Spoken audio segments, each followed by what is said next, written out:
favorite Dota 2 player in every detail. Watch esports your way. Get your digital pass now. Data analytics gives you the advantage of getting to answer questions in a faster time. In esports, you have a topic where all those technologies can be applied with an actual great purpose.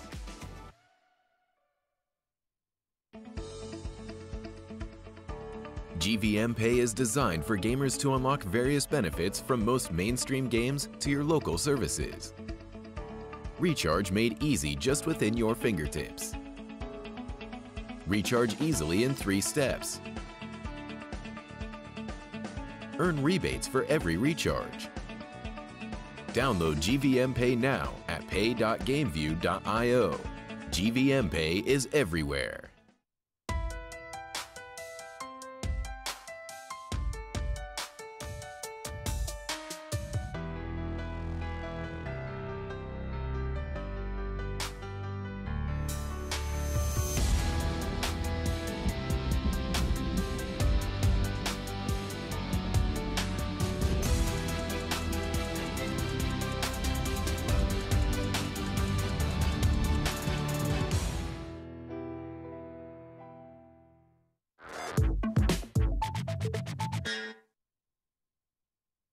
Good morning and welcome back to Bucharest. For live coverage of the Bucharest Minor, it's day number 3, which means we've done the group stages. We're now about to embark on the journey through the upper and lower brackets to decide which team joins the 15 teams already qualified for the second major of the season. Not only that, $125,000 and 120 points up for grabs for the winner here in Bucharest, all decided over the next 3 days as we make our way through the main bracket.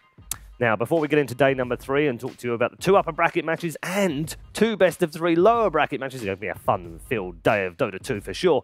Let's look back on day number 2 as we finished off the group stage.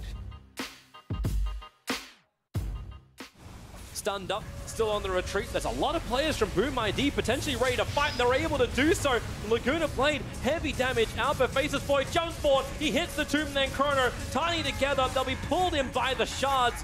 Looking for the Chronosphere, there is no target. Everyone's too grouped up together, and Tiny's done out in the back lines. Durax, he's just made the job of holding out the rock. Spin is down, but this is an Aghanim Scepter Phoenix. You know it takes so much to get through the egg. Hold the Juggernaut inside the Chronosphere, even the Sunray burning Tiny on the other side of time and space. Sep gets the double stun out. Boom ID, the reinforcements wanted to come in. The ET splitter will be able to clamp both of them down. The RP to catch out 2, and then Durax combines it together. The double silence, everyone's fates are connected. Boom ID look lost in this game. Yeah, I think but they still keep fighting. Oh, double chip. Oh, yeah, that's way too powerful. Bouncing through, jumping up towards top, looking for that initial target. Once again, the Juggernaut's the primary target, and they're looking to hold him in a little bit longer as FBZ and someone finally put him down. RP. 180, but the 3-man RP does the work, and into the Omni Slash. They have the damage, but Kunkka has the Invis, walks himself away, and the stun, cancelling the Timber Chain. He's got the 1 charge, actually the Bloodstone, also been treated by Timber, but the Chrono catching 3 in the back lines, but then the ET stun, is it going to be enough? They're all coming into the light with the curse.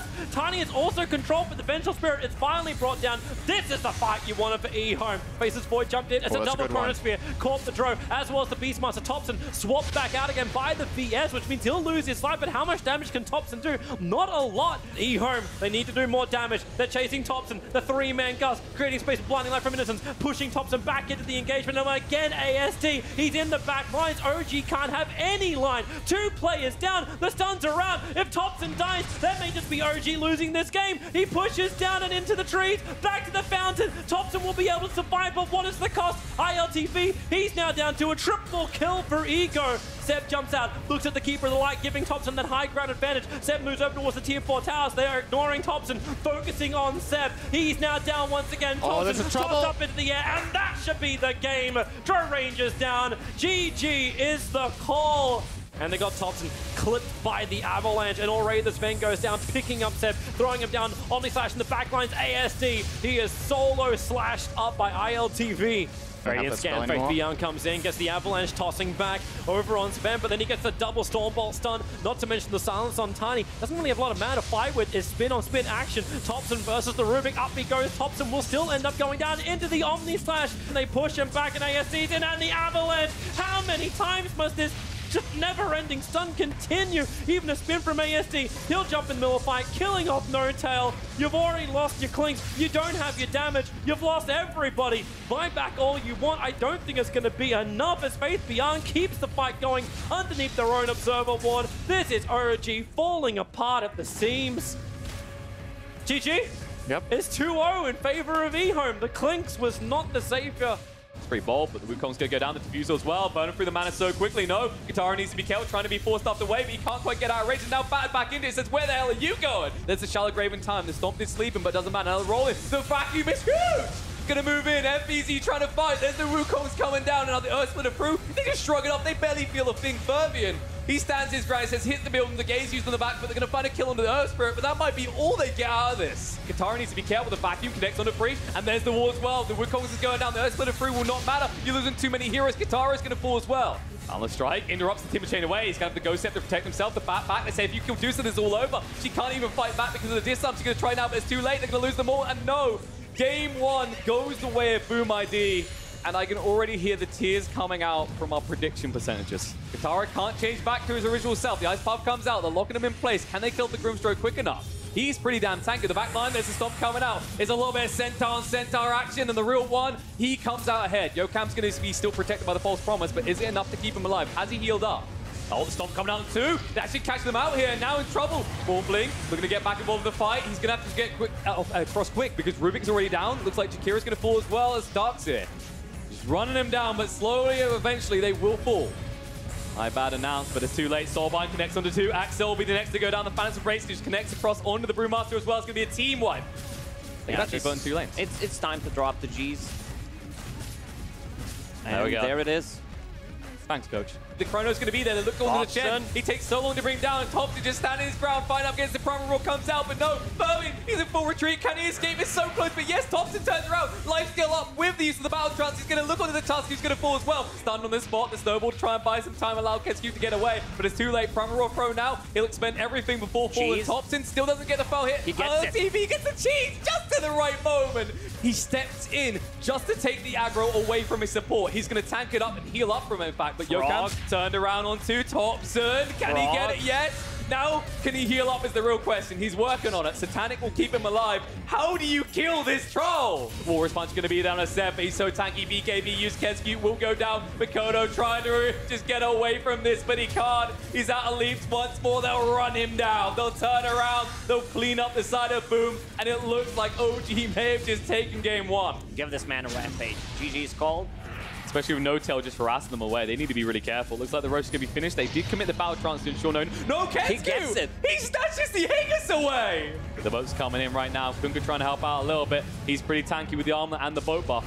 That might get him away, but the Magpie's going to be there. They're actually just trying to see if they can outlast the buff. Primal Roar's going to be on the side. They're trying to look for a target, but they can't really do enough damage. Seb will just walking off the Glimmer Cape to protect him. Roland's going to be there. The silence, no! Morphling went full Agi, and now he regrets it. He's going to go down. The buyback's going to come out, and LTV is so damn deep, but which one is real? How do you deal with him, even if you find him? He dodges out the Doppelganger, looking to hunt for more. FBZ is down, silenced up. Kunka can't do anything. They're going for more. Vervine turns it out straight once more, but can you do anything? The boat finally coming in. Makoto turning around. He's going to get rid of the PL. He's finally down. Standing his ground in the meantime, though. Thompson refuses to move away. The buyback comes out, and he's just going to heal up, locking them in place. Fervian, if he dies here, this might be trouble. He's down for 60 seconds. Troll finally falls.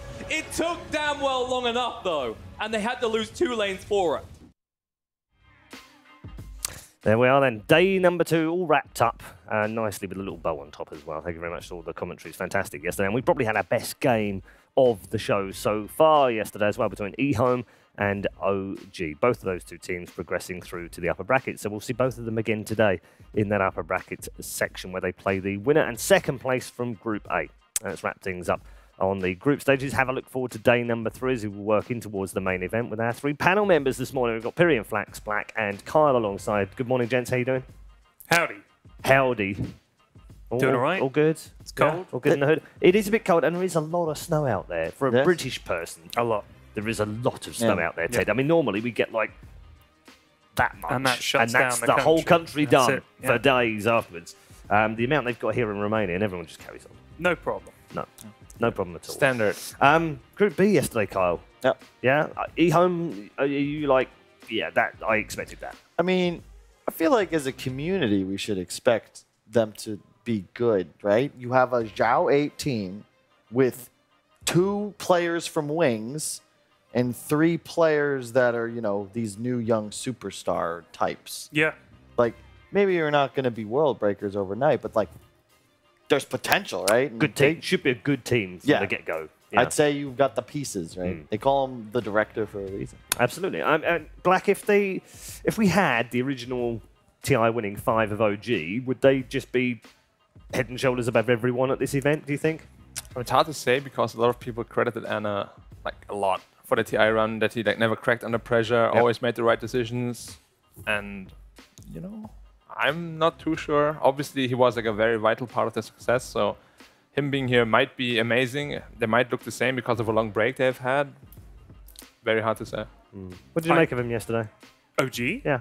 They look good, but they're obviously not on top of their game. You know, they're not. You wouldn't say that they're in primo condition. And this is the best they can play, which I think is a good thing. You don't want to be playing your best Dota in January. I think you want to kind of save that for later in the year. How many TIs have we had, Paul, where a team's crushing it for 6 months, and then just before TI they have a little wobble, and then they go to TI and they do nothing? Or the other way around. Where, OG have done it both ways. If you think about it, they did the we'll win every major. We're now the favourite. Oh, we bummed out against TNC. Exactly. And then the other way around, where they go, we haven't won any majors all And then season long. suddenly- Oh, we won TI. Pow. Yeah. So yeah, it can work both ways. I guess. But this So, time yeah, is very you're right. different, right?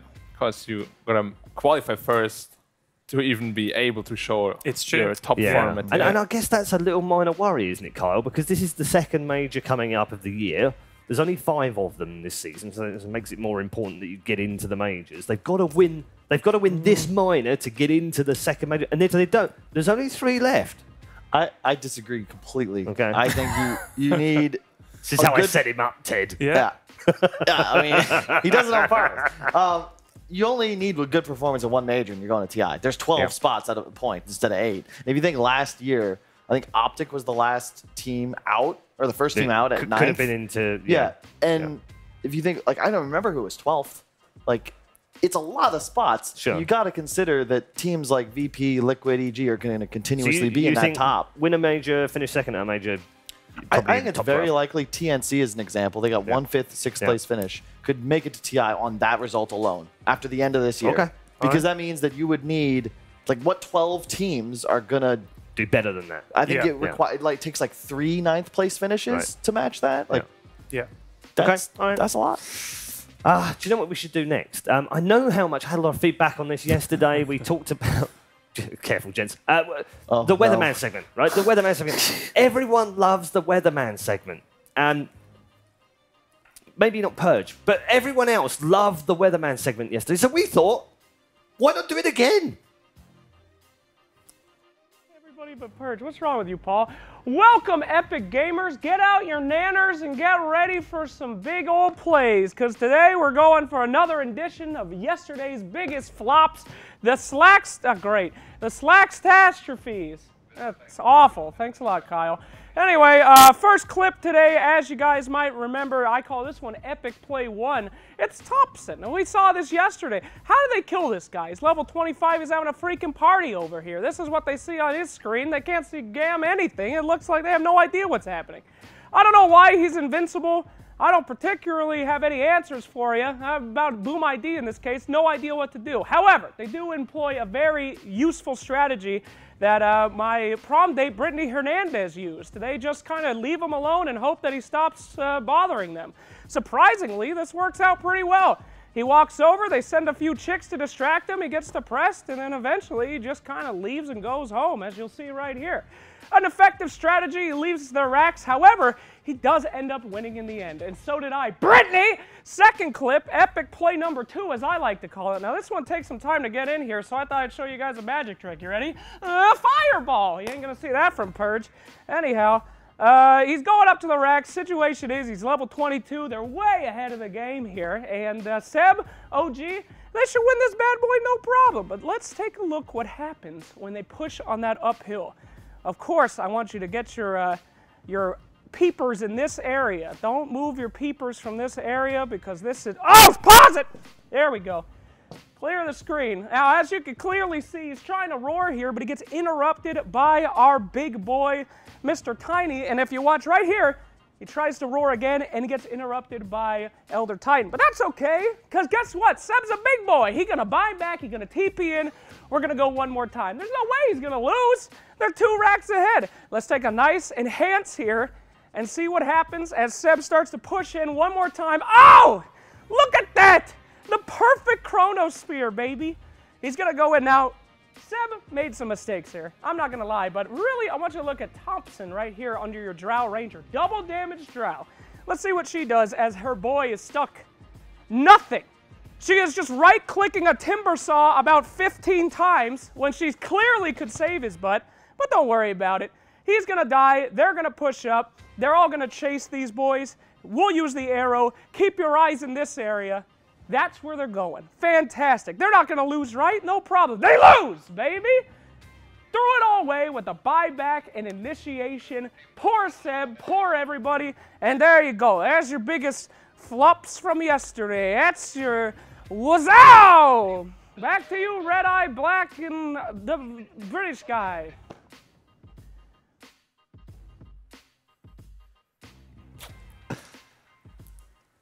Thanks, Slacks. Let's move on quickly.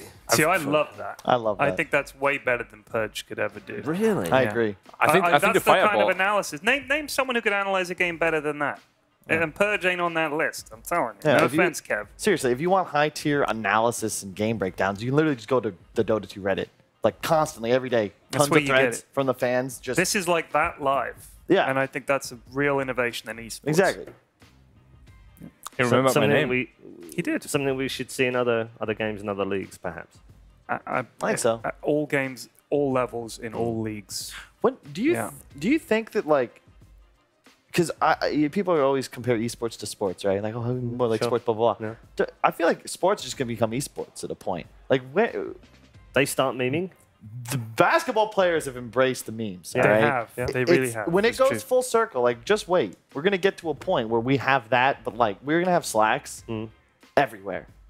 He might just take over the damn world, really. God help us. Slacks for president. Wow. A You know, dark timeline. It's been Think from about vice it. presidents. It's possible. I It is. personally would vote for Slacks. I think, was it the Romans or the Greeks that had this system where they would put people in parliament at total random because they had an opinion that randomly selecting your politicians is probably more valuable than Right. voting for them. Like, why not that? I mean, at this point, I think that would work in British politics. But let's move on. Otherwise, we'll get far too in depth. We'll do some science and some maths later on, same as we did yesterday. This is an educational show, after all. Let's take a look at the bracket for you and show you how things have shaken out as far as the group stages are concerned. And moving in to the main event of the bracket, we've got a derby, a Chinese derby on many fronts to come to start our show today. eHome versus King Gaming, because not only are they both from China, but they also share players as well. Gambit versus OG, which is a repeat of a final from the WePlay tournament last weekend, where Gambit went 3-0 against OG in the grand final. And then in the lower bracket, Team versus Boom ID. Both of those two teams could have been in the upper bracket, could have won matches yesterday and the day before.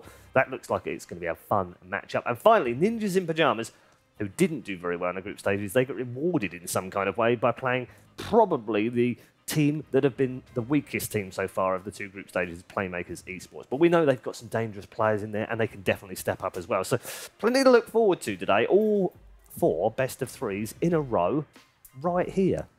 That's cool, isn't it? It's great. Yeah? I love it. Yeah? Are you doing the first and the last? Yeah. Oh, that's why you're loving it then. It's going to be great. So it's great, first and the last. I'm doing the first one and the last 2. So 3 out of 4. First and the last 2. I think that's probably That's worse really- than black. Would you like to know my schedule? Sure. I'm going to do the first series and the Yeah. second series. Yeah. And then I'm done. I'm going to go on a sushi date with my boy Feel Cancel. free at any time, How both does of he you, get to only just, 2 you know, series I don't today? know. I mean, You feel got free 2 to just series give like him the other crap day? if No, you I want. didn't. I've had 3 every day, minimum. Yeah. Well, Ted's hardcore. maybe though. they think you need more practice. Wow. They can go fuck themselves. And on that note, let's move swiftly forward and introduce you to the first 2 teams of our first series of the day.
There we go then, the 2 lineups for our opening series of the day. And as I said earlier on, it's a Chinese derby between 2 teams that will know each other very well indeed. eHome versus Keen Gaming, both with very different lineups from they had 12 months ago. And indeed, 2 of these players on Keen Gaming side were playing for eHome 12 months ago. So they know each other very, very well indeed. How's that going to impact things, Black? Not too sure. Like, they won't really know too many strategies or anything because the last time they played together was quite a while ago. Yep. So they definitely both improved and evolved quite a lot from back then. As has the game. Yeah, I mean, was the going to say meta's different changed so meta, much. different meta completely. Yeah. But in terms of knowing styles and plays, I'm thinking, you know, do you play a player that you think, okay, it's a different meta and he's on a different hero, but I kind of know what he's going to do. Yeah, he's going to farm this spot at this time. And Right, they have ambush those things, right? So there is going to be some of that going on, and then some mind games of, oh, he knows that usually I would be here doing this, therefore I won't do that, I'll go and do that. And then the other guy goes, oh, he thinks that I'll think he's there because he's normally there, but actually I think he's going to... It's like mind game on mind game. 2 magicians I at love work. that. I love that. It's like the Prestige. Yeah. Good film, by the way. Good film. Kyle, what was it like for you when you played other players a lot and you learnt their psyche and you learnt how they played? Ooh, how so? What was it like for you when was you it then like? matched up to them again in a tournament and you were kind of like, oh, I know Like, how for this guy instance, plays? Complexity against EG. Yeah, I mean, you always would seemed to be know- like a match where you guys fought again and again and Yeah. again. How did it factor into your thinking about, like, we know they're going to do this, we know they're No, like I'm not that? talking. I'm not talking about heroes or drafting, but just in style How to and play. position and play and what kind of things they might do in a game. Could you have like a sixth sense about that? In a way, I think it's more of like reads on strategy and like the way Right. people approach the game. Like Bulba, you know, good friend of mine, but also easily the most predictable drafter possibly in Dota 2's history. So routinely, I'm just like, you know, guys, if we ban this, they're going to first pick this and then that. Right. What do we want to do? So it makes it easier to outline your strategy because you can. But I'm talking more about like 15 minutes into the game.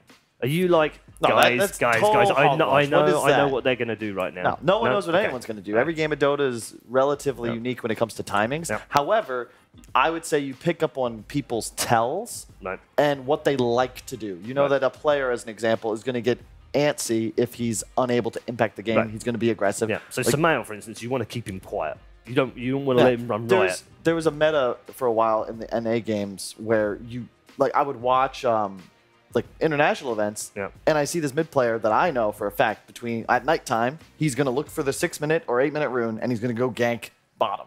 That's what he does every game. Right. And then it goes to international, and it works. And I was like, guys, like, how do we not see this coming? I watch him walk to the room, kill 2 heroes, take the tower. I'm like, all right. Yeah, They I got guess him. I get you'll get a few of those in there. That's obviously going to come up in there. Key players, Ted. Who are you looking forward to watching in this? Geez, I mean, honestly, I really want to see Ego again. I want to see him against Keen. I'm really looking forward to seeing him kick on. I mean, he's a young lad, but I mean, I think we saw a lot from him. He was dominant in the first games that I saw him play. I think he got 18 kills in each game, or 12 or something stupid like that. He was played really well. So I always love seeing that. But I mean, honestly, I think this is going to be one of the most contested games. They're two good teams. And yeah, Chinese, let's go. I'm down. Yeah, I mean, experience-wise, Black, it's actually on Keen Gaming's side, which is really weird for me, because when I think back to how these two teams have evolved over the years, you think of eHome as they've always got the old powerhouse players in there, maybe not all the top of their form, but they've always got really well-renowned players in there the whole way through the team, never really take any risks on young players. Keen, on the other hand, were always that team. They were the team that nobody really knew, nobody really gave them a chance to come through qualifiers, but they played all these young, feisty, hungry players. It's the other way around now. Yeah. Like, you look at their lineup, it's completely different. Keen have got Old Chicken, 11, Kaka and Dark. 4 players who've been around for a long time. Yeah, I mean, it's funny how it turned out that way, because back then, Keen was just like a, a tier 2, tier 3 squad, where like the breeding ground for tier 1 players, basically. That's where you stole all the players from if you wanted to introduce a new, like a mid or something. You go to Keen. These like tier 1, tier 2 players, you have a lot of potential. You come to our team, we'll put that guy in Keen now. Yeah. And eHome was more like this, okay, we want to purely focus on tier 1 players. Yeah, professional players, we know who they are. And now, I mean, the entire Dota scene has shifted so much. Like, the skill gap is so little now between like just each individual players. It comes down so much to strategy, experience, how you know, whether you're in a role or not. There's lots of little factors. What do you think was the big change? What caused that big change? Do you think it was Wing's success, or do you think it was something else? CDEC? What was it that happened to Dota that meant that the Chinese scene just went, all right, we got to completely change the way we do things? Miracle. Right. Miracle. And which was the TIA? Not the... What event was it last year? I can't remember the one, but there was a major where China did, like, they had one team in the top 8. And I think that it was you had to shuffle. I think it was right after TI7. I think it was DSC, wasn't it? Yeah, I think it was DSC. I think it was. Was it? It was literally just LGD, right? And it kind of was a wake-up call, because till then the shuffles in China were just like the same guys just swapping teams. Yeah, the same 30. Yeah, and some of them were not good. Like, not good enough, rather, to win events. And you need to replace those guys with new blood. And if you think about the superstars in Dota, a lot of them are not the ones we were talking about in 2010, 2014, like a year or two ago. You know, like Miracle, GH, Thompson, Ana. Like, Thompson really came out of nowhere. And I feel like there's a reason that you combine these old players, proven players, with these new superstars, and things work out. Yeah. I mean, the other thing they've always had, and you can talk about this as well because you played on a Chinese team, they've always had these junior teams. Like, a lot longer than we've had in the West. We don't do that in the West. They've had junior teams for as long as I can remember in China and Korea. That goes back a long way. It goes back to the Brood War days, StarCraft days. They've got like a breeding ground for new players. So if the top players do fall off a little bit, they can puck them up a little bit by shoving these new guys in and giving them a bit of a wake-up call, which then makes them play better. Or they fall out of the wayside and you get a new superstar. And China's been very good at that. Especially LGD was the first team to do that. I think they now have like 3-4 teams. Yeah. It's like CDC, there's... Yeah, I mean, CDEC, the weird thing about them is that they were the breeding ground team. They now have a youth team. Yeah. So it's like the youth team has a youth team. I mean, that was after the success, after becoming second at TI, and nobody knows how that happened. Just like, China is very professional in that regard. Yeah, like as we said, they loan players to other teams. Yep, there's transfer systems, plenty of money pumping around the system as well now. I mean, there are reasons that works for them, though, because obviously they actually sort of own players, if you like. Like, it's more of a contract system rather than we had a bad scrim, so I'm leaving. You know, and contracts are very serious too. Yeah, of course. Yeah. All pretty much governed over there as well by ACE. So, yeah, very different system for them, and also some big transfer values. I mean, we were talking last year about Burning's last transfer, and allegedly it was about $800,000, which is that's unheard of in the West. Like, no one would pay that much money for a Dota player. To be fair, though, the Chinese audience is massive. And it is. he's just such a big brand. We don't have anybody like that. Like there's We maybe have Samael. We have Arteezy. They're big yeah, brands. but they never stream. Yeah, they don't Arteezy's stream. got a Looking at girlfriend. you, Arteezy. What? They don't stream to thousands and thousands got a of people. girlfriend, Right? so why would he stream? Burning streams like almost daily, so. How many viewers do you reckon Burning gets? It's always 100,000. 100,000, Yeah, it's yeah. always I mean, that's 100,000. crazy, right? It's Yeah. like I unbelievable. mean, Arteezy at his peak was like 30,000 because it's like on Twitch. Yeah, something I like think that. it was- No, and that's it like was- already massive. Yeah, it was more than that though when he did his one. Like how much was it? Like the peak, 40, 50-ish. Yeah, something like that. Well, Yeah. look, do you know the biggest thing that happened to me last year, where I had that one of those like epiphany moments in China, where I was like, because people often ask me, how different is it in China? You travel to China a lot, you do Chinese events, you see all these Chinese people. How different is it? And the one thing I picked up last year was that SCCC has his own aftershave. Like, and it's very popular in China. So that's as much as I need to know about how different it is in China compared to the West in terms of Dota size. Custom made by Newbie, yeah. Yeah. Because like he earned his reputation as just being a very handsome, very good, strong player. Yeah. And So then they brought out they just picked up on it. Aftershave, perfume, even. Yeah, there is perfume as well. Ska. The smell of ska. Yeah, the thing is, bear in mind, I think Dota, and this is part of why I feel Dota is one of like the, if not, like it is the purest esport in my eyes. Amen, brother. Because people play to win. Because the financial, career, all motivations, you're rewarded by winning. Yeah. Being popular doesn't matter. And I think there was some crazy stat about our viewership on Twitch and how like 80% of it is esport in comparison to like League, which is more like 30%. Right. We respect the people that are the best. Those are the most popular. Yeah, And yeah, I think Counter-Strike would have something to talk to you about in terms of playing to win and also the percentage of their esports, because they have more people watching than play the game. But the thing is, you got to win in Dota to eat, all right? In Counter-Strike, like the 10th best team in America is getting paid more than the 5th best team in the world in Dota. Like the salaries are ridiculous. If you're earning $200,000, $300,000 a year, and the prize pool is like what, a couple $100,000? If you win, maybe you get $100K. It's a different. It's just a different ecosystem. I'm not saying any esport's better than any other one, but you're not motivated as a player to be popular, especially when you consider. I don't want to point fingers at the community, but y'all aren't exactly the nicest folk on the social media. Just saying.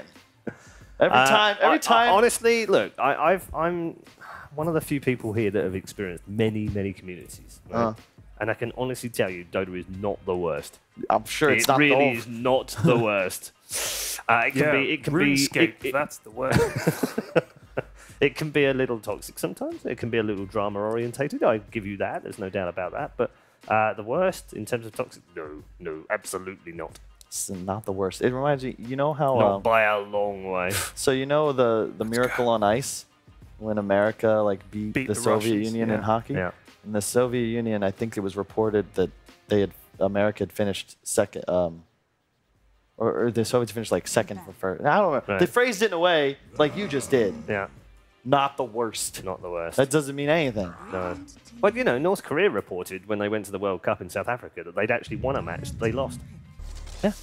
They got away with it. Yeah. Dazzle, no fake news going on here, though, because the draft has begun. We had a few technical issues, but they've been fixed, and we're all into the game. And a Dazzle first pick, as Ted rightly pointed out, for King Gaming. It's been a kind of battleground, really, isn't it, Dazzle? Yeah, Lots of bands, lots of first picks. think Tiny and Elder Titan seem to have been the two heroes that have had the most impact in the games yesterday, I think. For eHome, at That least. Tiny, though, was different because it was played differently in both games by two very good players. I mean, eHome's Didn't look good the Tiny previous day, did it? Yeah. Not, eHome's Tiny was just very different. Yes. Yeah. First to Medusa. Yesterday, like eHome it. banned Medusa in the first banning phase, and now their first two phases. This hero is pretty broken, to be honest. A couple of the hard counters to Medusa, notably Coddled, was just changed in a way that now it's no longer a counter. So the talent buff as well. Was dealt with yesterday, though? Was dealt with yesterday? I think The Medusa? the problem yesterday was the Medusa didn't have time, right? Like It was dealt with? Yeah. So she was defending high ground for quite a long time, but she wasn't able to go out and farm like 3 camps at a time or anything like that. It was kind of... She wasn't far off a rapier towards the end of the game, She wasn't too far off, but the game was over by that point was the problem. And the rest of her team just did nothing. Yeah, but the biggest issue, I think, was just that they picked the TA and suddenly Medusa was scared to go against the TA. It doesn't matter. Just stay in your mid lane. You get to level 7 fast. You just go jungle. You farm faster than the TA. Yeah. But like a lot of inexperienced Medusa players, they won't know that. But there was also the fact that the other 4 on the team were pretty weak. Yeah, of course. There wasn't the same... No matter what she was doing, they couldn't contribute enough to help get her over the line. Yeah, but the big reason for that is that Medusa had to go safe lane, then your safe lane is weak, your mid lane isn't really strong, and then your off lane, if that loses, then what lane is going to apply pressure? The thing about why I like it a lot here, though, is because you already open with the Beastmaster. And damage amplification is the most effective on Medusa and Gyrocopter because you're amplifying like their attacks on every target around them. You have Drow in that as well? No, not really. But specifically Medusa benefits from damage amp more than pretty much any hero just because of that factor where you kill everything. It's value for money, Kyle. Yes. It's value for money, damn it. Lion. We haven't. I don't think we've seen Lion. This hero is so good. First line. Underrated for sure. Yeah. Really good to burst somebody before they get graved. You have some damage output, follow up on Roar. And especially when you have a hero like Dusa, like you already see Ehome's lineup. You're not going to have damage issues. So make sure you have the right lockdown. I mean, Lion has been the best lockdown hero for whatever. Yes. Just so many disables. So much burst damage. I think it's underpicked for the same reason Nyx is underpicked, where it's just harder to play and less reliable. Because your rotations are a lot riskier. You don't have that easy impact that a lot of simpler supports have, like an Undying, right? You show up and decay people. You're always going to have some sort of effect. A Lion, you have to watch your positioning. When are you roaming? Where are you roaming? Are you, like, how much do you prioritize your own farm and getting level 6? Who do you go kill with the first finger, et cetera, et cetera? It's a much more complex hero. And since Chuan, I don't think I've seen a player really prove that, hey, I'm a Lion player. I think the Lion and Pilot Day had like some... Puppy played it for a while? Yeah. Puppy can play it, but it's Pilot not... Day definitely. Like, I think... Pilot Day and Puppy's team. Yes, He was like position 5 Lion. Shanghai Major. Yeah. He was like the MVP of the tournament. He was. They first picked it every game. Yep. Earth Spirit, another hero we've seen a lot of so far in this tournament. Very popular. They're going all in on the such a good Dusa. draft. I like it. It's such a good draft, though. It really is, because the Undying is at a point where you counter the 3 heroes up against you on Keen. You guarantee now that you're going to win team fights. You have the tower pressure. Like, it's a very balanced lineup. And even though they have ultimate 10th pick, last pick for whether a mid or a safe laner, who knows, they already have checked almost all the boxes for a good draft. I'm quite scared for Keen. Yeah. I feel like the lineup they have, the 4 heroes they have now, they can't deal with the Medusa mid-late game. And they can't stop the game from going Exactly. The game inevitably will get to that point, and they will lose. So Why troll here? I'm kind of interested by that. I mean, mean, we saw him do very well yesterday, but I feel like even if he gets a BKB, and let's say, you know, I think he's just going to get Beastmaster roared and killed. I'm kind of worried for him. It gives them a condition to win. So far. Like, they win a team fight, they can get easy rolls, they can base fast. But I mean, they're definitely not aiming to go late game here. Hold up, though. You could go for that Thompson build. If you get real tanky, a Satanic, of all that status resist, heroes like Lion, Beast all of a sudden can't really lock you down. True. And you can push lanes. Yeah, Dusa doesn't buy MKB till like 3rd, 4th item, and you can effectively just sit on top of her. And they're definitely gonna pick another like semi-carry though to amplify. I mean, not to amplify, but to help the Dusa. Because they're going to armor the troll, and then Dazzle's going to grave him if he gets in trouble. He is going to be very hard to kill. I'll give him that. But it's a bit like everyone hiding behind one tank. You got to be real careful. He is very hard to kill. I think Keen have to be worried about a Tinker. Keen? Oh, God. Keen have to be really worried about an E-Home Tinker last pick, I feel. I think it's going to be a Dusa mid and a safe lane last pick, but... Most likely. Like, I'm not a big fan of Dusa safe lane. It just feels so much weaker than mid. I like it because you can't get to the jungle? Is like you can't... I mean, you can't stack your own camps. Dusa middle just doesn't lose, honestly. It doesn't really matter what you put there. It just, you throw snakes. And it's your win condition. And if you can put your win condition mid and know that you'll at the very least have an average game, you're going to feel good about it because you're going to hit levels. You level faster, you accelerate more. E-Home, like the only thing they lack a bit now is like, maybe some sort of early tower pressure. I mean, they have the Beastmaster, of course, I like this style too. Like I'm all about opening with your win condition. I just think that that's something more teams should look to do. That's what OG did at TI every game. Yeah, exactly. Like you just say, okay, we're gonna take Io Spectre, like find a way to beat it, and then you might get counters to the Spectre, but now you're taking heroes like Undying 4th instead of 1st, and all of a sudden your lanes are in this fantastic place. It doesn't matter what you get to deal with the Medusa because maybe those heroes aren't even going to get online in time. And then, hey, I'm Beast Medusa. At a point, you can just do too much damage. Yeah. What are we thinking? E-Home faces Void, maybe? I think it's a bit too slow. You think it's a bit too slow? Yeah, I think something like an Ursa. Like, not Ursa specifically, but I want something that synergizes with a Lion. Maybe Carry Venge would be good. Sure. With Medusa as well as Beast. They banned the Pugna. Wouldn't have been terrible. Especially like the synergy. Pugna. Super good against the entire lineup of Keen. You have Peel against the Troll, and then the damage amp with the Lion Finger. Yeah. Good ban. Is Death Prophet's banned? Okay. I was going to say, we've seen a lot of teams take Timbersaw. Who knows? Someone might be able to fit one of those in here. I'm not so sure, but... You know what's quite scary as a Troll if you don't go BK with this game? If you get locked down at all, the mana... I mean, the Lion mana drains you. You actually won't have mana for ult. It was difficult for the Medusa yesterday was the Monkey King. Huh. I think Monkey is fine for Dusa. The biggest problem they really just had, like... She couldn't fight inside that ring. So she had to position herself always on the outside. And that wasn't always possible. Yeah, but that was like, because of the state of the game, it's like...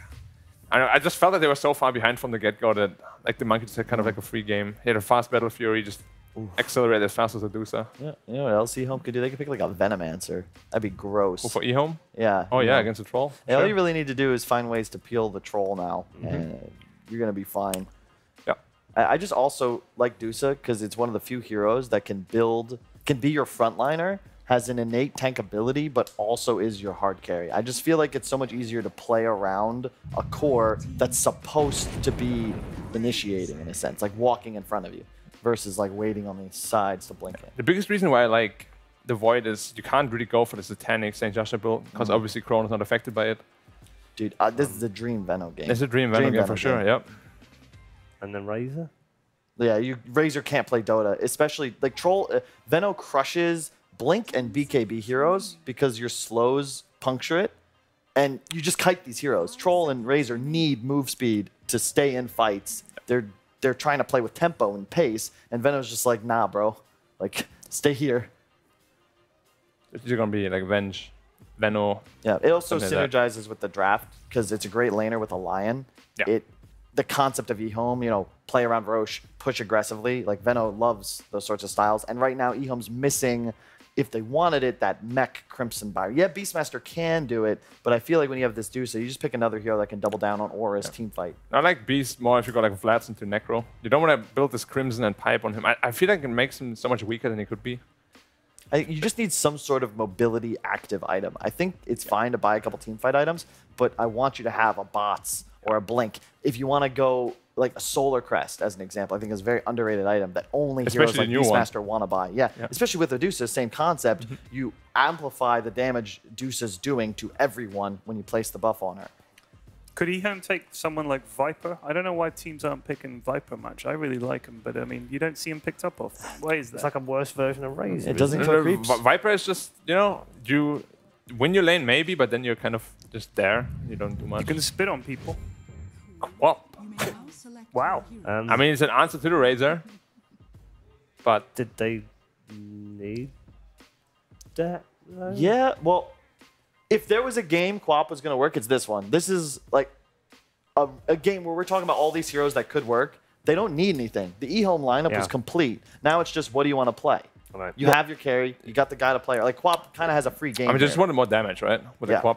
And I like the concept, too, when you have... I like global heroes with Lion. QoP is sort of like that because you're just blinking in out of fog. So you can immediately have two heroes killing somebody and the Lion locked down. Admittedly, though, if it's Razor against Dusa middle, the Dusa should have somewhat of a hard time, especially early game. But it's going to be QoP, right? That's why they picked it. Yeah. They're going to put QoP in that They want to have a safe lane Dusa with the Lion then.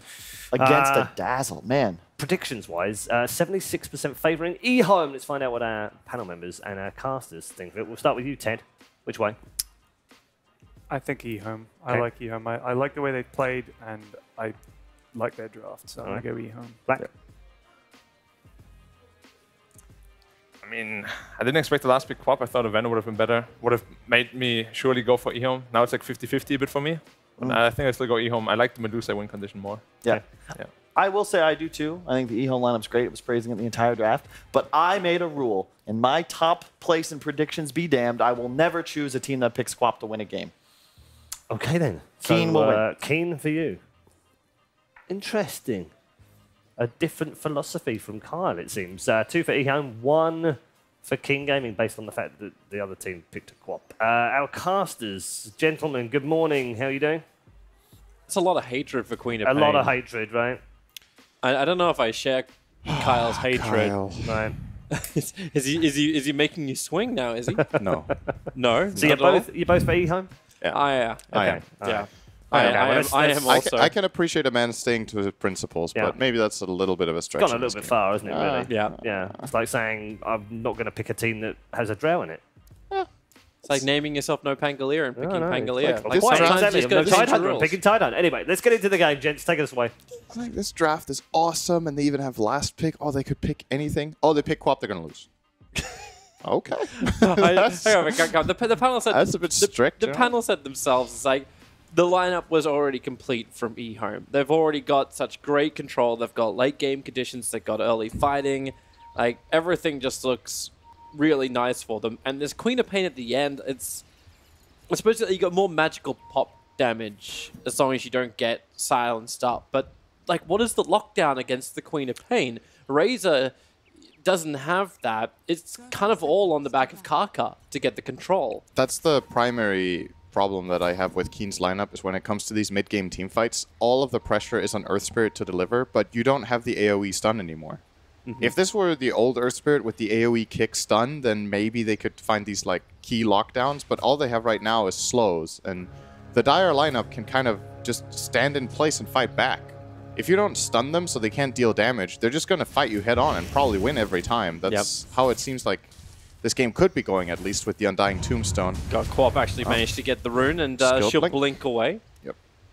They obviously picked this Queen of Pain to get the matchup against the Razor. And what Keen is trying to do is they're trying to get the Razor matchup against Medusa, but eHome anticipated this and put their Medusa in the mid lane regardless, hoping perhaps that the Razor would go to this off lane. And so you get the Deuce Dazzle. They get the laning start. Deuce Dazzle in the mid. They get 3 of the bounty runes eHome, and they were able to deward the high ground observer ward of Keen in the mid. So even then, the Dazzle doesn't have that high ground vision. They gave the extra money into the Medusa as well. So a lot of things going right, and just even before the Foghorn really sounds off for eHome. Yep.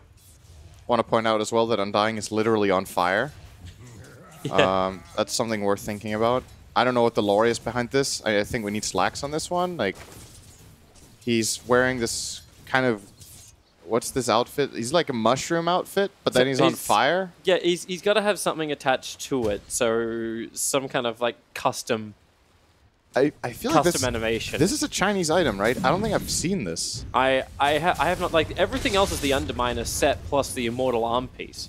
So there's none of that which is odd at all. How is this hero on fire? It would be a custom animation which he's attached to a socket.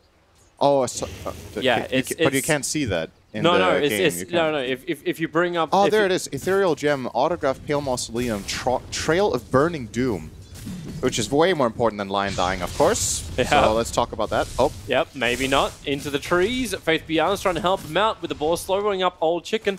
The TP away from Lion. He's just been sitting in the trees this entire time. South back up again, so they'll turn around and start beating into Dark, and Faith Beyond wants to try and find the kill. There's a quick whirling axes, at least for now.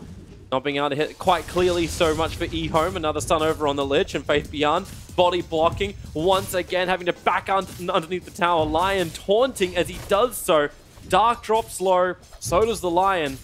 They have a spare Sal, but I don't think Faith Beyond wants to burn that on his support. That was a really great play from Lion in the side there. Juking them out, getting a full flask off, and then turning around, being able to fight back. I would still say Radiant overall, Keen coming out on top in this engagement, just draining way more region. Obviously, one of the big benefits of Troll is this very strong laning phase. Mid lane, they're going in over on Ego. They've already had him low. It's been a work for the Dazzle, just slowing him down. Even with the Arcane Rune, Medusa's got himself another Mystic Snake. Support's coming in from Innocence, but it's just not there in time. He's able to find that kill, and Ego will fall. It's been a bit of a rough start for the Medusa. 11-8 against an 8-2 Medusa. Her Mystic Snake's not really keeping down the Dazzle the way she would like it.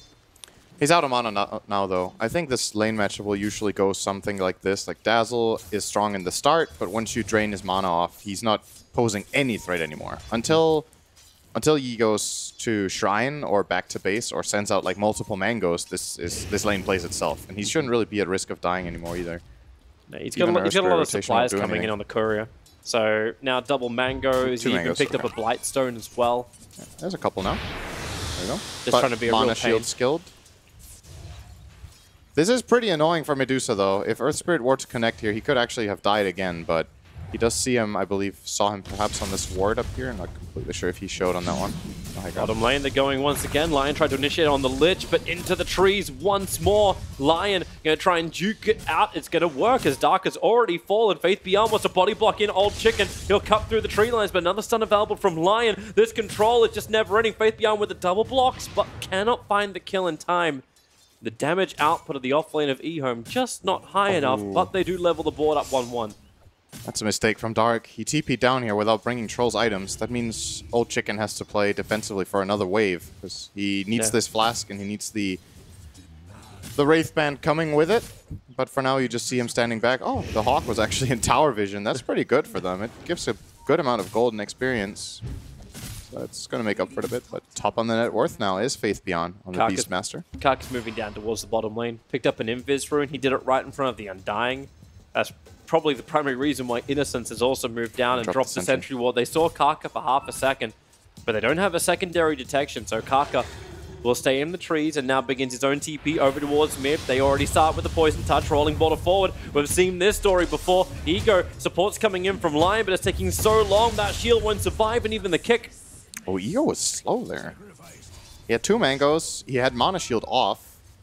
Might have been able to just stay alive by using his mango fast and toggling the shield, but a little bit slow on his fingers in this instance. Perhaps not his most comfortable hero. Not sure about that. At least for now, not looking too hot in this mid lane compared to what we've seen yesterday in some of his matchups. He did excellently on this mid lane. Something we definitely saw a lot yesterday was the influence of an Earth Spirit. Oh, yeah. Heavy rotations, of course, is one of the Karka specials. Earth Spirit has definitely been looking really strong in this tournament. We were talking about yesterday if it even lost a game yet, and it doesn't come to mind. It lost some. I remember I checked the stats for it early on. It did lose. It was during the group stage it lost a game, but I can look out for you. Okay. Well, so far, apart from this mid lane for eHome, things are going well. Queen of Pain is ahead of net worth on the top lane, 500 ahead of Razor. The Beastmaster is 600 ahead of Troll. Troll is a pretty good hero in lane against the Beast, so would consider this a clear success for eHome in this bottom lane. So overall, if this mid lane weren't going this bad, they would be looking in great shape. But as it is right now, it's kind of even. Dazzle, obviously, the big breadwinner on Keen Gaming's side right now, and we'll see how he itemizes. He's currently got a quick medallion, and now going in toward that Necronomicon, which is very common on core Dazzle. He's 75% out of 8 games. So 6-2. Yeah. Okay. Maybe he only lost in Group A then. I think he won every game yesterday. Either way. I'll track it. I'll track that one down for you later. Come on, Toby. We know you're just here for the stats. That really? Yeah. I'm not. Statsman Toby. I'm not good for anything else. I could see it, Statsman Toby. I cannot. I hate reading numbers. Bottom lane, a quick little stun out from Lion. I thought there may be a follow-up from Beastmaster, but realized that, again, still no real damage from him. And no secondary control through the roar of Beastmaster. That's why Dark's waiting for it. Turns on the Frost Armor and then just goes right in towards Faith Beyond. The stuns from Lion just can't do enough, and the clipping. The Frost Shield just bounces out, but that's why Queen of Pain commits him with a Sonic Wave. But is this going to be enough damage? You've already got the slow. Dazzle rotated in over, and Innocence can't do enough. They've lost 3 in this one. The Decay is good, but now Karka comes in. They'll bring in 4 after killing up the Tombstone. Support back from Faith Beyond, but damn, eHome. They had everyone on that bottom lane apart from the Deucer. And they lost 3 of them. good reaction from Old Chicken, getting the Battle Trance off in time against this Quap Burst. He tried to catch him off guard, but he was quick to use it. And even though he has to obviously run after these heroes and can't control himself, there's no threat anymore. Like you said, the first 2 heroes are already dead. He gets healed by Dazzle, uses his stick, and just backs out. So much time out of the lane too. Like Queen of Pain, because she TP'd to the bottom lane, has to walk towards the top. And Keen Gaming don't want to let the pressure up. They 4-man smoke up, and they're already on the hunt. And they come for the Deucer. If Deucer is their late game option, what's the best way to shut it down? Just keep killing and killing and killing. Maybe not pushing her out of range of the static link, but it won't matter. Medusa is already down. And you generally don't like seeing this if you're eHome. You're losing the laning stage with Undying. Didn't really seem to contribute as much as they were hoping for. I think they wanted to really shut down at least this Razor lane with the Quap Undying. And yes, Razor did lose. He's still somewhat having a game. You know, it's not absolutely terrible. Yeah. You want the real loser. Like, we look towards what the influence of Queen of Pain, what Kyle was really questioning and why he swung on his own prediction. You jump towards the bottom lane, you let the Sonic Wave off, and what did you really achieve with the Quap? Apart from feeding what was a lot of money that was pumped into you. Things are going to change a lot when Lion hits level 6, though, and Beastmaster just got his. Like, these ultimates are the kind of things that Queen of Pain wants to combo with, because Queen doesn't really solo kill heroes at this stage of the game. She brings them down low, so if anybody else can do that extra chunk of damage, you could kill any hero on the map right now. Lion and Quap bursts literally any hero on the Radiant, with Finger plus Sonic and a Scream. So, once they do get this level for the Lion in mid, who's currently sitting on 5, the map opens up a lot. Vision from Beastmaster, they can make smoke plays, they have the Vladimirs. There's plenty of options. I'm not too worried for eHome right now, to be honest, with this early game. It just definitely could have gone better. But when it comes to just overall game plan, they're still looking fine. Kaka actually got cancelled on that roll. Yeah. He got spotted for half a second, but it's not a fight that Lion wants to take. They're just not strong enough yet. Like, you're 10 minutes in, your Undying is still, like, just shy of level 4. The Beastmaster is at least able to have a little bit more time in the bottom lane. He was farming up the Radiant jungle. So they're getting more space, eHome. And they're looking to contest for the rune. So a quick Hex, the Observer Ward up on the hill, lets them go for it. Of course, the rune was already grabbed by Old Chicken, and he'll just walk this off. 7-1 charge is available, while the Queen of Pain's going to die as well. Faith Beyond was thinking about the roll, but with Razor rotating over, it ain't going to happen. The Queen of Pain actually tried to blink away from that top rune. I think she blinked into the... I didn't see it, but... Did she blink in? I can't imagine her possibly dying without blinking into the rune. Earth Spirit has not skilled Silence yet, and his stun is 0.4 seconds. So it's like, well, 0.8 with a stone. It's nothing. We'll see if PGL had a perspective on it for a replay. I think he was just being greedy on ASD here. I can't see what else it will be. Well, they're moving down now. Lion just got a fresh Finger of Death. And they are hunting for Old Chicken. We're going to put that burst combination not properly to the test. Queen of Pain is a little bit late. She's only now just walking down the bottom lane. No TP scroll available. And rightly so, you don't want to be up on top. The tier 1 tower is being so heavily pressured. And Old Chicken is expecting, because there's no one defending the top lane, he's expecting something from eHome, some level of aggression. And in fact, he just TPs out. Yep. Shows himself at mid. Yeah, he can easily take over this mid lane while Dazzle is rotating. I like this split on the map where you take advantage of Dazzle being the strongest hero on the map by far right now and use him in aggressive moves, and the Troll just takes whatever is the safest area, really. Right now, mid lane feels very safe. He's probably going to rotate into the jungle very soon, giving some space over here to Old 11. It's good for Ego with a triple stack of Ancients.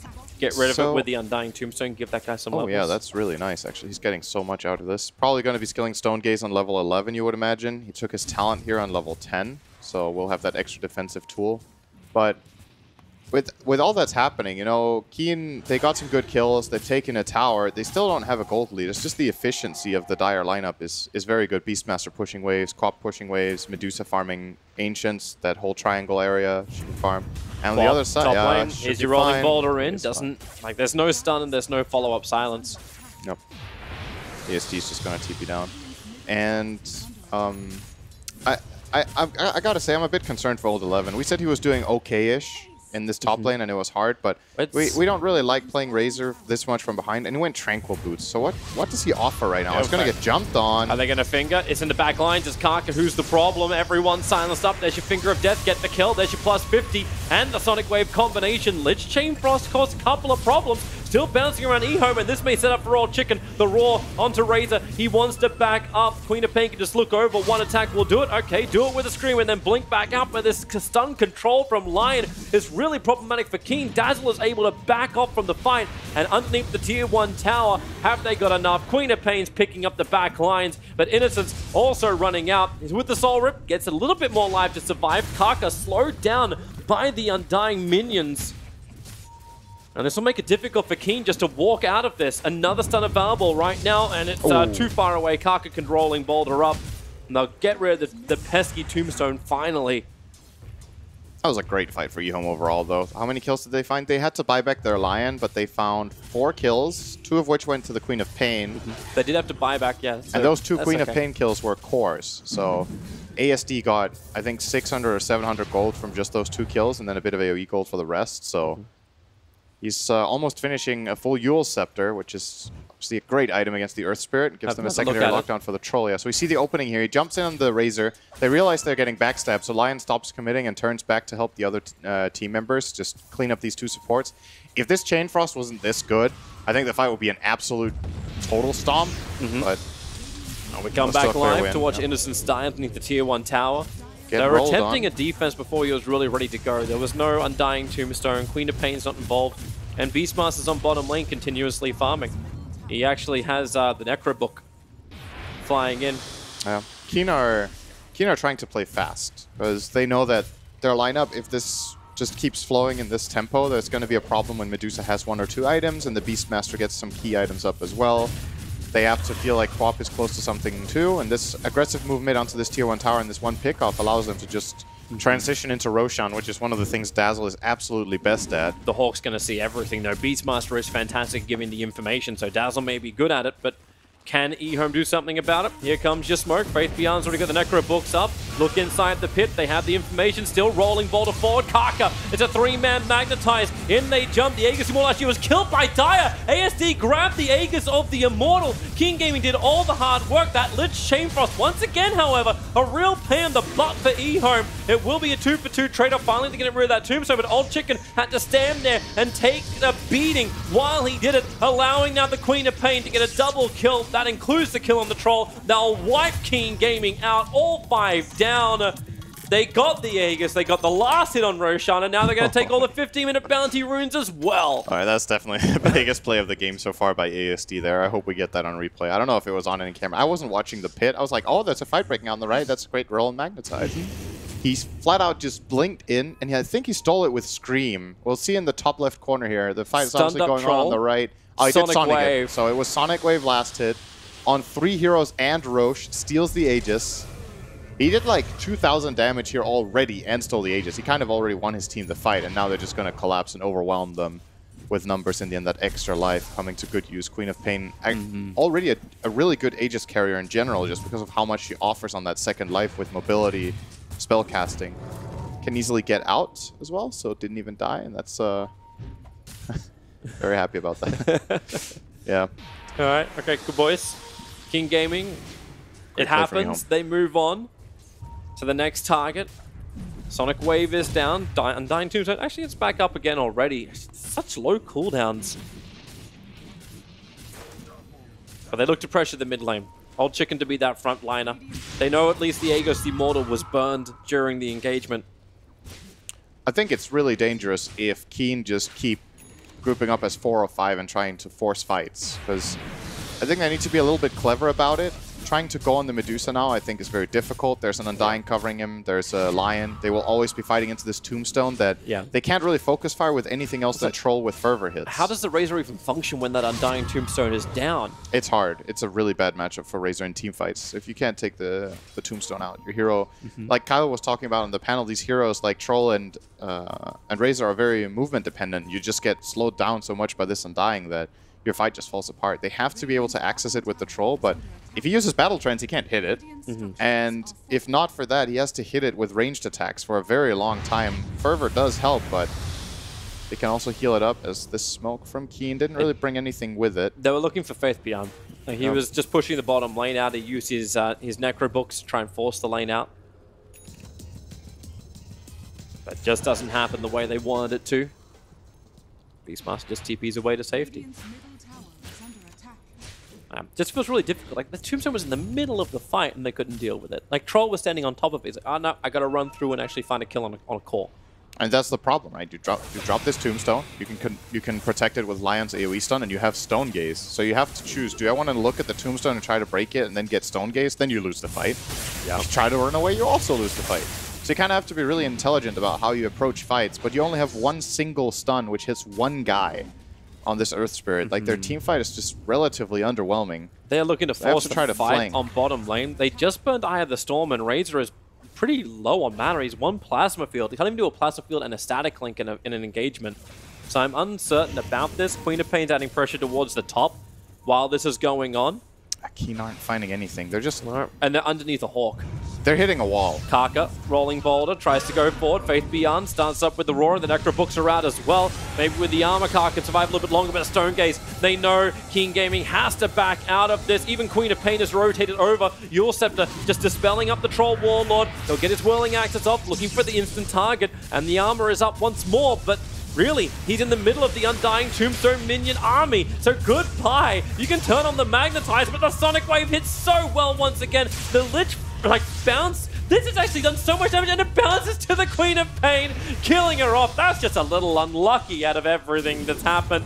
But, well, they'll take what they can get. Faith Beyond got a triple kill. King Gaming, at least she got the Queen of Pain, and Kaka barely surviving. They got a 10 bounce Chain Frost, and they lost the fight 4-1. Because the Earth Spirit did buy back and actually almost died again, so it was almost 5-1. Look at the Lich's damage done there. Really high. Highest in his team, and they still... He did almost 2.9k damage. But nobody else, and that's the problem, right? Like, you drop the Tombstone. Just look at how hopeless this fight seems for the Keen Gaming side. The Tombstone gets dropped, the Stone Gaze gets dropped. They have to run away. Nobody can go in. That's a dead Earth Spirit. And now this rotation in from the Queen of Pain gets the Yules off onto Troll, so they get a secondary setup, forcing the ultimate battle trance. They back off. And every time the Radiant try to run back in and to fight into E-Home, they're just getting into these Lion stuns, this lockdown. That Chain Frost was excellent, and it didn't cut it. That's what I'm saying. Keen has to be smart about how they approach fights. If they run in like this, it's not going to work. They have to try to find some sort of pincer move where they come from different angles, maybe get a jump and a silence on Undying and kill him before he even gets Tombstone off, something like this. I think going on Medusa or just running up to enemy high grounds, you're just going to lose. They're going to lose odd 11 as well on the bottom lane, so... oh no, Kaka came in to help. Wait, what? He came in? Dark is here to help too, but he may just be here to die. Shallow Grave? No, he started channeling it. They just go from one to the next. A slow is all they require to catch up to Dazzle. All right, now the Chain Frost is up. Will we get another 10 bounce underneath the tier 2 tower? It looks like it'll happen, but it won't stop Faith Beyond from getting what he got last time the Chain Frost bounced out. A triple kill for this Beastmaster. It's now an 819 Beastmaster. He's just looking to build a BKB, and E-Home are looking to go up. Yep, they push really fast. Is not even here. He's going to complete up an Aghanim Scepter thanks to his farming up on top lane. Necro 3, Beastmaster Aura level 4, Vlad's, Medusa with triple Wraith Band, Manta, Treads, and the Dragonlance. You push pretty fast. They even have a Siege Creep wave. It's like perfect timing. No, they'll back off. They got what they came for. 10,000 gold lead. They'll take the tier 3 tower. They'll take, obviously, the tier 2 on bottom. And while that was happening, Queen of Pain's taking both the remaining tier 1 outer towers. King Gaming have lost complete control of this map. Yeah, this is looking real bad now. This is a game almost in the bag for E-Home.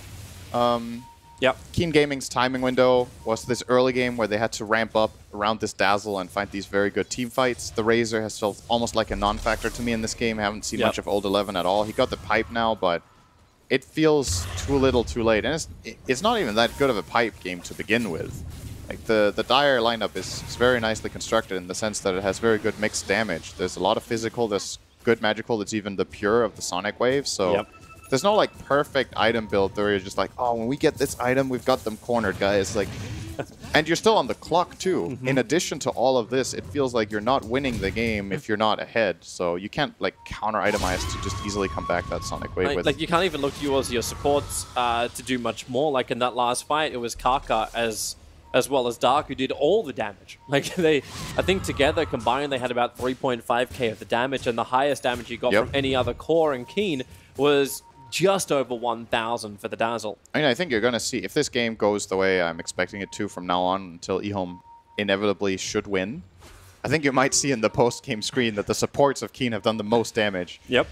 Perhaps behind Dazzle. I would imagine Dazzle has done the most with the Poison Touch, but man, I have not seen Razor this game, and I've barely seen Troll. When you watch a fight and eHome, like even when they had that fight in bottom lane, it's like we're not going to walk away from Chain Frost.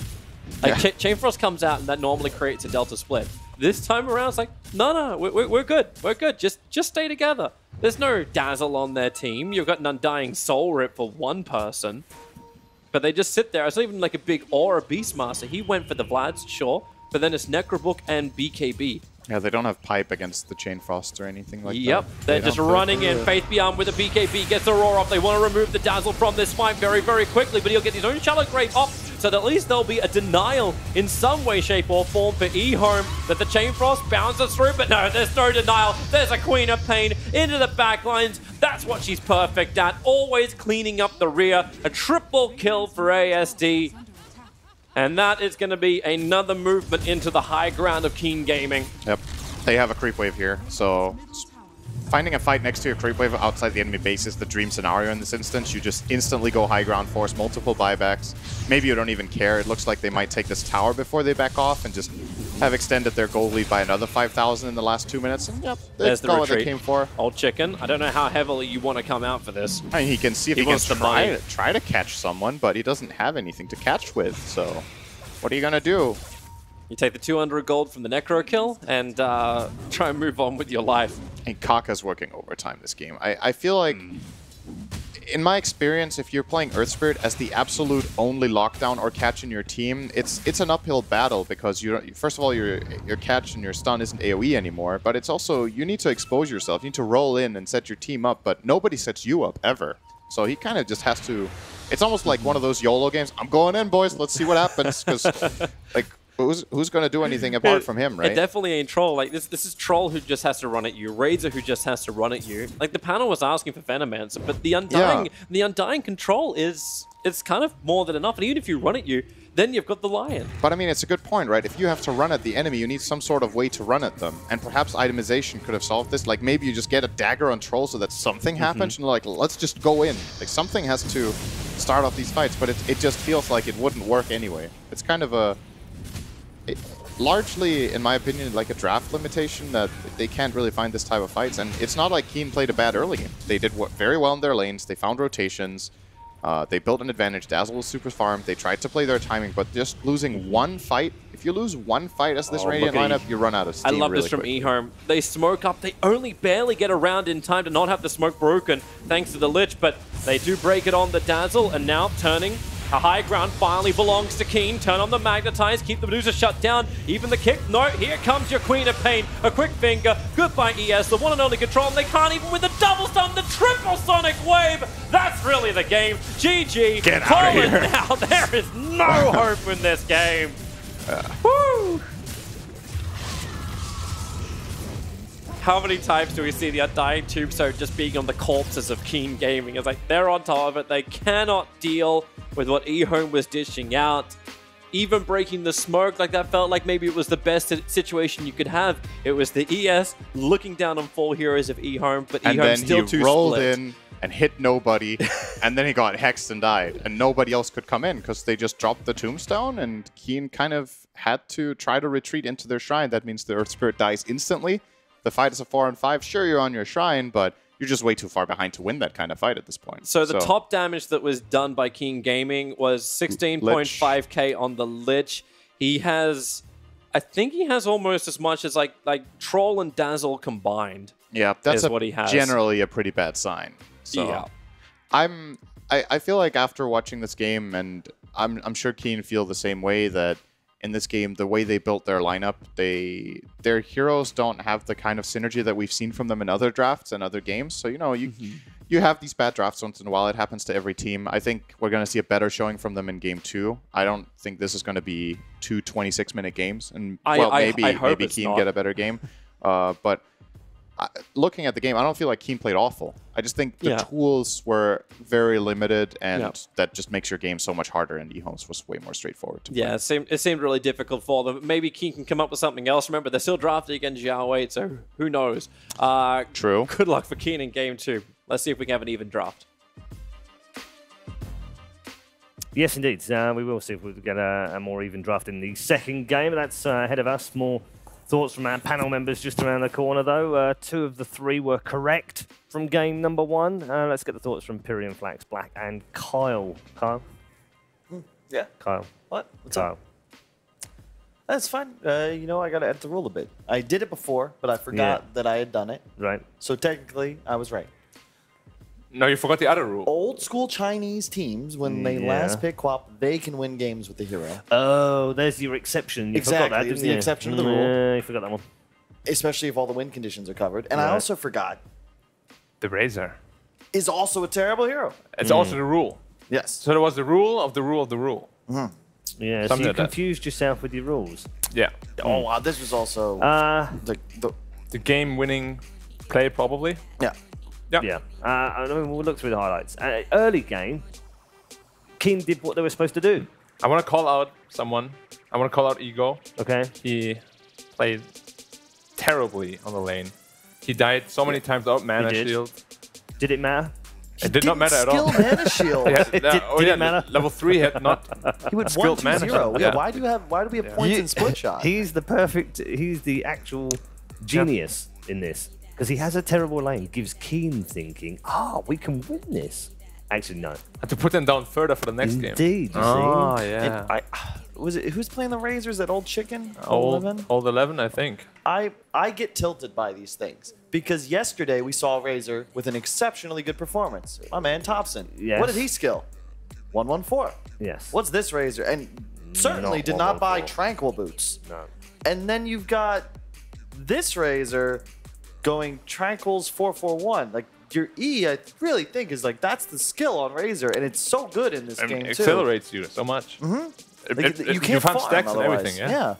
And Great performance by Ehan, though, overall. Yeah, I, mean, very good. I know they had the advantage in the draft, and it it looked good on paper after they had 4 heroes on the board anyway, and we all went, Quap, ugh. But it didn't really matter by then. I mean, I like Quap. Ted, I thought she did all right in that game. I thought the fact It is... was a good Quap game, though, wasn't it? I thought it was. There was very little way to lock her down, and I thought she could get in the back line. If she gets an awkward or something like that, she can mess up Dazzle. And I actually think we saw a couple of times in the fights, the Sonic Wave was really good, or the Scream of Pain, whatever the flip it is, was really good at controlling them just long enough for everyone to get all their spells down. Undying's going to get another big decay down. Tombstone's going to go down. They're just wobbling around. There's zombies all over them. I think it was really effective. I mean, their teamfight composition was just unbeatable. Like, they have a stone He gauge did to the most cover damage in the game. Of course. Who else deals damage? Well, yeah. You go in ISD, mainly. Yeah. I think I like Fav in the most this game, though. I feel like he played exceptionally well. On the base? Very, very good ults. Very good. Even like this hawk, Boar micro too. Yeah, boar micro, but the hawk is actually really hard to use now because you can't control it anymore. You put it somewhere on the map and it's there for like a minute. Right. And he plays it really well. Of course, the quad had this really good Aegis steal that probably sealed the game for them. Yeah. But yeah, I think overall, Fav was top notch. Was it ever in any doubt, even with the early game? I think until that Roche play sort of cemented it for the eHome. big fight. I think. But was that never? But Kai, wasn't that what we were always waiting for, though? In a way, but like you knew that if they just lost one of those big fights, it was going to be really hard after that. Yeah, Razor's not supposed to be that much of a non-factor, though. They pick it to deal with the Medusa. I didn't see it. Right. I didn't even see him put a link on the Medusa that felt effective. I'm surprised they didn't lane it against the Dusa mid lane. Because Razor is really good against Dusa on the lane. You'll crush him. Would that made it any different? I mean, Keen had good lanes. So I mean, the Razor was a complete non-factor, though. Sure, but you have to enable him. fine. Yeah, but your last pick a Razor, you need to enable him because. My point is if they'd done that, would it have been any different? The outcome. I I mean, probably not. But it's just, you know what, you want to at least optimize the chance you have, you know? Yeah. Because with a draft like this, it feels like it's like 70-30, maybe even worse. Yeah. And if you don't optimize what you have, then, you know, it's just hard. I feel like you guys were quite frustrated watching that game. That's the feeling I got from what you were saying, is that there was a lot of stuff you're like, why are they doing this? Why are they doing that? So do you think it's safe to say that neither team really played optimally, but that eHome came out probably because of that Roche play and maybe because of their draft overall? Pretty much. I feel like it was a draft win totally. A Beastmaster with this new Vlad's Rush. Like, I don't know how you stop the hero. The Boars, you can't deal with the hero. Then there's a Medusa. You have a Tombstone down. I watched heroes, like, they were running in, getting, like, never mind. I can't talk about this game. Let's go. I'm looking forward to game two. We're going to move on before Kyle loses his stuff. And we'll come back after the break with game number 2's draft and see whether Keen can come up with something better than game number 1. It's 1-0 to eHome.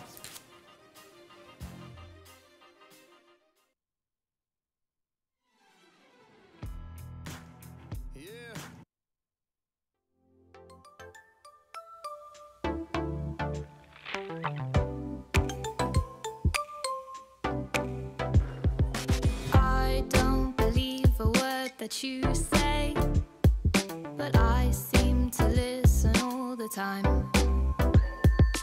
We can't achieve the things that every day are easy to friends of you and I. Anything I ask you for, you're too slow. Anywhere I want to go, you'll follow. Anything I need to know, you don't know. Every day I try to show your shadow. I don't think that you can read my mind. I can't always ask you if you try. If you find out what I'm like inside, you will see that we're just wasting time. I thought that I've been asking too much, as I find I'm asking all the time. I might be grasping at what I can touch, but now I know that it's just not my style. Anything I ask you for, you're too slow. Anywhere I want to go, you'll follow.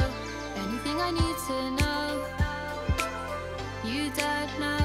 Every day I try to show your shadow. I don't think that you can read my mind. I can't always ask you if you'll try.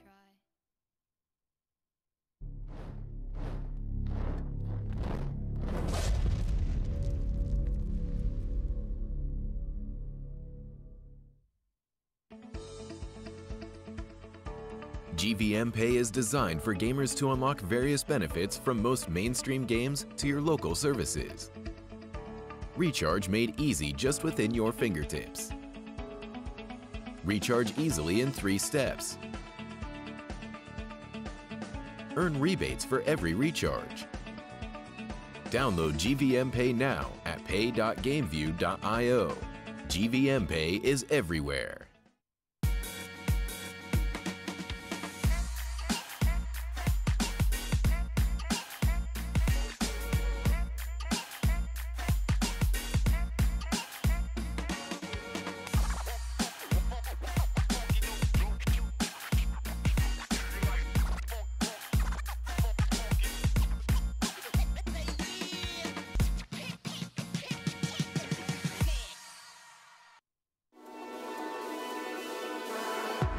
Watch the player's point of view with your favorite setup.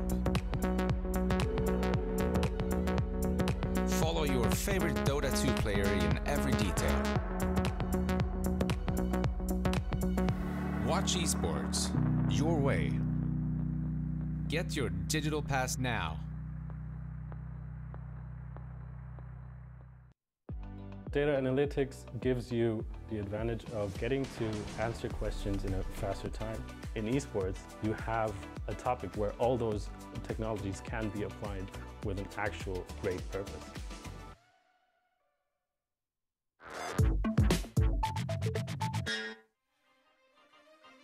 A very warm welcome back to Bucharest, and a warm welcome back to a very chilly Bucharest as well. There's a lot of snow on the ground outside, but things are warming up very nicely inside the building as we work our way into the main event. In series number 1 of the upper bracket right now, it's eHome that have the advantage by 1-0. All best of 3s right now until the grand final, which will be a best of 5, of course. And we're back with our panel members to look forward to draft number 2, where we're expecting Keen to have a much better draft. Alongside me is Pyrian Flax Black and Kyle.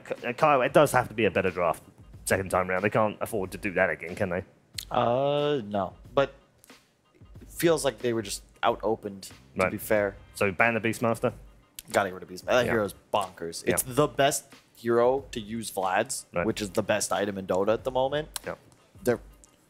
It's too good. And on top of that, they gave him Medusa too, which is like a winning condition right there already. And Beastmaster amplifies it so much.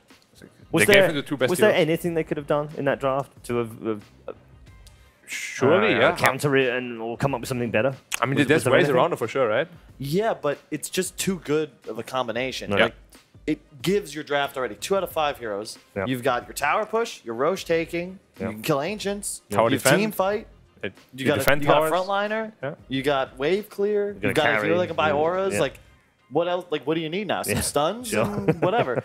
Undying Quap are usually pretty difficult to fit into perfect drafts, and they can end their lineup with those heroes because they don't need anything else other than, you know, what's good. And what do we want to play? Quap, I like Quap in those sorts of games where you're not forced into this like Orchid, BKB, AC, whatever snowball. It's like, oh, you die twice. So you're putting everything in on the Quap. Exactly. This is more of the utility, just sort of. I'm a pub star. He's annoying. Going Yules, Ags, Shivas. Like, if those items feel nice and you have these timings, you don't have so much pressure to kill everybody and pick off, etc. Okay, Ted, I'm gonna give you like a free lesson here. Alright, so if you have Medusa and Beastmaster, you're pretty much you can get countered. There's lots of counters to both heroes, but no matter what they pick to counter you, you're always in a position to win the game. Okay. Even if you just win one team fight, you get an objective, Medusa gets too big, and you just win. It's really good point. That's why the draft is so good. I also felt like Keen went for... I felt like they got the Earth Spirit to help win probably mid lane. Yeah. They got the Dazzle to just protect whoever was going to be the carry and maybe protect the mid as well. And they got the Lich to help secure the lane as well. And I'm thinking, you're securing a lot, but what is it worth securing at the expense of everything else? Like, I feel like eHome's draft was like, every time the fight starts, there's a lot more to deal with. There's a lot more targets because you've got to take this house down. Now we've got to deal with this Beastmaster and his summons. And we've got to deal with Medusa. And by the way, Undying's walking around sucking the strength out of us. I just felt like there was more... There's more targets in eHome's draft. I mean, and in Keen Gaming, there was like 2 guys you have to worry about. 10 minutes in, it's 7-1 to Keen, right? They've won all the lanes. They secured the hell out of even the with lanes Razor in the not first few doing minutes. very well. They've still won everything, and everything looks great. Still hasn't won on the game, though, is it? I just feel like the draft wasn't expansive. No, because you knew as soon as they lost a big team fight, what else did they have? They've already finished. The lanes are done. We've seen this one situation. I spoke to Kyle about it too.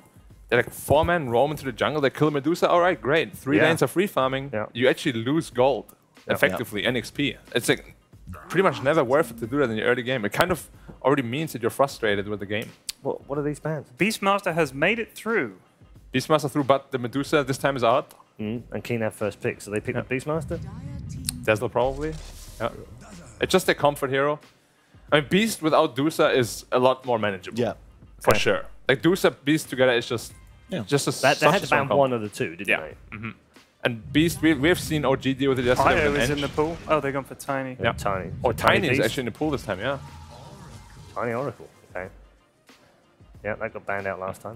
Oracle is also quite good against Dazzle. If you ever match up for whatever reason, then you can always just purge off the Poison Touch. Alright. Did Keen pick up the Beastmaster here then? It's possible.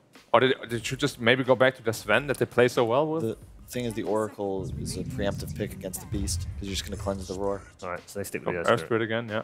I mean, Dazzle, Earth Spirit, like if you put a Dazzle mid and Earth Spirit roams for you, it is very easy kill potential. There's so much slow, so much damage. They're going to pick Lich again. I can feel it in my bones. You can't pick Lich into Oracle. It's unplayable. All of your abilities are purged. So he can purge the shield off you? Yeah. Damn, son. Oh, not purge rather, but you know, and also you do purely magical damage. Right, and he right. throws a shield up and no care. Wait, the shield is purgeable, right? The Frost Shield is purgeable, and the Oracle Shield prevents all magic damage. Yeah. It would be a bad pick then. Yeah. Correct. The Huskar is would not be another great. obvious pair for the Oracle, so that one's gone. It's another easily identifiable just pair that make for a great win condition. And I think I mean, in every Dota game, Kyle, I see an Oracle, I go, go, Huskar! Go! to reiterate Black's point, I think it's really important when you look at drafts and openers and evaluate them based on how they win games and whether you can prevent that win condition in any way. And certain concepts like Oracle Huskar, they're always going to be good. You can't stop it. You can beat it, but like there's nothing you can be like, oh, that's fine, guys. We'll just, we'll pick PL. Yeah. And we'll be great. As if you're hard countered, we're fine. Now you're not fine. It's a snowball, you lose. Yeah. It's the same way any team, you're playing against Medusa Beast, you're playing against Io Luna. At a certain point, or Io Gyro even. Yeah, like you're just you lost because this hero is going to do too much damage. You can't deal with it, and if you can't deal with it, he'll hit the building, and you lost. I mean, we're not saying they have like 100% win rate. It's just they're not really counterable. Yeah, it's hard. Yeah. And then you can pick support. You give your supports better games because of it, because they get more information before you pick them. You have taken away the troll. Yeah. And the Lion is also gone. Yeah. Obviously did a lot for them last game. I think Lion is really underrated. He just does too much. I like it. Lots of damage out of the Sable. His laning is also quite buffed now. He can throw like 6 stuns or 7. Yeah, it's hard because positioning on Lion is more difficult than like any other support because you have to play, your cast ranges are very low. So you need to be much closer to engagements than other 5s, but you're still just as squishy. So it works best in lineups like eHome had in the previous game where you have effectively your entire draft around you is able to be frontline. Like you have a Dusa, you have a Beast, you have an Undying, like there's so much stuff. You don't notice this. You're like a teeny little dude running around. Yeah. And Quap even itemized to be frontline too, with the Shivas and the Axe. Exactly. Really tanky. You need information. It's one of those heroes that you play much better. Similar to Batrider, there's vision providers like Beast, and there's vision consumers that take this information advantage and then capitalize on it by killing stuff and winning you the game. And Lion is a big one. If you have a fight, you have that full view of it, you see everybody on the enemy side, you're not threatened. You pre-click some hacks, the guy blinks in, you hacks him, you're like, Klings, 3rd pick. Wow. You had a mild Admiral Bulldog moment then. No, Bulldog would be like, Klings! And followed by like a, well, they lost. Yeah. GG, boys. All right, we all know who's going to win this game. Nah, it's a good hero. Klink's underrated. I think Klink's really good. It's quite early in the draft. I like it with Slaughter, though. I feel like he kind of feels like an amplifier. Yeah, I like the fact that he's had 23 matches on the last 5 patches and has 0%. Yeah. Well, 1 pick, 1 ban, He was banned? 0 wins. No, you're misreading it. I'm joking. It's not 23 matches and then he's had no wins. It's 23 matches two of here, right? matches. 1 pick, 1 ban. He's played once here and lost at this tournament. And he was banned once. Yes. That was probably just now, though, right? Whoa, And it was against OG, I think. Oh, really? Yeah, because it was the last ban. Because Thompson clinks. Thompson Klinks. Didn't work out for them, though. Yeah, it's going. I like Thompson's, man. I'm still sad I was wrong. I should have. That's one of those nice wrongs, though. Yeah, it is. You're like, I'm glad I was wrong. It just you don't realize like someone's good until you play with them, right? Yeah. But I looked at him and I was like, oh, this is a gimmick player. But really, he's like that best kind of Dota player who's constantly looking for new things that could be good. Yeah. Like the Rays are going 1-1-4, right? And trying to optimize and find ways to win games. And you look at my region, looking at you, North America, where you've got players literally picking the same 3 broken heroes every patch. Like, I can't believe it, and it boggles my mind. But there are these guys. Last patch, they're picking TB, PL every single game. You don't get any better. It's not hard to win games if you pick the best heroes. But isn't the aim of the game to win? No, the aim of the game is it I pumps. thought you said play to win. If you're a professional player, it's all practice. So many people do that because they just want to be like high MMR. Yeah. Is that why Samael just plays Spirit on pubs then? I mean, Sumail plays a lot of different heroes in pubs. If you're a pro and you're like a core player, I just feel like if you're going to train heroes, they should be either off meta or like that second tier. You're trying to find something else, aren't you? Because you're not going to get those every time. You're trying to find something else. Yeah. You're trying to find one other thing that nobody else has found that actually you go, oh, actually this is really good now because of this, and this. Think about, okay, they picked, PL or Morphling for the a billionth time. What like keep trying new things to beat it. Yeah. Or you're building like Thompson does, where you're building it differently. Yeah, they could go DP here. They like the Yeah, didn't get banned second time This is round. the chrono with really good DP. That's a great prediction. What about? I mean, I personally like OD too. OD is okay. I agree. I don't like it. Did that Oracle get banned can be a second bit phase rough. last time as well, didn't it? It did. OD Last did. pick, last yeah. ban. OD did not DP. DP was last ban, wasn't it? Yeah. A DP Void, the old classic. China Classic. Yeah. I had to play it lots of times. Play against it a lot of times. Up there it Good is. shout. There it is. Great. good shout. DP doesn't have the easiest lane against Klings, I believe. Should be quite difficult. Goes both ways though, because if you can play aggressive on Clinks, he can't threaten you. Oh yeah, And then you- Earth Spirit DP is a yeah, killer lane. Yeah, exactly. This is something we play a lot back when I was in Cole. As you siphon, you roll, you're in trouble. Sven is still in the pool. Could you pick up a Sven here, maybe? For who? Could. For E-Home? No. Not for Keen, maybe. No. But Keen definitely Maybe. is an offlaner now. No, Keen. Oh, yeah. I wish it was Cordazzle. I think Cordazzle was really good this game. Yeah, it could You be crushed offlane Void Tide. as well. Yeah, it could be offlane Void. I think Dazzle safe and Void off is the way to go here. DP crushes Tide too, though. And they like their Dazzle True. mid. True. They like Dazzle Earth Spirit mid. Yeah. Point is, I think you go for a support. Yeah. I'm not quite sure what it should be. Position 5. A Disruptor could be good. Nah, way too squishy. You can't. I don't think you Like can it. pick something that gets fed on by Clinks. You don't want an easy prey that is forced to buy like Medallion Buckler just to live for an extra couple hits. That Conquer band's quite interesting as well. Keen have picked that out as a 5th pick quite a lot. Yep. I mean, I like Conquer. Really good against Clinks. You can't juke it. You catch an X and you're dead. You want to rely on your mobility to survive, and you can't do that against that hero. Terrible at ban. I'm a bit worried for E-Home actually this draft. The Better draft is very draft from wonky. Keen, isn't it? Yeah. That's what we said they had to have. E-Home's draft is really wonky. They have like a what, core tiny, core tight. It started weird though, right? Like Oracle Tiny versus Deuce of Beast. If you think about that checklist about how to win games, Oracle Tiny just doesn't give you very much. Would you prefer them to have opened if they were going to go for this Oracle Huskar? That early? Nah, it's a little early. It is early, a isn't little it? early. Yeah. I actually think you could open with Clinks if you're this confident in it. Yeah. Because you know they're gonna pick the Earth Spirit. I mean, the tight is obviously response to the Void. Yeah, they do go for the OD. Cool, that's the OD, yeah. He's been banned so much. They knew it. They knew what was coming, so they're Drow going for the Drow. Ranger. So it's a support tiny or support tight? We'll find out momentarily. Hopefully we'll stay with it until we... No, we don't. What is that on fire cosmetic? I don't know. I thought that was a It's set. messed up, man. I thought it was a set with Undying in that last game, but maybe it wasn't. I don't know. We'll find out. Answers on a postcard or on Reddit. This one's hard. Better draft this time round. Much Black, better. From Keen. And I think, Kyle, you said it's slightly wonky for E-Home. Yeah, definitely. You can see how they want to win with the Drow Klings, but it just feels like either Drow Klings, whoever goes middle, this Earth Spirit is going to roam, then you're going to feed, and your game is going to suffer, and then they group up as 5. I don't know. This Tide's not going to have fun against the DP or OD either. Okay, let's get some quick predictions. Ted, let's start with you. I'm gonna go Keen this time. I think. I don't like the too much single target with the Clinks on the Drow. I just feel like it's weird. I don't know how the Tide fits in. I don't know if they want a team fight or if they don't. I don't get it.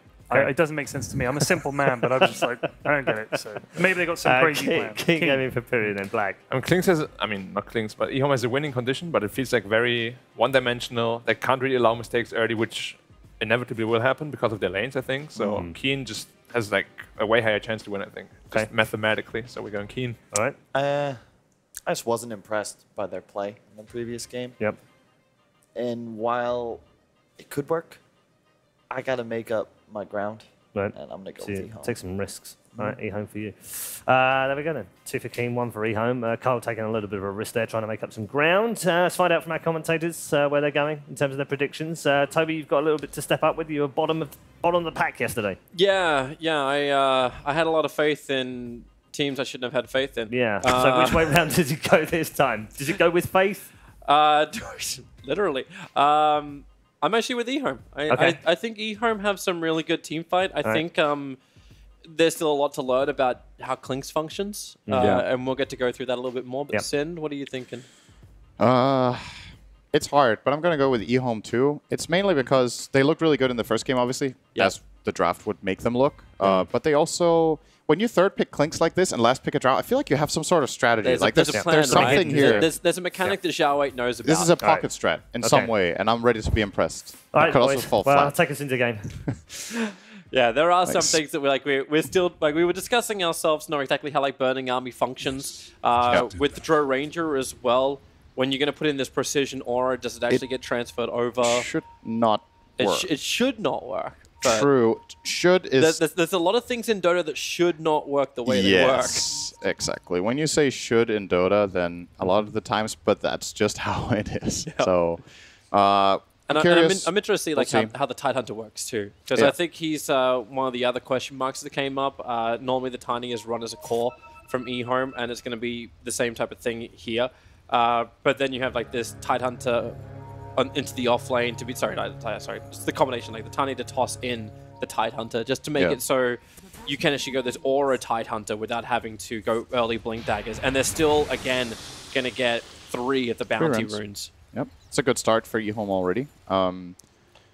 I look at this eHome draft, I'm like, if this doesn't surprise or do something special, it looks pretty weird. But when you pick it in this way, it feels like a kind of strategy that they've theory crafted and tried and practiced, and that has worked for them. So if that's not the case, and they're just like, hey guys, let's just third pick Clinks and see how it goes. If that's the mentality, I don't believe in them in this game, but I'm giving them the benefit of the doubt that there's probably something going on here. We're thinking that Xiao 8 actually does think of things. Yeah.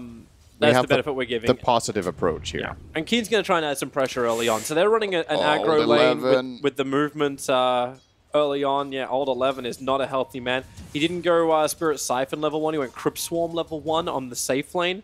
So he doesn't have that sustain, but at least this gives him an ability to farm from range. But it feels like the same type of thing you achieve with a PA with Stifling Dagger. It's like, okay, I can do this at least. And they took advantage of him by skilling Gush level 1. So they're just running at this TP. I feel like this Death Prophet hero, when it has a bad start, it never really comes online. There's 2 reasons you put it mid. First of all, the levels, so you get Exorcism at a good timing, and secondly, so you get the key item or 2. If he's going to keep playing 1-on-2 down here, I feel a lot better for eHome already, because to me, this DP is, in many ways, the centerpiece of the draft of the Radiant, even though they have 2 other strong cores in Void and the OD. But it's something you were mentioning too. You look at these 3 heroes, you're like, wow, this is going to take a while, isn't it? They are going to take a while before they can play aggressive and make moves. And if you don't have Exorcism to take towers with, what kind of fights are you even looking for in the game? Do you dare say it's the same as Game 1, where there's a lot of pressure on Karka and Dark just to perform once again? These supports will do the damage. Someone needs to come out of position. Like up on top lane, Ego was up a little bit too far, but hey, did anyone bring any kind of detection up against a Clinks? They did not. So level 2 Clinks just goes Skeleton Walk and walks away. Doesn't need the strafe in the lane. Doesn't even probably want the strafe just yet. This is all about just hiding inside the lane, making sure you don't die. Yeah, they're not going to be playing aggressive and looking for a kill just yet, so this is totally fine. Oh, TP from Kaka. They're going to be looking for their first move onto old 11's lane. Seems pretty much impossible to kill anyone down here. He actually just used his rolling boulder to get to the creep wave to try and, I don't know if that was to pull or do something, but... It was to pull. He was a couple seconds late, though. So pretty bad timing on that one from Kaka this time around. That's going to relieve a lot of the pressure on top lane for eHome, and it's already been pretty nice having the Tiny in the front line just beating him with trees. The one good lane that's really going the way of Keen is that mid lane. Drow Ranger 7-2 against the 16-6 of the OD. So you are getting these early items. Not to mention there's actually a level advantage as well going the way of the OD. Yeah, he's actually less ahead than I thought he would be based on the CS. I thought it would be a slightly bigger advantage, but... Oh, chicken. Sorry, I got slightly concerned about it because he was really holding that time walk for a very long time.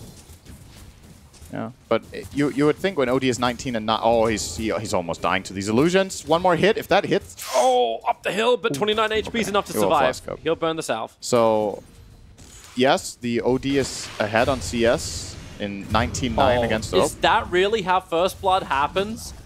Old 11 just slightly overstays his welcome while up on top lane. There's an avalanche toss combo. Kaka will die on the bottom. There's Faith Beyond and Innocence. Faith Beyond's just like, I didn't use any abilities to kill off the DP, so alright, I can use them now to kill off the support. That was not pretty. But man, look at... Let's just finish off on this mid talk, okay? OD is 20-9, and Drow is 10-3, and they have the same net worth. So I didn't see how many flasks Yias had to buy in this mid lane on the OD. Of course, he has the clear experience advantage from all of those denies, but the lane is still kind of breaking even. If you're Drow and you're breaking even mid, you're generally pretty happy. No mana to go into Skeleton Walk. He's already got the Poison Touch on him, so quite simple. But Tiny was backing off for a second. You'll now move up to the top lane, cut through and say hi to Dark. The Clinks can TP in a bit. Oh, Yias trying to dive the Drow. No Gust skilled. Yeah, they got Kaka ready to Rolling Boulder. Oh, okay. Well, Rolling Thunder will not connect, as the Imprisonment will do its work instead. What was that TP? I am uncertain. Here comes the Tiny with the toss combination underneath the tower.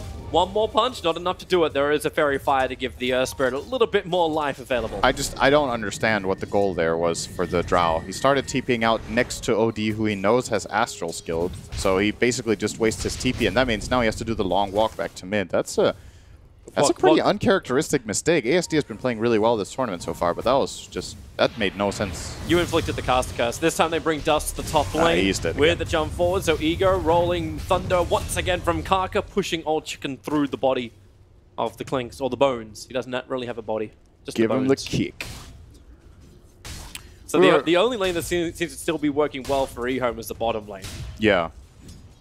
This mid lane was fine until this death, and if he hadn't TP'd out, it would have been salvageable, but that TP death definitely hurts him. Now he's a full level and a half actually behind the OD in mid, so looks good for Keen this time around, this early on.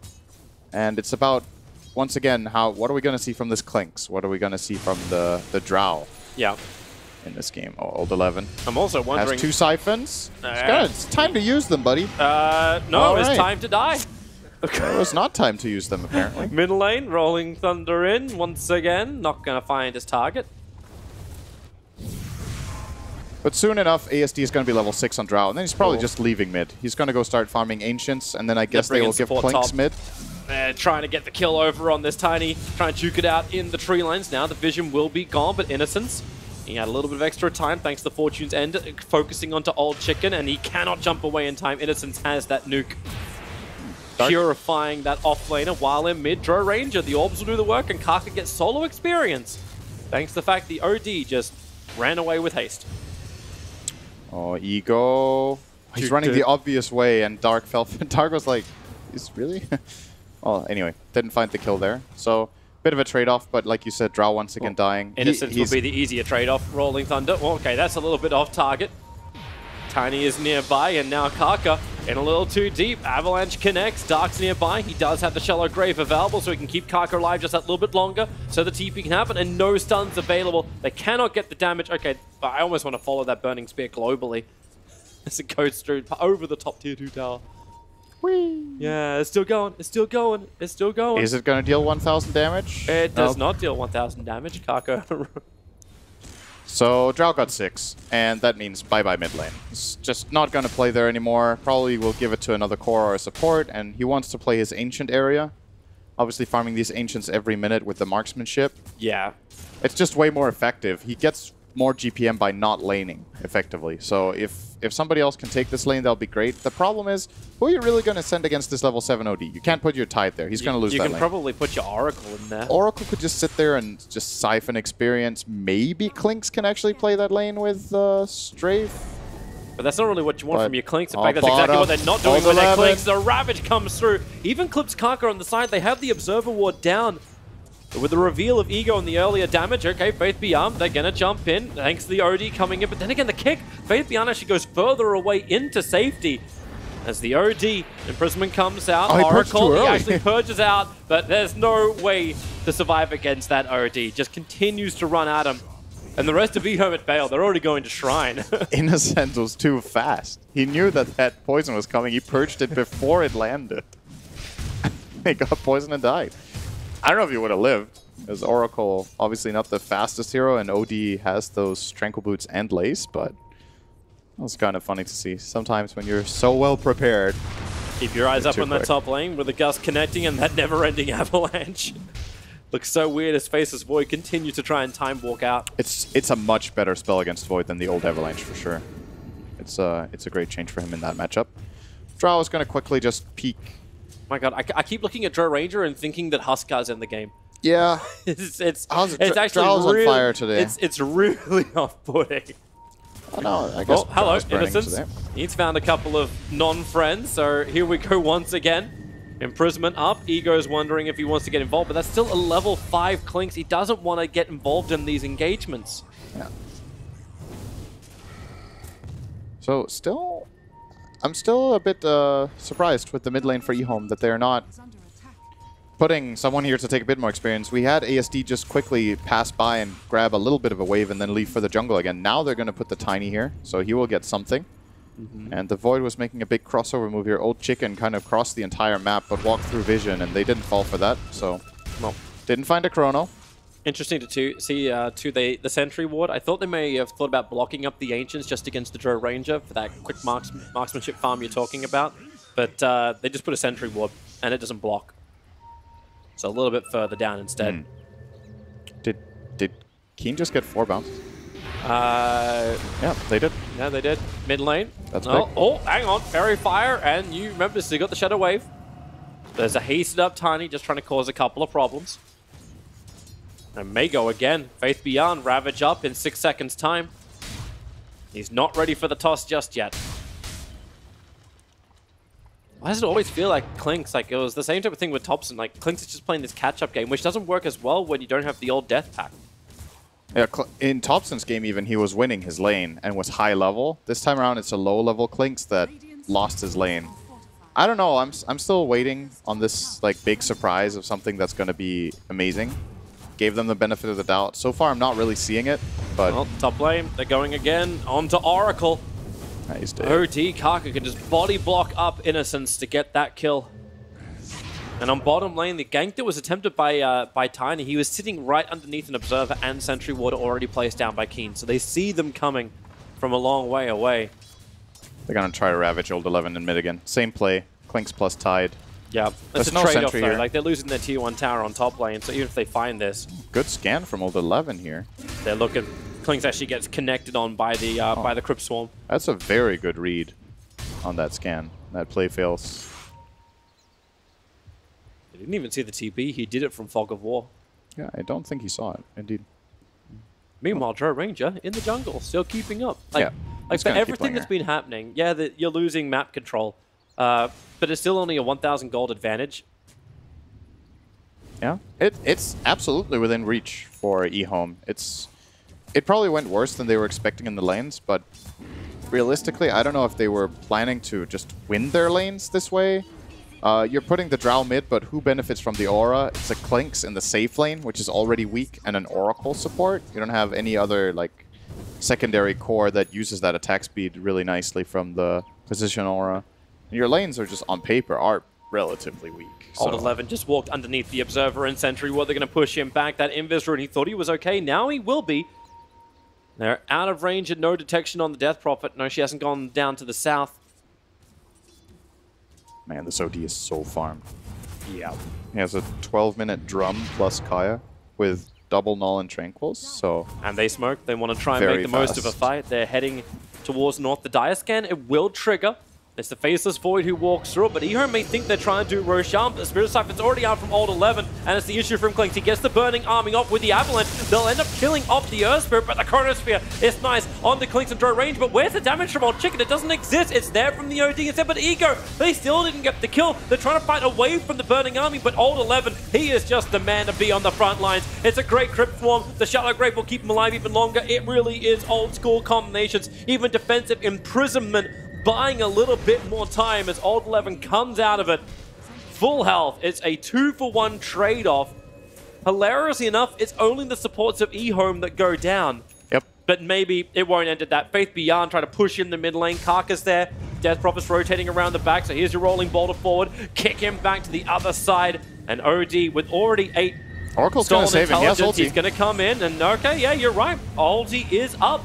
Ego will arrive as well, but they turn on the Magnetize. 3 connected, all slowed up underneath the tower. Maybe ASE with a silence, and Faith Beyond, the damage is high. Old Chicken, he'll actually get in the backlines too. Try to slow down this Drow Ranger, or just kill off the Oracle. Both will be good for him.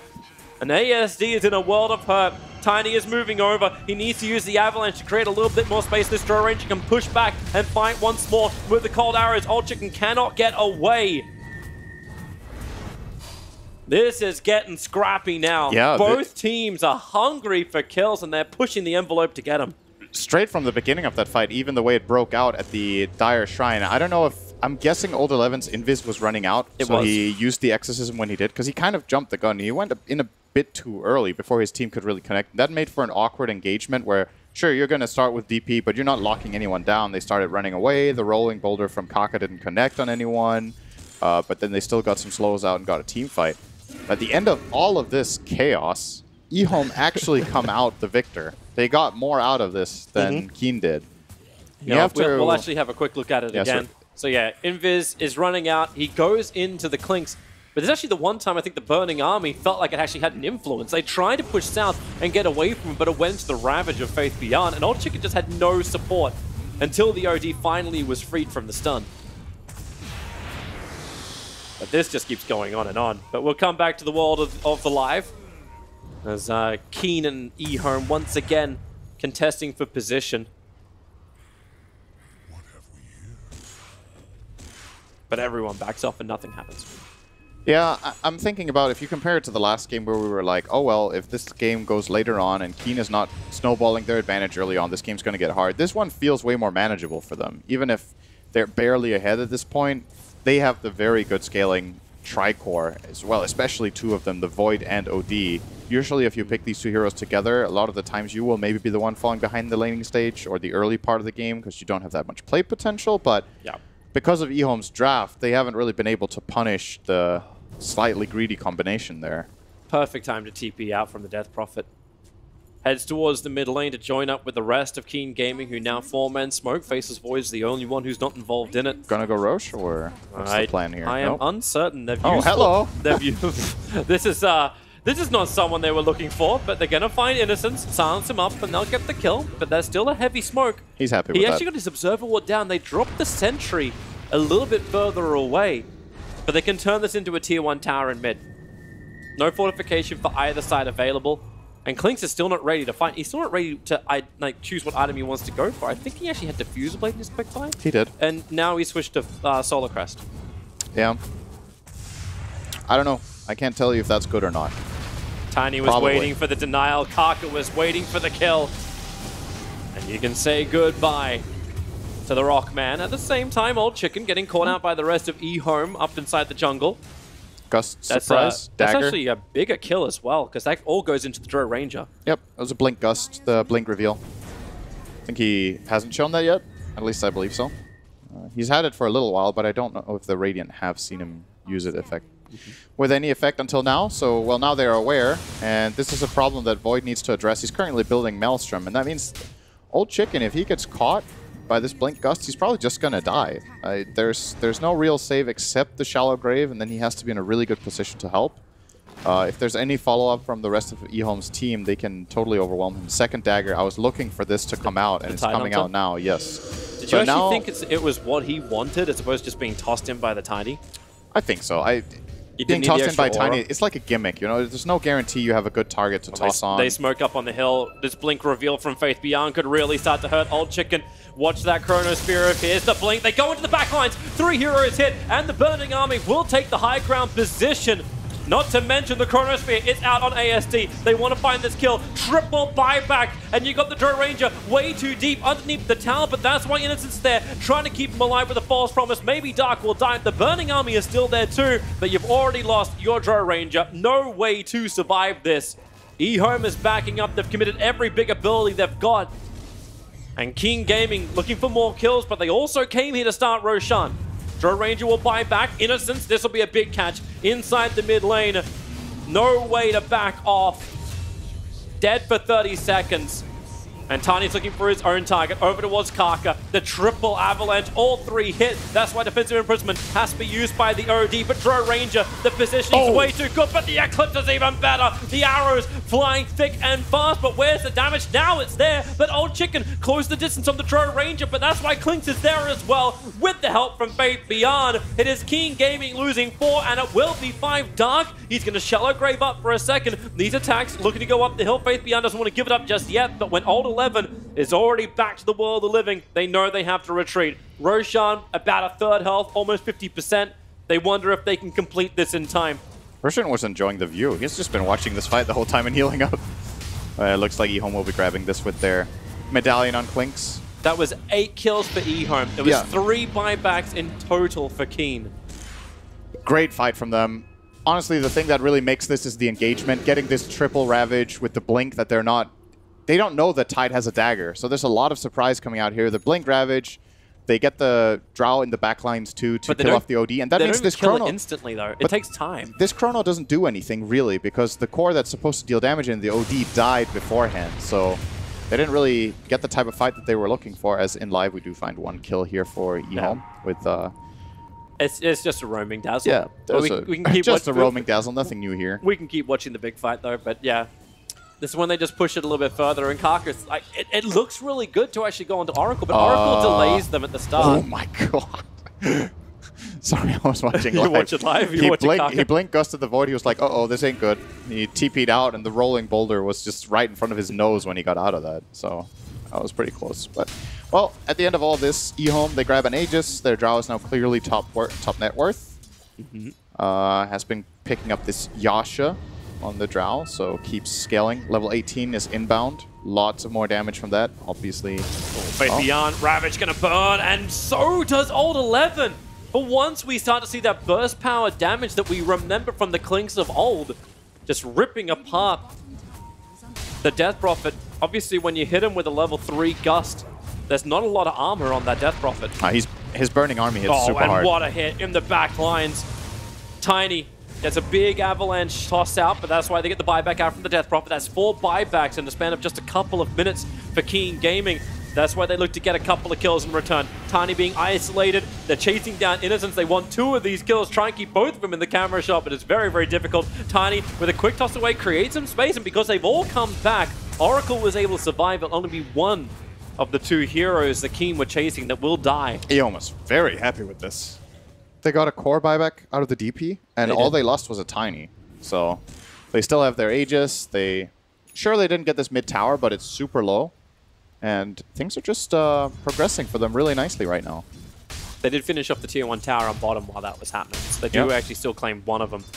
But that mid tower is kind of going to be denied by Keen. But they don't want to yet. They're on the hunt. When the smokes are off cooldown, they're going on a hunt. 3 men together. Chronosphere is ready. And Innocence, really? How many times can he actually break their multi-hero smoke and just die for it? It doesn't matter. Like, this is the solo play. I die and we lose nothing of value. This one is a bit better for Keen than the last time they found him, because this time they found him in the enemy jungle, and they're actually getting an objective out of it. They get this bottom tier 1 tower. I'm not sure if eHome were interested in defending this with their current position on the map anyway. They're just running towards the mid, and they take the tier 1 tower before it can be denied. Now Old Chicken, well, he wants to try and do something. There is no TP scroll available for the Tiny, but Kaka, Rolling Thunder is going to be dodged. Tiny's just trying to buy more time. DP's coming in, Dazzle's coming in. All right, this is how you chip a rock. Okay, he died. But how much are they having to commit to get these kills? Like, it's a Tiny or the Tidehunter goes in, and then you think you've got the kill, and in a team fight, you then got to deal with a false promise. Yep, they're making some good space for their Drow mainly to farm, and kind of Clinks has managed to find himself somewhat of a game. Love seeing the medallion pickup that he did go for before the defusal. We saw how useful it is for the single target kills. Obviously makes his ultimate a lot stronger, just the damage that comes out from those, from the Burning Army. He amps up his Drow. They have the Gush minus armor too. There's a lot of good minus armor synergy in their lineup. This is one of those moments where maybe you wish at times you had the old Dazzle ulti. Yep. Having Weave right now would surely be great for the Radiant, but they don't really have any plus armor in their lineup. Whoever thought of the name Bad Juju? Bad Juju. That sounds like something that Slacks wrote. I don't think he knows sophisticated words like Juju. Okay. Okay. Oh. Four heroes from eHome, all smirked up, looking for their own opportunity. The Drow Ranger will reveal herself, and this is bait. This is so obvious bait. They know the shields are up. The Death Star is operational. Oh, they do not want to fight this. They saw him for a moment. Clinks is trying to find him. They want a ward. It's like, yeah, can we put a ward on the hill? Did anyone bring a ward? Anyone? If they had a ward there, they would have probably killed the Void. They could have warded that high ground. They would see him with the flying vision here. Now they have it, but he's out. Fortification's going to slow down. Oh, that's a Radiant ward. Never mind. Yeah, that's the other way around. Yep. No one brought a ward from eHome. They actually they did bring one, and they put it inside the Radiant jungle. Yeah. Next to the sentry. They're not really using it though. They placed this ward, and now they're kind of backing off. If they go for the tier 2 tower on bottom so. lane, then it will be more useful for them. For sure. And with a double damage rune on the Clinks, you can definitely feel like they want to hunt something. Yep. At the same time, though, they're kind of waiting on their tiny dagger. It's going to make things a lot easier, and he will be grabbing that now. Finally, Jianming will get it. Be, like, how fast can Ego kill the bottom tower? That fast. Boom, boom, boom, boom, boom, boom. And there's no fortification, so they can't even like cancel any part of the strafe. All right, yeah, that fast. Holy shit. Now that's a sophisticated phrase. That was very quick. Mm-hmm. And 2 bounties. Remember, that's no death pact, and that's a 1,000 HP hero. Yeah. he is such. He's such a glass cannon. You're really feeling the tower nerf, though, right? Like in the previous patch, a Clinks without death pact running would not take that tower that fast, even with the DD. So. Yeah. But. Oh, he grabs that. That's nice for eHome. They traded evenly on bounty runes. Keen Gaming, you see them grouping up as 5 a lot on this map, while Drow is just farming on her own. So eHome kind of being more effective with the resources that they have. They're just farming extra compared to... It's more efficient. Simply. They're just getting more out of the map right now. Not a lot, but it adds up over time. Like, Drow is increasing the gap. Now it's 3,000 gold down to the OD. Just 5 minutes ago, it was about 1k. It's actually amazing how fast Drow can move between the camps as well. Like there was always the old, like, I build a Yasha so I can move between camps quickly. Now you got Hurricane Pike and a Blink Dagger. He's she very can just jump from one to the next, and because you've got Warcraft 3 style, the 40% chance, which was even higher than Warcraft 3, you can just rip through camps. The new marksmanship is a farming machine. Yeah. It really is. It's like, well, I don't need cleave. It's got this single target. I always felt it was weird, though. Like you can jungle Drow once you hit 6. It's always feels odd. Yeah. I mean, when you think about it beforehand, people are actually doing it as well. Maybe not necessarily at level 6, but Drow was still playing the Ancient Area with her marksmanship. Walking straight into them, around the trees. He'll have to BKB pretty early, looking for the find. Thought about the exorcism, but hasn't found the target he wants. Now they'll find Drow Ranger. Karka moving forward. They'll Yule Scepter up, a face beyond. He comes in with the Ravage. He'll clip the supports, but not the core just yet. The TP out from ASD. Well, he'll cancel it and then just burn the Mana Star. They know it's time to fight. And Old 11 is way too deep with no support. Dark cannot get through the burning army. It's just a perfect line battle, and even the OD tossed back up on the top lane. His BKB will now be burned. Let's go with the Eclipse just to get the kill onto the Tiny. Blinks will be coming off cooldown. He begins to TP out. Now they find him, and now they kill him. Dazzle, the sole survivor of Keen Gaming.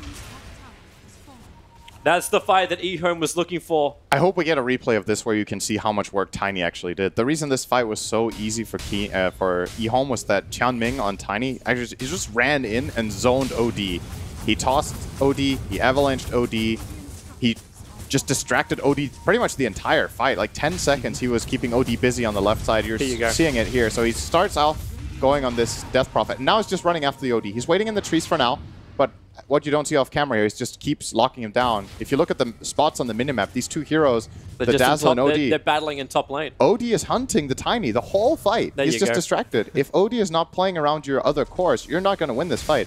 It's very important for Keen Gaming's lineup that their cores are in range of each other. If they play 2 different fights and it gets scrappy like this, Drow and Clinks are going to win every time. These 2 heroes' weakness is the 5-man. And you want to come back live in just a second. Karka, he's going to look for the Rolling Thunder in to see if he can claim it. No, well, that's just disappointing.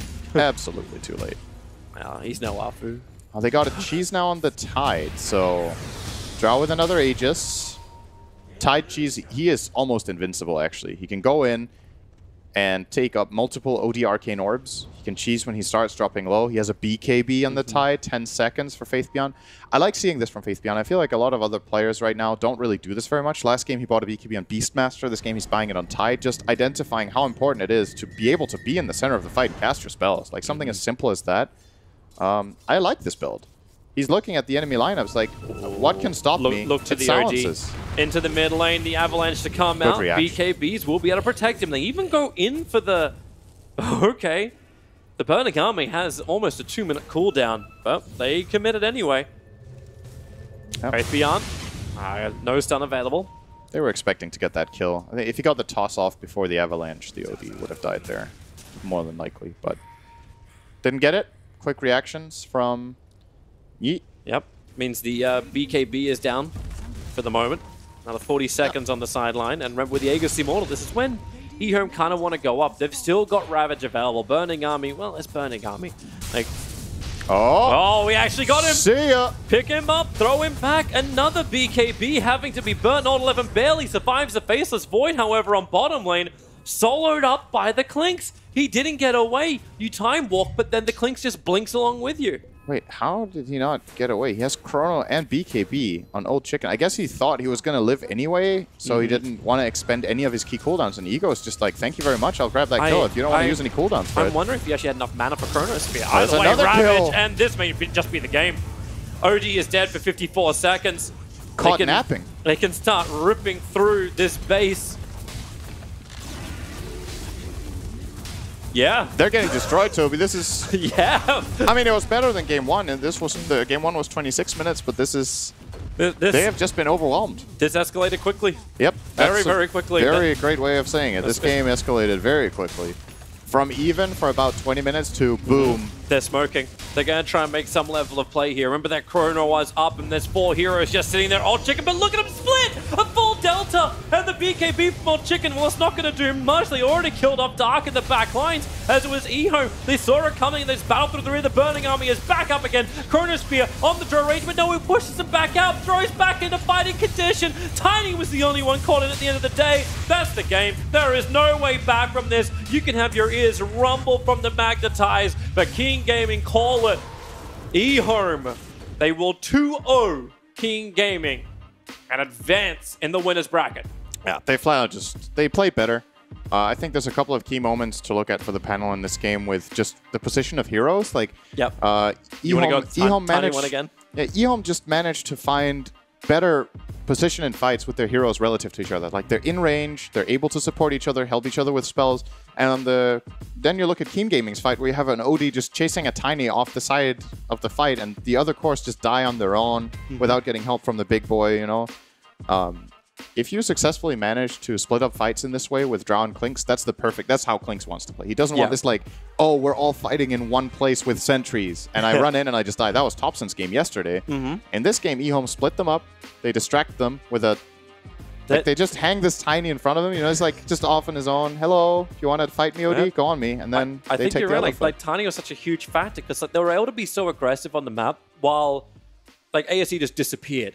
The Dro range was farming up inside the jungle, and then when both Ego as well as Dro, like they both had their blink daggers, they couldn't be controlled in the team fights, and they're farming even on the side lanes. They can be even more pushing further out. It's like, I don't care if I'm under vision, I can still blink away when the initiation comes. Yeah. Because Void's terrible against blink daggers. And you look at how their lineup, just in isolation, how their lineup works. They have these 2 tanky frontliners. They have the Tidehunter, they have the Tiny that go in and just soak up damage, make space for these 2 ranged heroes to just deal all their damage, and then they even have a save on top of it with the Oracle. So just looking at this dire lineup in isolation, it looks kind of cool. Yeah.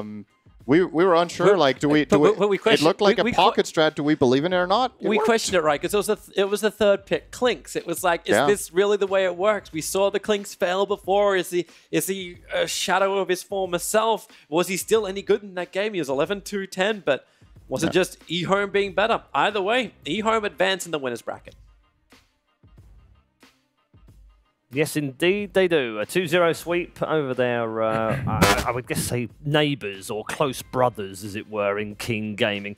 A difficult difficult match for them after a poor draft in the first game, a good draft in the second one, but still not good enough. So why was that the case? Let's find out from our panel members now. Pyrian, Flax, Black, and Kyle. Kyle, we'll start with you because it's draft. Okay, fine. First game, fire and forget. It was draft. Second game wasn't the draft, was it? Yes and no. I think they played better. They certainly had better team fight, which is always nice. And I think the Drow pick was key. Right. We were complaining a bit because Drow and Clink kind of do the same thing. But the Gust is just so good against OD and Void. Like, those heroes can't play Dota when they get Gust. It's not quite as good of a spell in comparison to Artifact. But in Dota, it's still pretty good. I'm not a believer. Like the Dialine, obviously they won, but it's mostly just because, you know, I think just outplayed them. Like if you put two evenly matched teams here, you put like a Secret versus Liquid, 100% or 99% of the time I think the Radiant team is gonna win. Simply because the Klinks is being left solo against the lane, he gets completely dumped on. The Drow is getting completely dumped on. The two heroes should not be able to recover this easily. I feel like Keen made it really easy for them too. Like they get picked off here and there. And I don't know, I don't think it should be that simple for Dia to actually come back. I feel like they spent a lot of time chasing heroes around that they... I don't know why they got baited into chasing around this Tiny as often as they did, but they did, which is kind of weird. And there was the fight top just in the Dire jungle where they sort of BKB'd really early and then just had to wait a little bit long before the engagement actually started. And once it started to run out, then they all just started getting melted. And I think the positioning of Klinks and Drow was key. And honestly, eHome just executed it better. They were able to bait Keen into these fights that Drow and Klinks were just ready to just melt them, and that just kind of happened over and over again. It almost feels like they're like, I don't think it's the Keen that we've seen on day one. Like the Roshan buybacks. That was weird. They were really terrible. sketchy. They were game losing. They were actually in a good spot. They all just go into Roche. They want to do Roche for. There wasn't even like a good timing or anything. They just like decided to do Roche suddenly, and then they get busted. 3 heroes died, all buyback, and die again. Lose Roshan. It's like an amateur level mistake there. You don't make these kind of mistakes during the stage. I think it's not allowed. You can't win like that. And obviously, eHome didn't. They look very comfortable. They've looked comfortable the whole tournament, haven't they? They do, yeah. I mean, so far we haven't seen them crumble under anything. No, they haven't dropped a single game. They make some mistakes here and there. Sure, everybody does, but they look composed. They look good. They always know what they want to do when they want to do it. You know what else? They looked like they were enjoying themselves, which I think is huge. I mean, if you look at teams that win tournaments, whenever you see them playing throughout the stage, they're having fun the whole time. Right. Their confidence is high. They're talking, because if you're confident, you talk. If you don't talk, you lose. If you watch how many teams have lost games where you could just tell they're not speaking, there's no communication. They are on, like all the shots we had of them there, we could hear them shouting from here in the studio. I could hear them yelling. So they're obviously having a great time. And I think that gives you the confidence to pick things like Drow Klinks and go, oh, guys, we'll make it work. Don't worry. How much of that is Xiao 8, do you think? A bit. I think that it certainly gives you confidence if, like, the team builder of China, like, pulls you out of the rough and just says, hey, you're on now eHome. Not the greatest brand anymore, but still legendary Chinese esport team. Like, you made it. So now just go out, have some fun, play some dotes. I think this Keen team maybe look better than I think they are.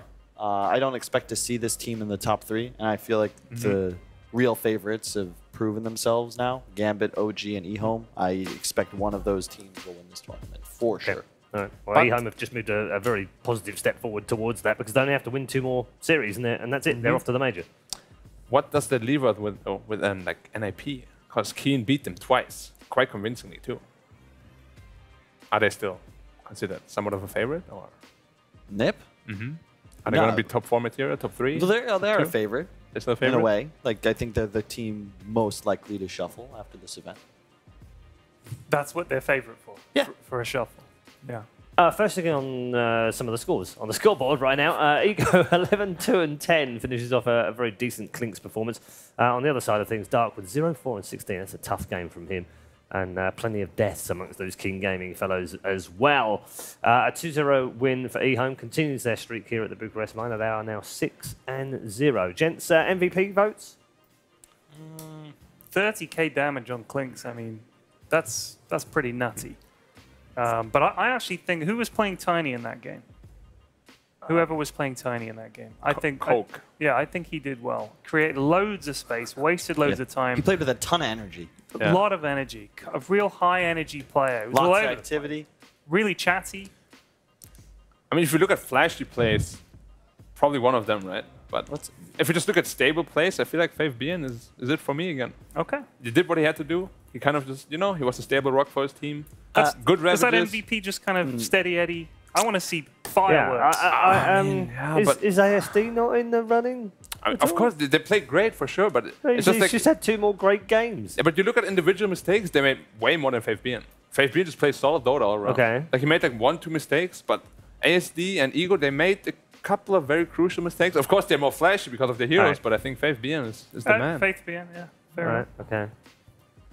There's the MVP. Like, he's just like the stable part of it. Obviously, he's the TI winner of the team. Hold on, though. I don't. Yeah. I'm with Ted on this. Like, you don't want safe and steady wins the race, gets the MVP. You want the flash. You want the Larry, the moment that changes the game. Okay, look at the Avengers. There's always this moment where everybody's emo, all the heroes are down.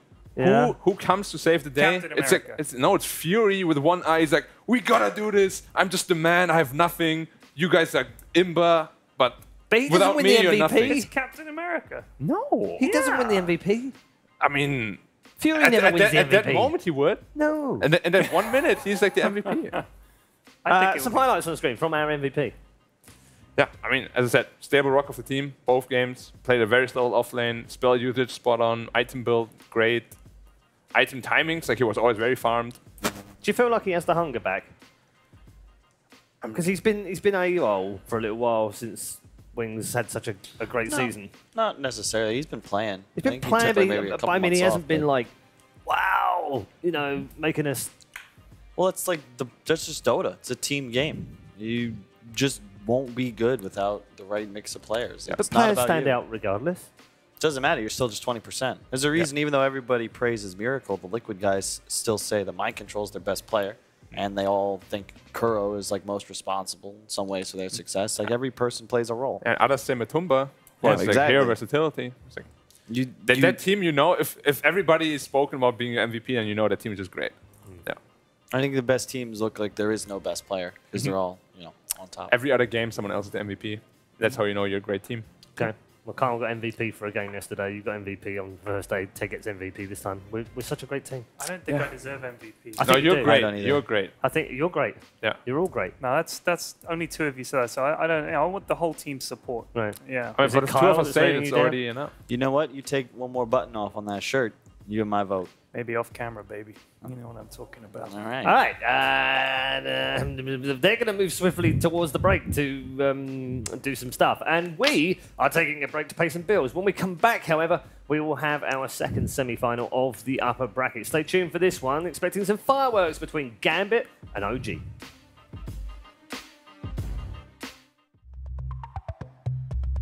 Coming up next.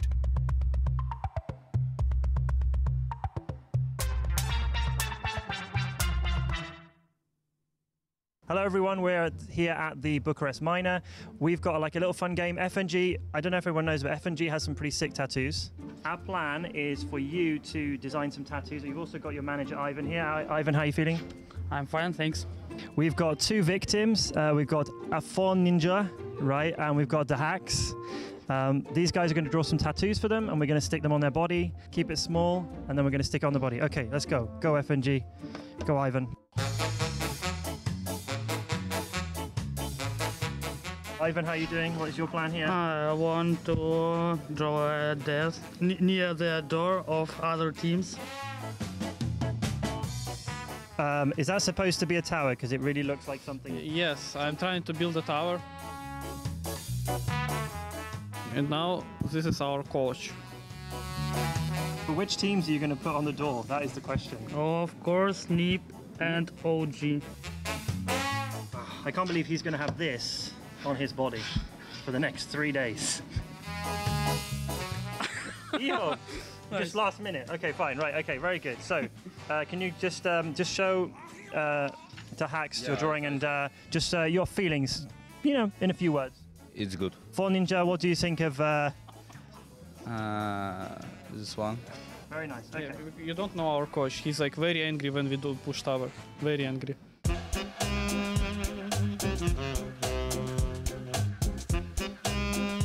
You ready? Yeah, I'm ready. That actually looks pretty sick. There we go. That's pretty good, right? We've got the Grim Reaper. This is designed by Ivan, the manager, a very talented man. Tell me about your coach. Why is he angry like this?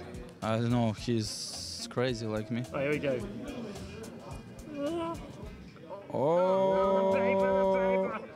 Oh. Wait. Yeah. Good job. What would you give it out of 10 if you had to give it a score? 10. 10 out of 10. Okay, right. Show the camera your fist.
more information you have, the better the decisions. Data is crucial to do important decisions in Dota games and even before the Dota game in preparation. It's really cool that a big company like SAP is investing into esports, and that I can be a part of it is amazing.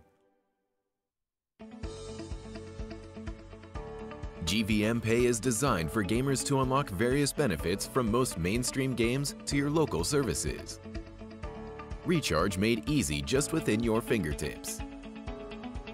Recharge easily in 3 steps. Earn rebates for every recharge. Download GVM Pay now at pay.gameview.io. GVM Pay is everywhere.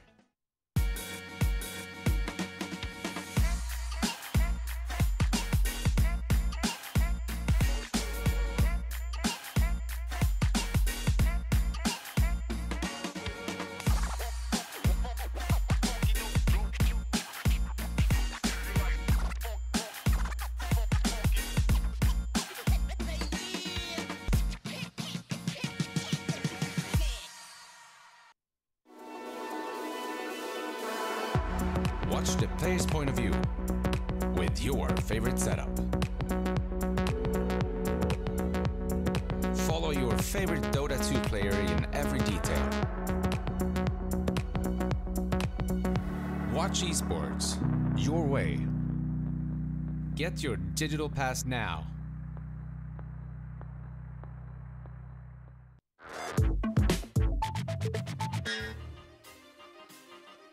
Welcome back, everyone, to the Bucharest Minor. It is day number 3, our first series already in the history books, and it's one that goes to eHome yet again. Their 2-0 sweeps continue, and their dominance so far has led them to a 6-0 record and to the the upper bracket final. Who will they play? That's what we're going to find out next as we move into our second series of the day.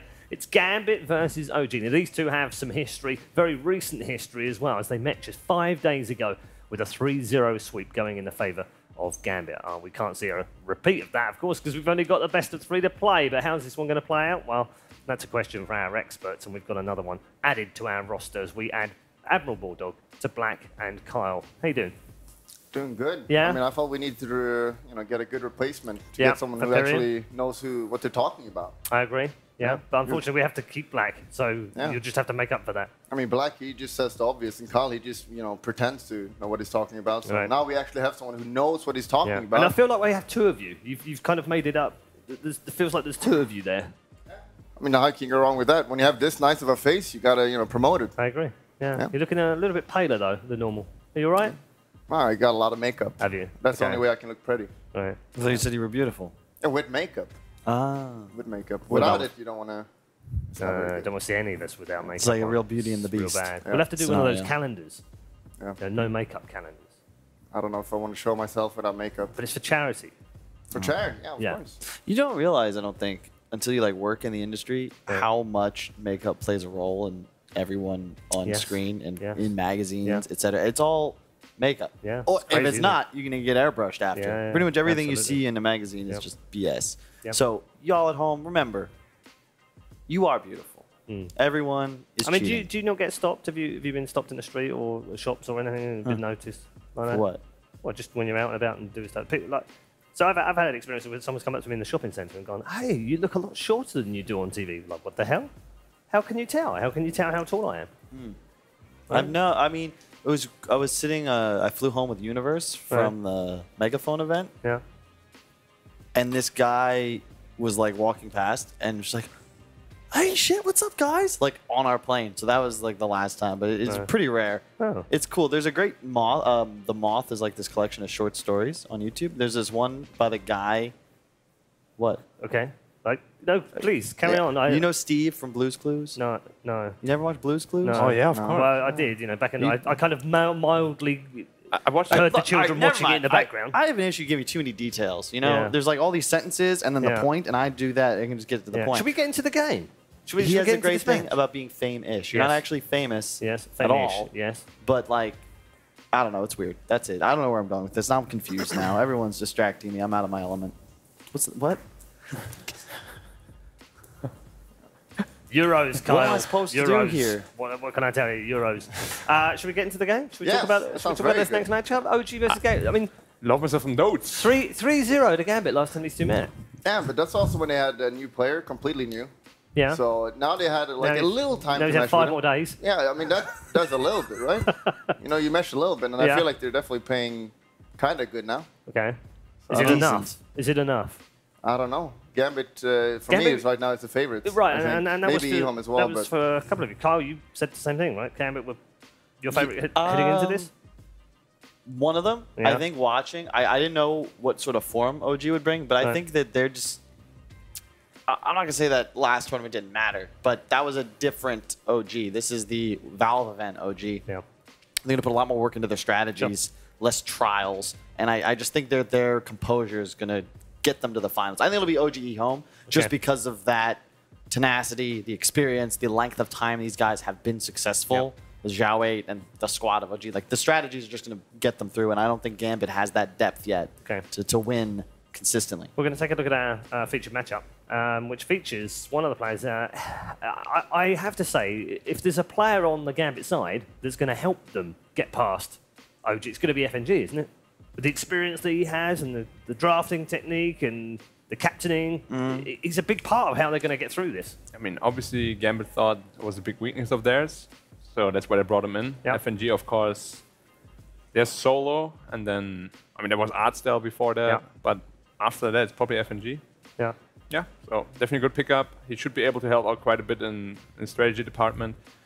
Obviously, they've lost one game in the group stage, but you know, they look quite strong, so let's see how that goes. I think one of the biggest issues with CIS region is that they don't really have good captains, honestly. There's very few. It's really only Solo. Like, you mentioned Artstyle to like some degree, but FNG, I'm surprised he's not really made it yet. Like, he's super high ranked. Like, a lot of captains are low ranked. He's like ranked 20 or something, whatever. Like, he's super talented. And Maybe that's the problem, though. Maybe there's a reason the good captains are low ranked. He always plays carry, that's why. Is that why you also were low rank? Yeah. So this is like the winning recipe? Yeah. Well, obviously not. But you know what? The problem was I was playing in NA. So even though I was low on Mamar, I was still high ranked. I'm like, it was like top 100, right? It's too good. Kuro, he's not even in the top 1,000. Right. Doesn't need to be. He's played all the heroes. There you go. Yeah. You know what we should do? We should introduce you. If you're not familiar with these two teams, these are the lineups.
There we go then, the all-star lineups of these two teams who have come through from the group stages into the upper bracket for a best-of-3 match between the two of them that will decide who goes through to the upper bracket final to face Ehom later on in the tournament. Of course, we've got 2 more days to go here at the Bucharest Miners. It's just day number 3 of 5. Gambit getting themselves ready inside the studio right now, as will OG.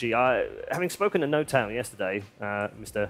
Admiral Bulldog, he seemed in good form, in good spirits. He was quite happy that they're back on LAN and back playing again. It's been a long break for them Yeah. What's it like from you? Because you've had a couple of those, haven't you, during your career? You had like you've had a bit of time out and a bit of time off, you recuperate. You win TI, it's like, oh, it's crazy. And then when do you come back afterwards? When's the best time to go? Is it like they've taken over 150 days to come back, or is it get back into it straight away? Probably just straight away, because now they're also, at a minor. This is his specialty. He always seemed to just win these somehow. And I feel like they kind of just got the right player for the team now as well. Like they just need like a star player, and Iltv, he's super high rank, so he just like that's how it fits in. Yeah, and to your original question, I don't really think there is a winning formula in anything. There's things that are probably you should practice, right? But Anna likes to take year-long breaks. Yeah, that's fine. Maybe No Tail needs a week, maybe a month. You really never know. It depends on the person, their mental state, their burnout level. Like, I think OG had so much fun winning TI. I don't think they suffered the same stress. Like, you look at the faces of EG when they won TI 5. Look at the faces of Kuro after TI 7. Those guys were champions, and they looked like broken. Like, they were in shock and awe. Yeah. Well, it took so much out of them, didn't it? Yeah, and it felt like OG was, they came in without those expectations, without that pressure, and I don't think that they were affected as much by their newfound status as TI winners. Into the draft we're going for game number 1 between these two teams. Key heroes, Black, in this one. What do you think we're going to be seeing the fights over? Key heroes. I think Earthspirit is definitely going to be one of them. Yeah.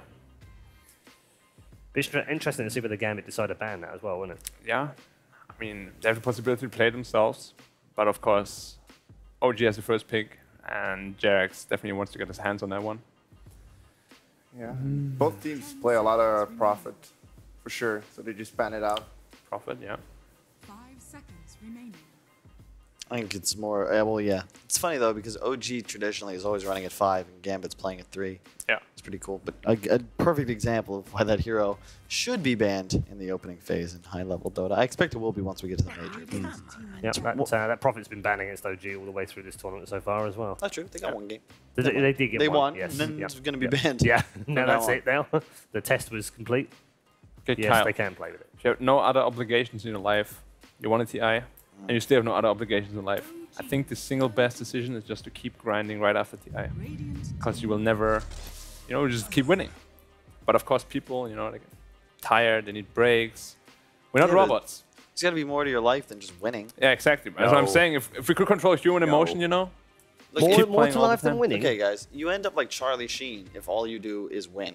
No, right? he barely ever won. What? He barely ever won. What are you talking about? Charlie Sheen. Yeah. Do you know who that is? Yeah. How does he not win? What are you talking about? The man has tiger blood. But he failed massively. What are you talking about? What is failure? Isn't being happy success? Well, getting fired from his job, I guess, would be a failure. Yeah, he was only part of a hit sitcom for 10 years. Yeah, It wasn't long and then enough. got fired from it. What does that even mean? What, he got fired from it? So what, if you retire, your accolades mean nothing? If No Tail got kicked from OG, No, he's a but failure? that's not winning, is it? All the time, at everything. He got fired. That obviously isn't winning. I would I'm never over get this tired of panel. winning. I'm so over I would this never panel. get tired of winning. Why this panel? It's his fault. We're good. No, you're not. We're good. He's building his own little island over there. Leave him alone. All right, Paul. Let's get rid of him. We'll just team up with you then. Yeah, well, I'm detecting some Euro NA thing going on here. Okay. Yeah. And guess who leaves Man, first? I feel like that disappeared. What happened to EU versus NA? I don't know. Just because NA Should we bring it back? I don't think so. No, it's pretty lame anyway, wasn't it? It really is. Especially since, like, Like, no one really cared. Yeah, Not really. and also almost all Americans are not, like, they have roots in Europe, right? Well, so yes. Most of my American friends have quite a lot of pride of saying, I have Irish pedigree. Or no I one says have pedigree well, you know, in Irish America. roots. No one says or pedigree whatever for it sure. might be. But yeah, but Is people, I'm half people talk about- German. yeah, I'm half German. I'm half Yeah. Russian, or I come. My family's from Holland, or an immigrant family from Russia, or Italy, or loads of different No, I think countries. it's There's lots of pride about that. Okay, A lot of people that spend all day on the internet don't get to travel. And if you were, I would tell you, it's not you don't notice the differences when you go around the world. It's about really how similar everybody is. We just want to be loved, respected, you know, Hey, what have happens a good though life. if your mom is half German, half Swedish, and then the father is like half? They can't be 3 halves. What? Not true. What are you talking about? Well, you become a quarter Swedish, a quarter German, So and then you're a just like quarter a- of whatever else. But is you're in the still mix. American then, or what does that make Of course. It's like me. I've got Irish blood, Welsh blood, and Irish, Welsh, and French blood. There we go. So there's the 3 bloods I've got in my family in my last 2 generations. Did right? you play the bagpipe thing? No. Well, then you're obviously Don't not need Irish enough. haggis either. That's Scottish.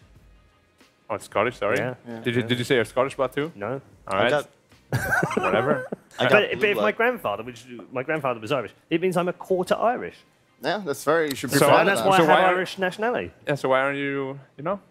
Yeah. Okay. Are you Yeah. living up to it though? Well, my liver's probably going to die in the next 5 years, so yeah, probably. Okay. I respect Is that. that good? Well, it's just the way the Irish You can go. just get a new one. Can you? Yeah. Easy. I can give you know, mine. Cool thing. I can't remember the country, but one just adopted an opt-out organ donation policy. I feel like Yes. more countries should Yeah, do we that. have. Oh, that must be Yeah, German. you do? That's good. It's weird because we have major shortages in Yeah. America, and it's because we have an opt-in. So if you don't say, hey, I want to be an organ donor, Yeah. you're not an organ Yeah, donor. they're talking about it in the UK right now. Are you an organ donor? Yeah, I am. Okay, that's good. Yeah, I have I'm mine not. all ticked except for my corneas. Don't ask me what, but it freaks me the fuck out thinking they take my eyes. I don't know why. I'm dead. What do I care? Can you share your eyes? Yeah, to show your corneas. I had a It's on, theory. it's on the donation thing. It's the only thing I haven't ticked. Yeah. I've ticked everything else. You take everything else out of me. I don't care. Have it all. Save someone. That's nice. Don't take my eyes, please. If I die young, I want to make sure that I want to be cremated, right? Right. And then you put my ashes in a bunch of different lockets. This got very dark, by and the I way. want my family members to always carry around a little piece of me. Right. That sounds So I could be with creepy. them. Yeah, you can have that. There's that service now where you can be cremated and then carbonated and have a small diamond made. Really? Yeah, and I then bet- I it's thought you made meant out of the carbonated. I'm like, Yeah. oh, I could become a soda. Han Solo. Does that work? That sounds cool. I'll be a Coca-Cola can. No, you can be like proper carbon, and then somehow a diamond or something you made out of it, and then placed on a piece of jewelry. That's quite cool. All right, Bulldog, the professionals here, you and me, let's talk about some Dota. Do you want to talk about the draft or a little bit? Yeah, a little let's bit. talk about Dota instead. No Tidehunter. Oh, there is. I don't. This is a perfect example of my concern with Gambit. Right. They have just selected a Tidehunter into a Razor. Yeah, but they also have a great first 2 picks They do. with the Earthshaker and the Dusa. We'll see. I love this Sven pick because we were talking about Dusa and how damage amplification Yeah. is most valuable on her because Yeah. you're going to split shot. Same way, damage reduction, like a Sven, when you pop that Warcry, is incredible. Much like when you always buy Crimson Guard against Gyrocopter. It's Yeah. the same effect where Medusa, if you're not able to deal enough damage to be a threat, you are worthless. Your whole hero kit is I'm going to stand here and right click. And if that isn't enough, you're in trouble. That's true. SAP tells us that Tidehunter In is theory, though. 1 win out of 6 so far. That's pretty. That's bad stats. We've just seen him Gambit, win with eHome. Bad. It's eHome though. Bad. So. I mean, it's a really good Racer game, honestly. Yeah, Medusa it is. is that kind of just want to stand there. As long as, like, the main issue with Racer is that sometimes his lane just gets destroyed and there's, Yeah. like, no way to come back. We saw that earlier, right? In Wait. the previous game, we saw Razor getting nothing out of Yeah, lane. like, you nothing. gotta have an early start. And now they pick Tide, as you mentioned. And if he just matches up against that, it's like a dream come true. A dream come true. The E doesn't dispel anymore on Razor, right? Or does it? Does it purge offensively? I didn't think so, because it would have been insane against Lich if so. Yeah, it doesn't slow anymore either. And actually, Grimstroke Ultimate and Razor Link does not work for some reason. The chat was very upset about that. However, you can get a double Stormbolt. Yeah, but you cannot double Link. Why? Because It would be OP. What a BOP is. I mean, you click the hero. no, if you double link minus and minus 2 lines, obviously it becomes a plus, and then you give damage instead. Science. All right. Yeah. Science. Yeah, it's the old saying, like two wrongs don't make a right. There we go. But 3 rights do make a left. That's great. Yes. That's deep. It's deep. That's a Steep? Husker pick. Or These deep? picks look so the lanes look so easy for OG right now. I'm a little bit worried. I love the draft. So much. You combine tanky cores with sustain and damage reduction. And in the case of Razor, you're also going to be stealing away damage. It just feels like you're controlling the DPS of these fights. And if Gambit doesn't get some massive victory in the duration of the Ravage or Earth Spirit initiation, I don't know how you're going to take out OG. So Not to mention, Timber what do you do about BKBs? A BKB'd Razor runs in. And not to mention, Huskar's going to go that Halberd build. I fear for this Medusa. I feel like you can't deal damage in this game. They're going to deal with your entire hero. And you need a crazy good last pick here. I have no idea what it should be. Maybe Tinker again? Shadow Fiend. Oh, very manly. Shadow No, Fiend. SF is so bad against Huskar. It's actually So incredible. bad in the lane, right? Yeah. You just can't play. Is that Thompson mid though? It's a Thompson Razor. They wanted Razor against Medusa, right? Yeah. Ideally. I'm pretty sure they can swap if they want to. Yeah, they'll move around if they need to. Have done already. Right, let's do some predictions then. Admiral Bulldog. You said Gambit's the favorite for the tournament? So? Yeah, I think they're the better team, but they have a Racer that's super good this game. I'm always worried about Racer, as I mentioned in the laning stage. However, it's Thompson playing it, and if there's a guy that can make a good laning stage, it's Thompson, so I'm definitely going to go with I OG. actually saw they just swapped. It's ILTV playing it now. Oh, and I lost. Did I'll still they go with swap OG. right at the end? I just wanted to sway him. Oh, okay. Because I saw Are you him on the baiting Husker. me? Yeah, he's baiting you because ILTW's on the tracking Husker. predictions now. This Yeah, is this is serious serious. business now. Yeah, and that's why Seriously Kyle is competitive. 80% somehow. Did you get it right last series? Yeah, he had. I was I had 1-on-1. 1-1. I bet against Quam. I wanted to make some he just ground. went for E-Home because it's like an easy pick. Yeah, but now this is hard. You know? These are No, two it's not. fairly even teams. This is easy. It's easy. I mean, that's what he say every time. It's definitely... He's pretending to be confident, but he doesn't really know. OG Okay. should win this. Yeah, OG. definitely Okay, OG. all right. So OG for you. OG for Black. Everyone copying me as well. Everyone going OG. Well, I'm Bulldog, I'm taking 3 out of obvious 3 pick. as far as the picks are concerned. Let's find out from our commentary team what their thoughts are. They're wrong. Gents, are you both on the OG train? Did you just say they're wrong before we even get to us? Sen, what would you like to be wrong about? I'm going to pick Gambit this game, actually. Wow. Okay. So, Well, I just told him he's wrong. yeah. All right. Yeah. Well, is that because of the Deuce of Spirit? I can't have Bulldog say we're just all copying. Oh, okay. No, there's something about it. We'll get to it. Let's get your good. prediction. Yeah. All right, let's get into the game. I'm going Gambit as well for Okay, this one. all right, so Gambit for the pair of you. All right, Yeah. let's find out after, Well, that's why I said they're who's right and who's wrong. Oh, there's so much Shut on the, up, there's Black, so much on the please. line here. So many people on that panel, you just want to tell us shut up. But yes, so much also on the line, Cinder, and thank you for bringing us to the point. I mean, we could. It's us against the panel. That's the first time it's happened, I think, so far in this tournament, that the yeah. casters disagree with the panel, and it's 2 versus 3. So this is really in exciting. the last game, there was a little bit of a blend because Kyle was with us, but the rest Yeah, of the we've had panel was a against. mix.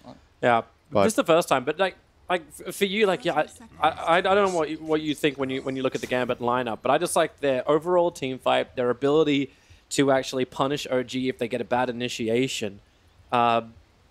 Just overall, it feels nicer for Gambit to do it, to execute. It's just you think about how Gambit has beat OG last time and the way they build their lineups. Gambit, the thing I think when I think of this team, I think 20 minutes. Like, they build lineups that have really strong team fight and group up and push and fight around the 20-minute mark, 20 to 25.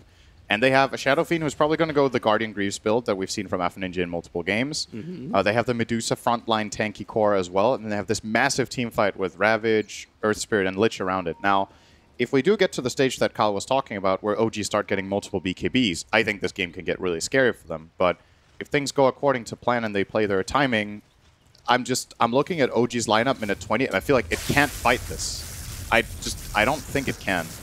They do at least get the matchup that they were looking for with the Razor against Shadow Fiend. Or actually, never mind, they want Razor against Medusa and probably Huskar against SF, but if they wanted that, SF is not a side lane hero. OG would have known they could get the SF matchup mid. Look at this aggression up on top lane with the way this can function. The fact you got Lich as well as Earth Spirit, you got a delivery system for the Frost Shield and just the harassment into the Huskar very early on. And also point out that No-Tail is playing that support role as the Dazzle, and it's Seb who's on this Ven in this game. Yep. So we've seen No-Tail and Seb switch this role around a lot. So I'm wondering just how much they get out of Seb, apart from just saying, hey, he's a Warcry. I think OG haven't felt too successful when they played the 5 Sven on No-Tail. It's been some of their weaker games, I would say, when they put him on that hero. I don't even know if they won any of their games when he was on the 5 Sven. I think when Seb was Sven, they won their game. It's a different approach. You know, the reason Sven 3 is really nice is that he can very easily buy team items like Vladimir. He can buy Crimson Guard if they need that in this game, or Pipe, like whatever you want. Just run in, you tank up, and you frontline for your team. But somebody's got to do the damage in this game, and that's still a little bit concerning for me when I look at this dire lineup, is who kills stuff when we get there. But we'll cross that bridge when it's time. It could be Topson with a great start in the mid. Like, he's already being a real pain in the butt to Afo Ninja. Like, because you've just got this static link that you cannot move away from as the SF. We've seen Queen of Pains being picked already today as counters to the Razor with their static link. But SF can't do that. He needs more time. He needs more souls to actually build up before he's got a damage output that Topson would be scared of. Yeah. The X factor in this game, of course, is the Earth Spirit, though. We can't forget that Earth Spirit plus Shadow Fiend is a true killer lane.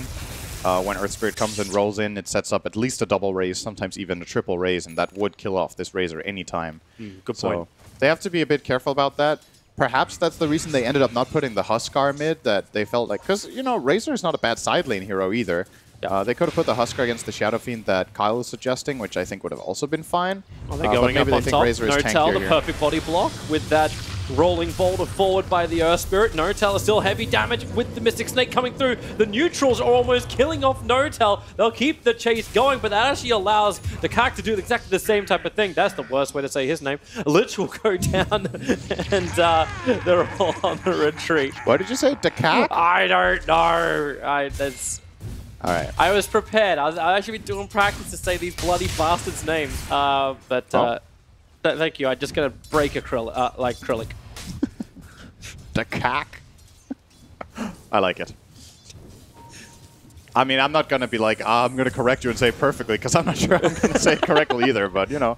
Well, you had it with the Hawk. The Hawk. But for some reason, I just turned that into a hack. The Hawk. Oh, rolling boulder, here we go again. That's a really good connection. Yeah, and then the kickback. It's so difficult for Huskar to get out of this one, so he just stacks up as much damage with the Burning Spears onto FNG, force him out of the lane. So even if he does die, the consumable consumption is going to be...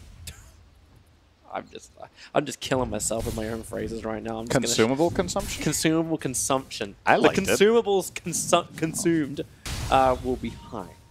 Let's see if Topson is aware of this. This is an important moment. Here comes the roll. He is not aware at all. Oh, and the kick straight up the hill. That's one, that's two. Topson trying to actually steal out that damage, but remember, it's the Razor to finish the job. That's why he's not moving back into the long range, because that's what Afo had left. But he gets the kill anyway, so Topson dies, and Immersion with a great rotation. At the very least, SF didn't get the kill, so he doesn't get the gold or full souls here, but it's still a very, very good kill for the Radiant side. It's Grievous laughter. My god. Yeah, that's one of those things you're happy to have removed from the chat wheel. Oh, Topson's going in real deep at the moment. Yep. I don't know if he's looking for Immersion or if he's looking for the second coming. Well, he's not finding either, so he's gonna head back. Maybe find the rune on the way. Nope, didn't check the rune. The bounties are about to spawn, though. We'll see how this split goes. Tide and Sven both they're running rolling for up. bottom. They're chasing after GRX. They're going to stay clear of his stun. He actually runs up the hill. The creep wave will follow. But thanks, as he said, to the 5-minute rune, GRX's movement is protected. The top lane can't rotate. Free for OG? It will be. Good timings on the aggressive movement there from GRX to secure that. Oh, Immersion. Topson. No plasma field level up. He went for a 0-3-2 build. Doesn't matter. So far, so good for OG, though. They're looking very good in this early game. One of the problems they had to get against Gambit in their series a week ago or two, whenever it was, they got crushed early. There's just Static Link combining with Notel slow. The kick, Immersion, trying to get rid of at least one. He was able to do so, which is a Dazzle. Afo has been protected, and GRX came a little bit too close towards the tower, taking some of the damage. All right. So they actually lose both the supports with the dive to the tier 2 tower. As I was saying, OG's early game going great. OG's looking really hemorrhaged, and Topson's going to go down again. Ouch. Okay, well, that's kind of the advantage that they had just down the drain right there. They had about 1,000 gold lead. Now it should be close to 0. Shadow Fiend got... Did he get 1 or 2 kills there? He got 2 kills, 1 on Notel and 1 on Topson. Yeah. So OG's problem in the series that they played 1 or 2 weeks ago is that most of their early games, they kind of lost relatively hard, at least in the lane stage, and then Gambit hit this mid-game timing. So it was good news for OG that the lanes were going well this time, but now we're starting to like equalize it. So keep your eyes up on top. Yeah, looking Actually at it. already missing with a stroke of fate, so the kick flies through. Husker so slowed up, even with the pushback, it actually doesn't do as much as he wants to, because Gambit's positioning is just so damn good. An easy Mystic Snake from the Deucer, killing off the Husker, and he is not getting a lot of momentum. I actually beg the question, do you look towards Roshan? This is a Husker game, right? Like, you want to have the Aegis Immortal. Does OG even have a good lineup to take that? Not really. They have the Vlads on Seb. If he connects with the Huskar, they can kill it together. But generally, when two cores are rushing together, it becomes very obvious if you're paying attention to the lane push. And then then you're going up against Ravage of Tidehunter. The team fight on the Radiant is extremely strong in the Roche pit. I don't think OG are interested in ever taking that fight in the pit. The way they want to get Roche is probably get a pick-off or a fight beforehand, and then if they can win that one, they can maybe go there. But if a flat-on 5-on-5 breaks out in the pit, Chain Frost is amazing in the Roche pit. They're looking to fight. Quick silence over on the Deucer. Doesn't have shields available. Stuns are up as well. Immersion trying to create a little bit of extra space. They're back behind the tower and the shields come up. A two-man kick. Just slowing up No Tail. A long cooldown on the Shrine, so Immersion has to run back to base. Oh, that... Sorry, I think Jirax just revealed the fact that there's an Observer Orb. I don't know if he's trying to bait it so they sentry up near their Shrine and they don't sentry on the hill. Could be. And that's exactly what happens. Next level play. Yeah, baited. But now No-Tail realizes they've also got vision up on the hillside, so they're pinging it out. No-Tail will start the run. FNGS does everything he can to slow him down. That's what the Frost Shield's for. Yes, Gaze. You have, yep, and that's what he wants to do to try and stop the Shallow Grave. Nope, he's going to save the mana. They know they can get the kill unless Ogres. Nope, Gaze pulls them away from it. We're saving it in case of a TP. He knows it's the only way No-Tail gets out of there after the roll is used, but this way he also forces the Grave to get cast, which is a 1-minute cooldown on level 1, so actually will not have it available for the next 45 seconds if Gambit do choose to make an aggressive move in this top lane. But, well, it's kind of stabilized now for Gambit. Honestly, Gambit are in a pretty good position right now. Yeah. They're farming all 3 cores. They're still approaching this timing. And OG's big farmer is the Sven on Seb, which is not a problem. It's just, it's not really the hero, I think, in this game that you ideally want to be ahead on net worth. I feel like the Radiant have pretty good answers for a strong Sven.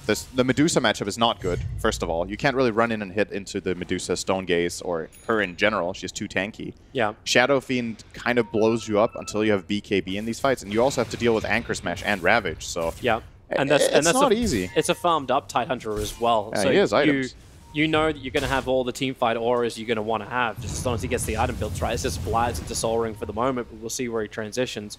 And Afro, Jirax has already identified the problem. Like, he's put down Observer Wars to at least watch the farm. One of the sentries blocks the easy camp to the mid, and FNG came over to try and do the de-warding, and he may be in a bit of trouble. I don't know if Jirax has enough damage to find the kill through that level 2 Frost Shield, and he says no. He TPs away. But that's one of the wards that's been de-warded. He has to go out and do the other one. Yep. OG definitely taking good care of these warding missions, basically. They're sending their supports out on their own. Good luck, you know. Version.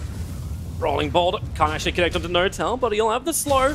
And No-Tail, Shallow Grave. Another 60 seconds on cooldown. Stay with him. That's why Huskar moves over. Life Break is available, but they're doing this for the battle for the 10-minute runes. Motion has no other choice but to Rolling Boulder away. 3 runs again for OG. Same as last time. Same logic, too, the way they did it. They sent, like, aggressive support movement. Gambit do fight back, but they lose control a little bit of the runes as a result. Gambit have just lost control of both bottom runes. Like, it's always Ven who's claiming them. It's always Seb who gets both of them. Yeah, that's one of the advantages of Sven versus Tide, right? Like, if they are on the same rune, Sven will just stun him, take that one, and run and take the other one. And if Tide ravages, then you force the Ravage, which is kind of nice. So, as long as Sven pushes the wave at the right time and is there first, he will generally be able to grab both of them. I feel like this bottom lane is going a bit more Sven favorite than I was expecting, though. What Seb is doing is he's just constantly pushing in this wave and then rotating over to farm the hard camp, and as a result, he has 100 CS now, minute 11.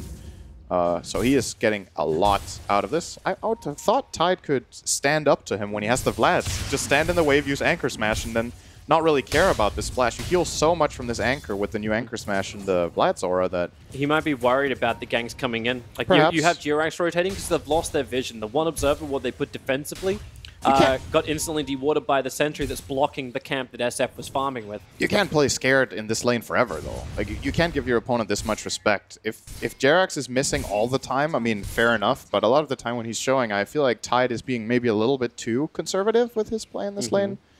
But that's pretty much a 1k net worth difference. It's the Sven now. What do you think he's holding his skill points for as well? And I say plural, because if my math is correct, he has 2 skill points he hasn't leveled. True, yeah.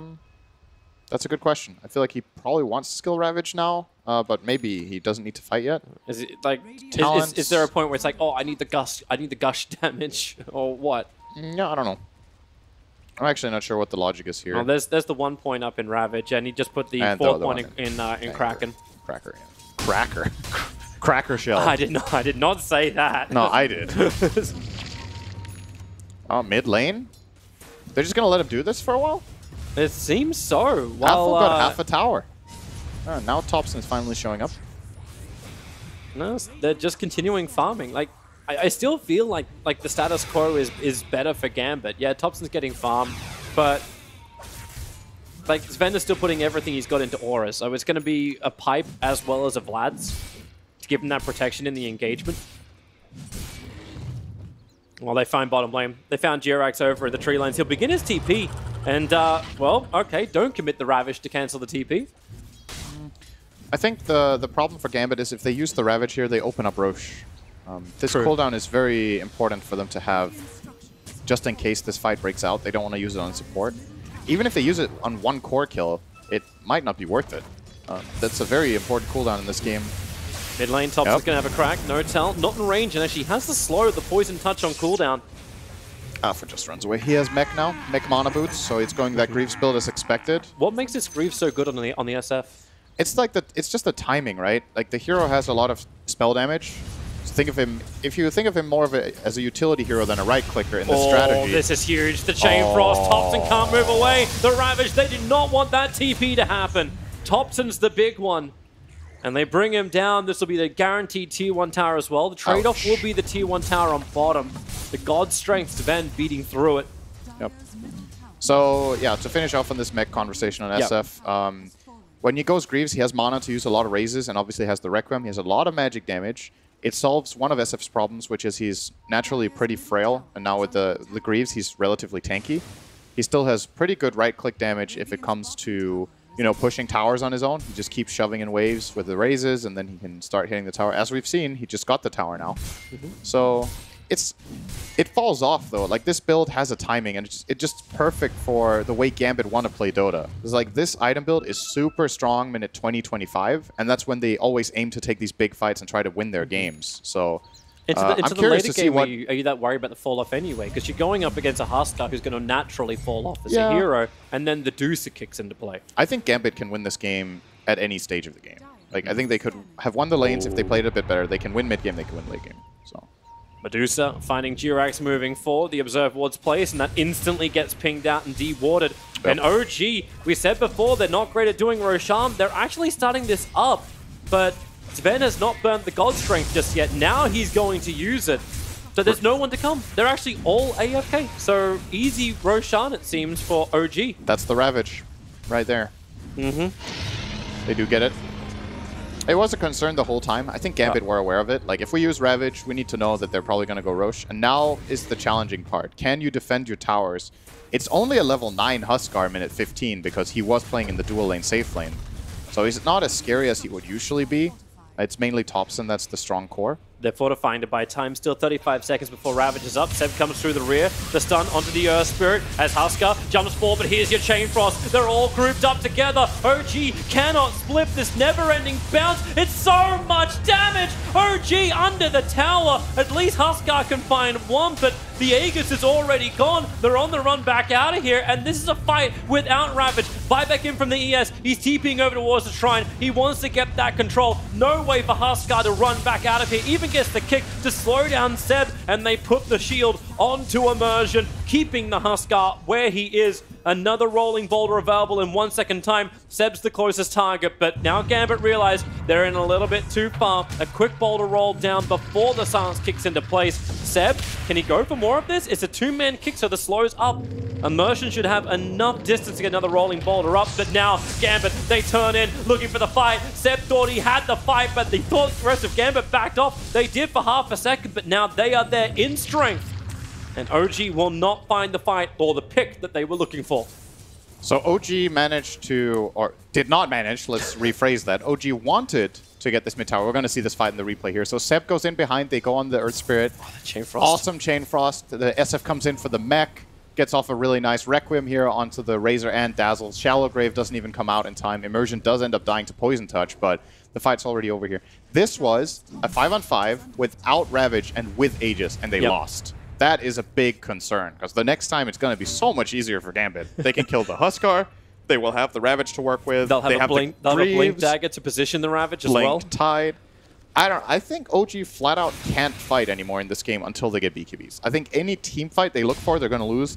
When you're playing Huskar, that feels bad. You know, you want to group up, you want to get stuff done, but if they try to push this tower, I don't see it. There's no glyph and they're not in position, so they might actually get it. They're coming again. The Tidehunter is TPing in over on the trees, and thanks to the shield, the tower survives a long time, and now your Ravage pops, connecting over on 3, and another Chain Frost. It's back up. At least this one won't continue to bounce, but it's only because Huskar died. So did Dazzle on the backline. Seb slowed up a 3-man Stormbolt, but the rest of Gambit, all 5 together. The stun's up. Yeah, you can close your distance on Sven, but actually they just separate once again. They play so well around the Grimsgrove stun that OG, they think they have the power, and back-to-back fights for Gambit put them in such a great position. I think they're feeling the pressure, but I think these fights are not possible. It looked for a moment like OG were going to get that tower because, you know, Glyph was on cooldown, but then there's the Lich armor and the TP in, and they still just win that fight hands down, no problem. 60% damage reduction on the buildings. Oh, it's good. It's a good spell. Yep. And the fact that OG joke. kept walking under it too, so they're all getting hit by the Frost Shield. You generally, I would say, you almost never fight into a Frost Shielded tower. There's so few situations where that's favorable. Your whole lineup gets slowed down, they take damage. You're not going to be able to break the tower during the fight if there's any benefit in that. So enemy heroes can't TP in or whatever. Yeah. Gambit, I don't know if that was a plant bait from the beginning, because they only had 2 heroes mid, but the other heroes were able to connect in time, and then, you know, it looks easy. And to be fair, that fight was relative. Yeah, it really was. That was not the hardest one to execute for them. The one before was harder. Yeah.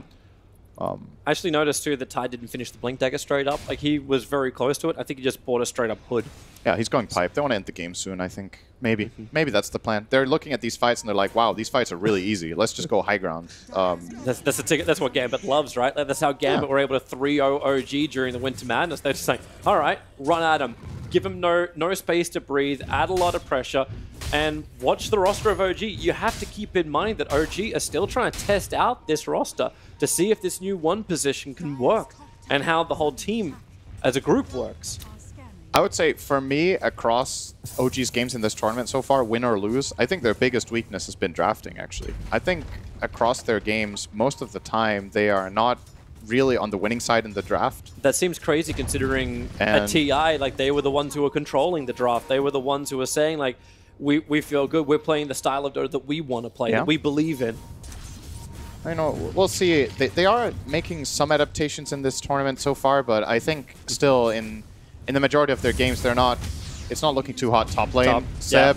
Yeah. FNG was the bait. Seb fell for it. Surrounded by 4 heroes. He triggers off the pipe to try and turn, but no way to survive this. The runes do spawn up, so OG excited to claim a bunch of them. As, okay, ILTV, that's not what you want. They're moving forward, and here comes the shield once again, and Immersion with the rolling boulder forward, finding Huskar. Shallow Grave from Notal will buy a little bit of time, but not enough. In fact, while they kill off Huskar, Immersion's already moving on to the next kill, keeping the control on Notal, kick him back into the pit. And it is 19-3 on the kill count. Yes, it's only a 3k gold advantage, but damn, the Deucer and the SF are becoming so much stronger now. I think they can plan to go high ground soon. Maybe the idea for Gambit here is get the next Roche before they do it, if they want to play it very safe. But you gotta think, like, this Medusa now is starting to get really big, and the reason OG isn't further behind on gold than they are is that Thompson's been farming a lot, but You're a Razor. You're 21 minutes in. You've been in 2 kills. You've barely had any presence at all. Finally working toward that BKB, which he will claim in perhaps a few minutes.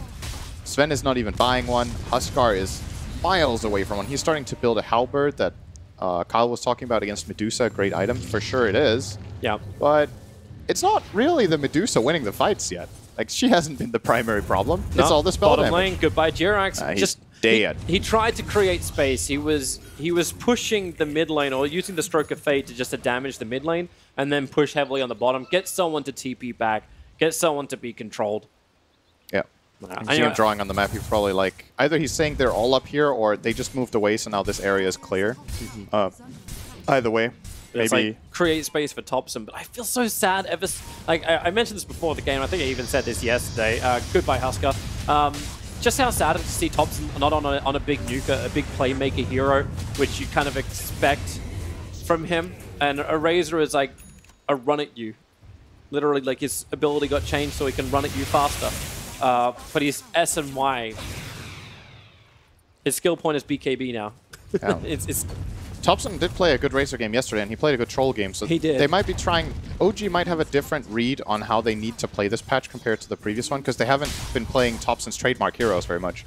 Monkey King, Pugna, Wind Ranger, Invoker. We haven't seen those 4 picks from them the whole tournament. 0 games have they played these heroes. So maybe they think this is what they need to do, but it's not really showcasing some of the stuff Thompson got famous for at TI so far.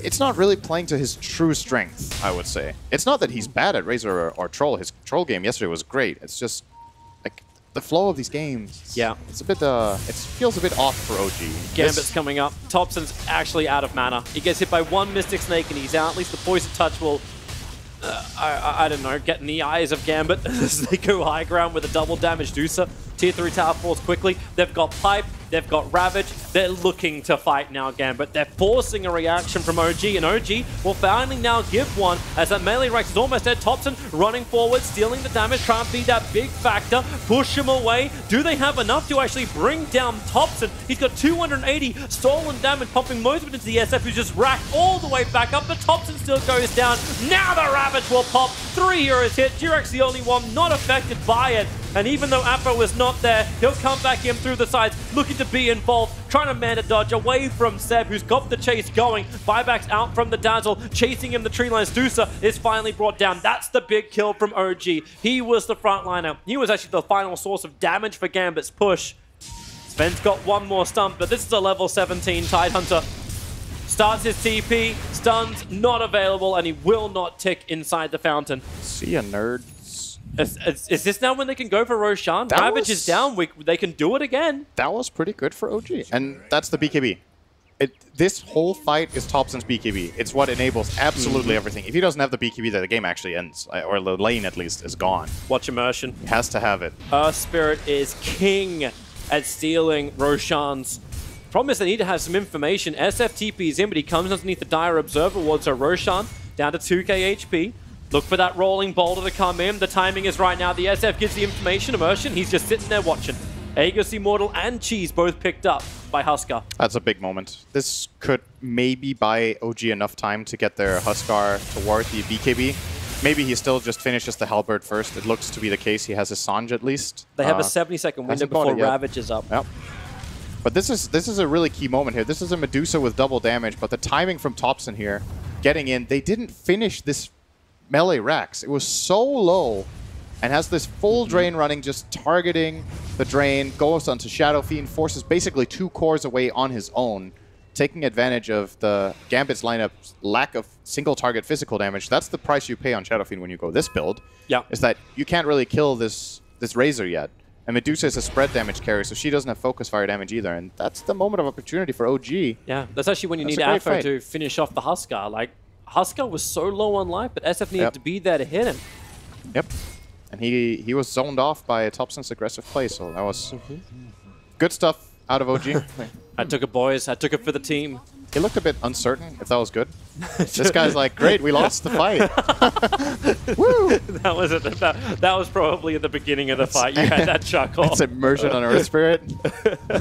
We lost Roche. Oh, crap. All right. Well, let's see what OG are going to do with it. Are we going to see the same trap again? It's a different story this time. Sven has a Crimson Guard. We have a Yule's pickup as well onto Jerax. And nice Observer Ward. And with the Sentry, they get a lot of information. They understand that Jerax is sitting behind it, but no one else. But Notel, they wrap around the bottom instead. Medusa is still pushing in top lane while that's going on with a catapult. They're not going to be too scared about it against the tier 3 tower unless they believe it's the real one. Yeah, the Gambit does not want to come out here. The Observer Ward's on the low ground. They do not have the hill, so they cannot see around it. But here we go again with Medusa. OG aren't really accomplishing anything, though. They're just standing They'll here. have to back up. One Mystic Snake and a couple of split shots, and their tier 3 tower is being attacked. Yeah, Gambit are playing them here. Look at the TPs coming in. TP out very quickly. The stun from Seb needs to fly. Meanwhile, Ravage on top of Thompson. He got left behind. The BKB TP out. They know they don't have enough damage for him, so they turn their attention over towards the Husker. Remember, the Deucer already was able to retreat, and this is the Aegis of the Immortal. Again, it's going to be blown without OG getting what they wanted, which was a kill. It was a tower. It was a Rax. It was something. Maybe it's ILTV getting himself out of here. Shallow Grave creates some space. Seb's coming back in. Careful with that Stormbolt. It's going to hit on absolutely everyone. Requiem of Souls starting to wind up, and they've already killed off the Husker, so not required anymore. Thanks to the Magnetize, OG very uncertain to stay around, and once again, Jerax looking to be the punching bag. 3 deaths to his name. They couldn't get the gush off. Still battling around during nighttime, so vision is difficult. Seb's burning up on the shrine. They blink forward. Now they get the information over on Jerax, bringing him down for 44 seconds without buyback. The Deuce is having her own battle against Thompson. Steal the damage all you want. Thompson just keeps showing his back to him. Real men don't look at Deucer. Not alive men, at least. Oh, Thompson has no TP. Wait, actually, yeah, they're TPing over the Tidehunter, looking for Thompson. Remember, he's still got a hell of a lot of stolen damage, 280 points of it, but now it's gone. Aphros there, but Immersion, he's the bigger one, drawing forward, finding Seb. They'll isolate Sven. They still wanted to get the kill over on Thompson if it was possible, but they'll take Seb 52 seconds without a Sven. But they're not pushing the lane. They're not taking a lane of Rax just yet. It's still, this is a really good play from Gambit, though, overall, if you look at how they approach the situation. They know OG are 5-man mid, but they also know they're a bit hesitant to really commit for this tower, probably based on what happened at the mid-tier 1 earlier in the game. So they sent this Medusa top, keep her pushing the wave, slowly but steadily gets into the tower, forces 2 TPs back, and OG TP'd in full vision, so they saw 2 TPs coming up there on the Medusa. She 4 staffs away, and then they instantly go at the other side of the map because they know, wait a second, they TP'd 2 heroes right in front of me? Yeah. We'll fight 4 on 3 at the other place and just run in, waste off the Aegis and the cheese. So now all of OG's advantage that they got out of that bottom fight is just gone. They accomplished nothing. Yep. With Aegis cheese, and now they've lost map control again. So Gambit, again, clearly in the driver's seat in this game. Now they pushed out the bottom, they took the farm. Thompson, Immersion, shields up and right on top of the Razor. He's lost so much life so early on, but Gambit can't finish the job. Thompson's got a little bit more distance thanks to his BKB just walk out. Then maybe Thompson with a Shallow Grave. Ravage will pop, everyone's stunned up and they're stoned up. They are got nowhere to go, OG. Seb is on the run out of here, but he cannot run from Gambit. 60 seconds without 2 cores. OG call it 30-4. It took almost 30 minutes for this game, but Gambit sealed the deal. Don't you love it when you're right, Sind? NA panel. 2 of them are European. It's still NA panel. 3 of them are European if we're going to count Paul. It's so to be a bit serious about this game, I feel like Gambit got all of the stuff that they like. They got their 5-man timing. They got their centerpiece hero. They played a hawk on Medusa or on, which hero was it? OG banned in the first phase that they always ban against? Visage. So I was going to say Meepo as well. They used this like tanky centerpiece hero that they build their teamfight lineups around, and then they just pick more teamfight than the opponent. They pick this specific mid-game timing. So you have 2 choices. Either you have to destroy them in lanes and get a big advantage, or you have to be able to match them, because they're going to run at you and they're going to fight you. They will get at their teamfight items, they'll go Roche, they'll go towers, they will go end the game. It's very Deathball-like in style. But it helps when OG actually kind of balled up for them. Like, you remember that fight with the tier 1 tower? It was FNG just tossing out Chainfrost and winning the fight for his team. OG were trying to, I think in this game, OG compared to the last time they played a week ago, OG was trying to be able to match them more. Back then they had greedier lineups. They were playing like Anti-Mage and I think Arc Warden and stuff against Gambit. It didn't really work either. This game, they had some faster stuff, but like they're trying to play the same timing as Gambit, but Gambit's lineup is just stronger at it. So it's hard. This game they got pretty run over. Yeah. Kind of. They did. Let's avoid the whitewashes, which seem to be the norm for Gambit versus OG currently. And give us a game 3, maybe, please. Good Dota, good drafting, please. Yeah, and also better panel predictions, perhaps, as well. NA panel? Possibly. We'll get it wrong here on the panel. However, the 2 commentators got it right. Perhaps we need some sort of role switch. Maybe the guys should come in here. Maybe these guys should go in. I don't know. Let's break it down then with our panel members. Kyle, Black, Admiral Bulldog, all in the doghouse right now, having got it wrong. Yeah, there's a couple factors, I think, leading to that. Really surprised the Huskar didn't go mid. I think you gotta put Huskar mid against SF. Was that because of the matchup for Razor? Because they thought the Deuce did. The Razor's matchup is not relevant in comparison to the Huskars. Okay. Like that's the So one you gotta try and you get gotta Huskar worry about. online. Yeah. And you're also now tri-laning a hero that's very level dependent. Yeah. It's just weird. I think Earth Spirit also, Immersion's Earth Spirit is nuts, and that hero is insane. And Shadow Fiend is a much better hero when you play with the build that was used in this game. Yeah, and it was very team fight orientated, wasn't it? Yeah, I mean, that's just how you play Dota nowadays, right? You just pick this 5-man. You want as strong 5-man as possible, and we see SF going this tanky teamfight build as well. You compare him to Sven, who also buys all these items, but SF actually does damage. Like he's got high burst. His ultimate is super good, and it's just, I mean, these fights are just so hard for them. Yeah, and that Huskar never got going, did it? Yeah, He never felt like it was a threat. He was so low level, even when they had like the first Roshan was all level 9. Yeah. I don't understand like side lane Huskars almost ever. I would like almost never do it unless you want to like avoid a brood or something. You have an advantageous matchup, you just go there for sure. And also, I'm a bit disappointed with OG this game. They just keep running at them. Like, they get wiped the first time. Did they have much do choice, it again. though? I mean, everything is better than just doing the same thing that didn't work the first time, because the second time, they will be even stronger. It just feels like they tried to run through a wall, which obviously didn't work. Yeah. They get more and more behind. Just wait for your core items, wait for the BKB on Razor, you have a fighting chance. Which they've done in the past, haven't they? They've been very patient in some of the other games that we've seen. They They've been look really, behind like, as well. They had no discipline in this game, it felt like. You know what I feel like it might be? Seb, as we said, does a lot of the shot calling, and I actually have this issue, and I feel like most captains probably do, is that when your game is either exceedingly good or poor, you misread the game. Right.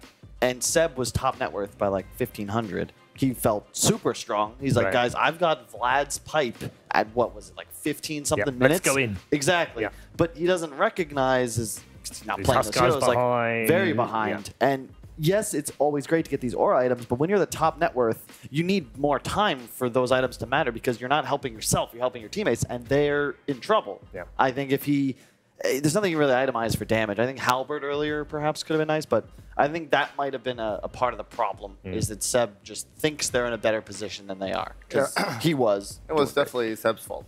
We can all agree that. Seb threw. It was his fault. Seb, if you're listening, stop playing bad. That's all we got, right? So I copy your predictions, you copy my commentary. Yeah, pretty much. We got a good thing going. Yeah. But you were so confident OG would win in this game. You were for sure they were going to win, and now they lost pretty badly. And I mean, look at this, 29-4. Yeah. The Huskar, though, why didn't you match up the SF? I feel like that. You just crush him. That's like my read on the game, right? And then you don't do that, and it's not what I expect. You didn't expect it. We were on very top surprised. of that, not only would you avoid the bad matchup in middle, I think SF is quite good against Razor. Yeah, it is. It's very good against Razor. And then you also have the Razor against the Medusa, which you originally wanted anyway. You will crush 2 lanes. And you will just... Yeah. No, SF is a Razor counter for sure, because if you hit him with a long nuke, Razor can no longer play offensive on you, because you can't man up to an SF. You're going to get triple nukes and you're going to die. You think they're a bit stubborn? Like they didn't want to switch roles, like Thompson always middle, or what do you think is the problem No there? idea. I think they... I mean, did they not think that the Deuce would go mid? Is that not what they were setting up for with the Razor? I mean, the mid player was definitely playing SF. Yeah. No, I have not seen Gambit put their carry mid in quite some time. The scoreboard doesn't lie, frankly. Nahaz is right. Stats don't lie. AFO with 11, 0, and 13 is the highlight. On Gambit's side, on the other side of things, Jerax and Mad 0, 4, 3, 0, 4, 2, and just 2 kills for ILTW on the Huskar, which is not what you want. 2, 8, and 1. It's a rough game. Indeed. rough game all Yeah, round I for think OG. Good performance by Gambit, though. We talk about what OG didn't do and why it didn't work and everything else, but let's talk about why Gambit won that game. Yeah. Well, they're playing great. I think Earth Spirit is very underrated as a support, and I just realized this, but was that the third game in a row a Dazzle support lost? Because we talked about this a lot on panels in the past. It's a great core. I love it as core. Yeah, Feels really underwhelming whenever I see it played in this 5 role. Yeah, you might be right. It's also the 4th game that OG have lost to Gambit in a row. True. 4 games in a row. 4 games in a row. And this was convincing, as were the finals in the tournament that they played at last week. Maybe they've met their match. We're going to find out after the break because Game 2's draft will be upon us. We'll see whether OG can correct some of their issues from game number 1 or whether Gambit are just going to stroll into the upper bracket final. We'll see you soon.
Watch the player's point of view with your favorite setup.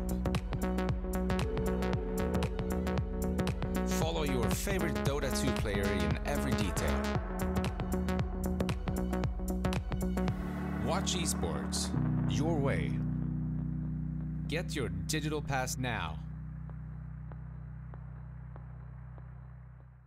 The more information you have, the better the decisions. Data is crucial to do important decisions in Dota games and even before the Dota game in preparation. It's really cool that a big company like SAP is investing into esports and that I can be a part of it is amazing.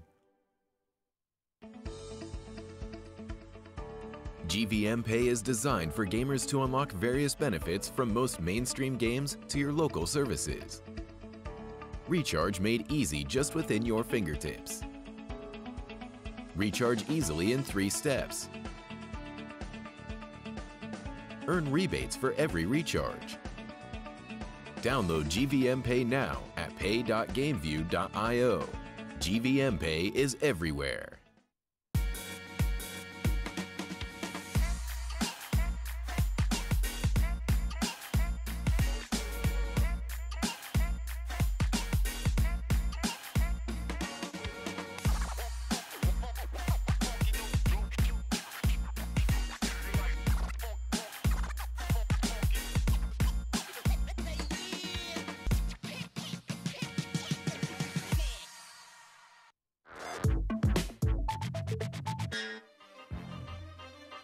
Welcome back, everyone. Game number 2 just around the corner. Draft ahead of us for OG versus Gambit, the second of these semi-finals in the upper brackets to decide who goes through to play eHome in the upper bracket final. We're already through after a 2-0 win against their brothers from China, King Gaming, who will, of course, drop down into the lower bracket. By the way, they will face the winners of Team Team versus Boom ID, which will be our 3rd series of that's the next one up.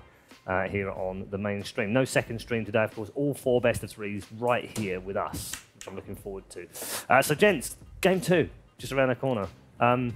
Draft-wise, anything that you want to see OG change up a little bit? Definitely the Earth Spirit, I think. Yeah, if you're not first pick, you're not giving it away. No. You got to get that hero for sure. You have Yorick as well. They had the choice, though. They wanted the Dazzle instead. Man, it's wrong, clearly. I don't know how... Very wrong. Very wrong, indeed. Yeah. You know, the Duce is like the most comfort pick in CS right now. It just fits how they play so well. You just group up around it, you get a couple hours, and you just win the game in at 20-25 minutes. Pretty much. Yeah, I think Gambit sort of matches OG's playstyle in a lot of ways, but they do it, I don't know, maybe faster. I'm not sure what it is that they're doing better, but I think Gambit is out team fighting them. Like that's where the Tide Hunter comes in. And the Earth Spirit as well, just securing the lanes, allowing Gambit to find kills. They ignored Seb completely as well, which could be a really interesting read on how to deal with OG, because as we've stated, like Seb is always buying these teamfight items. He is a free farm Sven who's getting a hood, you know, as he's killing a tower. It just, what does it matter if he accelerates? Because he's not going to be the one winning the game. Yeah, definitely team fight. This seems to have been a theme, Black, as well, for Gambit over this entire tournament. Is find that one tanky hero, build everything around it, and add more team fight as they go along. Yeah, well, I would argue it's not only for them. It's like even eHome, they always want to have 1 or 2 tanky heroes. You just run around in the front. All right, hit me if you want, or don't. I'm going to stun you. And then there's like 2 heroes in the backline, usually dealing lots of physical or magic damage. And then it's like the recipe for most of the teams that are successful here. And yeah. How do OG counter that? Do they come up with something better themselves, knowing that they can play at that kind of level, or do they come up with a different approach to actually just nullify that? I mean, I feel like last game, as I said, they just like they had opportunities to do things, but they kind of just were very stubborn in the execution. Like if something doesn't work, then obviously it's not going to work the second time. You need to adjust to the situation. You need to wait for this certain item maybe, or you need to go in from behind rather than just running in from the front. And it just seemed like to, you know, I mean, I don't really know how to describe it, because it's literally just running and doing the same thing over and over. It doesn't change the result. Yeah, and I think they don't want to pick Thompson's hero that early either. I think he's like the key player in this team right now, that they pick his hero later on, give him a good matchup, and we've seen him like where he just destroys middle and just kind of can take over the game. So playing more around that, I think. Don't pick him Racer first too. Doesn't really work out that well. I also feel like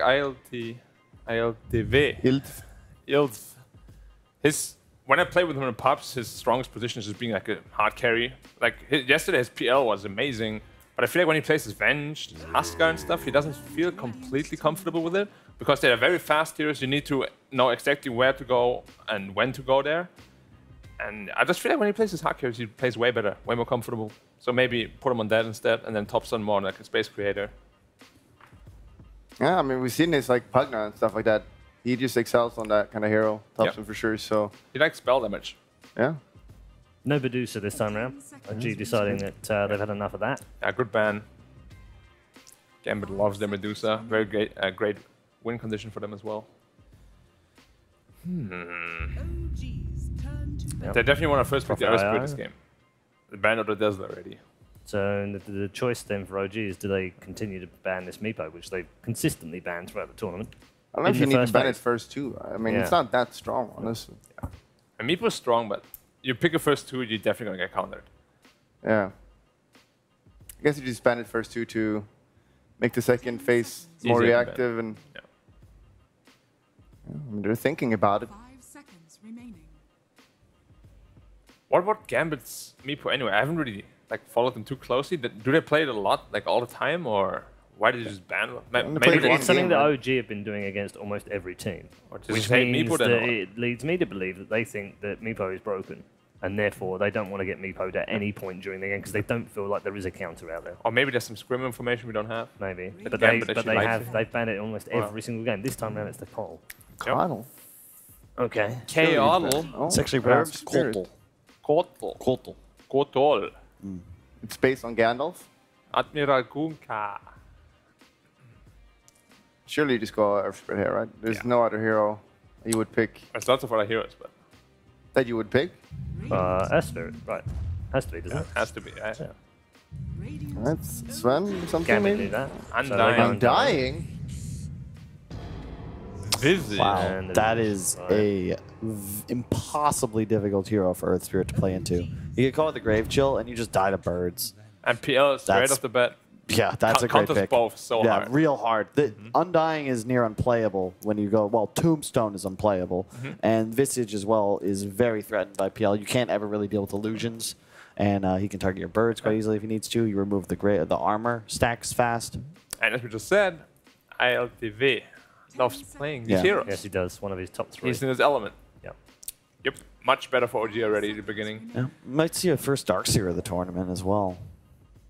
Again, Actually, sorry, against the Visage? second. Brax played it once, but I think for OG, it's a real nice pick 4th here. Especially his first pick. I think that's the ideal spot to select a Darkseer, because you get, hopefully, 4 heroes that don't do well against you on the enemy side before you reveal it. Well, the problem with OG's lineup right now, like Gambit, they picked like how Dota is played is just like group up with all your heroes, get the Rs, and you win. And Gambit's heroes, like they're really strong for that PL. Sure, like later on it becomes like he hard counters these heroes, but at 20 minutes you're not that scared of PL. And I think there's definitely timing so far the Gambit. I think they're not too worried, honestly. Yeah, I mean there's ways to pick around PL anyway. So, I mean Visage is not super terrible against PL. If you get stun locked, you're still in trouble. You can still get bursted by the birds and the nukes. Yeah, it's just like super late and very scared. Yeah, because it's so rare the games go to 40 minutes now, right? Like almost every game is 20, 30 minutes right now, which is kind of interesting, and I like it, honestly. You like it? I like it. I mean, there's not as many epic games, 60 minute or whatever. I mean, I guess it's kind of sad, but it's more fun. Shorter games. Like shorter games? Yeah, it's going to go down more to 10-minute games soon, I think. And then 5 minutes after. Yeah. And then we're a mobile game. Play over lunch, a quickie. Quickie. It's going to be Turbo soon. And then Turbo is... Turbo is going to be the new esport game. I would love that. Everyone has their own courier. Matchmaking problem solved. I would love it. Hey, bear in mind, those of you watching this game at Dota 2, custom games are incredible. There are so many awesome games in that. There's still one more that I want, and it's sort of in there, but it's not quite in there. I wish they improved the lobby feature, though, because right now it's like if it's not a top 10 game or featured, you just don't really know it exists. Like just the Warcraft 3 version, where you just give me a list that I can search, right? But like a web browser. I wish they improved anything there. browser, Valve, can you do anything with the custom games? It'd be amazing. I want proper ARAM. Yeah? True. Yeah, I want proper all random all mid, where you have just literally the mid lane of the map. That's the only thing you have. Han had a map like that. Exactly. Mid Wars it was was a ton of so fun. good. Yeah. And you basically don't know what you're going to get. You spawn in, it's 5v5, and it's just mid towers. That's all you've got to kill. It's so much fun. It's done in like Real 10 simple. to 15 It's real minutes. simple to make super, as well. Super easy. Yeah, it was cool. They Someone had please go and make ARAM for Dota like it was in League and Hon. We won't pay you, but you're gonna get. But we'll tweet about it. You'll get a ton of absolutely, exposure. Yeah. I will tweet about it and love you forever. Yeah, I'll tag you, on Instagram.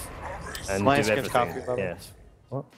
No, I said my Instagram is /Kyle Friedman, Paul. Right. Sorry, I had to speak up so you could hear me. I thought it was Kyle Friedman. Thanks.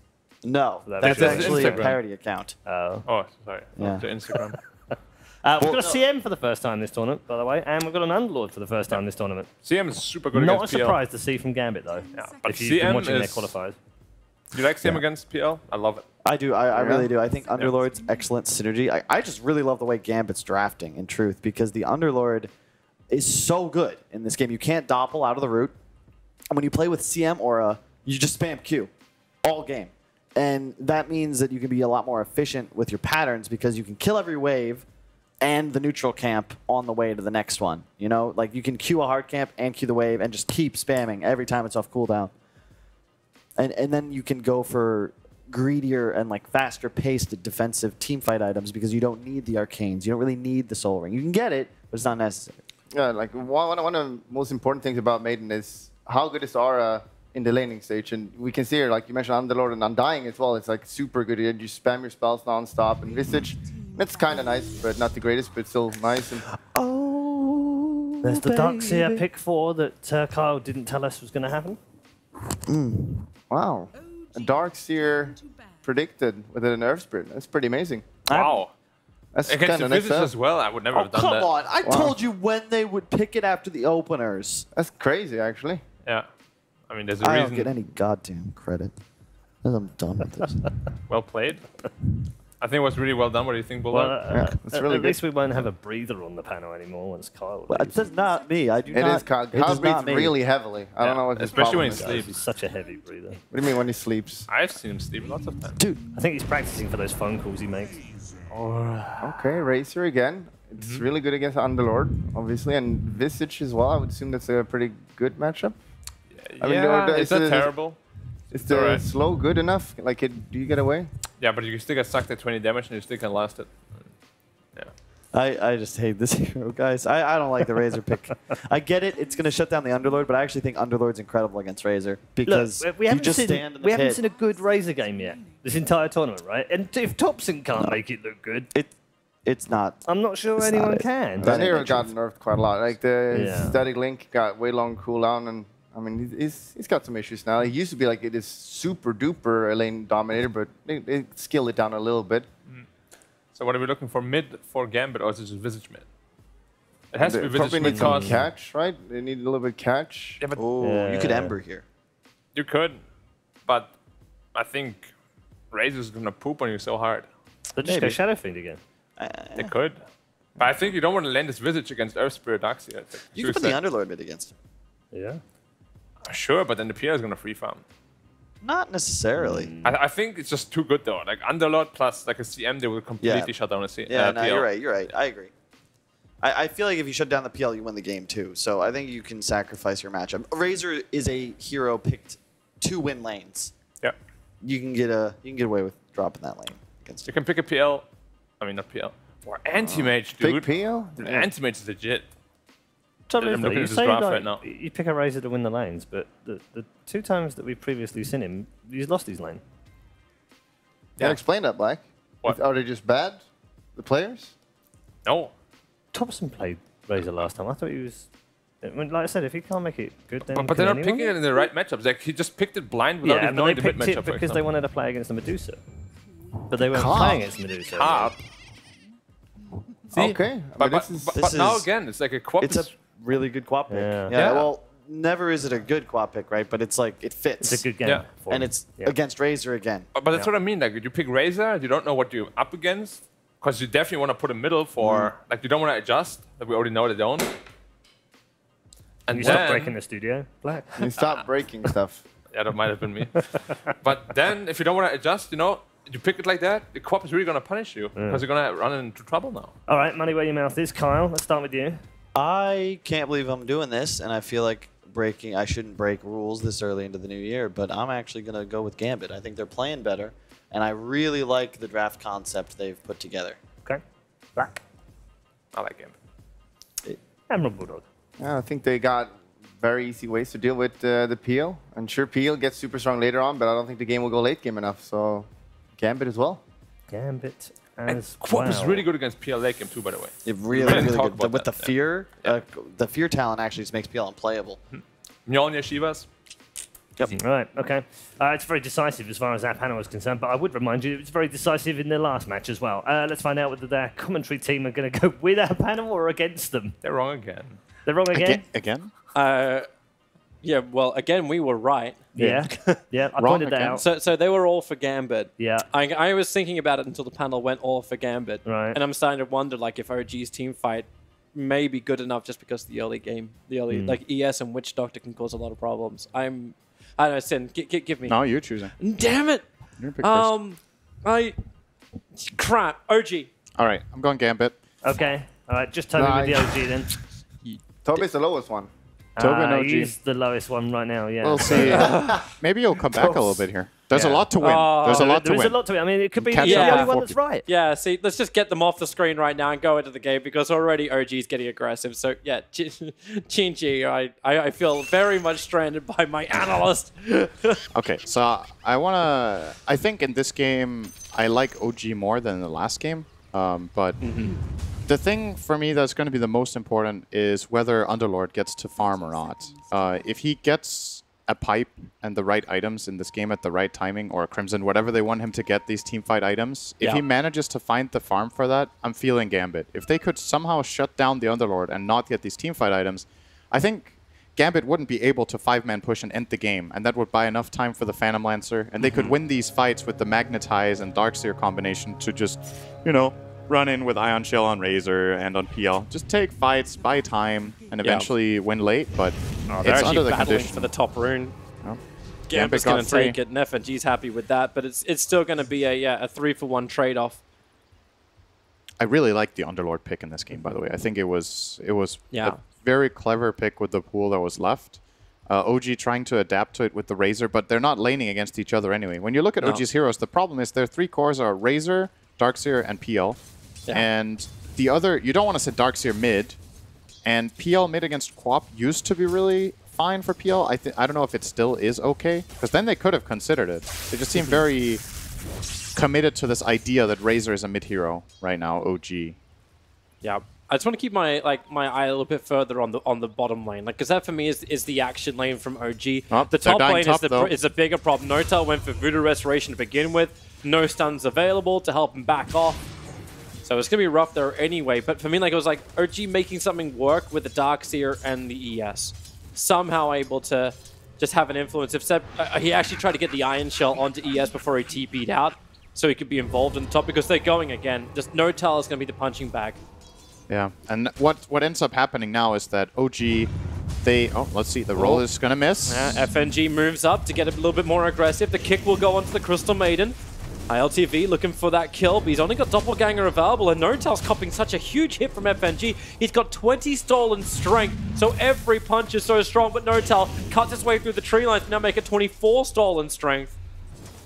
OG's got to be real careful. They don't have a lot of life on their heroes. I think Gambit are super happy with how the lanes are placed. They wanted this Underlord to be against Darkseer Earth Spirit because he's very tanky and hard to dive and kill, so they give up on it and just let Underlord play one-on-one against Darkseer. And what ends up happening then, OG are playing Tri versus Tri lane against Undying and Visage and Maiden. Undying gets double or triple decays, Visage will get Soul Assumption that will just stack up super easily, and Maiden has one of the best AoE laning nukes in the game and will get the aura, so the other 2 heroes can just sustain themselves and keep spamming out spells. I think Gambit can win 3 lanes this game, or at least they're probably going to draw bottom, actually. I don't know if Underlord will win, but they'll both just farm. The other 2 lanes are great for them. If Seb could do the pull and actually farm the wave and the camp at the same time, this would at least give him a little bit more. But this top lane from OG just feels like, well, it's ass, but very, very clearly. Notel's got no paralyzing cast. Durex has now finally got his level 2, so he's got Boulder Smash plus the Rolling Thunder. So that's a small upside for them. But Thompson's mid lane's it's still a little bit more favored to Queen of Pain. 13-3 against the 10-2. He does have some creeps coming into tower, however, so it's maybe a little bit more even. Here's the paralyzing cast, but they're so split, it's not going to actually help him bounce out. In fact, the Notel just gets hit on so hard by Visage, the level 1 Soul Assumption, but ILTV came in so deep to try and just get 1 kill that now Jirax is all alone because everyone else is dead. And there's 3-for-1 on the board. OG struggling to say the least. And talking about this mid lane, the Quap versus Razor, where Razor's doing okay right now, you have to remember this is not the normal Quap versus Razor matchup. There is an Arcane Aura, and it makes a difference in these matchups. It's also why Underlord will have no problem whatsoever sustaining himself bottom. He's not even going Soul Ring. He's running straight for a Hood, because he can just rely on his Maiden to sustain enough mana for him to use Firestorm almost every time he wants. And if you win Tri lanes with Maiden, it feels so good, because your other 2 lanes have that extra buff. So your solo lanes will be going better than usual as well. It's just already shaping up very nicely for Gambit. And you look at OG, it's like, this is why Witch Doctor is an awkward hero sometimes. Like, yeah, you've got this AoE heal, which is great against this Trial. Who's going to do the damage? Like, how does stuff die in this lane? You need the Maledict. Until Maledict is up, you don't have a lot of options. Jirax now rolling boulders into 2. They're trying to chase down the Visage, but Paralyzing Cask will finally bounce, but as you said, there's no straight follow-up damage, even when the initiation comes from OG. You want to come underneath the tower? That's fine. FNG will steal your life and just survive. While in mid lane, Afro gets the solo kill onto Thompson. That was, I actually liked the play from Jerax there, his idea. He wanted to roll into the Visage and kick him into tower, and then he was 2 mana short. He didn't account for his mana at the time, and just ends up killing himself instead. So it turns out to be a really bad play, but a good idea. He saw a moment of opportunity. That could have been a kill, possibly. But yeah, Gambit looking great so far right now. There they go again. Rolling Boulder up on the top. Paralyzing Cast slowing down the Crystal Maiden. Jirax able to get a kick over on 3. ILTV needs to find these kills.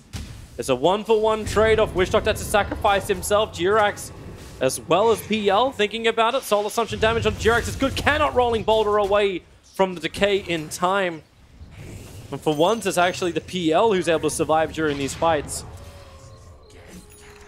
3 bounties for Gambit.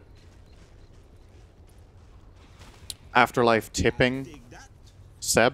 I guess he's like, good job, you're not taking runes or whatever this is supposed to be this tip. But he's just taking the farm in the bottom lane. Yeah. And Seb again, like it seems to be the norm, right? Everyone just rushes up with Vlads when they run the off lane, apart from this time around, as you said, for Underlord. He'll get it eventually for his team, unless they want to buy it on... I don't think they're buying that on Visage. Probably not. But yeah, both these heroes in that bottom lane, usually when Darkseer gets one-on-one matchups, he out-farms the opponent by just cutting the wave and pulling it into small camp, but the problem is this Underlord is kind of just pulling the enemy wave and pulling it into the big camp.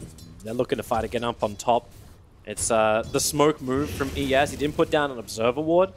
Wish Doctor did get the second point up in the Paralyzing Cast, so you have the 4 bounce instead of the 2 from before. So Jerax gets the ward done. I don't know if he thinks about a courier snipe on the way out. No, he's moving towards mid instead. But he's got no core. Thompson's gone jungle. The fight happens up on top. No tell us the Paralyzing Cast go. But underneath the tower, all it's doing is creating space. But the Soul Assumption damage level 2 for it now. Man, the max charges. This lane is falling apart right now. You don't want to be here as PL. This hero, when it has a bad start in lane and needs to play catch-up, really relies on time. But there's like, in OG's lineup, who is going to buy time if it goes this poorly? Razor is jungling. I like how what Underlord is doing. He's tanking the tier 1 tower to beat it down with the catapult, trying to force Seb to actually do something to stop him or force a support to rotate off the top lane. And they haven't got it yet. He can tank this tower with his Vanguard. He's actually just getting it. Yeah. Full HP to 0. Straight take the tower. No-Tail throws a cask out on top. It will not bounce. But they wanted this. They really wanted that to hit. Jirax just TP'd up here with an Iron Shell on him. He was looking for the fight, but Queen of Pain, Afro will do exactly the same thing. They go for the fight. FNG, Seb, scooting around them. 4 heroes looking for an engagement. They got a fresh Vlads. Thompson goes down to the bottom lane to now force the Underlord to ulti out. He'll go all the way home, so Thompson at least stops the pressure that was being applied on bot. But he doesn't apply any of his own. It's a defensive play. The mid lane is just sitting in the river. Yeah, Jirax left too. So Underlord TP's top. They'll take the tier 1 tower. This will be the second tier 1 tower in 8 minutes. In 8 minutes in the game. Yeah, I think they're gonna get it. I don't know. It's a pretty good cast from No-Tail here, but he only... There's no follow-up. He's got the 1 point up in Maledict. No G letting it go. There's too many heroes on top. They know they can't defend it. Phantom Lancer's a creep right now almost. It's not like Phantom Lancer's a terrible laner. It's just if the lanes are this strong and you get to play Tri versus Tri, your hero doesn't contribute that much, and he's playing catch-up. He can't fight into this brute force of Gambit, so... They're gonna fight now. It's gonna jungle. Iron Shell over on Jirax. But yeah, you're right, without the PL over here, maybe they just don't want it. No-Tail's showing himself, and there's still 4 heroes on top. So Jirax rolling Boulder forward. They use the Paralyzing Cast to help set it up with the Maledict. FNG, he may not die to this. In fact, he just one charges up. Seb puts the wall down so they can try and make some level of copies to help him out. More heroes towards their cause, but it won't help when Wish Doctor dies. Another rolling Boulder forward. FNG will finally fall, but with the Tombstone down, they just cannot run away. OG, or can they? Doppelganger up. Seb gives him an Iron Shell, something to help burn through anyone that chases him, but there's so much damage and no Doppelganger available. So he turns around, looks for the kill onto Immersion, but can't even kill off a Crystal Bloody Maiden. Yep. And in the meantime, Queen of Pain is pushing mid, because Razor can't contest her. Has to go back to base after jungling a little bit. there's nothing good happening for OG in this game right now. Just flat out nothing. They're not dealing tower damage. They're not getting kills. They're not threatening at Roche or anything. It's 9 minutes and it's probably fair enough. They were meant to have some level of threat. Like, the fact that Crystal Maze just been sitting with the Undying kind of makes up for the one weakness in Gambit's early heroes that they could have potentially capitalized on. How much they kill off for FNG. Soul Rip and one charge just to bring him straight back up. Yeah.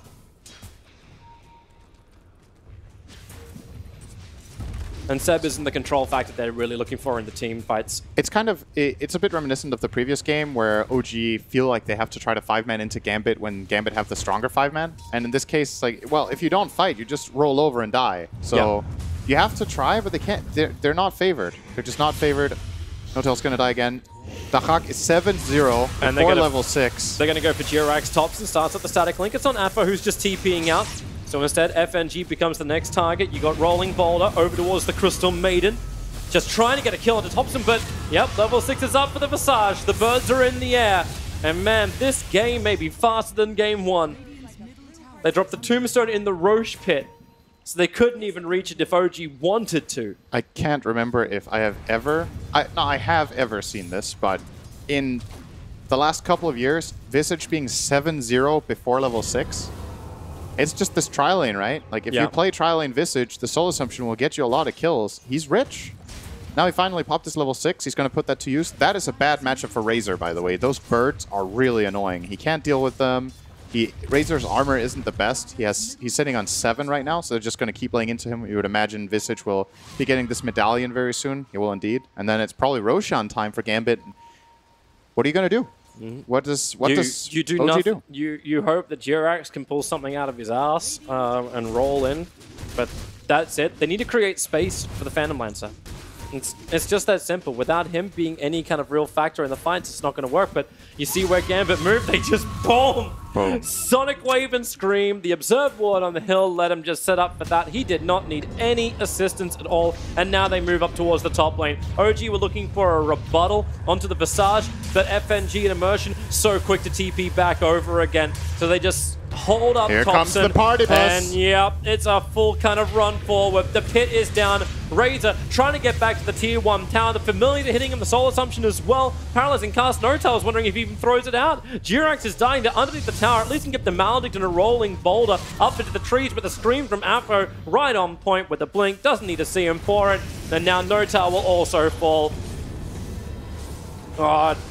Do you even tap?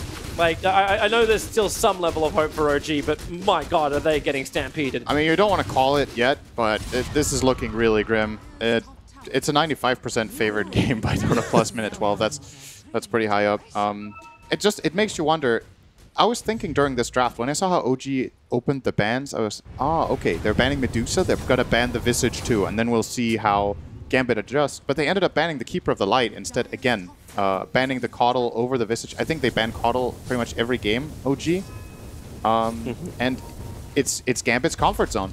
Giving the Hawk this Visage or Medusa, it's their 2 most successful strategies, so you asked for it, right? Yeah. Like, and then you saw this PL pick. It's like, oh, nice, they got PL against Visage Undying. That's really good in theory. You can kill the Tombstone.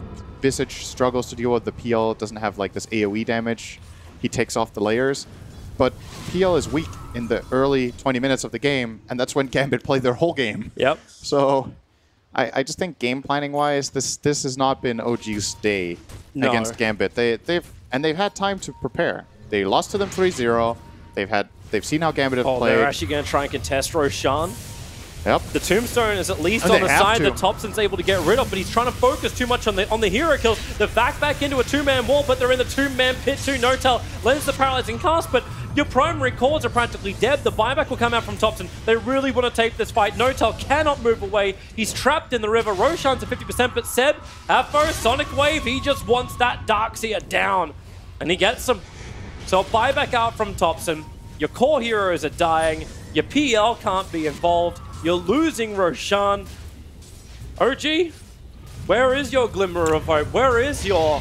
okay, there's your attempt at the steal from Jirax. It's at least worth a shot. OG.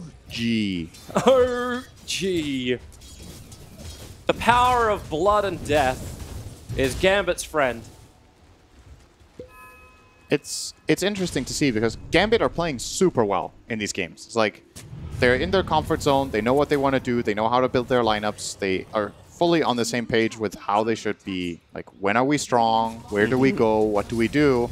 So it's very cohesion based, and it's very nice to see just their team movements and their fights. Oh, Jirax trying to be clever again. He did the same type of thing with Grimstroke in game 1, just trying to stall them up and buy some time. You can't help but be a little bit disappointed with OG's, not necessarily really performance, just their strategy coming into this. Yeah. It just hasn't, it flat out just hasn't worked, and they need to go back to the drawing board. I'm talking like this game is over, but I've seen this game before a lot of times, and I've never seen the Radiant lose at this point. So it really is over. Like, OG has no real defense. They can put down the wall here from Seb, but a 3-man pit? It's too easy. 60 seconds without tops. Remember, that's the buyback death time that added to this. So Witch Doctor can buy back into the game, sure. The Phantom Lancer is still not joining them. He has the TP available. At this point, I think they almost have to accept the fact that mid-Rax is going to go down. Yeah. So get rid of the Tombstone from Notel, but you know FNG is just waiting to protect it. if he commits for that Tombstone, he's going to die to birds. I think they're trying to bait Seb to get the back. Like, it's just like, you could try this. There goes the melee Rax. Queen of Pain quickly jumps up towards the top to start the creep skip. Move away from the wall. They don't want to battle inside of this. Seb a little bit too far out. Once again, trying to force them in to battle around his area. But this isn't your area. This is Gambit's area. They own this world. Notel will have a dieback. PL's cutting the creep wave in mid, and this is what's stopping the push. This is what's going to put on the backdoor regeneration. Crystal Maiden will TP in, Nova to clean up all the illusions, and then look for the real Frostbite one. You know which one is the real one. No TPs, though. Yeah. He's trying to hide in the tree lines, cuts into the side, begins his own TP now out. But Underlord begins the pressure on bottom. Remember, this is also, there's 2 bounty runes on bottom to be claimed. Everyone's just been focused on pushing the mid. Oh, nice pickup. Nice grab. The early Yule Scepter over on Afo. Such a great disable to add to a Queen of Pain who has no stun. And ES is down.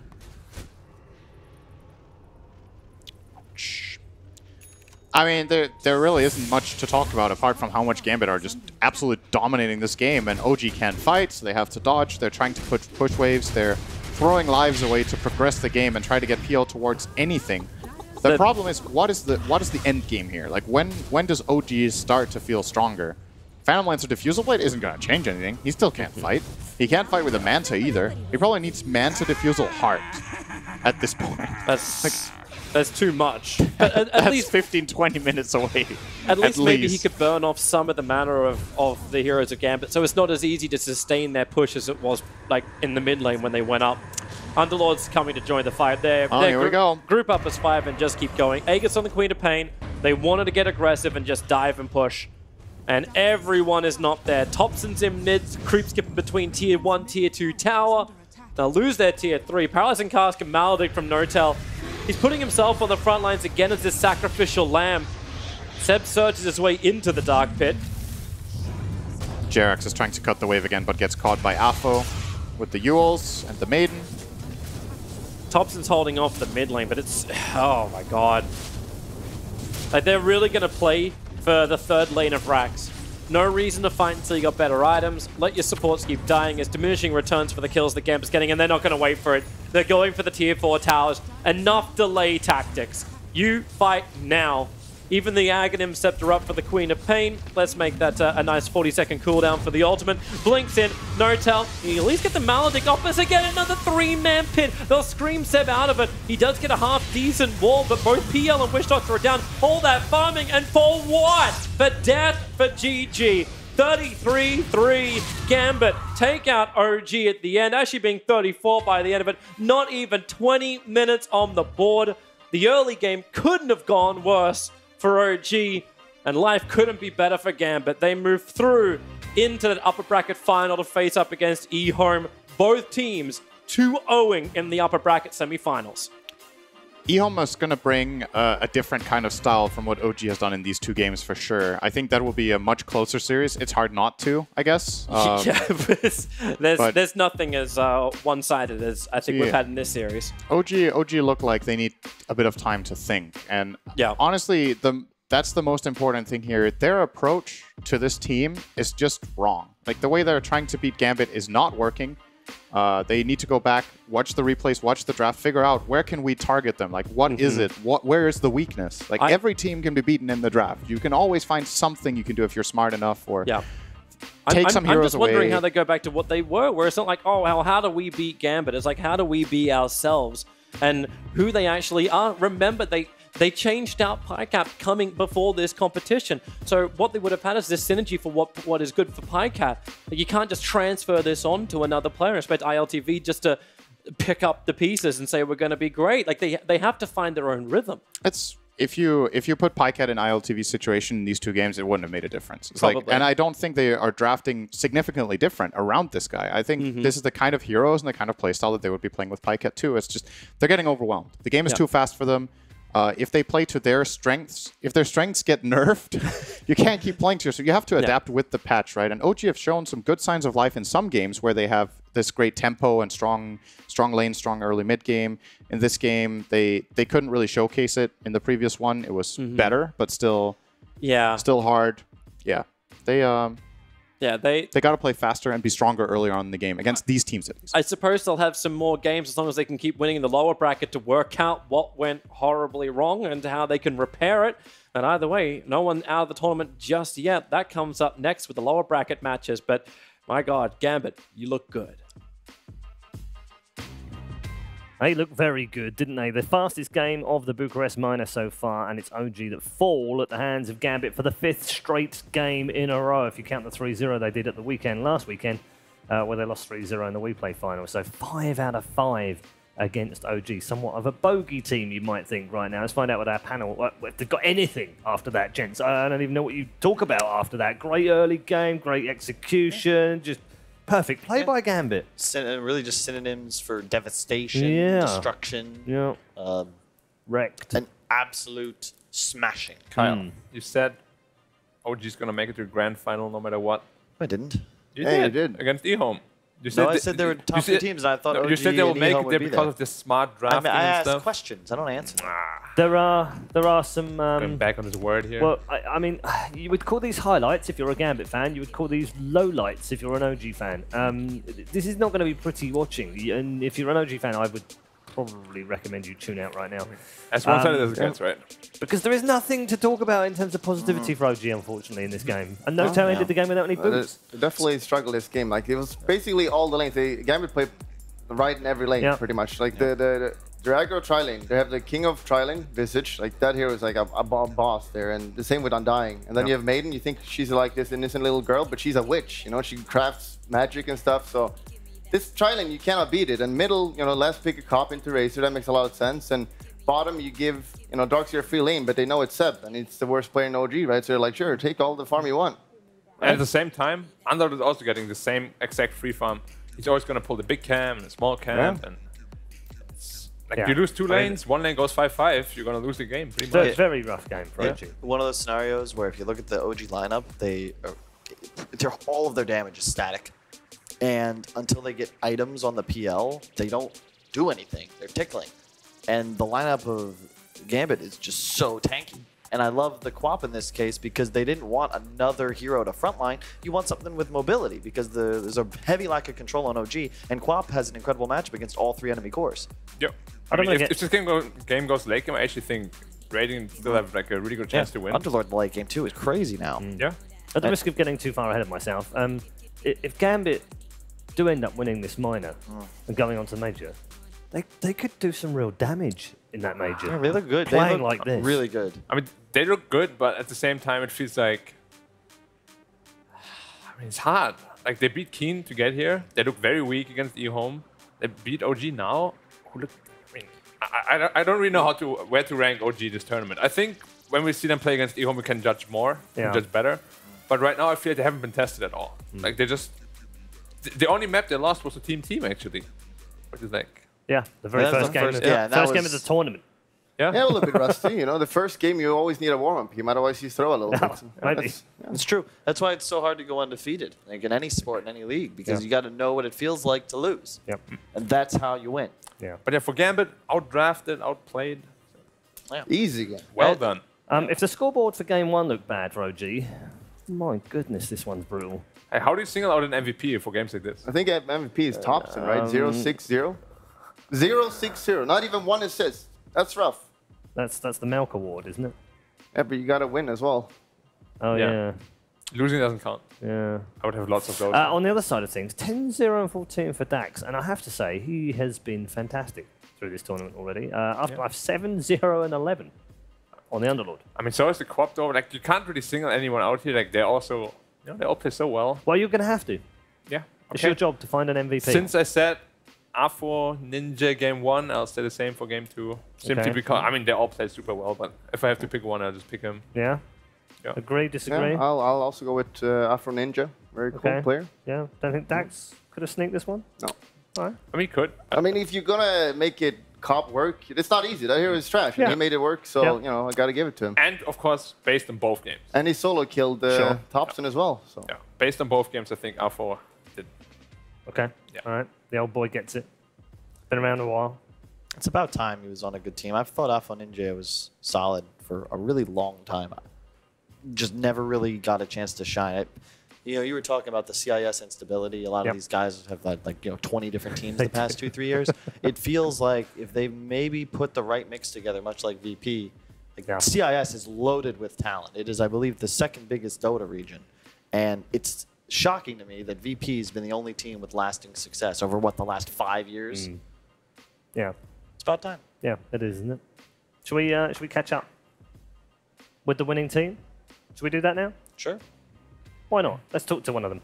Hello, sir. Hi. How you doing? Good, good. Yeah, congrats. That was a very, very impressive win. Did you think it was going to be that straightforward? To be honest, no. It mostly comes to drafts, right? And execution, because we thought that OG might have some idea because we played them already at online tournament, and we thought like they have some idea, but in reality, like maybe they had some idea, but it didn't work out. So yeah, I mean that's the weird thing, isn't it? Because you won 3-0 in that grand final just like a week ago, and then you think, oh, they probably have figured us out a little bit by now, but it didn't seem like it, did it? I mean, OG rested for a while, right? And we were playing Dota, so I guess it kind of makes sense that we are winning, they're losing. They just need some time. Yeah. And they also like don't have a fifth player, right? Like, of course they're playing with LTV right now, but it's not a team right now. At least it doesn't look like a team. Right.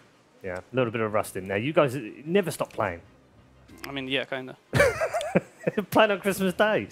Gents, what do you got, question-wise? I wanted to ask if you intentionally prioritize, like, how do I put this? You left Seb alone on purpose. Like, give him a game you don't care, and you focused on shutting down the two cores of OG. Was that a game plan, or just how the games worked out? No, I mean, the idea is we don't really care how much Darkseer will get, because the only hero who wins us is Phantom Lancer. That's why we go to Phantom Lancer, not to Darkseer. And we also have a good matchup, because, okay, he farms passives, we farm passives, and it's like equal, so we don't really care how bottom matchup will go. No. To clarify, passives are the CIS way to, war items, whatever, team fight. It's funny, every region's got different phrases for it. Would you, sorry to keep questioning, but would you argue that that's like the most important part of the game right now? Like, do you think you can win games of Dota consistently without a hero that can buy the sustain items? I mean, I guess so. At least, I believe we played already some long games at this online tournament, so my answer is yes.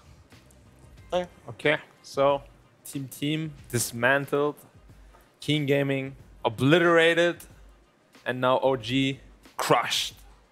How do you feel like going against eHome? Do you think they're going to test you like a real test, or are you just going to completely destroy them too? I mean, I think I have same thoughts as we facing OG. Like, of course, they see our games, they will prepare something, but if we play good, that means that we played good and we will win.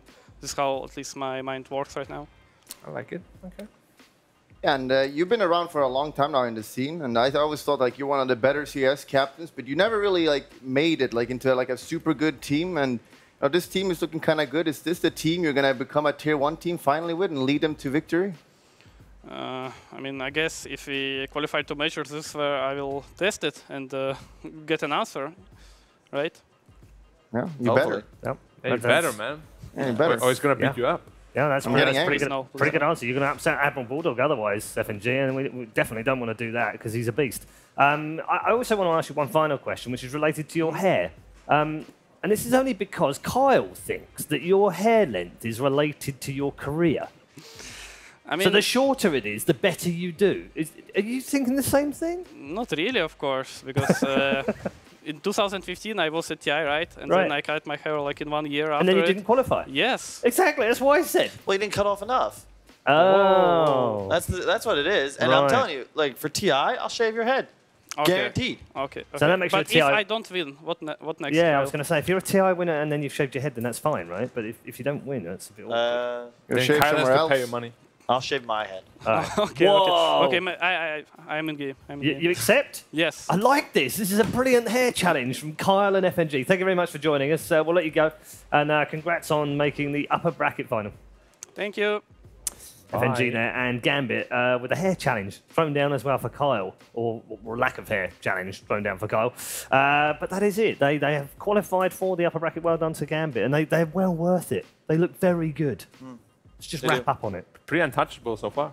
Yep, I think their drafts, like they've got a formula. It works. I think their players are on point, and I've been very impressed with the way everyone sort of fits into their roles. I think it's important. And the drafting has been very good too. I think you compare them to Nip. You look at Gambit, you feel the team identity. Right. You look at the way these guys play. They're very comfortable with not just the hero they're playing, but what do they need to do within the game. Nip still looks like they're kind of trying to fit into a coat 2 sizes too small. And we're going to see them later. Game looks good. Last series of the day. Let's check in with the bracket and show you where we are, because we've got an updated bracket for you to show where the 2 teams have moved on. eHome and Gambit will fight it out in the upper bracket final. Guaranteed a top 3 spot. They won't be happy with that, of course, because there is the first place prize, not only of $125,000 and 120 points, but also, more importantly than anything else, a place in the major. And that's what all of these teams are fighting for. In the lower bracket, Keen will wait the winners of Boom ID versus Team Team, which will be our next matchup, and Ninjas in Pyjamas versus Playmakers, our last series of the day. The winner of that will play OG in lower bracket round 2. Yeah, some good games. It's very good games. I want to see Nip myself the most to see if they're actually gonna come back in this tournament. Because I mentioned in at the start of the tournament, P not doing too well, but it's PPD, right? You flip a switch, he's going to be back on, and the team is going to maybe mesh, but you got to do it now. It's right now. Yeah, there's no more chances after this. Right now. No more chances left for those teams in the lower bracket, which is where we're going next, actually. Our third series of the day is coming up very shortly, and this one features 2 teams who've shown massive promise through this tournament, but they've delivered very little. It's time for one of them to step forward. Who will it be? Team Team or Boom ID? We'll be finding out very shortly.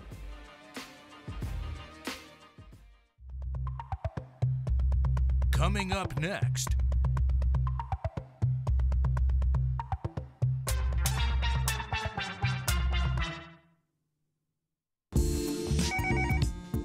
Shane, PGL says we need jerseys for this event. We don't have a real sponsor yet, so it's gonna be tough. But first of all, they need to be sexy, they need to be amazing, but most of all, badass.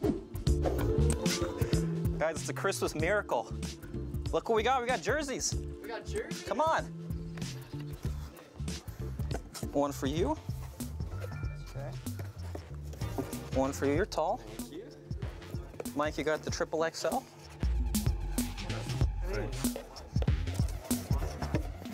Catch. And one for me.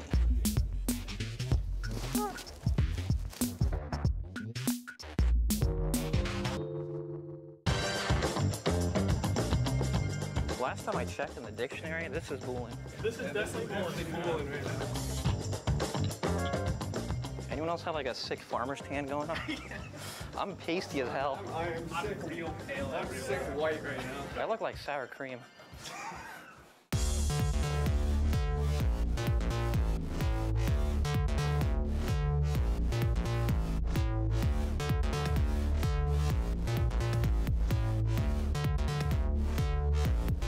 Yo, but seriously, when are we like getting real jerseys? Are these now? This is the final product. What the What the hell? I kind of like it.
feels so good, yeah. I don't wanna stop.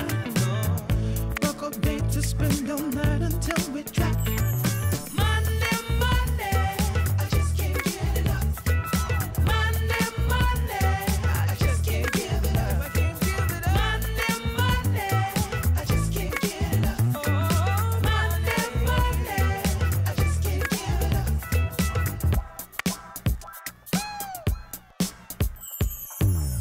Money, money, I work so hard for you. Dollar, dollar, what more can I do? Brother, brother, I'm working for that. Just about the things that keep you by my side. But it feels so good, I just left the rush. Girl, you reach me.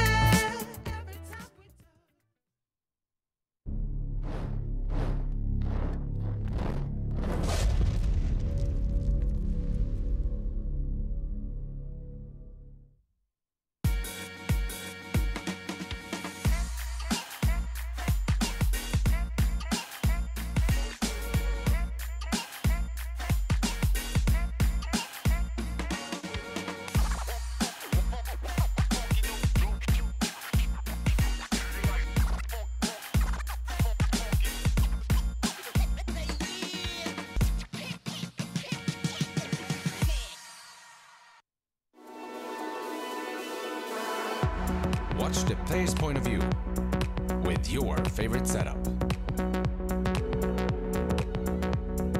Follow your favorite Dota 2 player in every detail. Watch esports your way. Get your digital pass now. The more information you have, the better the decisions. Data is crucial to do important decisions in Dota games and even before the Dota game in preparation. It's really cool that a big company like SAP is investing into esports and that I can be a part of it is amazing. GVM Pay is designed for gamers to unlock various benefits from most mainstream games to your local services. Recharge made easy just within your fingertips. Recharge easily in 3 steps. Earn rebates for every recharge. Download GVM Pay now at pay.gameview.io. GVM Pay is everywhere.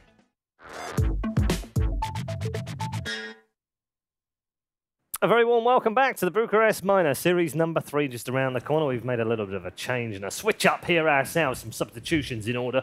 We brought back Syndran to the arena alongside Admiral Bulldog and Pyrian Flax. How you doing? Good. Yeah? That was a quick series. Was very quick series and some very good predictions, sir. 2 out of 2. Am I leading now? I think you might have overtaken Kyle. Might be tied for first. Yeah, it might be up there. Kyle was first? He was, with 80%, yeah. After going 50% on day 1. First. Yeah, your understanding for Dota is really high, Syndran. Thank you. Yeah. Too bad you can't execute it. Yeah, anyone I think you'd like played the game and been around for a while and we'll get there. Done some stuff. You can't do either. That's okay. I already done it though. Yeah, that's true. It's a bad flame. Well, I mean, you could have Still maybe stopped, you could have maybe kept going, you know. I didn't want to. Oh, you just it's enough. I'm surprised. Going head-to-head with the TI winner is kind of risky. I mean, how long can you use that argument for? The rest of your life? Yes. Like get into a problem in real life, yes. just like I want TI. There's like, yeah, okay, sorry, man, I'm back yes, down. I think that is a thing. Okay, that's yeah. good. There's you only can like literally 40 get away with people in the anything. world that's done it. Oh, There's literally 40 people. That's right. very true. Yeah. And this is one of them. Okay. So I guess can you just, you know, sorry, clean some his respect. shoes My or bad. something? My bad. Or What should I do next? clean his shoes? You should eat this banana. Okay. Do it You off want- camera. Okay. Yeah, people might get aroused I'm not if he gonna does it eat it. on camera. been We're lying moving next on. to you way too long. Boom ID versus Team Team. These two teams, I feel like they've shown us lots of promise. Both of them have had moments of like, oh, there's something here. They're actually very good. Team Team to take Game of Gambit, for instance. Yep. Could have, probably should have won another couple of games in the other 4 games that they played. Likewise, Boom ID also shown like they could have beaten OG game 1. They were ahead. They were a long way ahead. Probably should have shut it down. Should have closed it out. Didn't. So 2 similar teams coming together should be, in theory, for us, a very enjoyable game. But also, who the hell knows who's going to win this game? Yeah, that's a good question. I think one of the things about this series is the teams have very little overlap in their hero pools, I feel. Like when I think about what Team played, they played this like Carry Juggernaut. Yeah, they rated Tusk really high, Tide. I think I haven't seen Boom ID play any of those three heroes in any games. Yeah. Elder Titan? Yeah. Who was it that played that? Was that Team as well? Yeah. It's, I don't think Boom ID has played that either. So the draft for me is going to be really interesting because, like you said, both teams have had good games and not so good games. But like potential-wise, it feels like they've had good potential, Henry, doesn't it? Yeah, both teams. Yeah, for sure. I mean, this is just kind of like how it works for the weaker teams, though. Like the laning stage, there's only so many outcomes. Like you hit creeps, you kill a hero, but then when you go to mid game, there's like so many variables, and it gets like so much harder to play, and that's why a lot of these teams, like, they look kind of good at the start, but that's because the start is easy. Like, when you get mid-game, it gets, like, really hard, and that's why they kind of don't know what to do. And a lot of times they don't take advantage of their lead and whatnot, and, you know, they just look lost a little bit. And this, we're going to have to step up and fix that in this particular series. So we'll get something from Ted in just a moment. But first of all, I know that many of you out there know exactly who these two teams are and exactly how they line up, but not everyone does. So let's introduce you to our 10 players.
Two very interesting teams, one of which with the greatest shirts in Dota 2 history.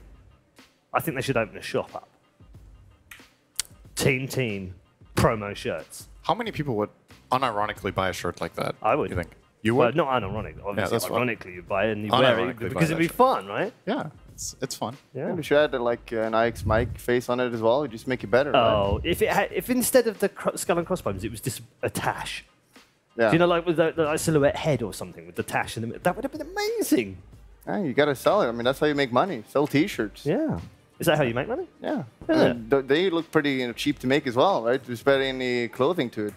Just two big holes. It's true. You sell T-shirts now too. Yeah. Really? I have one on me. Yeah, that's true. Yeah, I've it's seen very pretty. Yeah, I love that face. It's kind of one pink, of my favorite though. faces. Very, very pink. Yeah. Very pinky sort of face. I mean, I'm human. That's how I look. No, I just mean it was like mildly erotic to me. Oh.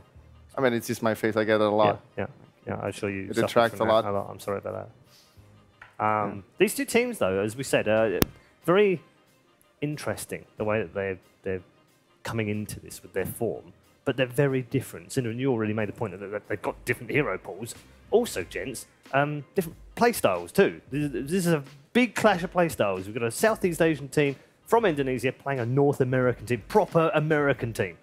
Yeah, I mean, Boom Ideas kind of played a Dota where they just run right at you. They played Lycan yesterday, I think, as well. So like they're just that kind of team that just runs right at you, and they're not too crazy about it. Though they're not the kind of team that just dives like your tier 4s or anything. Yeah. So if they just get that lead, I think they're going to easily hold on to it and just keep going. Yeah, that was one of the questions I was going to ask, actually, because Pyrium was really surprised yesterday. When they pulled out that Lycan, he was just like, are we going to get any kind of Pyrium Gaga moments today? That was a really accurate, what's the word for that? Depiction of Pyrian? Was it? It sounded like him. Yeah. That's fair. Will we see crazy picks? Yeah, I mean, crazy picks. I mean, is Lycan crazy in the first place? I Well, think it's a it's good not hero in the that right crazy, game, but it's it not was- uncommon, I guess. Yeah. I could totally see it, but I think if we see an uncommon hero, I'm expecting it more out of Boom ID than Team Team. I think Yeah. Team Team is gonna stick to some basics that Yeah. they play. Interestingly, though, they banned the Tusk themselves. That's been one of their Yeah. best heroes. IX Mike has been playing Yeah. it. I think they played on Newsham as well, maybe one game. So I different like approach. the fact that almost every team so far has had the respect to ban the Meepo first phase against them. Yeah. None of them are letting it go through And they the haven't first picked phase. it first No. phase. So when it was available, they didn't Yes. take it that early. But it's like when you're the first pick team and you feel like you have what I like to call free bans, where it's like you don't have to ban anything that's meta, you don't have to ban something that's very strong in the first phase or whatever. If you have a free ban, sometimes it's good to invest a ban into a later phase so that when that time comes around, you're not Yeah. like, oh, damn, we have to ban Meepo and Huskar in this phase, we can't do it.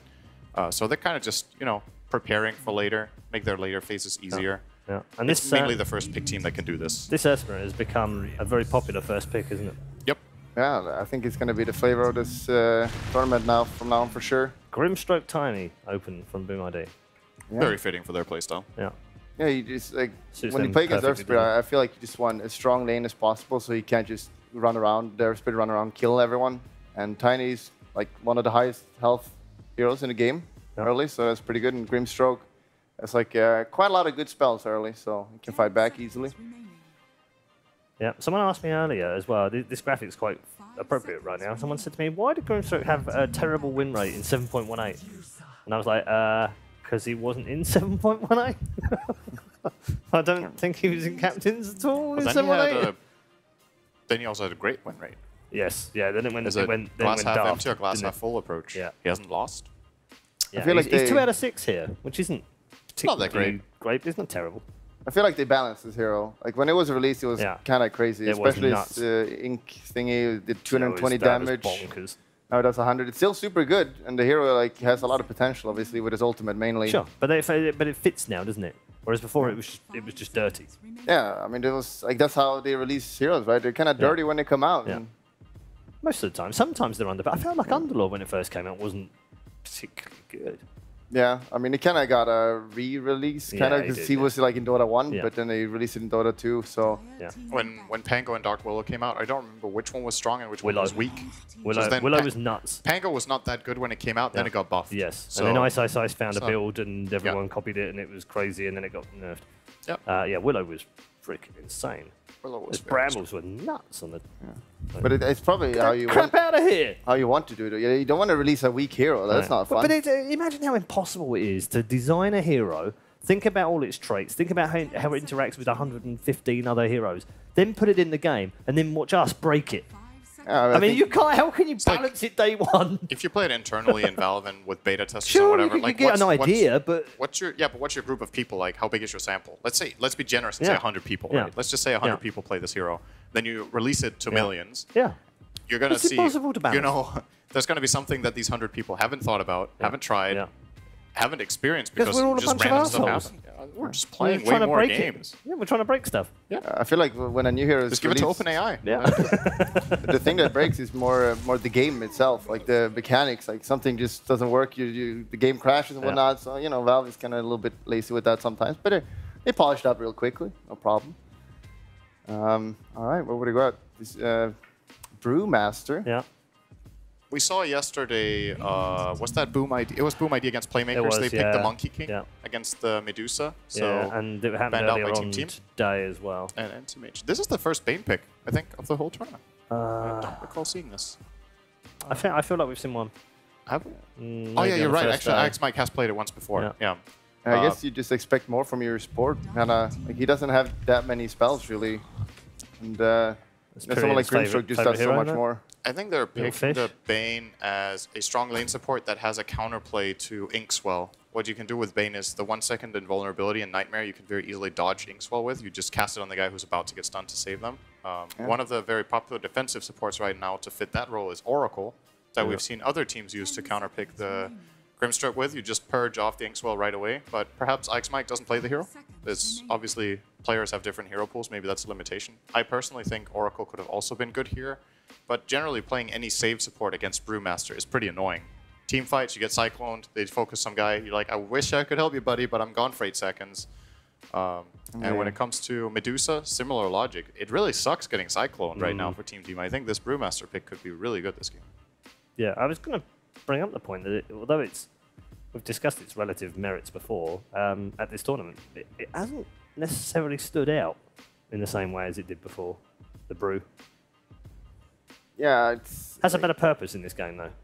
Yeah, this game it's probably going to be really good, as Cinder mentioned. I still feel like a lot of teams, probably not here, but a lot of other teams value it. I know Alliance like pick its first every time, position 4, and it just gives you that insane team fight, level 6. It's also just one of those supports that also just naturally is good at buying up of lads and whatnot, because sometimes you don't have a 4 that wants to buy it, and then you have to buy it on a core, which you kind of don't want to buy these lads and stuff. So it's just like overall a really nice hero. It's got 25% win rate though. Very nice. Yeah, it's only 4 picks here. Yeah. Small sample size. And the thing that's always about it when you see these pick rates and win rates and stuff, it's you never know which team picked it. Like let's say playmakers who look like the weakest team here right now, let's say they love Brewmaster more than the other teams, the heroes, the stats are going to look really bad. Sure, maybe but it's also about the fact that it's a flex pick. So if you pick something like a Brew, for instance, which can be played as a support, within the pick rate, you don't even know when it could have been played support 3 times and core once and won that one game of core. That's also true. Yep. I think in this patch right now, I like Brewmaster most as a support, but you can even play both supports. You can play 4 and 5, so plenty of options. Well, the Centaur is probably a pretty good pick here with Ultimate, because right now Boom Idea, they have this like kind of in and out heroes. They don't want to overcommit, and Medusa heals, you just run out of there and just come back in. Slark is like perfect for that kind of Dota stuff, but now you have Centaur, you can just make sure the enemy can't disengage that easily. I haven't spoken a huge amount of the Slark. Are you okay with it? It's a good hero against Medusa. It's good against Bane. It's a very annoying matchup for Bane. Yeah. Obviously, because he has such a low cooldown, strong dispel. So you can't grip, you can't nightmare him. And when you get jumped as Bane by Slark, you generally just die. There's like no good counterplay if you don't have items. And most of the time, that's one of the weaknesses of Bane as a 5 in this patch, is that the hero doesn't farm anything. Yeah, just one thing and then that's it. You can't get gold really on this hero, except if you win your lanes really hard and you get kills. In comparison, you could look at a hero like Undying that some of the other teams have been running here. Also a lane dominator. What he brings that Bane doesn't is that he has a sick teamfight spell in Tombstone, and he has an ability of fighting around Roche, where Bane is just these like single target lockdowns. So, but Undying is similar in the aspect of he's got one good thing that he does, and then he kind of that's it, he's done. Like, what else is he doing in a team fight? Most games, Bane just feels like it falls off after 10 or 15 minutes, and Undying can maintain that presence. So you saw Gambit run it. The Tombstone is always going to be super valuable if you can protect it. Even in the later stages of the game, Undying scales super well too. His talents are amazing. Bane's talents are pretty bad. Ursa. Okay. Okay. This is Admiral Surprise Dog. This is a hero I have not seen very much in the last It month. got a couple of nerfs. At all. It was like kind of out of nowhere. I feel like it got super popular, but then it got nerf after nerf after nerf, and now it's kind of not picked anymore. Like one of the things that was really good about him is his passive lasting for 20 seconds he used to do, and then they nerfed it now to like 8-second level 1 or something. So it's like it's a really big nerf from in the laning stage, and it doesn't feel like he has any clear like super good matchups here. Like usually when I have a good lane with him, and I don't know, like Brewmaster has evasion, right, and Tiny probably is gonna have a Grimstroke with him, so I'm not sure about this pick. And Tiny can always toss him away if he gets in trouble. Yeah. Ursa has to come in close in melee range. He has nothing else. The Slark matchup versus Ursa is a bit weird, because if Ursa gets the jump and Slark is stunned, he can burst him. That's one of the big upsides. But if Slark is not controlled, he's just going to kite you for days. He can just run around you, steal your stats, Is that their force answer and rage. to the Slark, though? Is that what they wanted? Because of the Slark? Yeah. Is that what they picked out Ursa for? I guess so. It's also pretty good against Tiny in stages of the game. Like, again, it's about who gets the jump. Yeah. So the Centaur and the Earth Spirit have But to you said set the Tiny stuff just up throws that him can fall away. through. Yeah, unless if he's stunned. Yeah. So they have to kind of do that. This is a great counter pick. You know, this is a defensive save against Ursa. Good lane matchup against Medusa. I think it's pretty. I think it's fairly even. Maybe even Pugna favored.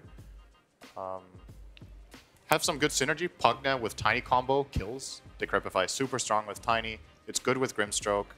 And the lane itself, Pugna Grimstroke, if they want to do that, which I don't think they really can this game, but is also very nice. Yeah, that'd be very, very nice as well, wouldn't it? Yeah. Admiral Banana. Oh, you actually started eating the banana. Yeah, he's It's a nice banana. Is it a was good just banana? laying there. I know. I don't know who it was, but I want to eat this banana. I keep finding bananas all over the place. Yeah. I don't know what's going on. They're all around the studio sometimes. very good. Anyway, Admiral Bulldog, we'll come to you first for your prediction. I just like I don't like the Ursa at all. I don't know how it fits in the lineup at all. So Right. I'm just gonna go with Boom ID. Okay. I know I just like bananas. Pyrian Flax I said like to me bananas. before we even did the prediction. He was like, "No, I'm all over Boom ID." So Pyrian Flax is going for Boom ID as well. Admiral Bulldog's gone for Boom ID. Synderen is going for Boom ID. Boom You ID. want? So it's a Nothing clean sweep. It's a clean sweep. They're all going for Banana ID. Did I say Banana ID? I think we've got bananas on the brain here in the Bucharest minor. Let's jump into our commentary booth and get some sensible predictions from these two gents. Are we going for the clean sweep here, gents?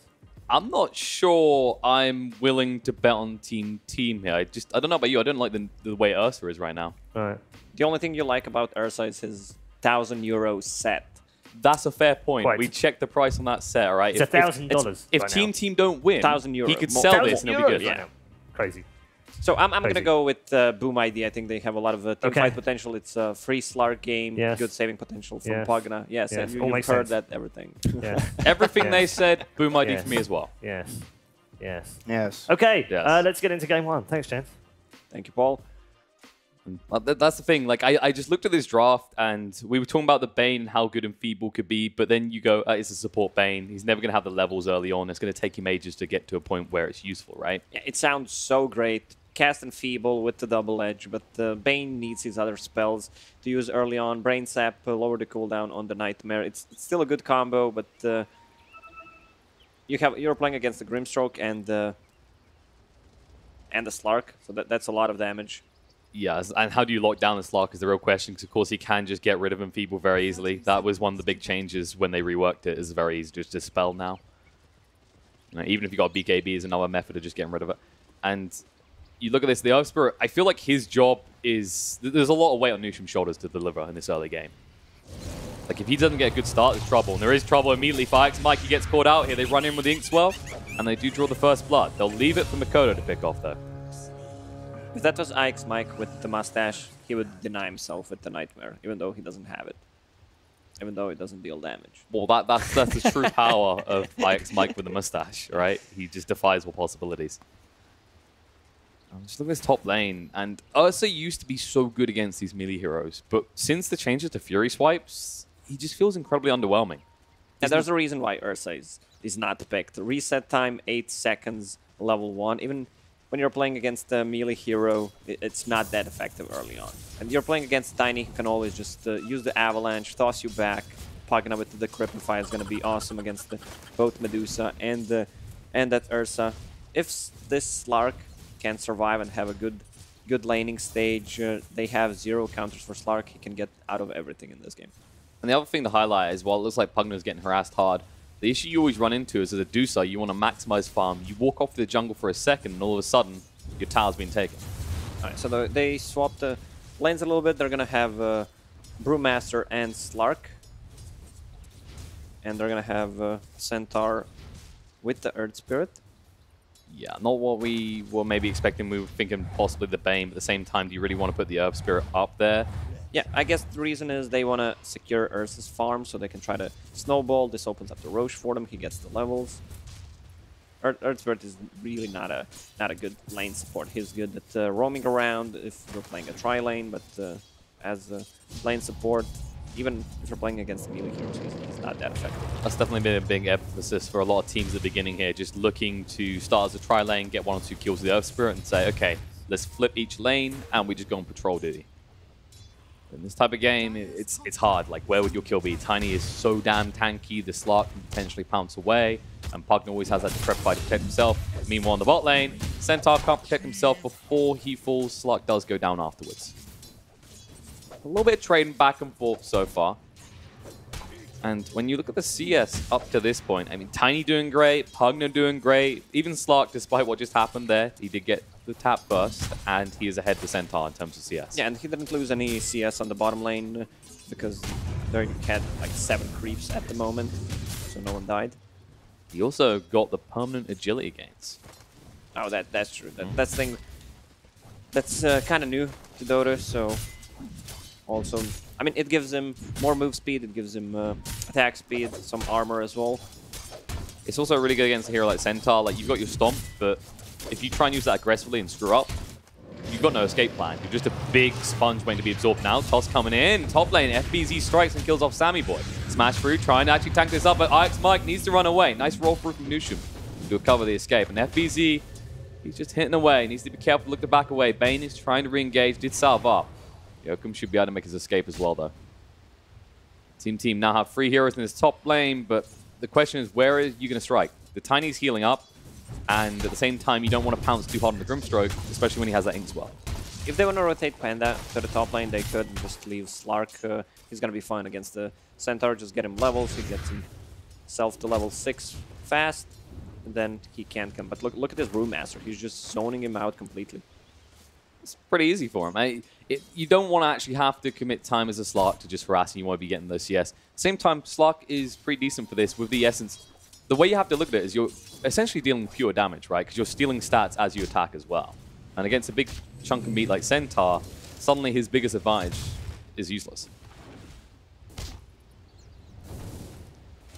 Top lane is still going fine for Boom ID. Tiny on top of a CS chart, and Slark has a free farm on bottom, so every single lane going well for Boom ID. Pugna is off to a great start, and he's being harassed decently because that is the nature of the snake. But at the same time, it's not like you're a melee hero. It's not like he's going to hit all of his snakes and get huge amounts of damage. When you're playing against Medusa, you should always have a sentry ward on mid. Try to deny the observer ward, because that's how Medusa wants to play. They want to have vision on the high ground, so the snake can hit the range creep and the hero off lane. Oh, Jokum goes down. Nushim with the DD, moving across the FBZ now, but the Avalanche does cover his escape. Nice pick off nonetheless, making good use of that rune. The ever-accursed rune that sometimes you just see appear on the mid lane and decide the outcome of the entire game. Luckily, not ruining the mid for either side right now. It's kind of frustrating when you're in this scenario. Like, some heroes deal with Medusa really well because you're like, I don't need mana, I'll just hit you. Pugna's all about that mana, so he knows there's always going to be something to steal for him. Yeah, but Pugna's playing really aggressive, using all of his mana, so Medusa can't steal and deal the extra damage. Runes are going to spawn. We're going to see 3 for 1 for Boom ID. Pugna's going to use the shrine to heal up, or just get the rune. Looks like they actually got 2. Yeah, Team actually managed to grab a second one, so it's 2 in the end. You got deceived by the bottle again. That's what it was. I was just looking at the minimap. He's going to... It looked... I was looking as well. I was like, this should be free. I do agree. And Nightmare in the top lane. Ix Mike just trying to move in. Sammy Boy does salve up. The roll through is going to be there. Yokam gets stunned up. Nice boulder smash through. Slows down FBZ as well. They're going to toss away the Ursa and run for the high hills. But is Tiny in trouble is the real question. Can they do anything? Oh, not with Kescu here. That was a cute clap, but not really effective. Zoning claps. Yeah. Slark on the bottom lane, level 4.5 against Centaur, same level, but Slark has 2 raid bans. How do you feel about the current meta and the focus on Wraith bans, especially, and Braces too? I mean, they got nerfed since there's no Ring of Aquila. You still need to buy something. You need to buy some early game items. So I feel like Bracer is still the best one. Yeah? Yeah. Well, we're looking at. I mean, the magic resistance is quite nice, and when you consider that teams stack up early to push fast, being tanky is very helpful. Top lane, Sammy Boy. Try and go on him. He's getting super low. The Nightmare to cover the escape. Can he get out of range? Kescu is chasing with the Drunken Brawler activated. Sammy Boy just cuts the freeze, moves away. No! Till you make it. Yokam! He paints a picture, and it's a portrait of death for this Ursa. That's always the cheeky thing about this hero, right? Because you don't think Stroke of Fate goes that far. We've seen plenty of Stroke of Fates that are just short. And you always assume the damage, yeah, you need to hit like multiple things before it really hurts. But Grimstroke make him do. Roll in the bot lane. Fervian just sidesteps it though. Okay, he says they're slowing him down. Fervian needs to move away. He has got the pounce, but no, they block it out. Nushim gets in the way. Fervian, one more tap should bring him down as Brax does get the kill. Nicely executed. FBZ. Nightmare up. 12's going to be on him. He's trying to move forward, wants to get the connect with Sammy Boy, but the stun isn't long enough. KSQ can't get across in time. So far, X Mike has done a good job of just like staving the aggression coming out of Boom in this top lane. All the while in the mid, Yo-Yo just continues to farm. Top with CS now, but it's a Dusa. It's Wraith Bands. This was eventually going to start to happen. Top lane. Fight going on. KSQ, he one more tap. They can't get the Drunken Brawler, gets him away. Now they can toss across. They want to on the Sammy Boy. Yokum can use the Inkswell. Uh-oh. Ursa made a mistake. He's going to be stunned up. Avalanche comes through as well. And the Never Blast out as Mikoto. He joins in on the fight. They're going to pursue through into Axe Mike as well, trying to get rid of the Phantom's Embrace. But there's the life drain. Should be enough to bring him down. He just turns around and accepts his fate.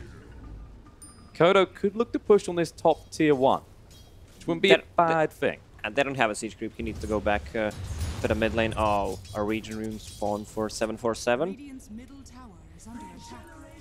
7 over the moon about that one. Not because he needs it as much as Pugner would love to get his hands on that. Mike on top lane. Another drain. Yeah, they get him. Kill. They dive the tower. And even with multiple heroes here, Boom, they are just unfazed. This is the power of Tiny. He hits hard. He's super tanky. And well, with the new Ursa, it takes time before you're at that threatening phase that you used to be in. Yeah, Pugna is usually a hero when he hits level 6. It's kind of guaranteed kill, especially if someone moves to your lane. But Medusa is a hard nut to crack, so he moves top, deals some damage to the tower. Meanwhile, Brewmaster is on the mid lane, just collecting XP level 5. 8, almost 9 minutes in. I guess he's gonna be the one buying the tome. This does serve Ryo pretty well, though. It means he went to the jungle and there was no pressure on his tower at all, which is the usual glutton for punishment in that scenario. Circling around. Boom, 3 heroes in the top. Pugna has been lingering here. Ranks does have the Stampede now. They should try to play around the Avalanche coming in. Sammy Boy, they toss him across. He actually tried to escape, but it's too late. He goes down. Mikoto will look to take the tower now. They didn't even have to do anything. They didn't have to commit too heavily. Stampede used. That's a cooldown for almost 2 minutes, level 1. And look at the build on Slark. 3 points in Essence Shift. He knows that he's going to play against solo Centaur, so he just maximizes the damage and it gives him more kill potential. Just cripples him, right? Like, it just leaves him on lower stats for so long. And eventually you just lose his trading battle because now Slark has level 7. He can just move out of like sight, heal up, come out again. Invasion coming out from Boom. This is a typical aggression we've seen out of them a lot. Can they make something happen is the question.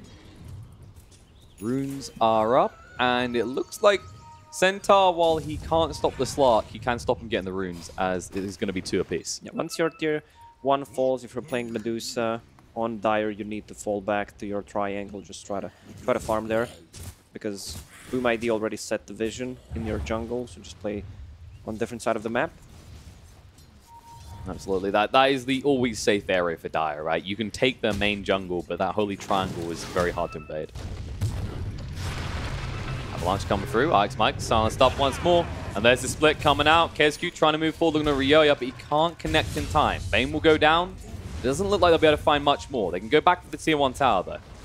I don't think they needed to commit for a split there. Tiny was already close enough to use the Avalanche. Has a phase boots. Mid tower is also going to fall. There's no real way to stop this right now. Nushum doesn't have 6. If he's one more creep. If they can actually get this, they could look to engage, but it's too late. The tower will be going down. Soulbind comes out. Phantom's Embrace on the 2 as well. They're jumping on the Ryoya. He does use the gaze in time. Now they're going to turn around and walk away. Magnetize out, though, as Nushum did get the XP. He's going to roll in, looking at Yokam. It does not hit the mark, but he's going to keep on chasing through nonetheless. With the Stampede, they do secure a kill under Grimstroke. They won't find anything additional. Still a good trade for Boom ID. Stone Gaze plus a Stampede used, so they can play aggressively now. Ursa is level 7. 3 points in Fury Swipes, has enough gold to buy Morbid Mask. He sells something. And then they can maybe try to threaten the Roche. And he is, of course, going to be the Vlad's builder. Just it fits naturally for a hero like Ursa anyway. I mean, what you want lifesteal, what else are you going to do? Just sit there on Morbid Mask? It just feels like a wasted slot. You've got heroes that can use it. I mean, Centaur hits pretty hard with the Retaliate, and at the same time, Dusa is just going to be doing all the right clicks. I like just the way Pugner's identified his movements around the map so far. It's been more or less just let Pugner do what he wants in the eyes of Team. Like, there isn't any easy way for them to have gone before, but they can now. As you can see the smoke coming out.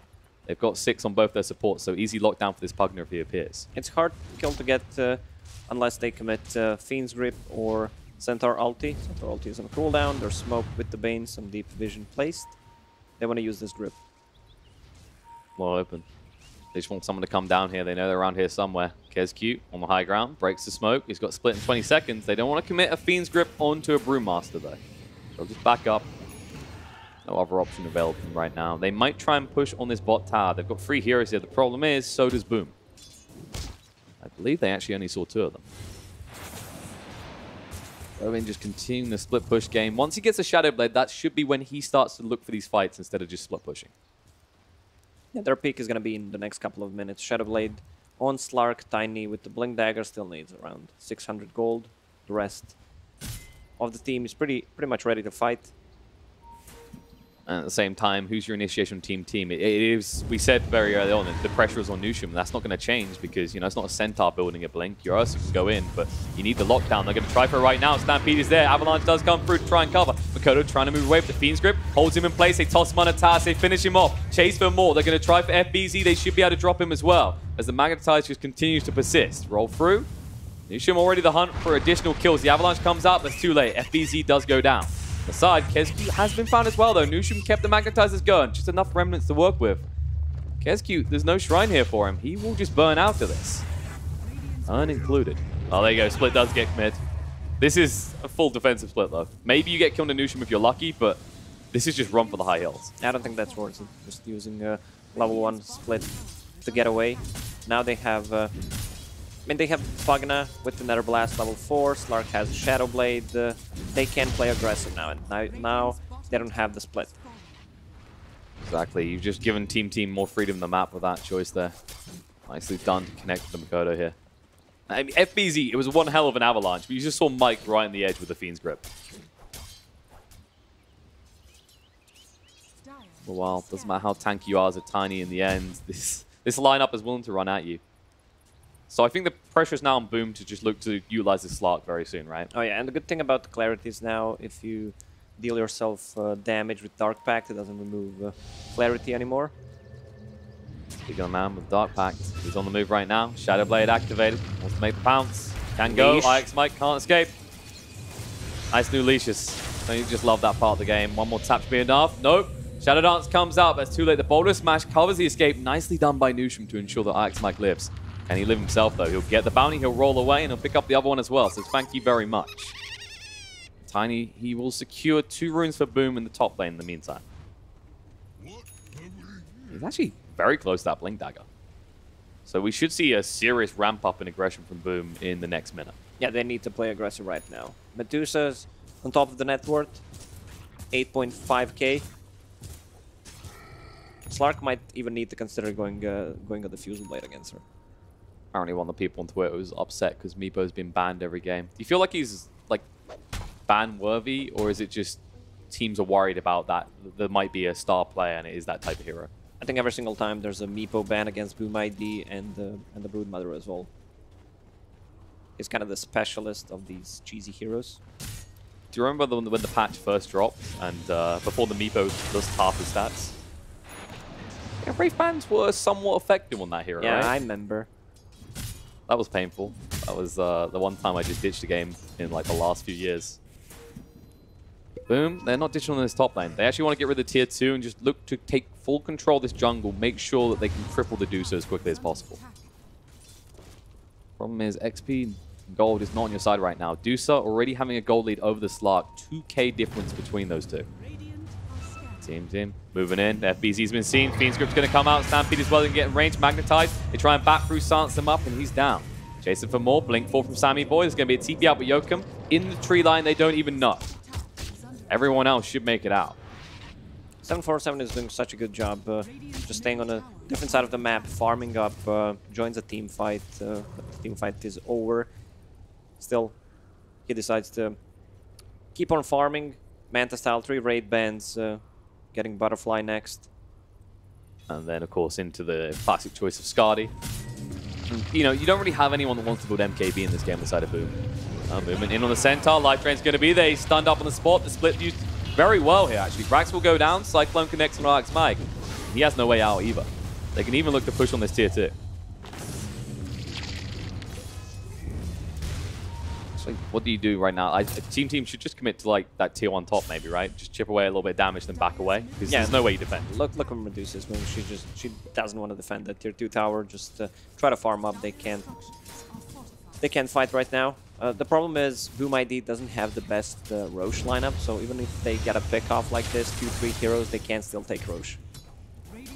But like from the counter argument, in this scenario, if you're team, you don't want to commit to that Roche pit as long as the tier 1's up, right? That you have to wait until you take that tier 1 before you can go in the pit with the Ursa. Avalanche toss coming out. Bane getting low on HP. He's going to turn around with the brain sap, but it's too late. The life drain will just tick him down. Irving on the hunt, looking for a good target here. Does see Brax.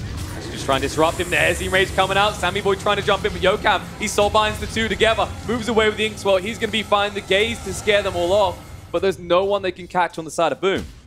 Irving will just sidestep them here. They might look to re-engage in a moment. Brax needs to be careful. Stampede's going to be there. Irving stands his ground, pounces away. Nushin cannot block him out. Shadow Dance used as well. He's got the Shadow Blade available. Roll through. Nice done by Nushin. Going to bat him back across in the midst of the team. Dust a little bit too late. Shadow Blade already got him far enough away. Is this the moment they can finally push on that tier 1 though? Or do they just go back to farming? I think we already know the answer, right? Yeah, just farm. Just farm, just win the game. It's easy. When you say word just in front of it, anything like you just need to split push and that's it. Sounds so easy. Is this how you win your pubs? You just, you just make it sound so easy, you kind of inspire the person. Like there's no other option. I mean, it's a doozy. Your job is simply to just farm. I don't think there's any other way you can look at this hero. It's a walking fortress. And if it doesn't work as a walking fortress, you just haven't farmed enough.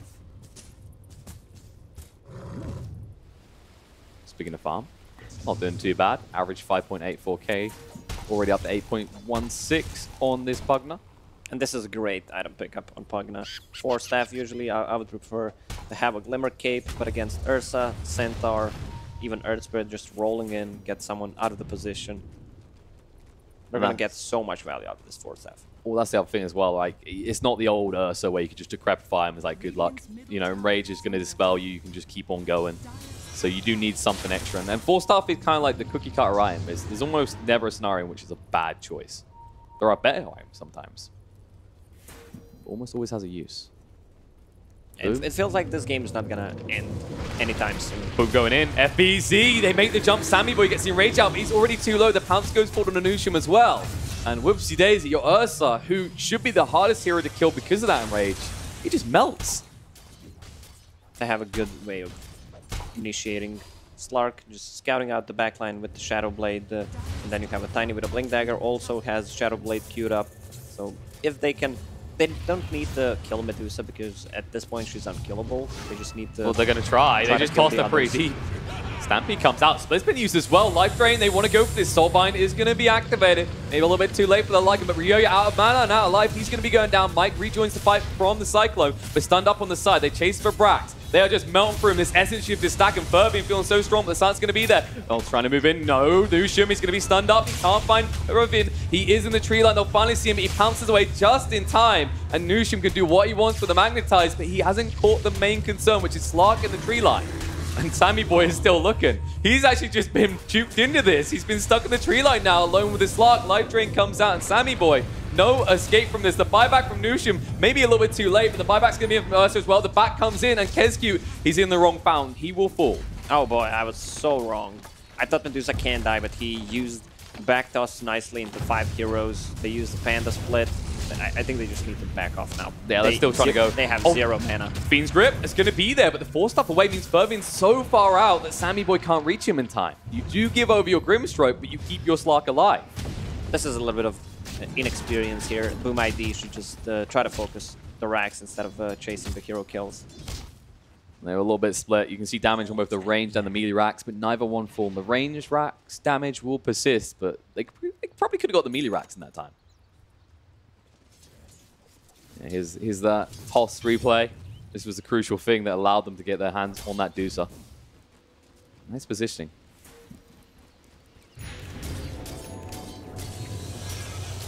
Is this like your experience playing Bane? That right there?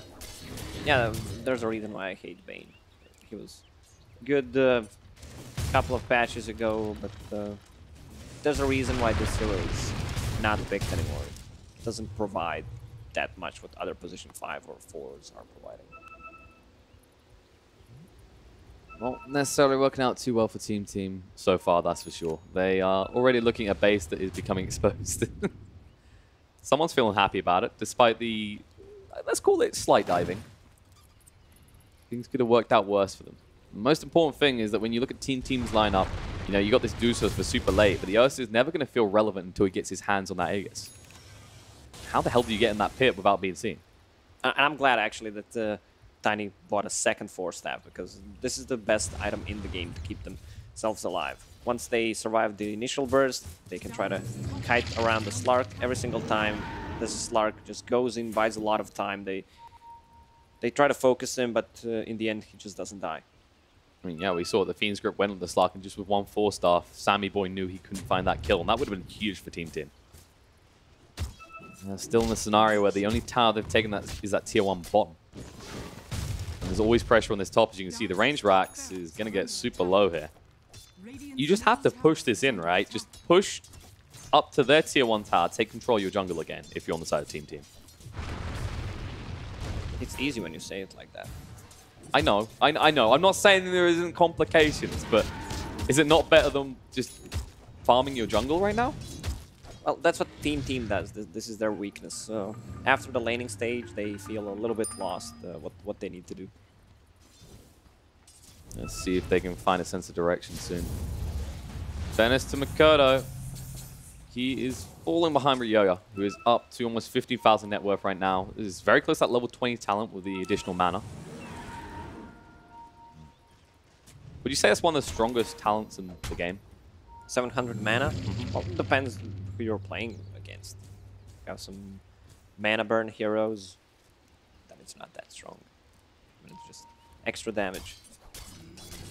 It's true. Anti-mages love it. I mean, that was the classic counter, right? You see a Medusa pick, like, all right, I like anti-mage. But now, so many heroes that build Diffusal. I mean, we've seen Monkey King use to counter out the Medusa the other day pretty effectively. In this type of game, they don't even care, though. They just run out. You don't have anyone that could build a Diffusal anyway. I don't think I've ever seen Slark Diffusal in a game for a long time. Maybe like early days of Dota. Smoke movement, though. Slark is involved in this one. Blink forward. FBZ tosses back the Medusa again. Phantom Brace out. She gets it off and uses the gaze. Stunned on the spot, trying to move away quick enough. But the split is out. They are all frozen on the spot right now. Brax is going to stun them up. They're trying to actually get rid of the Brew quickly. Kesku trying to move away. Wolfer out the stun. Moving in from further in the BKB. Ryoga standing his ground but taking a lot of damage. The Soulbind means they move away so slowly. Ice Mike going down. The Avalanche play is big. And Sammy Boy will fall alongside his other core as they're going to lose Nushim on the side. And the only one who will escape in one piece is the Centaur. And you're trying to fight a Slark with your double damage. This Medusa doesn't go down quickly. She's level 20, 700 extra mana, plus a butterfly, nothing that goes through evasion, but still, it's a DD Slark. And the Medusa already popped her ulti, so kind of hard for Team to fight. As a result of this, boom, they just go back to the base. They're going to finish what they start in this top lane, melee and ranged included. There you go. The same thing that caught Team out last time. And you can see the difference between real position 5 hero and the Bane. Look what Panda is doing in this fight. He's buying so much time, just controlling them, even though he dies. He just throws himself at it. He knows it's worth it. And Fervin needs to move away. He's actually out of mana. Might be out of life. They need one more tap. They couldn't get it. You know, start to heal up from the Shadow Dance. Close for comfort, but they get the entirety of the racks. The value of Force Staff. Good eye. Like I said, Cookie Cut, it can be used aggressively. It can be used defensively. We typically see the focus on defensive usages. I feel like in your mind, like, you can make a cute play aggressively with 4 stars, right? But it never feels like it's worth the risk. Unless you're maybe playing like Arise Magnus. Oh yeah. Oh yeah. Then it's all about the flashy plays. And just worth it all the time. Win probability is not liking Team's chances right now. Maybe if they get in that pit and finally take the Roche, it will feel a little bit different. The tier 1 is down and Ursa's already in there. You can test. Boom, half the notice I going got on. it. Ursa sold his items to buy fancy hats. That's why he doesn't have any Oh, okay. You know, if you're gonna die, you might as well look nice doing it. Do get the Roche. Nushim actually finds a kill in the back line. Actually, his Pugna's a little bit too far forward. The split was used. They actually went in with this. The Avalanche back foot will be able to get Sammy Boy. He wasn't the one that Jaegers was given to. They're in a little bit of trouble. Buyback comes out from the Pugna. They're going to chase looking for more Fervian. He's already looking up IX Mike to see if he can get rid of him. Force stuff away. Nicely done from Tiny. Dodges out Nushim. And the pounce comes in just in time to make sure Mike will go down. The Nightmare will buy him a little bit of time. But on the other side, Medusa, she's starting to stand her ground. They'll be able to work their way through Kezu, getting him super low. Life Drain Avalanche is there. Ryoya run out of HP. Will move away in time.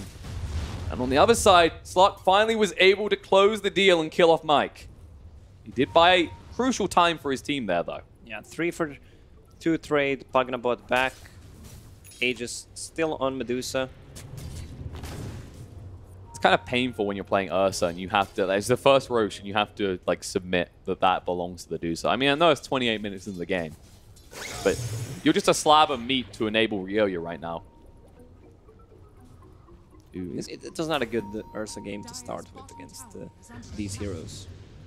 I mean, yeah, who's your ideal target, right? Is like Grimstroke, maybe, but thinks well and runs away. And then Brew's got split. It's like there's no ideal opener for an Ursa. Here you go. And it was a nice start from Team Team, finding that on the back line. So they already knew what they wanted. Kezq, they did commit the split, went into the pit. And then I gotta give credit to Mike here. Like the amount of time he buys here, keeping Slark away from the main engagement. Oh, you gotta do something with your hero, right? You want to know how you use this hero. spells? He used one right there. He nightmared himself. Wasn't able to deny himself, though. Even with that Aegis in your hand, boom, you can still already see they keep up the aggression on the map. They're hunting all the time for any kills they can get. Well, in Team Team's case, how many people are behind that Medusa? It's always the story of this lineup, though, right? If you pick a Medusa, you're basically like, okay, this hero here will deliver us, or we will lose because of this. He's building into BKB. What? Not a typical choice we see. I guess the Avalanche life drain is what is killing him, though, right? Like, it locks him down for so long, they get value out of the Pugna. I mean, he can just use the Manta style. It's true. What else is there that you're super concerned about? Like, maybe he's worried they're going to Cyclone him soon? Because, like, if you did Cyclone Ryoya, you could kill his whole team by the time he comes down. Oh, moving in. Nice stun coming out. The Glimmer Cape is there, and they don't have detection. Yokam will just walk away, but he's not quick enough. He will still go down. Soulbind comes out. Fervian thinks about going and decides against it when he realizes there's 5 heroes here for Team Team. Nushim, he's on the hunt. Not quick enough, though. Is this their opportunity to actually just take control of that bottom area of the map that we see a lot of teams still trying to recover or farm do? Because Medusa's already there. Stampede coming out in the mid lane, though. They may have found a target. Brewmaster locked on the spot and dead. They're still in this game. I mean, you have Medusa, Ursa is kind of gonna fall off. You don't have that many items, but the good thing is, since you don't have many items early on, you might buy them later. You know, there's only so many slots you can fill out. And I think the thing to highlight that we're seeing here is, does it feel like Boom, they split up a little bit too much? We've seen this from them before, is they do great in the early mid game, and then they just kind of, they calm themselves a little bit too much. They let their boot off the neck of the beast.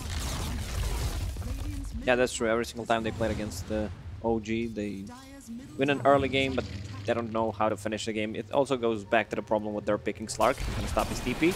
Yep, he catches out Sammy Boy here. Nightmare will buy some time. Sammy will be forced off the way, but they need to send someone back to base. The tier 4s are taking damage.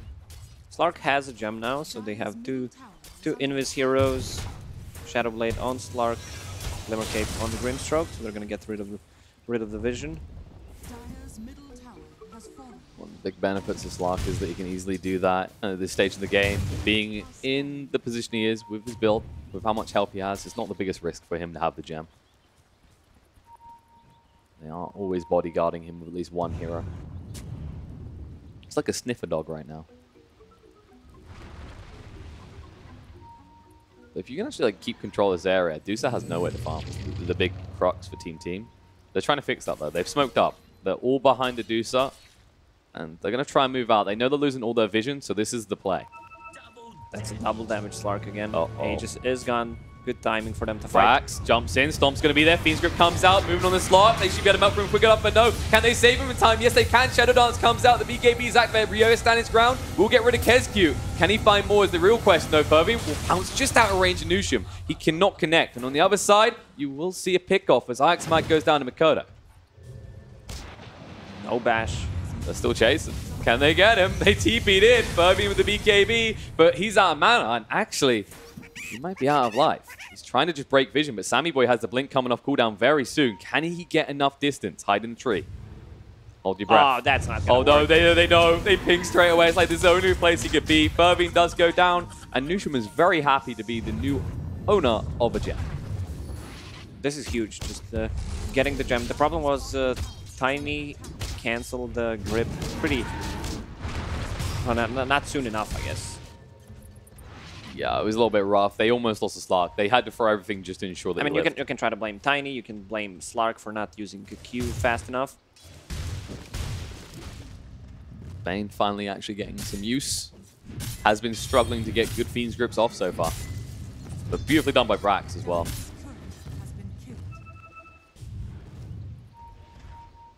Didn't look too bad, really. Like, Ryoyu did a good job of just cleaning up the Brewmaster straight away, but the way that Team had this split up was looking what's my boy worrying. Pugna doing this whole time? He was helping out the Tiny get the kill on the Bane.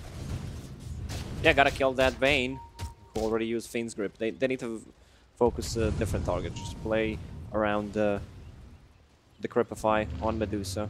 I mean, she has a BKB, try to force it. If they use a Stone Gaze, just back off, go back into the fight. Two teams starting to take victories here. Able to start fighting back. Meanwhile, we're going to see another pickoff. And this is a great defensive item on Pugna, so he can't get bursted by Ursa nor Centaur. Eon Disc. One of We the don't see heroes that used as many, well. many Eon Discs anymore because they removed the status resistance. Yeah, it is a very, very selective item now compared to how it used to be. Yeah, when I say removed status resistance, I mean just Shifted it to a different general- item. Yeah. And then you still get status resistance during during the activation times. But not passively, which was one of the big perks of it. Ryoyu, he might look to pressure high ground here. Do they want to? No, they just want to back away. Actually, Medusa popping a BKB. He's got an interesting keyboard, I think. No, it's probably a little bit of sticky keys or something. He's got like GB next to each other, whatever the two are. Meant to press Manta, ended up pressing both.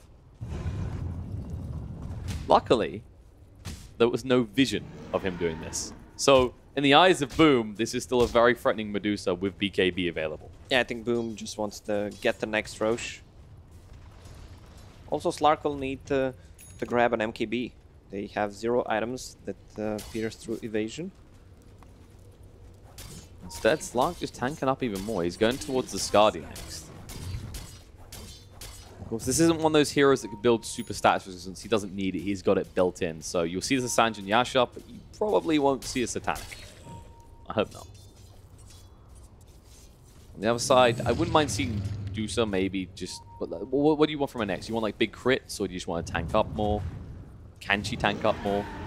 She doesn't need to tank up. She has 2.3k mana pool, and I don't like the MKB. They have basically 0 evasion besides position 5 Panda, so no point to go for it. You just go raw damage. Just go Daedalus or get the Divine Rapier.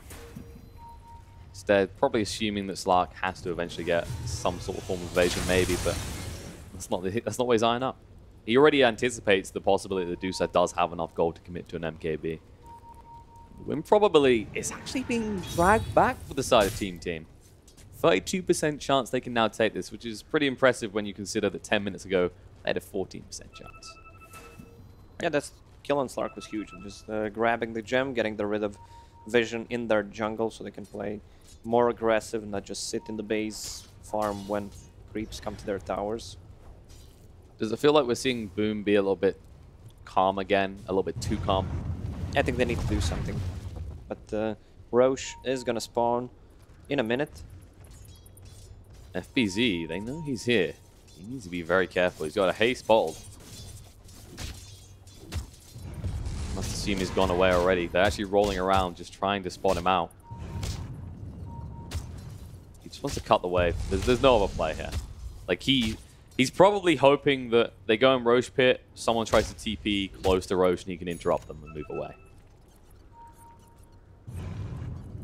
You can actually see on the other side of the map as well, Brewmaster in the top lane. They're just looking to keep cutting these waves. Because they know if these are pushing in, there's no way in hell Team can come out towards the pit. Lotusor next for the Centaur. Pretty effective here against the Soulbind and, of course, the Life Drain as well. He's so tanky. 3.5k HP on a Centaur. Oh, leg away. Sammy Boy's been found. BKB out. The Enrage as well is going to turn around on the slot, but the BKB activated Furby trying to go to work here. He's just going to start the fight. Nice. You saw the Soulbind down to 2. Nushum, he can't move away quick enough. The Soul Drain, it's just going to drain both of them on this spot. They can't move away quick enough. They lose 2 heroes, and Team all of a sudden in full retreat. Mike should be going out as well. The double buyback's going to be there, but no one in a position to help right now. They need to get out and assist Ryoya. Oh man, 747 was not in that fight. He was walking towards the fight, but Panda saw him with the split, just bought enough time with the Cyclone. So, they need Roche. two buybacks committed. They still have Medusa ulti. And they need Roche. If they don't get Roche out of this, they're in a little bit of trouble. FBZ jumps in though. Nushim a little bit too tanky to bring down instantly. On the back line though, Jokam gets jumped by Sammy Boy. He will fall. Buyback comes out from the Grimstroke. FBZ, he's being slowed down by the Skadi. Kezcute just trying to zone them out though. No split for 80 seconds. This Dusa is a serious threat at this stage. Oh, look at the positioning from Slark. Just standing on a high ground, doesn't want to initiate. Now he goes. Way in. Sammy Boy, he's going to go in. The bash is going to be there. The stomp as well. The Shadow Dance out in time. Phantom's Brace, but not before the Enrage is used. The Gaze is going to be popped as well, with the BKB Ryoya chasing forward, but it's too late. His Ursa's going to fall. Furby looking to move away with the BKB activated. Kezcute, clap from the tree line, trying to slow things down. FBZ, toss on the spot with the Avalanche. Ryoya tries to stand his ground. That's the only choice he has right now. Makoto protected by the Aeon Disc, but not for long. They've lost the Grimstroke. That's a buy back into a dieback, and that's going to be Dusa down for 120 seconds. It looks like, boom, they finally got the pick-off they needed. Can they get Furby in return? Team just chasing through. Yes, they kill off the Slark. They kill off the Pugna. They may have actually just taken this fight, and then they can take the Roche. Slark has a buyback if he wants to do it. It's too late. Oh, and no, they found the Brewmaster as well. He was trying to TP away. He won't be so lucky. It's a complete team wipe. Team come out ahead despite losing their Dusa. All right, he just buys back on Tiny. Wants to see if they're going to go for Roche, but the other lanes are pushing in, so they're forced to use a glyph. They're going to lose a tier 4 tower as well. The last tier 4 tower. There's been a lot of moments where Team maybe let a little bit too much chip damage go into those tier 4 towers. And it started to stack up pretty quickly. As a result, Sammy Boy is going to go into the pit alone. And FBZ, he knows what's going on now. Just wants to force Sammy Boy away. BKB activated, actually. No, Roche. He does bash Sammy Boy. So he can't try and find a kill. He just backs away knowing that he cannot get his hands on the heart of Roshan. With just one buyback, they're going to defend the Roche. Tiny doesn't go down that quickly. Let's see that fight again. Nicely done. I mean, it looked good when you make the Shadow Dance being used like that. Like, you stun him up, he can't move at all. Yeah, but they're playing so well around the Stone Gaze. Kiting with those 2 Force Staffs. There you go, FBZ. He's been the man of the moment every time with Ryoya. Just ruining any opportunity that Dusa has to do anything. Yeah, Slark had 40 Essence Shift stacks here. Despite getting Makoto, the big problem was they lost the Dusa. As soon as they lost that, they knew they had to commit hard. If they didn't find this Slark, they were in so much trouble. Works out for them in the end. As a result, Team, they start to claw their way back into this game a little bit. But without their hands on that Aegis, they're worried to really come far out of that base. Yeah, these swings. We're creating a mountain range right now with the shots. Back and forth. And guess who's doing Roche? It's not Ursa. It's your boy Slark. He's got enough armor. He doesn't need stacked essence. He's already got 15 permanently stolen. Yeah, she decides against it. Realizes maybe it's a little bit too slow. He does have an arcane rune though. Ryoya's just dangling. What I don't about some feel right DD about for this. Slark? Oh, of course. Because so far, Fervian and DDs in this game, they just go hand in hand. Ursa's in the pit in the meantime, though. Ryoya's just trying to just push them back a little bit. He says, okay, even if you jump me, we're getting value. And they actually are going to jump. They toss it back. Avalanche as well. Ryoya still pretty tanky. Life Drain's going to be there. Force staff down the low ground. Enrage activated. And Sammy Boy, he pops that Roche. Aegis and G's on the ground. They look to pick them up. Fervian, he tried to look for a steal, decides to just pounce away. How do you kill Medusa now? Oh, Soulbind going down the 2. Brax and Sammy Boy caught. There's use of the gaze. Going to be committed. And on the side, the split does come out. Here's Q actually just farming a creep waiver right now. FBZ, Avalanche, does jump in. Sammy Boy BKB activated. Turns to fight. The Stampede allows them to just sustain through this. They eat the cheese. Sammy Boy still in this fight. Looks to turn on a Fervian. He actually needs to get the overpower though. Instead, he's being the one overpowered here. Toss on the side. Chasing for more. Nushin might finally fall, but they work so hard just for that Earth Spirit kill. They lose the Slark and the Pugner in the meantime. Sammy Boy stands his ground. KezQ can no longer though, as Ryoya hits too damn hard at this point. It was not a good time to initiate the fight after Medusa popped the ulti. They still got a glimpse of it. And Slark had a Shadow Blade there. I think he could have survived. Yeah, that was the surprising part. I mean, he was the aggressor at first. It looked like Sammy Boy was in trouble. Once you force that cheese, just back away. As a result, Pugner commits his buyback. Someone has to go deal with the top lane, but at the same time, it's Medusa run down your lane with a Daedalus over 300 damage per hit. That tower's not going to last long. How do you mount her? FBZ, he actually goes in. He might be forced to fight here. Avalanche in the toss. Ryoya can stand his ground though. Problem is he's getting pretty low. Pull stuff away. They've only got 2 heroes here on the side team. Question will be, did you need to send 2 heroes back that long? Or could you have mailed? Medusa is 25. She's pretty jacked. She can just sell the power treads, and once the Aegis is gone, get one more item. Maybe even get a rapier. Yep, almost 30,000 net worth. So far ahead of Slark, who is not even at 20k at this point. Which, considering how this game started for Boom, will come as a surprise. But hey folks, that's Dusa for you. Yeah. We can see the Blade Mail on Ursa as well. He goes in, pops it. They don't touch him for a couple of seconds. Also has ulti to buy some more time for his team. Not a bad choice. Not what you usually want to be doing as an Ursa, but in this type of game, you know, you're looking to just be locked down and damage absorption, right? You want to be the person that initiates first or gets jumped on, just so that you can buy enough time for the Dusa to do her work.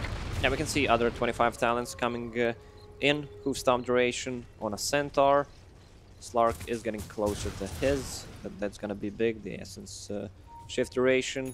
Pugna as well, really close to level 25. And let's keep in mind, we talked about the Enfeeble not being useful early on. We are very much into the stage where you can get them, you know, you've got maxed out Enfeeble with a Stomp of increased duration. If you hit one of these guys, they're going to be just sitting there dazed for a very long time. Yeah, what is Hoof Stomp at right now? 425. Enfeeble. 60%. Yeah, so you're looking at about 6.6. Meanwhile, Team, they go on the aggress.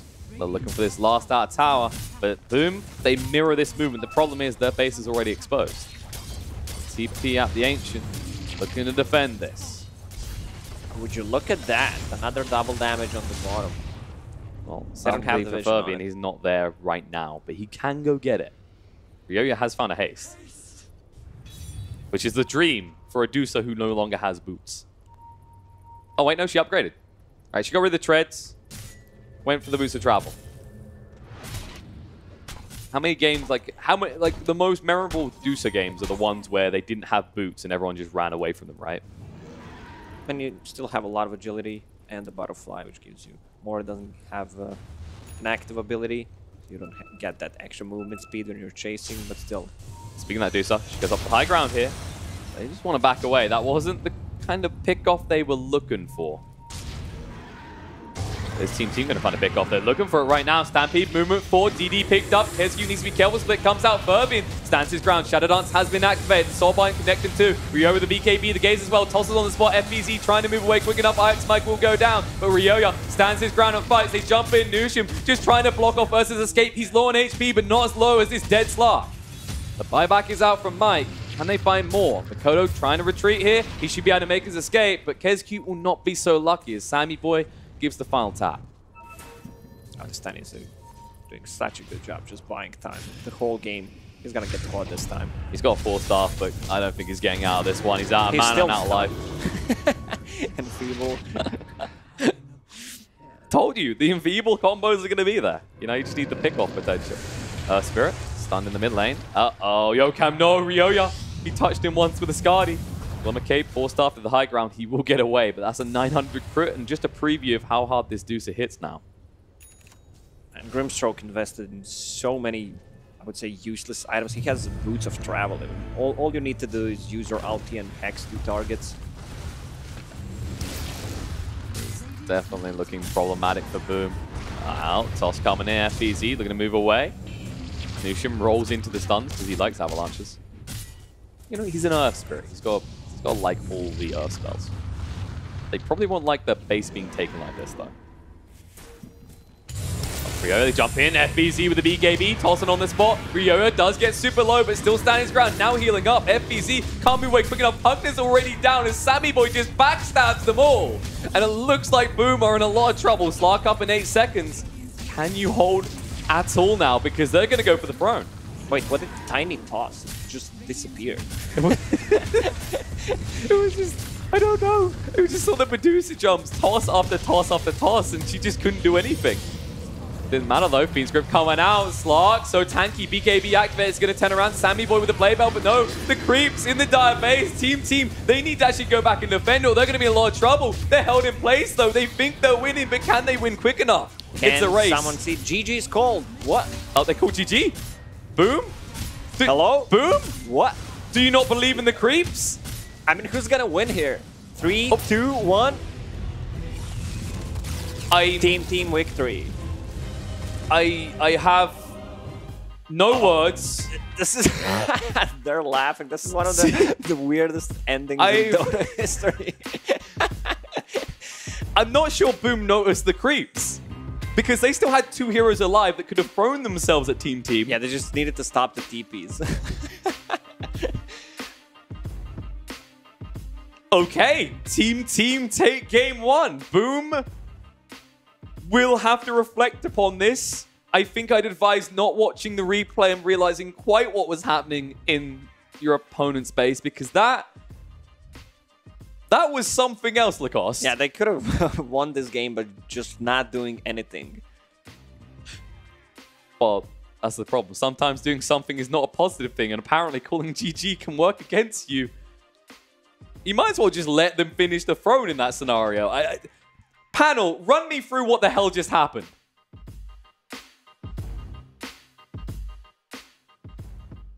I'm not quite sure. It's a very odd ending, isn't it, all round? Yeah, confused of Bucharest right now. Let's find out with our panel members. Cinderin.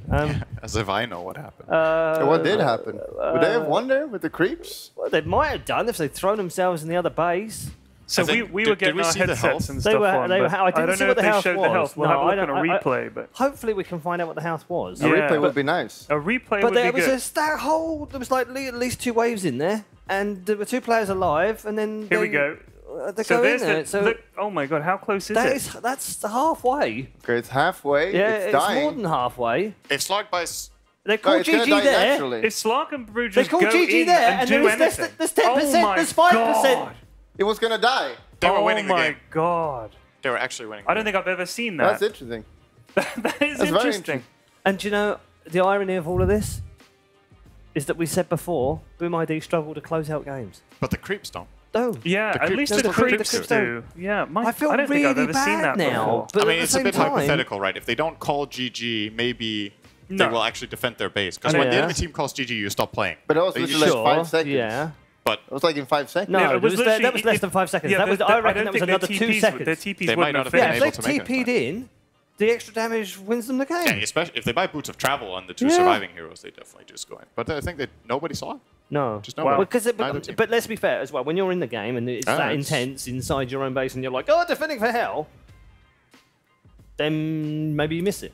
I mean, you can't miss this kind of stuff. But that's the weirdest ending yeah. of a pro game Yeah, I've I seen don't in think a I've ever long seen time. that. I'd say the biggest question now is, apart from what the fuck happened, but also how do you recover from that to play a second Well, game? you just don't watch the replay. You pretend it didn't happen. I guess you'd have to just say put it out that your mind, like, didn't no, happen. no, Don't read no, Twitter, no, don't never read happened. Reddit. That never My happened. God. Let's go through the proper highlights of the game because, and I feel really bad for the Indonesian chaps because they played so well in the early game. They were controlling this game. This exact moment is not that great, but they no, were this definitely. one isn't, but they were ahead. And After they were this, in it control, was all Boom could have ID won it. for yeah. We're talking about a 50-minute game that they had control of for 45 minutes of it. Pretty much, they kept. I think part of the reason that things were going as well for them as they were was that Medusa's item build has no way of dealing with getting pounced. There's no force staff on the Medusa. Eventually, the support I think on the team got it so that they could save the Medusa and get her out. Yeah. It was a big problem for Medusa to just get tossed into the enemy team, get decrepified, and Phantom's Embraced couldn't really do anything. We were talking like 15 minutes in saying needs 4-star. This moment here looks like, okay, Boom is definitely going to win this game now. Like, they team-wiped the enemy team in their base. They're killing all of them off. I think they even kill the Ursa at the end of this, if I remember correctly. I think we were getting ready to come We in were. here. I mean, Like, we were thinking it's over. We were like, okay, this is done. The gold isn't that big, but it's more like but it's they control of wiped the the enemy team in their base. Look at the lanes, buy pushed back. in. They've got mid lanes done, top lanes done. There's only, what, 2 outer towers left in the But lanes? even though the goal is kind of close, it's like all on Medusa as well. Like, she was the only one who was farmed pretty much. And I don't know, like, we talked about the Ursa pick.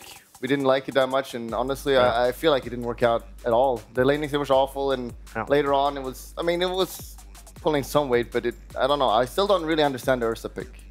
30 minutes into this game, by the way, there was only 1 tower down for Team Team. Yeah.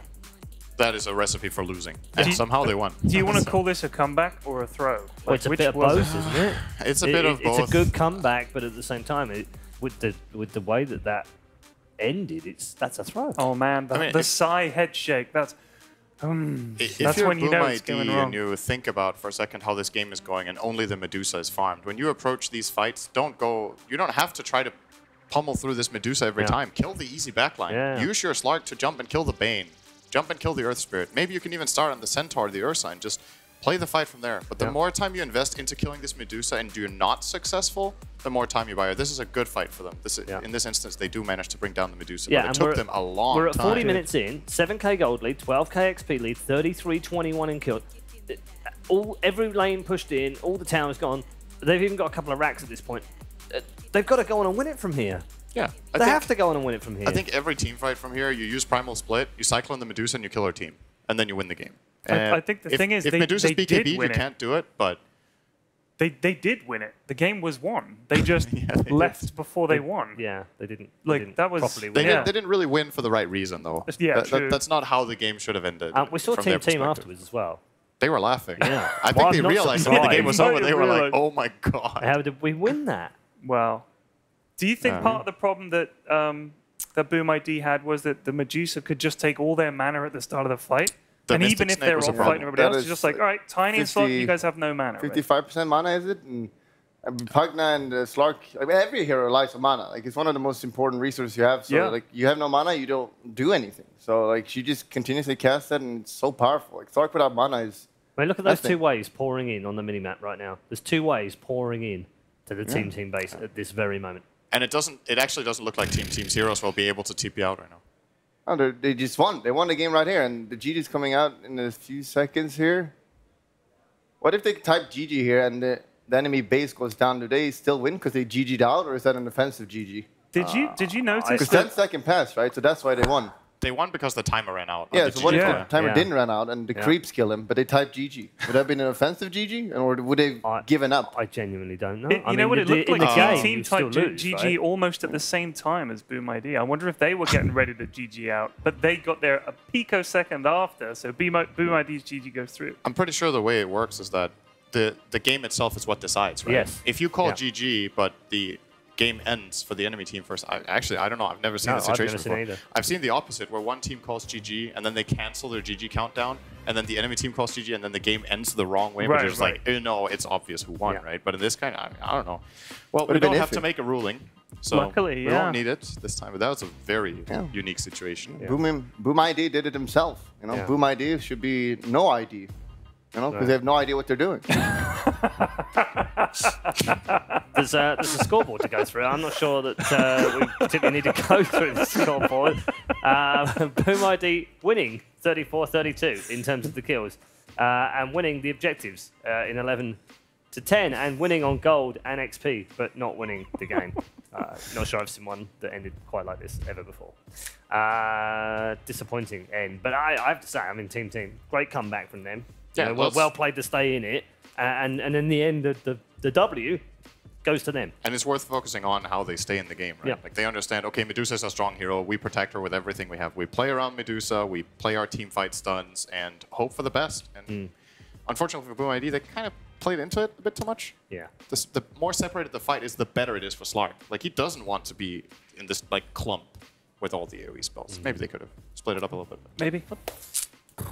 What a crazy end to a game. We've not seen one of those before. Answers on Twitter. Use the hashtag Bucharest Minor and tell us what your thoughts are on probably the craziest ending we've seen in a pro game for a very long time. That being said, this is a best of 3. Who the hell knows where we go next? Game 2 is after the break.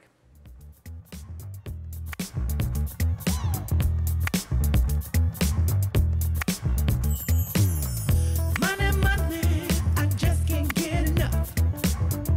Dollar, dollar, I just can't give it up. About the brother, I'm working overtime.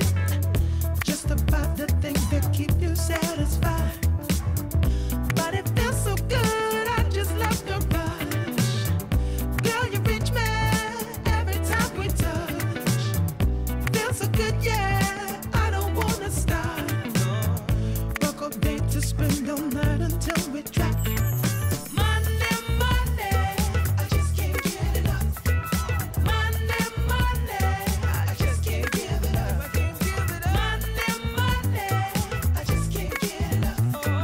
Money, money, I just can't give it up.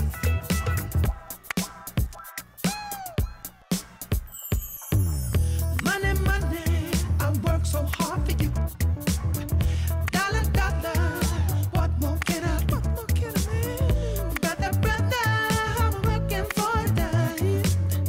Just about the things that keep you by my side. But it feels so good, I just love the rush. Girl, you reach me every time we touch. Feels so good, yeah, I don't wanna stop.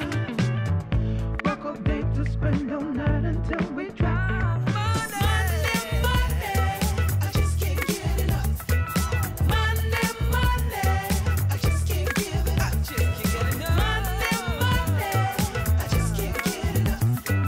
Money, money, I just can't give it up. Money, money, it's all about the money. More money, more money, money. Just need the. It's all about the money.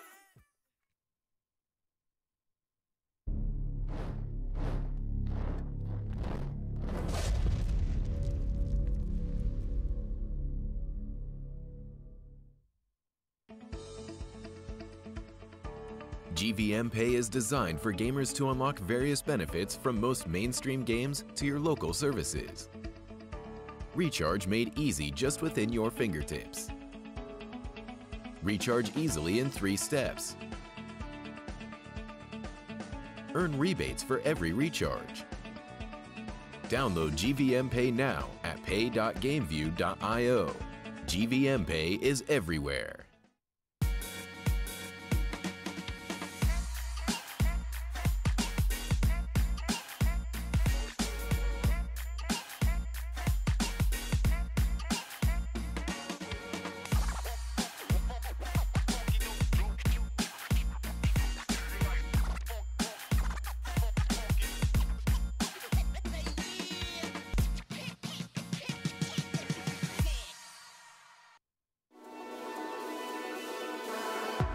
Watch the player's point of view with your favorite setup.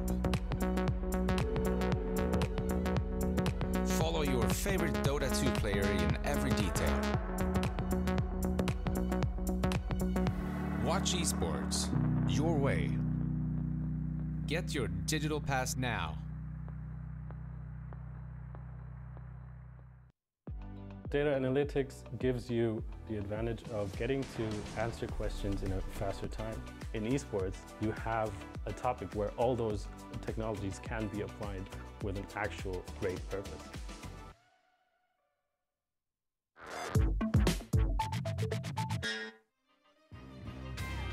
Well, we're learning that some things just can't be explained. It's 1-0 as far as the Bucharest minor lower bracket is concerned, and some serious business is underway because the winner of this carries on through the lower bracket. The loser is done. That's it. No more chance at getting to the second major of the season. They'll also finish in the bottom 2 places. So a massive game for both these two teams as we head into Game 2's draft. And what are we going to get? Who the heck knows after that first game? If you didn't watch it, make sure you go back and watch it because it's absolutely unbelievable. Gents, I don't even know where we go from there because you can't say, well, they got a bit unlucky and then they can bounce back because actually, if they realise what they've just done, I don't even know how they get back into the second game. It might be better for them if they don't know. Yeah. Oh, it probably would be better if they don't know how the game I ended, just but- DM'd them, so... Oh, yeah. Yeah. Sorry. We just met them outside. Yeah, like, I just hey ran guys, in did there. you know you Guys, won? did you see how much you fucked up? Yeah. What? Yeah. you know The thing is that, like, you can debate what would have happened, but the fact is they didn't give themselves a chance by DG. Just wait. If it's Yeah. only a couple of seconds, just wait, and then maybe they would have lost anyway, but you never know. I mean, if literally any one of their players realized that there were creeps in the enemy base, they wouldn't have called it. I You know, guess, so yeah. None of them, not a single one. Imagine if one of them did realize it, but they already called GG. Do you just write sorry? Sorry, didn't mean it. Oops, minus. That's what I'm thinking about, like, when you play in a team, you never know. Like, you don't want to type GG because maybe your team hasn't given up and they feel like they want to keep going and whatnot. So you never want to be the first guy who types GG. So maybe when they realize this and see who did it, they're like, dude, come on, man. Yeah, you what never the know. They probably don't like that guy right now, but they're a team. They're gonna calm down. Yeah. Like just relax. And I heard that the SEA mentality is never give up. Like they just Usually. don't in the pubs. Like they're the most like they keep playing until the ancient falls. But this time around, SEA should have stuck to that. It would have been enough. Yeah, it would have. On the other hand, Team, Boyd, I guess, Ted. Yeah, by I guess that, so. in a weird I way, mean- in that they probably thought 40 minutes into this game we'd probably lost this one, but let's just keep going, see what we can get out of it. Yeah. And then hey presto, they go and win one. That's a mean- huge boost to the confidence. Yeah, any elimination series, yeah, you don't give up. I mean, you keep going because you want to give yourself as many chances as you can. It's not a game where you're going to go, all right, guys, we'll reset. No, you're out. So Yeah. they have to fight. I do feel that they were a little lucky kind of to win this Of one. course. I think everyone knows But Team not were even just based a on the bit ending, lucky. but I mean, like, for the whole game, Sure, really. I yeah. felt like Boom But ID doesn't should have that come closed back it to out. what we were talking about earlier with Boom ID? They've looked so good at certain points in this tournament. They've had the first 20 minutes and they've looked fantastic most of the time. They've been ahead against many of the other teams. They can't close games out. That's been their issue at this tournament. Yeah, I mean, I guess it can be This like is a mental exceptionally block. bad. Yeah, but- this but- is not but they the haven't, example. But they've put themselves in these positions many times before. Positions to win, Henrik, and not converted them. And Yeah. you can't get away with that at this level. Especially not when it happens like this. It's pretty frustrating, no doubt. But I think like overall these two teams are very evenly matched. And the reason Team kind of struggled throughout the entire game is mainly because they cripple themselves with Ursa. So if they just don't pick the last pick like some dumb hero like that, I think they're probably going to take this next game, honestly. The other thing when it comes to ending games for Boom ID is one thing is definitely the mentality, but it's also do a draft for it.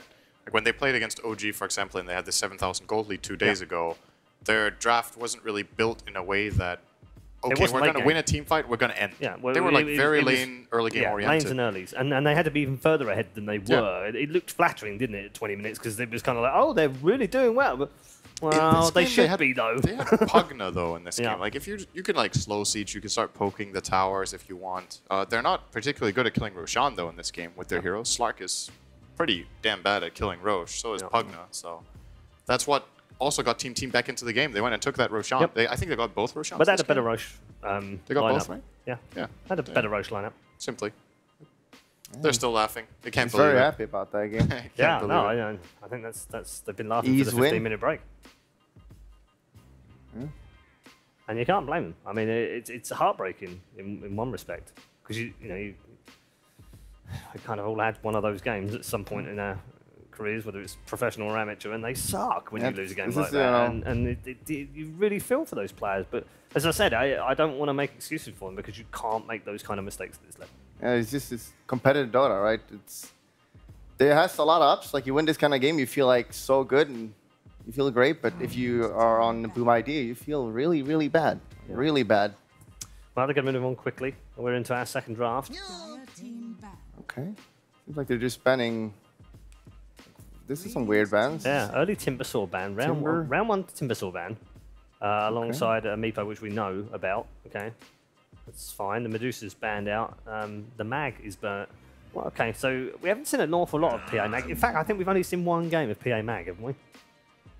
The whole tournament? 0, I think. No, we saw one on day one. I didn't see one. First game of the day, I feel like. Oh, so it was the other one stream, I didn't see. Yeah. Okay, yeah, gotcha. Yeah, because they went IO Gyro, whoever played that first game, and the other team went PA Mag. Oh, I think that was Team went PA Mag against Gambit. That was the game they won against Gambit. Yes, it was, Okay. Yeah. Playmakers also played Magnus one game, and it did not work out well at all. Yeah. Well, what's really interesting about these bans is that pretty much the widely considered Tier 1 first pick or first phase heroes are all in the pool. They are, IO, Beastmaster, Dazzle, Earth Spirit, those 4 already are available. So Boom ID, no matter what they ban, they can get a minimum 1 for 2 trade. Maybe it'll be a 2 for 2 in the end, depending. But obviously you need to prevent falling into this trap. I think it was at TI3 or TI2. There were some heroes that were considered just the best, and I believe it was Zenith at the time that made the strategy, the no ban strat that Ice got famous for. They let all the strong heroes through the pool. The enemy were like, wow, these 2 top tier heroes are there, and then they picked them together and they didn't have synergy. Yeah. It's like, well, we won this game, guys. We got the 2 most broken heroes. You always need to look after that synergy. Yeah, so, Virtus Pro are one of the only teams, in fact, in the last 12 months who will actively ban out heroes that won't get picked because they want to see what the other team will play like, given the opportunity to play what are considered to be broken heroes. I wonder what you're going to pick. If you want Beastmaster or Lich Grimstroke, like it's a classic. I feel like Lich Grimstroke would be really good in this kind of game, where they just keep fighting, because that combo is not hard to hit, and it just does so much in this. Like, I feel like this where's the team just fights Grimstroke so right much. now? Where's the Grimstroke in tier? Is he just underneath the tier 1, or is he just inside I think it? he's like a solid tier 2 or something. Okay. He's definitely not at the top. He's still very moving viable. up though, isn't it? Because I mean, at the start of this tournament, it was 3-4, no problem. Starting to see it at first 2 choice now. I mean, he's got a lot of synergy, and he just counter a lot of heroes as well. Any hero that relies on mobility, like Earth Spirit already, it's kind of good to do it against. So you can roll around. I mean, it's Beastmaster as well. Like, do you want Grimstroke or Beast here? Just the Centaur. All right. Taking that away from Team. Played it last game. It worked well for them against Playmakers yesterday. That was a stomp game, no pun intended, for Boom ID as well. Very good, Send. Very good pun. Very punny. But it wasn't intended. Yeah. Doesn't matter. It's even better. It wasn't intended, but you intended it. So what do you grab now? I don't think you take Beastmaster. I think it's like the best hero in the patch, though. It is really good. I just don't know if this Beastmaster Earth Spirit opening here is particularly good against Lich Centaur. Like, Centaur is one of the better heroes laning against Beastmaster skill Retaliate. Playing these 2 melee heroes, which would likely not necessarily have to lane together, but probably play together a lot against Lich armor is also not ideal. They might end up grabbing it anyway if they just think it's that good, but there are other options. What's left?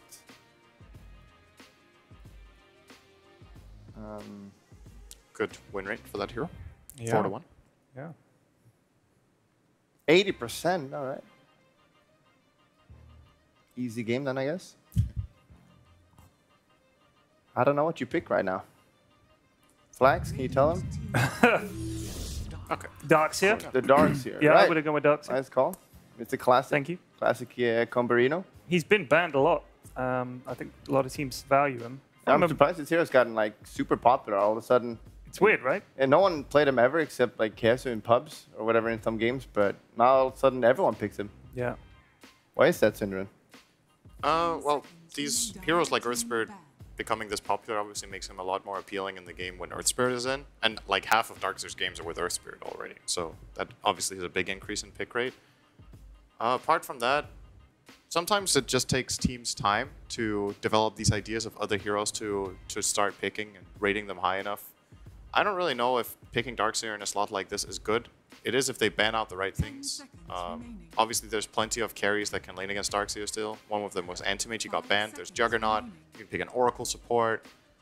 So I feel like you kind of want to ban Grimstroke and Oracle here almost. Like Grimstroke with Boom IDs feels like perfect. You have Centaur. Grimstroke is like one of the strongest lanes, and then you have the combo with Lich, right? But at the same time, Oracle is also super annoying. But then you have Oracle Lich, though. I don't feel like that's the greatest support combo. You can run support duos like that if your other cores can set you up, because you know both Lich and Oracle can't really go first. Centaur is a good type of hero to have with that kind of support duo, and Oracle has a lot of value against these two enemy heroes. It's not only good against Darkseer. I also think the hero is really good against Earth Spirit. You can purge off Magnetize. He's full magic damage. You can block all of it with Fate's Edict. You have the save when a guy gets rolled on as the initiation. There goes the Grimstroke. So good ban for sure. But I don't think we've seen Boom ID play it though, and I do imagine they will play the Lich as a 5, which is definitely Oracle's preferred role, although both heroes can technically play 4. It's not really ideal, I would agree. I think the Grimstroke ban is better as well. 10 seconds remaining. So, what are you looking at? If you're not going to pick the Oracle as a Darkseer counter, you know Darkseer is going to have some presence. You can either try to shut him down in lane with like really strong duel or even tri-lane before he starts getting surge levels up, or you can pick a carry that can lane against him with minimal help like Jugger. I mean, yeah, Jugger, but we see a lot of P as well against that. It's a little bit scary against Earth Spirit, I guess, but... The thing is, they want a hero that when the Centaur charges, that wants to get in there close. Can survive any magical burst that they've got. Jug can do that. So you can charge people with the Centaur, Lich ult, Jug ult. He's ping-ponging around. It's pretty good against the combo of like getting vacuum walled or something. It's one of the strongest lanes for Lich to play with as well, because he can put his Frost Shield on a guy who can guarantee himself magic immunity, so you can't slow or stun him and get away from the Frost Shield, so we'll get all the procs off. Even a hero like Darkseer, who will get Surge eventually, in the first level or two, Juggernaut can actually just run him down. Yeah. It's Spin and Frost Shield and then one blast from Lich. And now Lich even has one of the things Jugger was lacking in the past was being able to cancel TPs. You can do that with Lich too. In the past, this Lich Jugger lane, you could just TP out when you got Spin. You can't do that anymore against Gaze. So. You're picking Jugger really early, and you can just counter it with any hero that buys Manta or any... I feel like if Jugger doesn't have ult, that hero just is significantly weaker. They pick up Brew, which doesn't really care about the Jugger ult. You can just soak it as well with his Brewlings. 5 seconds. Guess this is a 5 Brewmaster, probably, for IX Mike. They've picked the 3, 4, and 5 here. So, who's the 5? Earth Spirit or? No. It's probably Mid-Earth Spirit. It's gotta be Brew. No. Mid-Earth is technically a possibility. Doesn't really strike me as the Ryoya hero though. They put him on the game-winning pick almost every game. Him and Sammy Boy will be playing actual scaling heroes. That's one of core Earth Spirit's weaknesses. He doesn't scale that well. Oh, interesting. Oh, Scarth Mage. I hate that hero. Okay. Fits well with Boomadi's way of playing. Huh? Why do you hate it? He's a pain in the ass. It is very annoying, especially if he's a core in middle. Just oh my god. The damage output is insane. You buy 4 Absolutely nulls and insane. you Just shoot out Lion. Blow people up. Lion ults, pretty much. Pretty good. And you always want to have some kind of combo with it, obviously. Yeah. And you have the Centaur Blink Stun, which is really good. And there's... Like, we see it sometimes mid, right? And probably not this game, though. Like, you don't want to... They probably keep it open, though, at least. It's a flex pick, and they have last pick, so at least... I mean, I think he's definitely strong enough to put there, but maybe they don't. It's just nice, at least, to have this kind of pick in the slot, so that team need to consider, okay, our mid hero, if it's really weak against Skywrath, we can actually get abused. So that takes out part of the pool. It's like... It bans out some heroes indirectly, unless if they're certain that Boom ID don't play a mid-sky. Because I could totally see this being a mid-sky game, honestly. It's the kind they have the kind of lineup that can snowball really hard. It's how they want to play. They play fast, they play strong early game. Fits their like team identity. But wouldn't they just be worried about getting Earth Spirit rolled on and... That's a concern. It depends what hero he's playing with mid, but that's definitely... Skywrath doesn't like that very much. Yeah, he would get booted pretty hard. Yeah. Troll Warlord. Good hero against Jugger. Seen a lot of him so far. Yep. A lot of Troll. I think a lot of people were worried about this here when they changed it, that he doesn't have a bash anymore, but it seems to have not really mattered that much. I think him not being able to die was a pretty... Yeah, I mean, it was also a concern that, you know... pretty sick now, isn't it? Yeah, because pro players, you want to be able to control your hero, right? Right. So you click a button and the hero just runs around. It's not kind of what you want, but yeah, it's proven to be pretty good. And yeah, as you mentioned, it's really good against Jugger, and Jugger ult so far is not the greatest. The vacuum combo, though, they don't really have anything right now. Like, you used to have Earth Spirit, like, you can stun everyone, but you obviously can't do that anymore, so you can only silence them and slow them, so it's not as good. And I really feel like you need something with the vacuum to make that hero kind of good mid and late game. So a classic mid hero in the past to play with Darkseer would be Ember Spirit. I don't think you can pick that here. You don't know the matchup, and if the matchup is Skywrath, that's also terrible. Yeah. Dragon Knight could be an option, perhaps, for Team. I don't know if they play that on Ryoya. It's definitely Sammy Boy playing the Troll, or is it? Actually, it might be playing that on Ryoya too. They do switch. Yeah, so we don't really know what type of hero they're looking for right now, which of their players they want to pick for. Is it possible to pick Lina, maybe? Konkaban could be hinting at Alina. Could be, if they're feeling it, Quaswex Evoker or something. It's high tempo with this Darkseer, but Kunkka is one of the worst matchups for Invoker. That's why I was thinking about it, but I don't know if that's... I don't feel like you blind pick Invoker here either. That doesn't sound very good. That's 0 Invokers so far. DP? Yeah, do favour that more often than not. This Radiant lineup looks pretty good, actually. Bit cooldown reliant. They have Primal Split and the Exorcism that are really important teamfight spells. When they're down, they're not very strong as a team, but if they can play around that and win the key team fights, similar to what OG did to... It's kind of like the OG versus Boom ID draft of day number 1. It's very similar. Like, Boom ID has ridiculous skirmish potential, really strong lanes, but their team fight is rather lacking. It's okay with Chain Frost and Stampede, but it's not Brewmaster, Vacuum, Earth Spirit tier. We've seen them do this before, though, with the Lina pick. Just roll over you early. Skywrath and Lina just blow people up, but can they close it out? That's the problem. Back to the same question as we had before game 1. Admiral Bulldog, we'll start with you.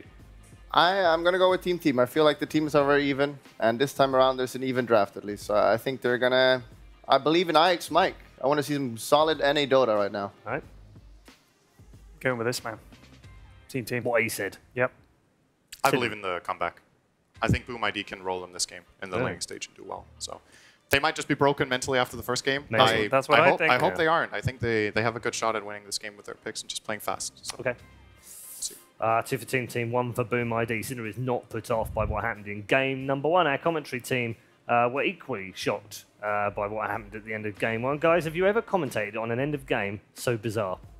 Why are we even here, Paul? Like, it's the existential question right now. What? Who knows? Just give a point to Team and get on with it, right? Yeah. That game, you know what? Screw it. I'm just done. After all that, this is a trick. I'm going Boom. What's the worst that could happen? All right, okay. I'm going to go with Team. I like this DP pick. They have a lot of team fight potential, and I think this weirdest, the most bizarre loss in history of Dota got into their heads as well. All right, gents, it's all yours. Take us away into game number 2.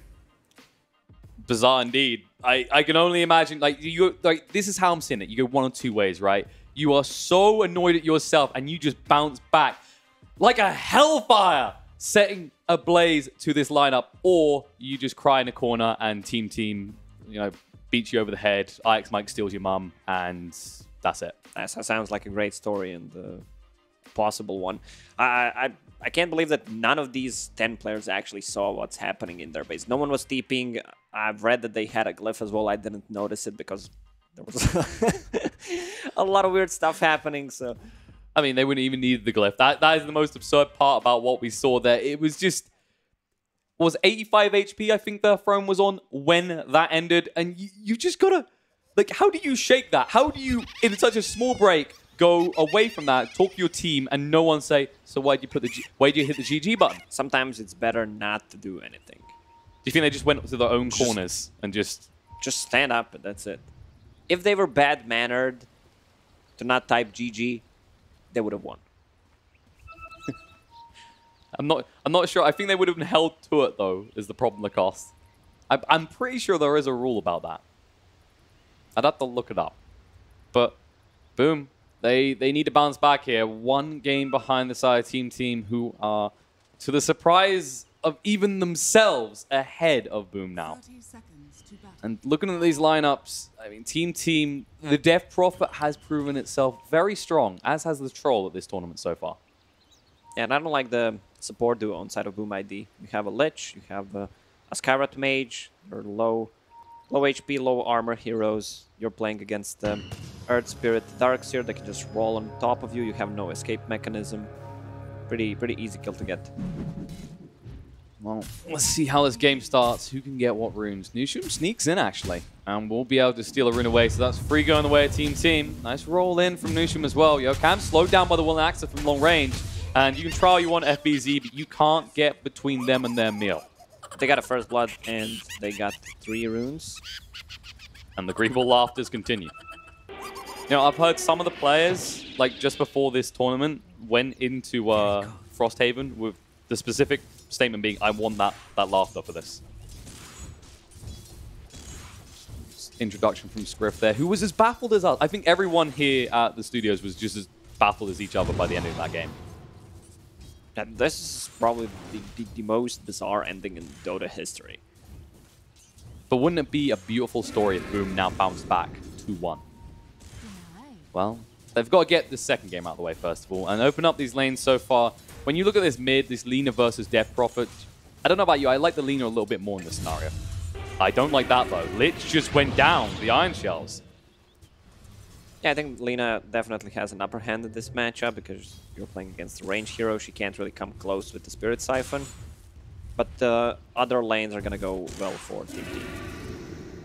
So, full pressure on the Lina to deliver at this rate. I mean, the Juggernaut is a formidable fellow. If you get late enough in the game, at the same time you are up against a Troll, the hero that we've seen build pretty tanky, at the same time being an agility hero with a lot of armor.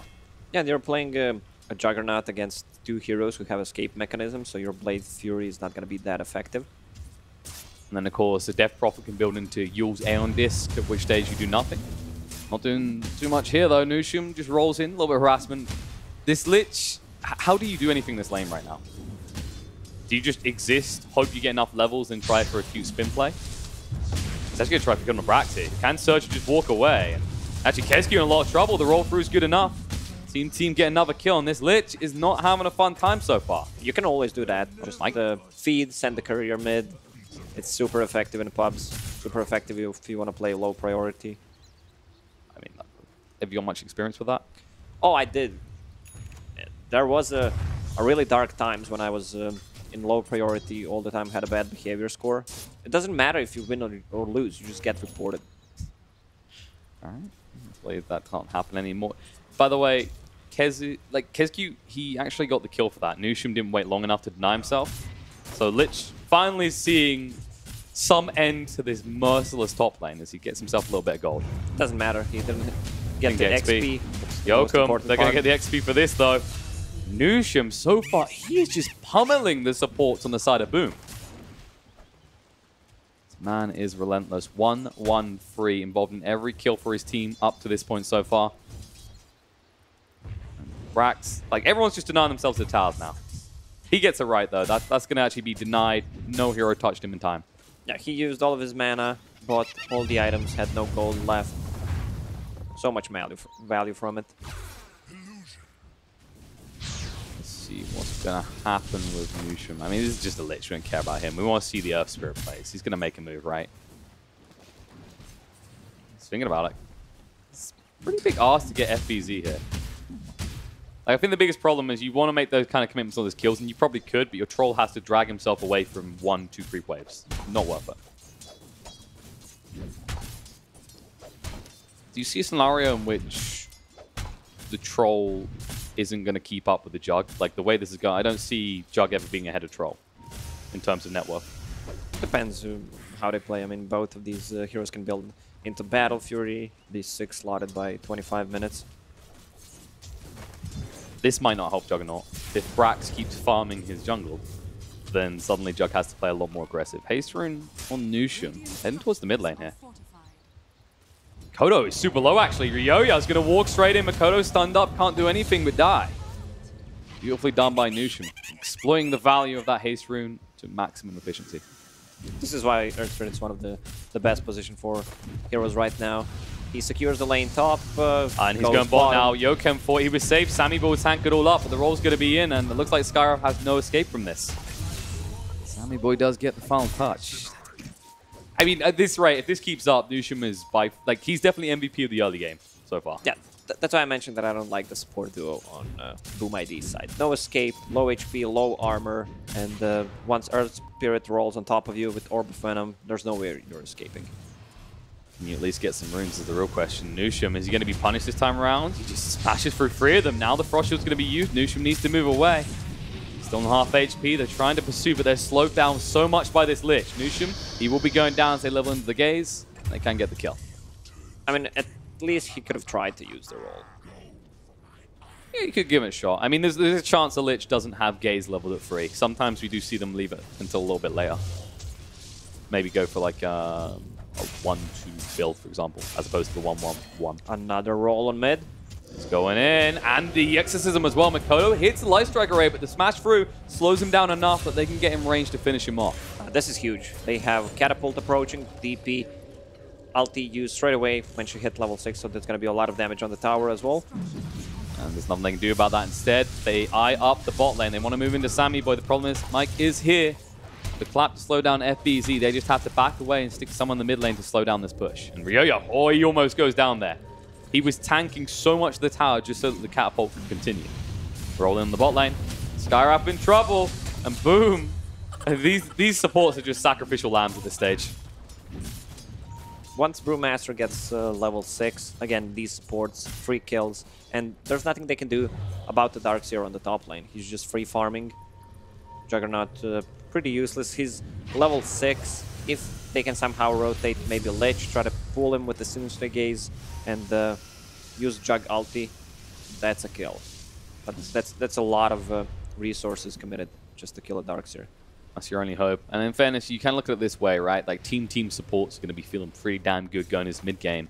But they haven't really been able to slow down the Juggernaut. They got a kill on the Lina, yes, but she's still doing pretty well in terms of CS. 43-6 right now to the 37-3 of the DP. Pressure's going to be on that Troll to make sure he can keep up with the Juggernaut. So far doing a good job of that. And Omnislash comes out from that Juggernaut, gets a kill onto the Brewmaster. That is just a measly support.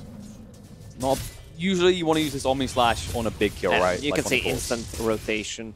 New Sham TP stop, gets Iron Shell on him. Oh, he's going to roll in. Surge. He connects. There's the smash through, slows down Yokem. He can't move away quick enough, and Brax just casually walks in for the final touch. Please have mercy on this bird. Not a fun Skywrath game. I feel like it's very hard to actually make Skywrath work as the support in lineups right now. Like, it just feels stupidly greedy, right? Depends what you're playing against. Like, you're playing against the Darkseer, against the Earth Spirit with the Juggernaut, so they can just roll away, surge away, so there's no guaranteed kill potential. And they're tanky by nature, so you don't really harass them that much. Look at this Earth kill Spirit, potential, man. Makoto has been found. Light Strike around it too, but the Exorcism comes out and it's too late. The TP will fail, and Yokem, he should be able to move away here. The Boulder Smash not lasting long enough, but Nusham could go for the roll in a moment. They're just going to chase under tower. Nusham's actually tanking the whole damn thing. Rolls in, they get the final touch, and now they can take the tier 1 mid. Meanwhile, on the bot lane, Spin's coming out, but Sammy Boy just a little bit too quick. Mike, uh-oh, KezQ, he got separated from the pack. He's going to be going down here. They're falling apart, as expected, after what happened in game number 1. They're tilting. They're playing so bad right now. Lina tried to TP out, needs to walk back to the lane. That was a DP ulti with the Exorcism. Tier 1 tower is gone. The heroes on side of Boom ID, they don't have a good comeback potential. Again, back to Lich and Skywrath Mage. Also, Lina's not having a good time in a mid lane, so that's gonna be tough. They need to use this Stampede if they want to get back into the game. Play around Jug. Jug is farmed enough. Whenever there's an ulti, he should try and grab a kill. And it's coming off cooldown in 10 seconds. Sammy Boy would be the golden meal ticket for them. Not the most valuable hero, but definitely the easiest for them to take out at the moment. If we're looking at cores, at least. I mean, you could always target the supports, but then again, do you really want to go on this Earth Spirit? You're just making it easier, because so far, anything that's come near him or he's gone near has died. Sometimes him alongside it, it always seems worthwhile. And there's a smoke movement coming out from him and the Death Prophet. You should expect some kind of a movement when enemy hero TP's mid, like Brewmaster, to get the XP. You know they want to make something happen. And DP ulti, they used it before. They're actually going to meet up here. Roland's going to be there. Yoakum did silence, but it's a little bit too late. Mikoto trying to move in Light Strike Array. Doesn't connect onto the Earth Spirit. They're going to pursue this, though, and they should be able to finish him off. They're silenced up, so they can't Laguna to finish this. And now the Omni Slash comes out. Ryoya, he's been found on the side, and it's enough. The Juggernaut brings him down before he reaches the shrine. That was the pickoff they were looking for. All the while, FBZ unable to help more than he already has. Stampede is on cooldown now.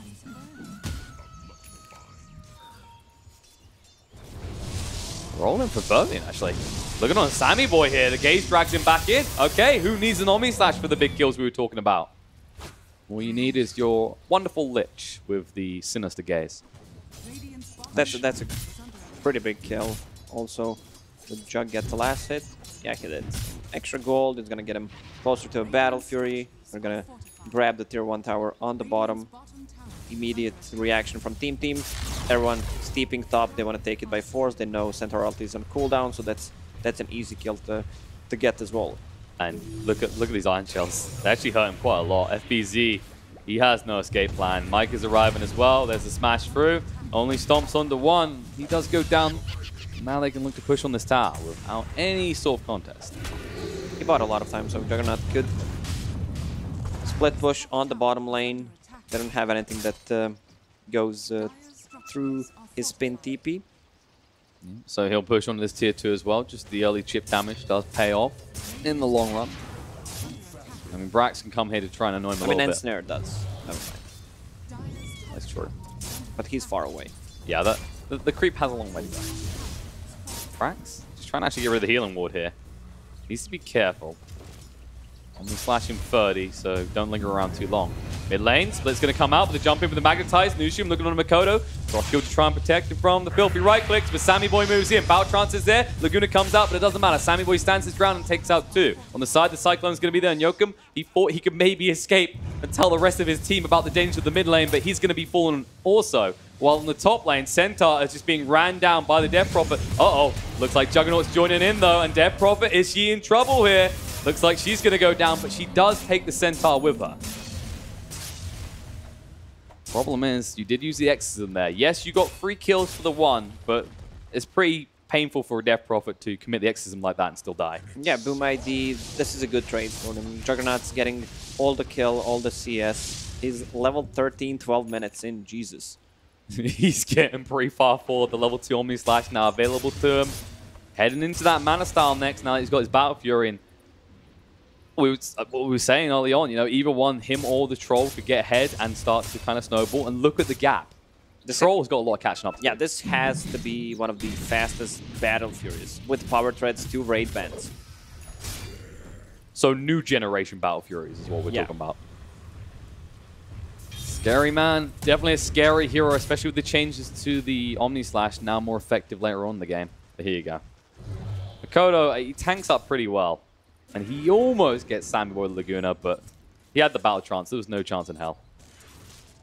Just all the while in that top lane, though.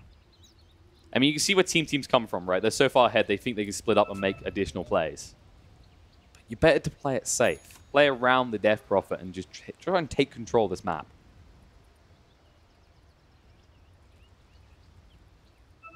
Smoke movement here. Yoakum slides against it. Ryo's a little bit too fast, but they can take the tier 1 tower here, which will open up the map a little bit for them. Do you want to contest? They're thinking about it. They got to split in 15 seconds. Boom have to be aware of this. Like, that's the biggest frustration for them right now, is the Brewmaster split. Yeah, there's definitely going to be a shortage of team jerseys in the stores. What about Boom ones? Like, does it not have meme value? Do you not put it up on your wall? Remember that game where they could have won? They accidentally typed GG, which is very easy to do. Just hit the same key twice after pressing If you wear enter. that stuff in school, you would probably get bullied because of what happened. Right. So probably being used as toilet paper. I mean, on a different side, you have like 5 alpha males from North America with awesome jerseys. Rather, this is like typical North American jersey. Oh yeah. This is what you usually see when you go across like the BTS office. This is what everyone just wears that stuff. Yeah. Team blazers. Exposed. FBZ. He's alone here. And they are just encroaching on his position. He doesn't even realize it yet. There we go. He won that CS so badly. Instead, now he's going to be silenced up and slowed down. Moving in, Spirit Cyber Exorcism comes out, and he knows he won't escape, so he saves the Stampede. But he cannot save the tower, even with that glove. He got his Blink Dagger, so small victory for him. The big victory is that Juggernaut is fine, still farming, almost 10k net worth now. He wants Troll. Like, the problem is, how do you kill this Troll? Because if he just battle trances, okay, there's no creeps nearby, so does he just have free movement, or do we get some buggy interaction where you try and attack a Juggernaut in Omni Slash? Well, maybe you can't target him. That's the problem. True. Well, it's like, it's I don't know. I just like this idea of a bug where you essentially just run around in circles because there's an Omni Slash on you. Oh, split coming out. Burving stunned up. They're going to roll in as well. They should be able to silence him. Stomp from FBZ covers him though, and now Burving can stand and fight. The play through out, the Stampede being used. It looks like they're going to punish Nushim, and Mike, he should be going down as well. But the Earth Pan is the only one left. I don't think it can run fast enough though. Now Mike can. Drunk Brawl comes out, slowed down. There's another Stomp available to him. Light Strike Array as well. And that is punishment for the Panda. And they did not expect Centaur to have a Blink Dagger there, since they killed him, he didn't have it. That was the big thing. They thought because you killed him, they knew he had to be close, but they must have assumed we got him just before he'd saved up enough. Sadly not the case for them. As a result, your win probability is pretty high for Team, but I'd be very careful, Dota Plus, because this Juggernaut is fast approaching this phase of being a problem. I think like they were trying for maximum effect, right? They didn't want to commit the silence straight away, which... are we looking at a different fight if they silence him straight away there? I don't think so. Probably just be the same. They outnumbered them. Look at the positioning from Dead Prophet and Troll. That's true. They were nowhere nearby. Yeah, they were running away the whole time.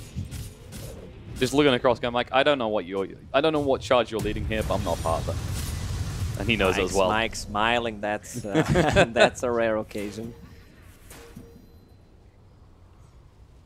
He just hit this tower up. Oh, power of Centaur. Got to stack up his retaliates. Now, the question is, at what point can you just go Roche's Boom? Like, you want to try and bait out Nushim's Magnetize, right? And then you can go. We're split on cooldown right now. All these heroes are so hard to kill. Everyone is really beefy on side of Team. Yeah, that's the glorious thing about these strength supports, right? Is you know they're just going to naturally tank up. They're not relying on items to keep them alive necessarily. Instead, Boom say, let's just gradually take control of the map as they take another tower. Further in, 17 minutes. Level 18. Manta Style, Battle Fury, Sammy Boy, and 1,000 gold. And a kill on the Troll. All right, Skywrath is earning his keep here with the assistance of the Centaur. That was a replay. We actually missed that one. Oh. Or did we? I don't think we did, because we had it in replay. It came up. We talked about it live. So it counts. Ike. Uh-oh. There's a Mystic Flare again, and he's going to go down. He wanted to protect this tier 1 tower because he knows what that means. It means Roche for the side of Boom. Suddenly, this game looks like all Boom. Again, we see a team who's putting a lot of pressure, then they kind of cool off. They don't do anything for a couple of minutes. Just let the other team do whatever they want, and it's looking good for Boom ID right now. I think what you're saying is suddenly my prediction is looking pretty good here. Oh. And Sins is as well. Let's see if Boom can keep this up though. 3k XP lead, and now in the lead with a 1k advantage in terms of net worth. That is now going to be an impossible to kill Juggernaut. You just have to dodge him now until the Aegis expires, right? I think if they tank up a little bit more Guardian Greaves and a Darkseer, they already have Lads, Pipe, also Earth Spirit, building these heavy teamfight items. Crimson Guard soon to be finished on him. Maybe that's what they can turn it with. Once they group up and use the pipe, mitigate the damage coming out from Lina, Lich, and Skyrat Mage, if they live throughout the first burst wave of the Boom ID, I think they can still take a fight. You might see that burst in action. FBZ always on patrol of this area, and they want to punish him for it. He's got assistance nearby. Mikoto with his Shadow Blade just scouting out to see what he can find. Sammy boy, Mystic Flare goes down. Can they do enough here? There it is. The Laguna gets a beautiful stomp from FBZ to stop any assistance coming out from the rest of team. And he'll just TP away. They can't guess where he is. No, the vacuum! They catch him just at the last moment. Centaur will still happily give his life for that kill onto the troll, though. The rest of them, they just sneak away in the night. No way of catching up with them at all. All the while, Fervian just continuing to farm elsewhere. He doesn't ever have to be involved in these attempts. Going for the Skadi next, by the way. Yeah, I thought I over-exaggerated when I said 6 slotted by 25 minutes, but this Jug is actually going to do it. Challenge accepted. If he meets that, what do you do at that stage? Who can kill him, really? Like, that troll is not going to be able to stand up. This isn't old troll where you can go, maybe I bash, and maybe he just dies. You just hold him on the spot, and you then do what? Run away? I mean, troll is 5,000 net worth behind Juggernaut.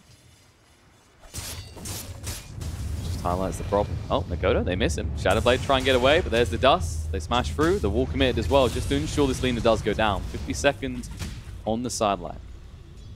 I don't like this Gaia build on Lina. You'd like to see like a Yule Scepter, definitely. You need to get rid of the dust. It's amazing against the troll once he uses his ulti. Absolutely, just use it behind him, walk away. That's the thing for a lot of people. Like, oh, this new troll seems a little bit ridiculous, but you just choose items that can kite him, and suddenly it's kind of funny. Like yeah, the best part of troll ulti is you can't die. That is true. I think the best part of using it against him is he has no choice but to attack you. So you're just outside the base, he attacks you. I think we had similar skill over like past 10 years in Dota. I think Spirit Breaker had it at one point. Like you charge and you can't cancel it, if I remember correctly. Kind of like that. It's like, no, you made this decision. You're committed now. And boom, we're committed to the smoke. They're invading this classic spot. FBZ's been spending a lot of time around, and they are looking at the mid lane. Brewmaster is the key to teams fights, and if you can get rid of him first, which you will this Mystic Flare, then there is no real threat to you. Luckily for him, being a support Brewmaster does mean he doesn't have a long time on the side, though. Should be long enough to take the tier 2 nonetheless. You can already see the split push come up to team. Like, they're not coming back. They know they can't defend this tier 2. But this is an Aegis Jug. You know what that means? That means high ground looks pretty tasty right now. Yeah, they still have a minute and a half left on this Aegis. DP, freshly bought BKB, Crimson Guard on Earth Spirit. It's time to fight now. They are looking for it. They're trying to force the mana. They get rid of tier 3. Suddenly a team won't feel so safe. Troll, you can just whittle away at him. He doesn't give a damn. With the Frost Shoot as well, your right clicks hurt even less. Now the Exodus coming in on the back line. Sinister Gaze is going to be out. They stun him on the spot. Looks like Nushim's going to be going down before he can really commit anything. The Chain Frost bouncing across. They hold him in place. Mike, with the split, not really achieving too much right now. Ryoyo, the horn's still going. Kez Cute just cutting out the side. Now the Omnislash going to be there. Sammy boy, he moves away in time, but it looks like Mike won't be so lucky. Mystic Flare goes down. Troll getting low on HP, turns around with the Battle Trance, looking to fight. The stun's going to be there. It should be enough, but they need to wait out the Battle Trance just to finish him up. And Fervin, he says, no problem, Haas. I've got this one in the bag. He gets rooted up. The Aegis does get expended, but you already got rid of the Troll. And Ryoya, he needs to be careful. The Exorcism is running out soon. Earth Spirit didn't cast a single spell in that fight. I don't know how he died before. I think he got caught by it was the gaze seal or gaze. He like rolled in instantly. Gaze. You're like, okay, this is not an ideal scenario. When your tanky Earth Spirit with so much health on him dies that quickly without a single spell being cast, you know you've got problems incoming. Boom, that Aegis was running out soon. They got max value out of that because also now the Exorcism's on cooldown the split as well. Team aren't going to immediately smoke up and make a play out of their base. We'll just take what little crumbs Boom give to them. And things seem quite even when you look at the net worth, but it still comes down to this kind of 4-for-1 scenario from Boom, right? And we're going to see that again.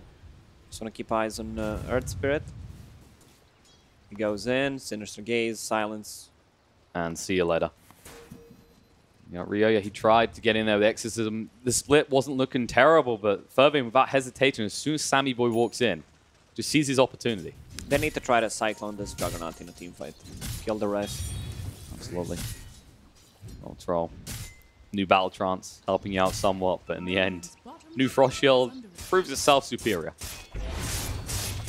Now, as a result, they will also take your shrines. Boom are going to work rapidly here to make sure that the side team don't feel safe anywhere, not even in their base. You can already see actually both teams playing on the other side of the map. The problem is team are going for a tier 2 and Boom are going for a tier 3 in racks. Need to get back quickly.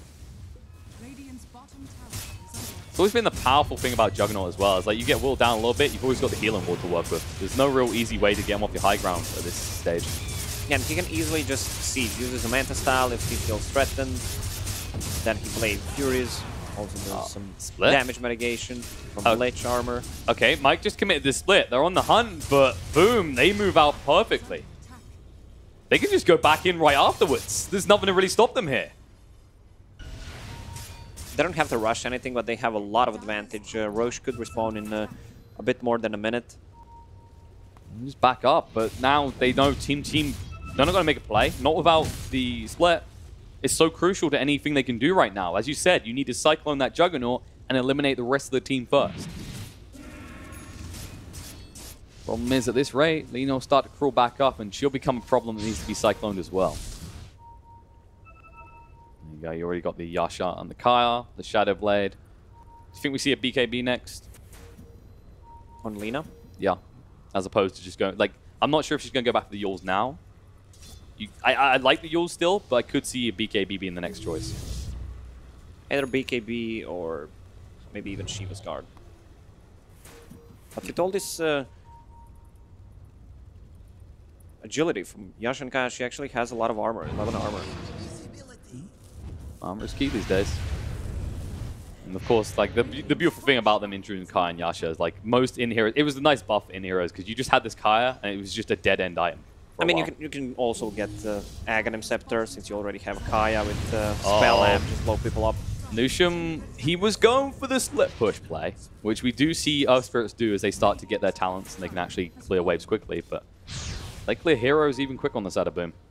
They're on the hunt. They want to actually look for some sort of pickoff because they're not happy with the Earth Spirit one.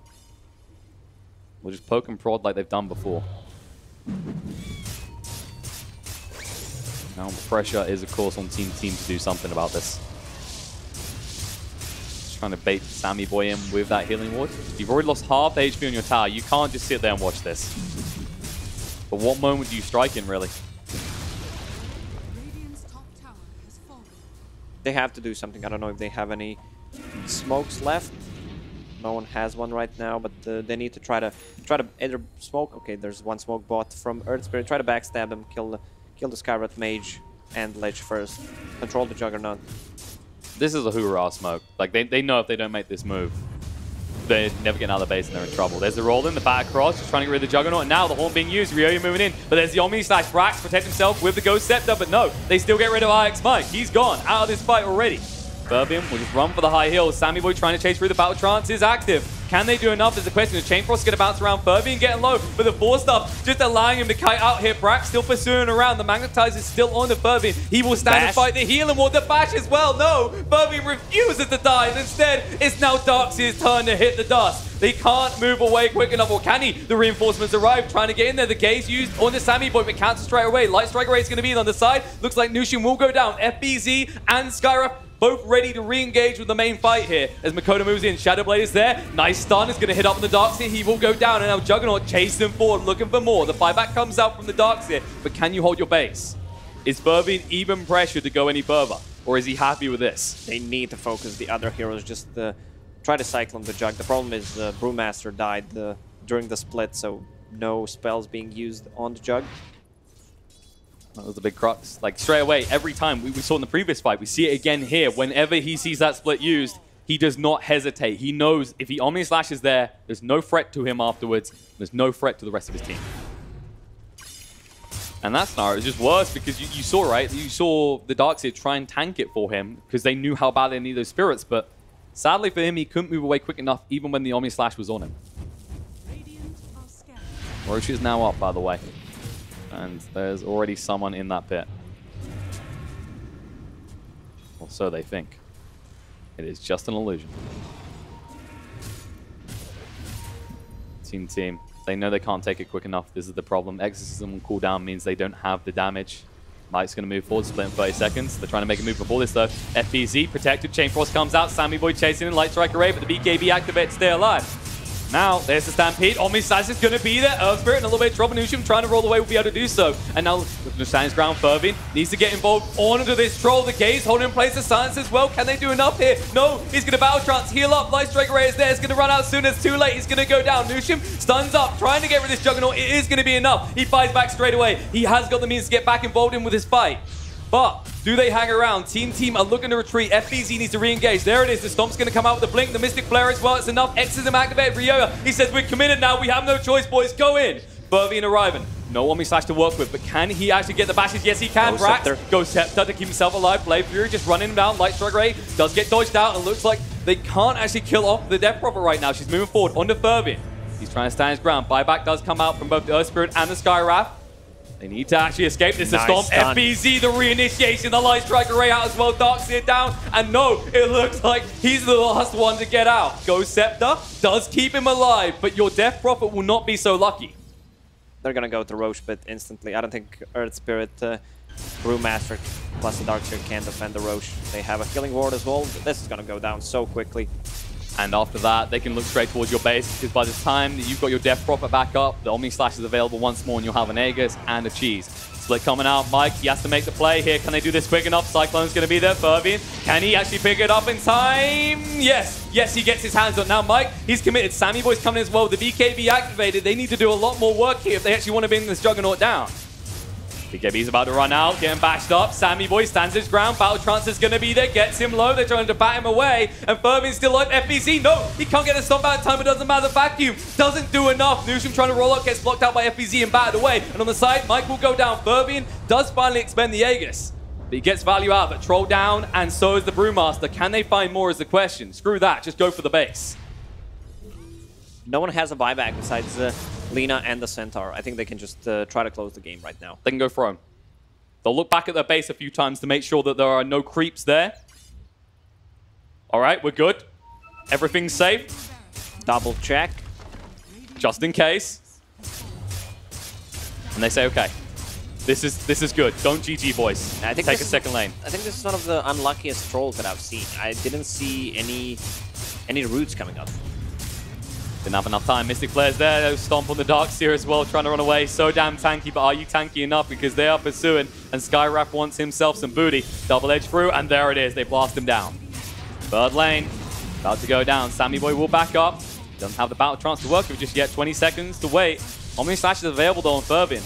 If he realizes this, he could make the move. There it is. Stomp comes out. Fervian moving in right now. Doesn't even need the Omni Slash to silence. It's not good enough. Exorcism comes out. Ryo says, last hurrah. We need to hold right here, right now. BKB is running. In the meantime, Shadowblade up. Dakota waiting for the re-engage. Just waiting for this magic immune to disappear. But the bash is there. Fervian says, go. This is the moment. Omni Slash goes through. Earth Spirit tanking so much off. The Gaze controls him up. And on the back line, it looks like Ryo won't escape either. GG comes out as Team get wiped. And Boom are back in this series.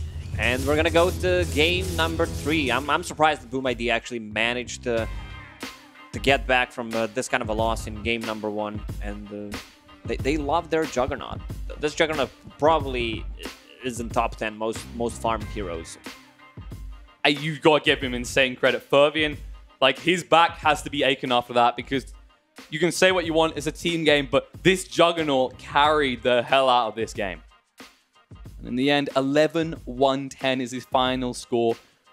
And, I mean, what can you say about that? Like, team, it seemed like they got split up a little bit too much. It looked like it was starting to slide away from them when you saw that attempt in the bot lane with the 2 supports and one in the cores, right?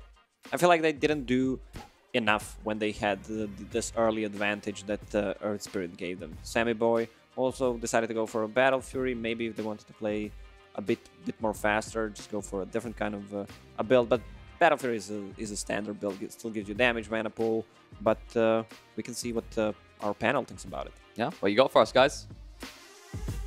Yes, indeed. And you have to say, credit to Boom ID, because after such a disaster in Game 1, they've not only had the ability to come back in Game 2, but the mental fortitude to stand up and be counted in Game 2. We're all drawn up now. It's 1-1 between these two teams who've shown so much promise through this tournament.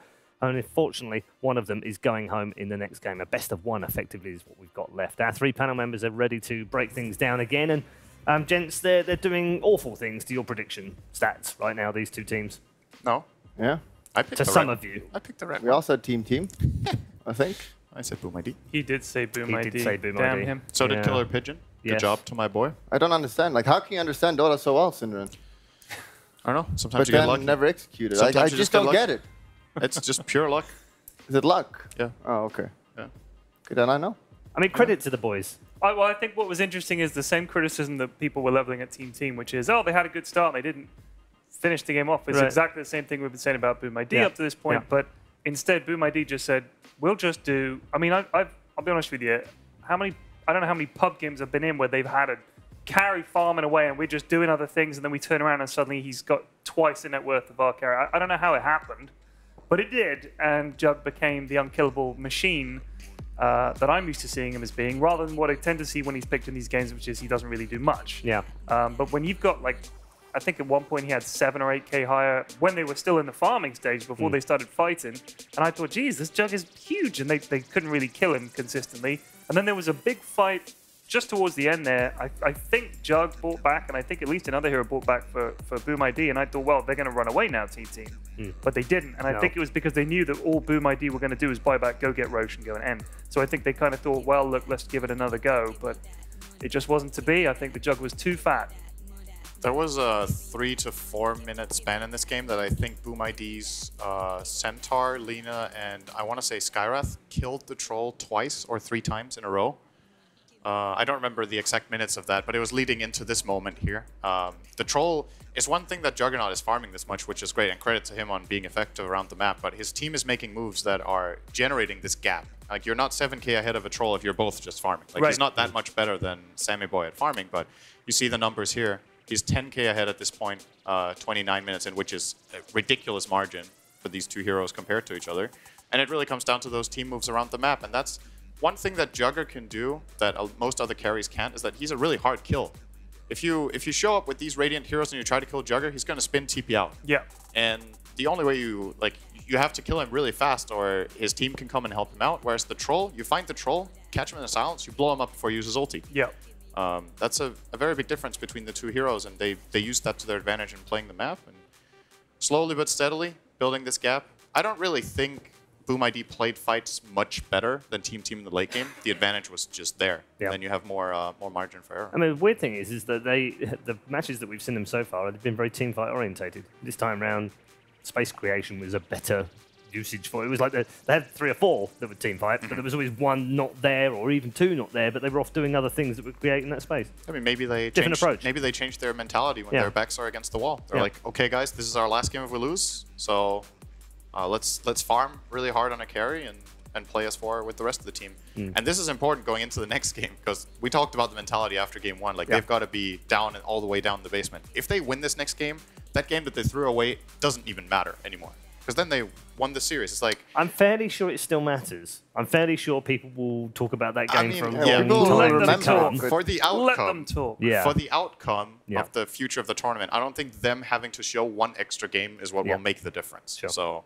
it's rather, it will, maybe in a way, it's kind of weird, but it's a really big morale boost coming back from a devastating loss and winning the series. That's also going to make them feel really good. But they have to win 1 more game. Yeah. And now for Team, from their perspective, they probably felt like going into this, wow, we have a big advantage, man. They just threw that game. They got to feel horrible. And you just lost to them when they feel horrible. What's your step now? You feel What's the next horrible, move? right? Yeah. Now you feel I mean, horrible. in And theory, then the right? enemy It's will kind be of like, disappointing. It's going to work. yeah, but enemy feel like, oh, now they feel horrible. Yeah. Now we can get a free win. But then team is like, no. And then they feel horrible again, and everyone just feels horrible. Yeah, man, Dota, really? What a shame. It's pretty much Dota in a nutshell. Sounds kind of sad when you put it like that. Everybody feels horrible. Just let It's a everyone video win. game. It's like when you play pubs and you go in, your expectation is, the default state of pubs is win, right? So if you lose, you feel disappointed. And if you win, it's like expected outcome. The default state of Dota in I don't know. I think just he's win. Ted. He plays at a different level. Yeah, but I've watched our him play. expectations of going into Dota is that we're going to lose 5 in a row. That's what our expectations are. I don't know what his expectations come from. Dreamer Sour on the jug. 11, 1, and 10 as the man of the match for that particular game. And the nice thing is that he's been able to show us something, because he was one of the players that Black pointed out to me that would be really good at this tournament. Dreamer Sour and Makoto were the two that he said, yeah, watch these two guys. They are mechanically very good. They're very, they've got a great kind of Dota brain. They fit in really well. They just need more support from their teammates. Well, maybe they didn't, because when you put him on the jug like that, he's pretty damn fine, and he's proved that in this second game. Yeah, I think the Centaur also got a lot of really key stunts in this game. FBZ found, I lost count of how many double stunts he found that set up for 2-man light strike arrays. These two heroes obviously great synergy, and they took advantage of it. And you look at Team's lineup, well, they have essentially 4 melee heroes, right? I don't think you can really count Troll as a ranged hero in the mid game. He comes in close and wants to fight melee. So you will set yourself up from time to time for these jumps from Centaur. He took full advantage of it. But one of the other stats I want to show you on there as well is that the Troll damage is very low. I mean, that's probably because of just the Lich as well there. Just every time he ults the Troll, you just Lich armor someone and you do no damage anymore. Right. That's true. But we've seen Trolls in other games doing 30, 40, 50k damage sometimes and looking like monsters, unkillable monsters. Not effective in this game. The hero is pretty bad when it's behind. Yeah. It's this on par or leading hero, and that's what we saw in those games, but not this one. Also, I think the Skywrath Lina combo, as Sin said, if you catch him out, he's dead. Yeah, I mean, he did get caught. Blow him up. He did. I think like 3 times maybe in a row in that mid game as well. Brutal. It was tough. Right then, we're all tied up. It's 1-1. Despite a devastating loss in game number 1, Boom ID from Indonesia have bounced back superbly to make it 1-1. Can they convert on a third? We'll find out very shortly. It's coming up after the break. They wish they did. Gotta go for yours. No hesitations. Make the haters say congratulations. Congratulations. Yeah, I said it. It's funny how they seem to love you more once you read it. So said it or dead it. Cause I won't let it get into the way of where I'm headed. Forget it. Embedded in my mind as a youngin'. I'ma grow up to be something big. I know. You heard it all before. And I'ma hit the ground running, cause you gotta turn nothing to something big. I know, you heard it all before, yeah. I'ma go big. I don't know how everybody else tryna live. I had the feeling since I was a kid. I gigantic with everything I did. Baby, you know what it is. Black with pink slip, everything big. And you can come with, cause I ain't selfish, but I can't help but go. I want that big money, big house, big cars. So I grind every day. My life is no facade, no mirage. Sold out shows, hold the applause. It's why I spend so many nights in that garage writing. Cause I'm aware that life is no massage. I'm far from relaxed with all this stress up on my back. My God, I seen her in that dress all black, and I want to go and get my hands on that. Yeah, it's nice to meet you. The way that I greet you. One day my name's gonna be big as Katrina's. See, the bigger the dream is, the more you achieving. Cause the things that they teaching, they sort of misleading. And I'm sort of prestigious without the education. I travel the world, rocking all of these stages. And all that I'm saying is that I'm trying to know you. And I got some big things in this life to show you, girl. I'ma go big. I don't know how everybody else tryna live.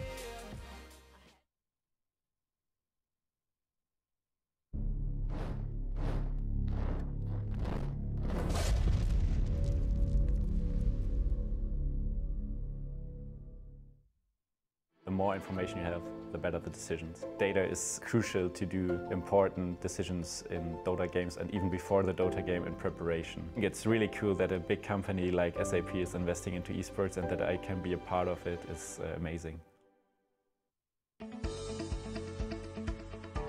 GVM Pay is designed for gamers to unlock various benefits from most mainstream games to your local services. Recharge made easy just within your fingertips. Recharge easily in 3 steps. Earn rebates for every recharge. Download GVM Pay now at pay.gameview.io. GVM Pay is everywhere.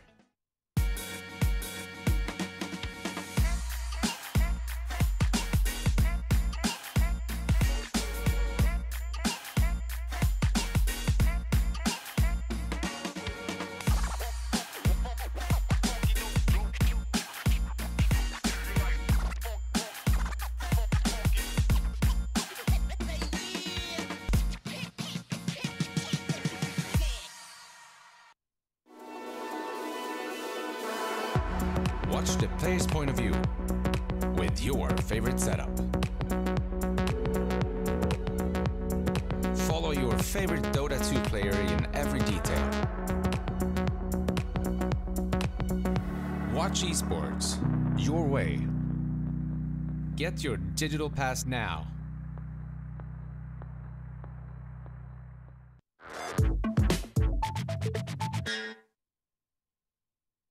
All tied up we are in our lower bracket semi-final matchup. It's 1-1 between Boom ID and Team Team after a very weird series, it has to be said, so far. If you didn't see Game 1, I promise you, you'll want to watch it. It's one of those for the ages, and I'm not going to spoil it for you if you didn't watch it. Just go back and watch the VOD. It's very interesting, to say the least. What it does mean is that we are, as I said, tied up between these two teams, headed into the third and final game, and a place in the lower bracket second round ahead of them. But which of the two teams is going through? A question we should ask some professionals. Unfortunately, we couldn't get any, so we've got Admiral Bulldog, Pyrian Flax, and Synderen alongside. Oh. Shots. Really rude. Shots. I mean, he usually only does it to you I all know, the time. I just felt like I should include you a bit more and be a bit less mean I to appreciate Synderen. it. I like when you flame. You should do more to him. Really? No. Yeah. Yeah. There's nothing wrong with me, though. I get this I'm nice, kind of perfect. I get this nice feeling. Get the warm and fuzzy. Yeah, it feels good. You know? Is it better or worse than when I did it to Mel? That's better. Is it? Yeah. No Really? way. Yeah. No. Yeah, That's too I far. miss Milk, by the way. Yeah, I miss flaming the Yeah. shit out of him. Absolutely.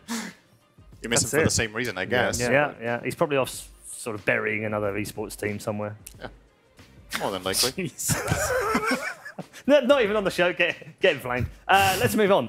Henrik, game 3. Yeah. That's it's not what we necessarily thought Boom ID would be doing after game 1. No, I mean, definitely just watching this series now, I have to say that Boom ID is just playing better overall. Like, I felt it was kind of even, but now I just feel like Boom ID definitely have an edge. And it's just a normal game. I think they have a really good chance of winning. Yeah, honestly. can't make any mistakes in the draft, though. No, as long as Gotta it's like be an even careful. draft. Yeah. If they get out drafted, that's probably the easiest way to lose, Yeah. obviously. And Jug? Did they get it again? I mean, it looks so good in that game. Yeah, it's just such a good laner as well. And, you know, they're banning the same kind of heroes, so you're going to give away some of these heroes. Like Lich with any kind of hero, definitely Lich will be picked first too if they don't ban it. Still Identical Wisp. bans from game 2 so far. Wait, were Team first pick in the second game? They were, right? feel They like first they picked were. Earth Spirit Yeah. in the last game for Nushim. So their first pick Yeah. again. That Yeah. means either last game Boom ID chose Dire, Yes. or in this game they chose Dire. Yes. That's pretty interesting. That's very interesting, actually. Direct ban? I find it very interesting. Thank you, Bulldog. Is it No, it's interesting not, thank to you, you. Henry? No. Is that interesting? Or? I don't find first pick or second pick interesting at all.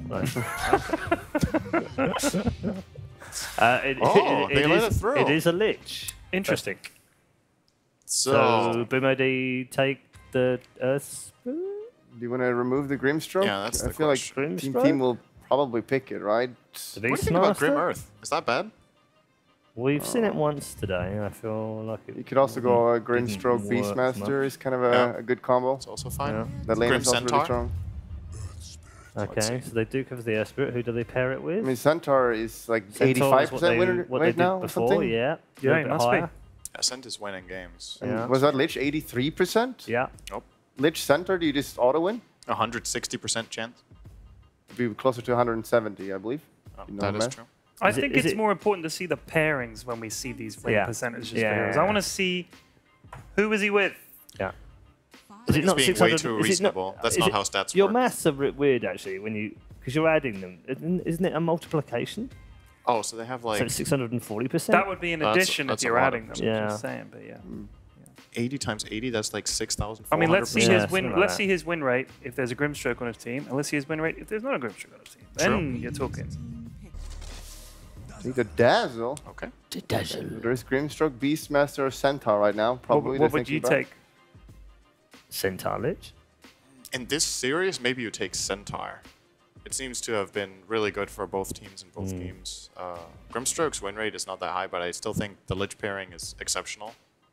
It's also a decent hero against Earth Spirit, honestly. You have I mean, you could take Centaur now and take Grimstroke later on. Yeah, I mean, the enemy will probably ban for sure. Yeah, it won't go through the second phase. But then force the ban at least. Centaur will get banned if you don't take But that's the upside to Grimstroke. He has a lot of good pairings. Centaur. Tusk. Tusk! I don't know what's happening right now. Yeah, that was Switching banned in it the up. first game, wasn't it? It's been, yeah, both games. Was it's it? Ike's Mike drafting. Yeah, right? it was, yeah, because they banned Skywrath this time. It's knockout game. It's time to play your best heroes. I think this has been Mike's best hero this tournament. But I Is don't he even gonna know if he's play going to it? be played. Yeah, because there's a Lich, It right? might be Nisham, 36% win. Yeah. Pick a hero that's 36% win rate over a hero that's 85%. Centaur. 17 bans, though. 17. That's a lot of bans. Yeah, well, the hero is kind of crazy with It's a good the hero. tag team. 17 bans, 11 picks in 28 matches, by the way, at this event. Not the best win rate, though. No. But I do think part of that is because the... Mike played it? Yeah, Team has been playing it, and they've been losing games that's kinda against rude. the higher-rated teams in their group, so not I'm really... just pointing out facts. I feel like it's not representative of how good this hero is. It's super strong in lane, it's a roamer, it can kill Roche with tag team. Kind of crazy that that works on Roche the way it does when you think about it. Just don't think about it then. They did ban OD, so there's still... Clear your mind. Still the Grimstroke ready. I guess you don't want to pick it anymore with Tusk. I don't think Tusk has ever been played as a core, in recent times at least. Could run the legendary Bulldog Lich offlane. I mean, that's not really viable anymore. The Lich never are was. Oh, it was very viable. The jug didn't get through. Did you win? Yeah. Okay. No. Once they took Sacrifice away, it makes it harder. Yeah. I Centaur miss Sacrifice. Am I a bad person for saying that? No, I loved it. It's fun because you make the enemy unhappy. That's my favorite part about it. Yeah, you're annoying. Annoying heroes are the most fun to play. Yeah. That is actually your entire hero pool is just annoying heroes when you think I about think it. That's your entire life. has been to the... I Matumba has been to the That's a Admiral bit harsh. Bulldog school of hatred. That's what he did. Yeah. He does the same thing. Let's play annoying heroes That's that really true. upset people. Do you guys have any other similarities apart from that? Winning TI? Green Like heroes. He's more handsome than you. He's Green- better than you. He's green- more green successful heroes. overall. Both won TI. He's Both love Finnish, which green- is better green than heroes. Swedish. Both Scandinavian-ish. Yeah. There's so many things. Sweden is like I mean, honorable. he's not really a honorable 250k beast Scandinavian. though, so Honorary. there is that. Honorary, not honorable. Did I say honorable? Honourable. Honorary. The right honourable. How dare you correct me on The my right English, honourable Mr. Sindarin Native MP, Speaker. MP Sorry, of Dota. dude. Trolls him. Yep. AM me. banned. By the way, Centaur not banned. Hello. It's still confusing.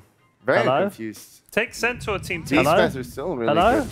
Oh, Hello? bad. Okay. That's a third pick Batrider. You do see the enemy carry though, and it looks like to be a troll Dazzle. So you never want to pick Bat until you see the lanes, and you kind of can see the lanes. Troll can go middle though. We've seen I'm not it a a few fan of this times. pick. I think this is not the way to go. You don't like Batman? I That's like Batrider garbage, as a hero isn't in it? some games, and It's garbage, isn't it? he's pretty good with Tusk. It's just you don't know what you're facing yet. Yeah, I even see games where he has a good lane. He just is garbage. Yeah. There's even been games in this tournament where he's like, oh, this looks like it could be a pretty good Batrider. And it game. It's wasn't. like 3 cores, and then he's playing against Yeah. whatever. What was it? It was on day It 1. was I a think. 5th pick. Yeah, It was a 5th pick ban. NIP It was last awful. picked it. It was and- against Centaur Rubik or something, I think. Yeah, It they was play against horrible. like, one of these side lanes. Well, he just couldn't do anything. Like Bat is you really have to play this hero super well. You can't make any mistakes, honestly. If you make a mistake in the lane, you kind of like you're all about the laning stage. You want to get kills. If you don't do Look, that, then you can't Look, really farm. one pick, no wins. Yep, that's Not NIP's banned. game. No one bans earlier. it. But why No doesn't one it say the plays lose it. No one win wins it. percentage or lose percentage? The lose win percentage? The lose percentage. The 'Cause I lose can't do percentage the is maths. 100%. Oh, so 0 win makes 100% lose. Yeah. I couldn't do that maths. Thank you. Oh, there's the Centaur. Oh, what do Finally. you know? It's gone on the other side. I mean, why would Team not pick that? They have a plan. All right. It's IX Mike. Like he's clearly going He's back next for level. comfort heroes. or Mike's something? next level. Going back to the comfort hero, they haven't played all tournament. Yeah, it's what they do in scrims. Interesting.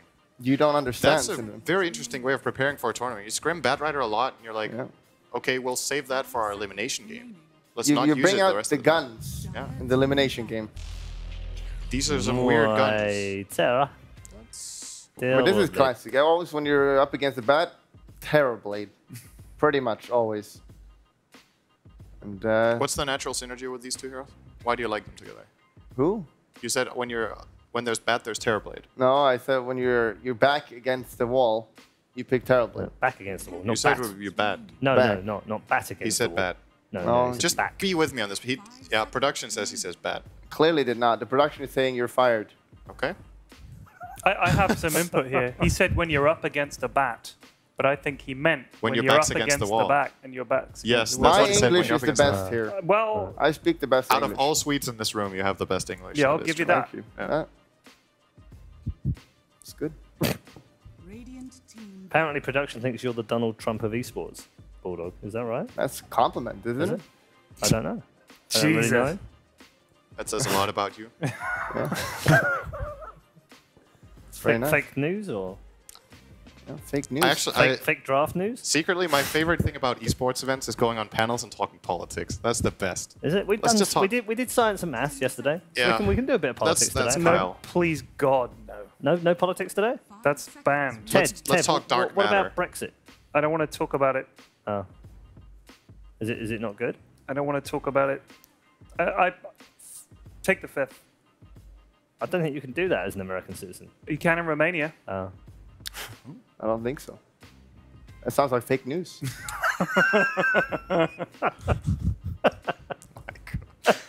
Okay, so I'm looking at Ted is now the these. Fox Sports of.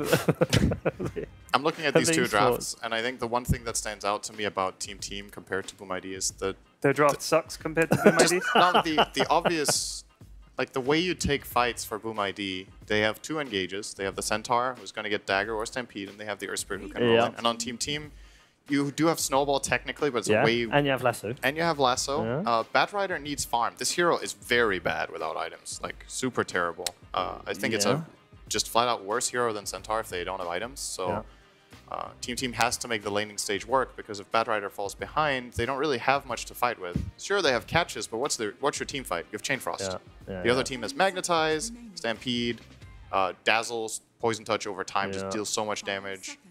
And still one pick to go. We'll see what they go for. I think Team needs team fight now. Okay, so it's team fight on team. Yeah.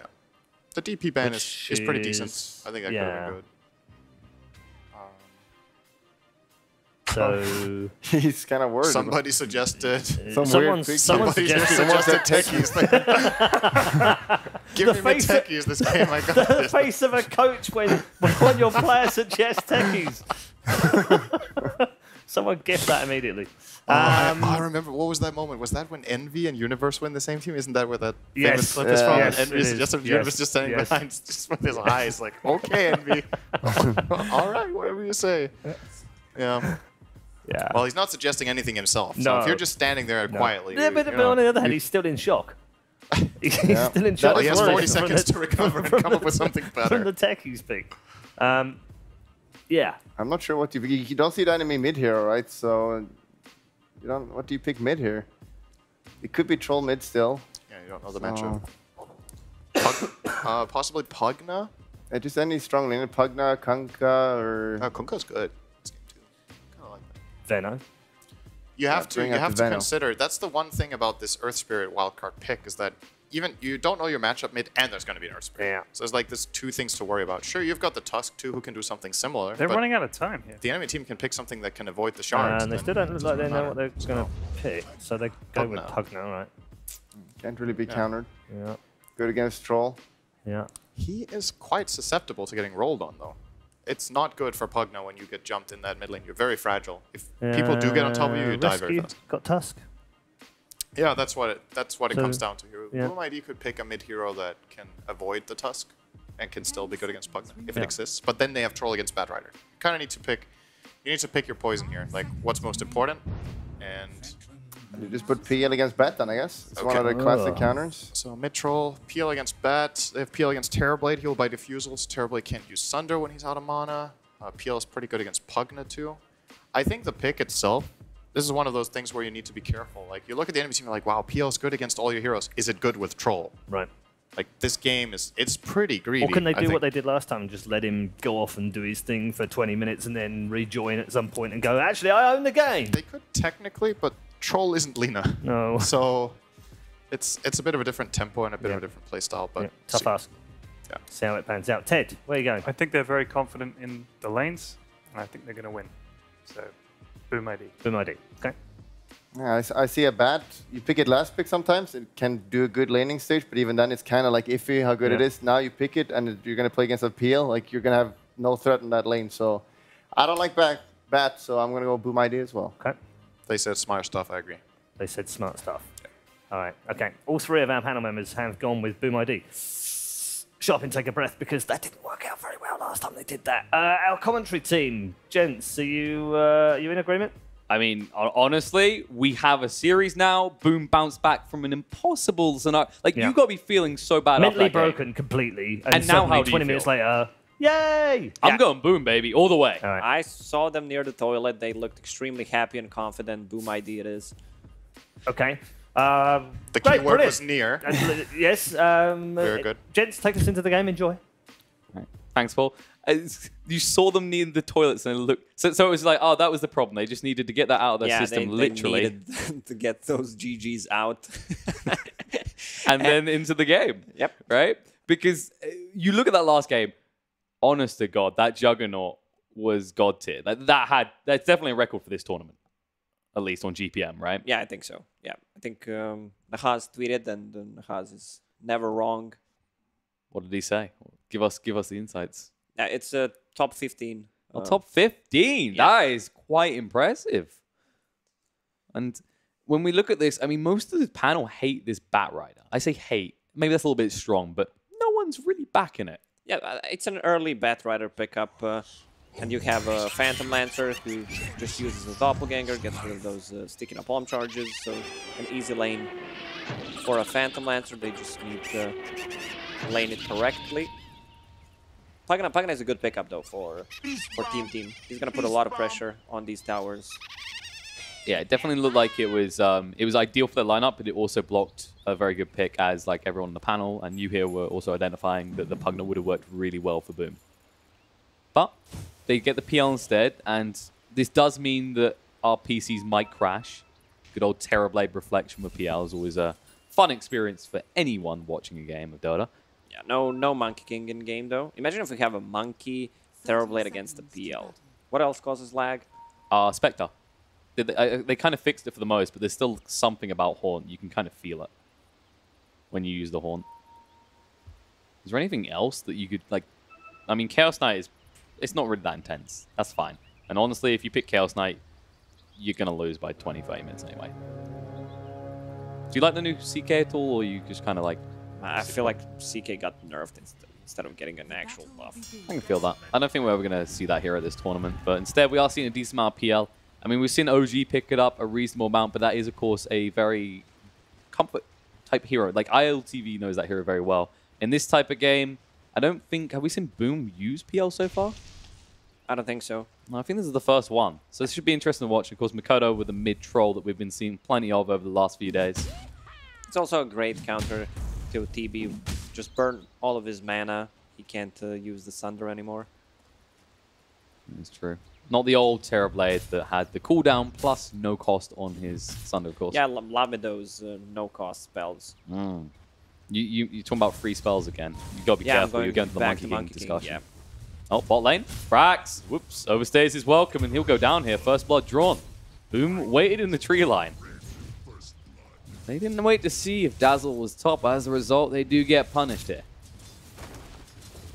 I don't think there's like any scenario you can lane this Bat Rider that's favorable, right? Like Centaur's now going top. They're switching lanes because they want to be away from it. This is actually a great move from Boom ID. They get a kill on Bat Rider, so he's forced to TP to a lane, and then they immediately swap the lanes, put the Centaur against the TB, and put PL against the Bat Rider. And FBZ taking a lot of damage from the tag team. Is it enough to bring him down? Yep, there's the final tap. Blast out from Mike helps Sammy Boy get the kill. All right, that's not so great. He needs to walk back to a lane. He uses a smoke. It's a little bit depressing at this point. Level 1 Centaur now waddling out. Of course, the Metamorphosis was used, but at the same time, you thought you had a huge advantage here, like Batrider, we were saying, had to TP out. Now it kind of evens up a little bit. In the long run, this is still good for Boom, but eventually Brax can just TP to a different lane if it looks bad. In the meantime, he'll just get some glorious solo XP. Actually needs to be careful, they're going on to him. He needs to stack more napalms before he uses the Firefly. The Poison Touch is persistent here as they continue to give him the right clicks. And he's actually cornered here. I don't know if he can get away. Sticky napalm now, but it's too late. Looks like Foden will get the final touch. Meanwhile, on the top lane, an attempt is made on Earth Spirit, but unless you can get in front of that hero, he's going to escape every time.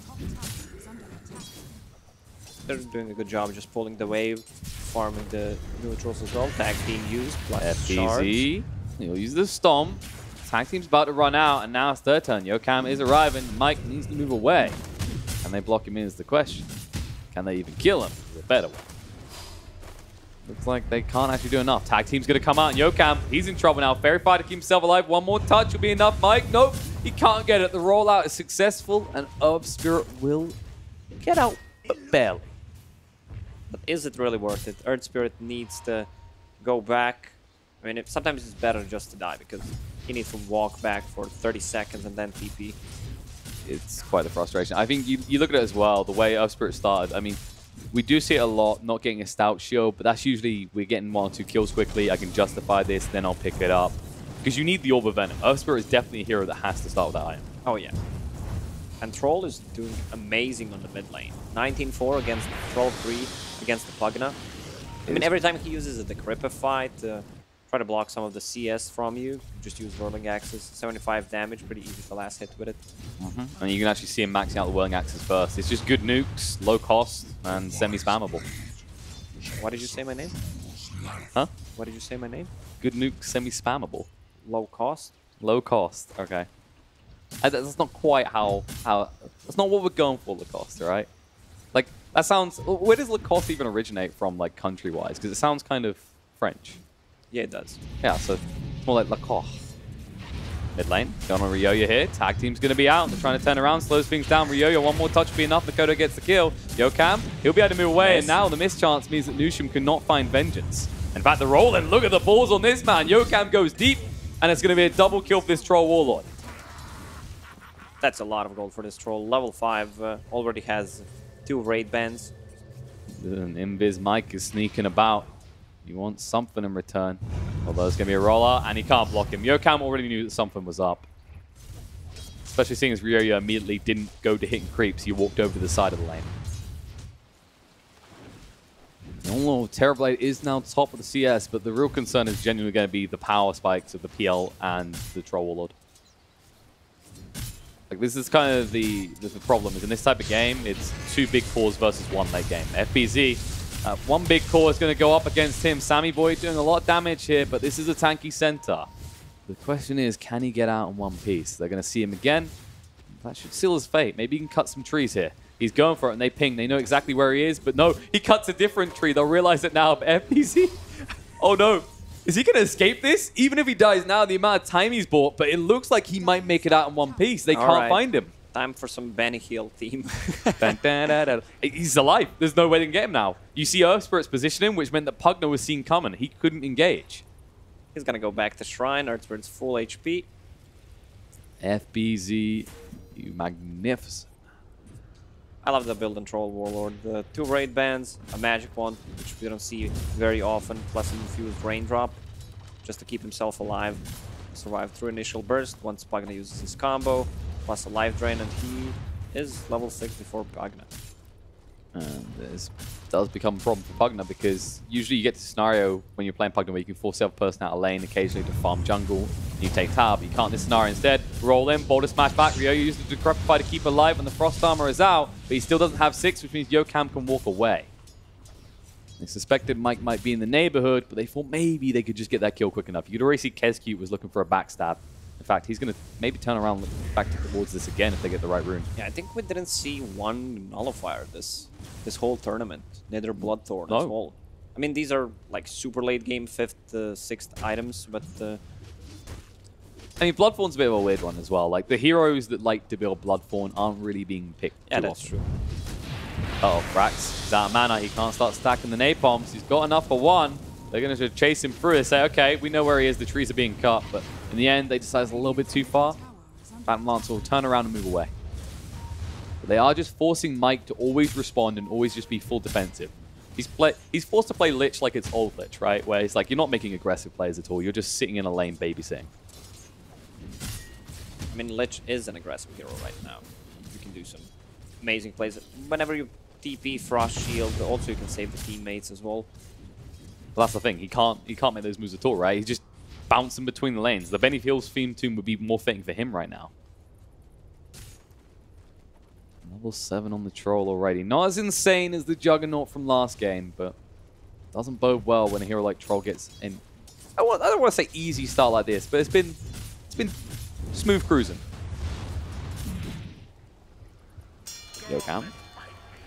Top lane here. Nushin wants to make a move. It's going to be a 2-on-2 scenario, and the question is who can melt who quicker here. I feel like if Nushin's just a little bit out of position, he actually dies on this Tusk. Oh yeah, especially with the build on a Centaur. Retaliate, 3 points in it, that's a lot of damage. The problem is he does not have any stacks. Yeah, people avoiding hitting him. I mean, that's the kind of the crux, right? When a Terrorblade goes on you, it's going to be in ranged form. He's going to hit pretty hard. You will get your Retaliate stacks, but it's going to hurt. Oh, Lich just snatched the Haste Rune in Oh, he front did. of Troll. And now Makoto, Life Drain's going to be on him. He has to use the Battle Trance just to try and chase here, but still running away, scurrying in the jungle. It looks like Mike's going to be fine. Yokam won't be so lucky, though. Now Makoto tries to turn around. He's still alive, but barely. They're going to try and bring him down. He can't do anything but die. And Ryoya can now hit this mid tower. Oh, that's unfortunate. Centaur just got level 6. A little bit sad. I mean, even then, like, you already used the Battle Trance, the haste on Mike allowed him to always stay out of range. And now they're just trying to burn through this mid tower. How do you stop him? FBZ is just here as a giant chunk of meat they ignore right now. So you at least keep the tower alive. And considering Metamorphosis was used as well with the Terrorblade coming to the mid lane, you got to be happy with that. All the while on the top, you just have your Dazzle, well, not Dazzle, rather your Tusk farming up. Pink, purple, pretty similar. I think once he needs to get 6 quickly. I think it's good you give him this solo XP because there are some good pickoffs in the Dazzle, for example, and even the Earth Spirit. Speaking of which, Earth Spirit rolling in, roll the smash through. He wasn't on the mark though. You miss 100% of the rolls you don't take. Exactly. Or if you're me, you miss 100% regardless. Where's the imminency for Team? Do you think they should maybe look to get the Pugna involved in the other lanes to take the outer towers? Because I feel like there's going to be less resistance from Boom compared to the tier 1 mid. Mid tower is already low, so you can take it down in 3 blasts. And judging by what I see on a Batrider, that's going to be an early Blink Dagger. He doesn't really have a choice. This isn't like your drums type game. He had a little bit of a rough start to his lane. Not a big fan of the first item. Oh, Blink Dagger. Dazzle. If you don't get anything done after you get it, it feels like you're just useless. That's the thing. Like, a lot of heroes just skip this and go for it later. Sammy Boy, he's in trouble. He doesn't have the Sunder either. He will go down.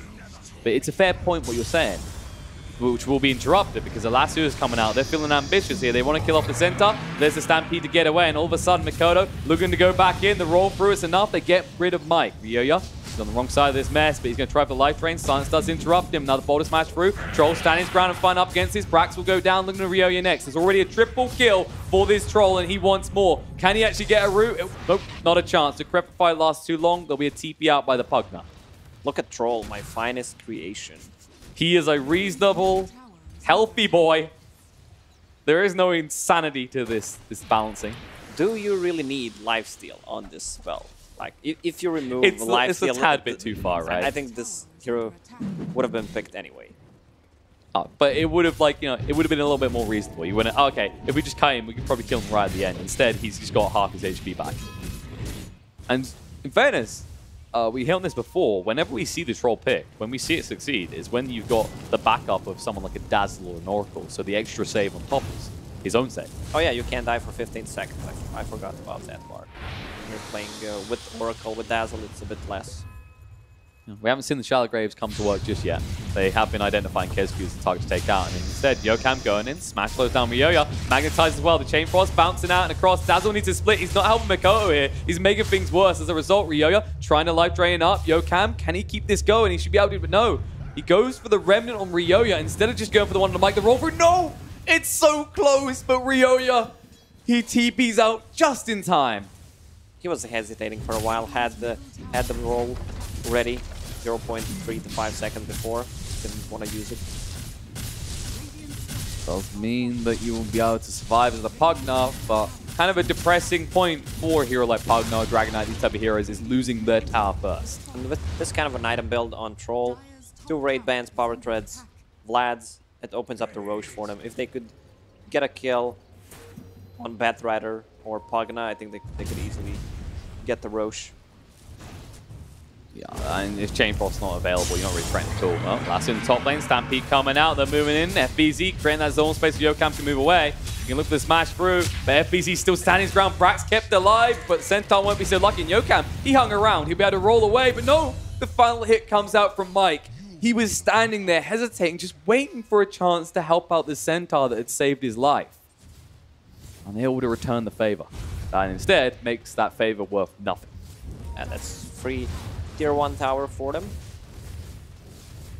That's our boy Dazzle doing level 7, not maxing out Poison Touch. No, he's going for a very balanced build. Yeah, I think that's the correct play when you're playing a position 5 Dazzle. You need to get your other skills up, especially if the early game is not going well for you. It's not like you're going to be this typical Poison Touch and Aggress type Dazzle, right? When you're up against things like Task, the Batrider, even a Metamorphosis Terrorblade, do you really want to be running into them head first? Yeah, and this is also a really bad situation for a Batrider, where he gets his Blink Dagger, but use the ulti right before, so he needs to wait for almost half a minute, not show on the map, which also gives Boomai the idea that he has a Blink Dagger, so they're going to play either super carefully or try to bait with someone. Big part of the reason we see heroes like Sand King, Centaur, just pick up something like a Vanguard, Axe as well. Because if you go Blink first, there's just huge pressure. It's like, okay, you picked up this item. What are you now doing with that gold? Because if you're not ganking all the time, it's wasted. Smoke movement by Boom, though. They're going pretty deep here. FBZ is just pushing onto this tower. Speaking of one of those heroes that likes Blink, he's gone for the Vanguard already. He's pretty damn tanky. Roll in. Uh-oh, they've been spotted. Team stacked behind their tower. They're going to Walrus Punch, and now there's the Lasso coming out. Life Drain as well. It should be enough to bring down Noosh. Not Noosh, Jokum. Nice. Oh, there we go. Chain Frost coming through. Kezku just stands on the high ground, says, please, not like this. He'll Shallow Grave and try and move away, but is it a little bit too late? It looks like he will be fallen, but Pervine is just nearby. He says, see you later, I'm farming. It always feels bad when you need to use the art style grave. Yeah, well, you just in that scenario, like, you know you're caught with the shards. The best you can do is probably die faster so that the Chain Frost doesn't kill someone else. All in all, though, they do get some pickoffs. That was Boom's initiation, so getting supports usually in that scenario, like, we would have liked something big, but when the kills are coming to you, you don't mind what you get. Mikoto, he's actually going straight for the BKB on this drop, which... Do you like this? Would you like to see something else, or do you think this is the perfect item? I mean, you're up against the Pugna, right? Yeah, they have a lot of magical damage, so he needs to be able to survive, even though he has a Dazzle. Maybe he could have tanked up a little bit with SMI first, also increases his farming capabilities, and you don't invest those BKB charges right away. Of course, the typical build we do see is the SMY Satanic is the core part that people have had some opinions on with the troll at the moment. I think the reason why he's going for a fighting build straight into BKB is just to buy some time for a Phantom Lancer, because Phantom Lancer is their win condition.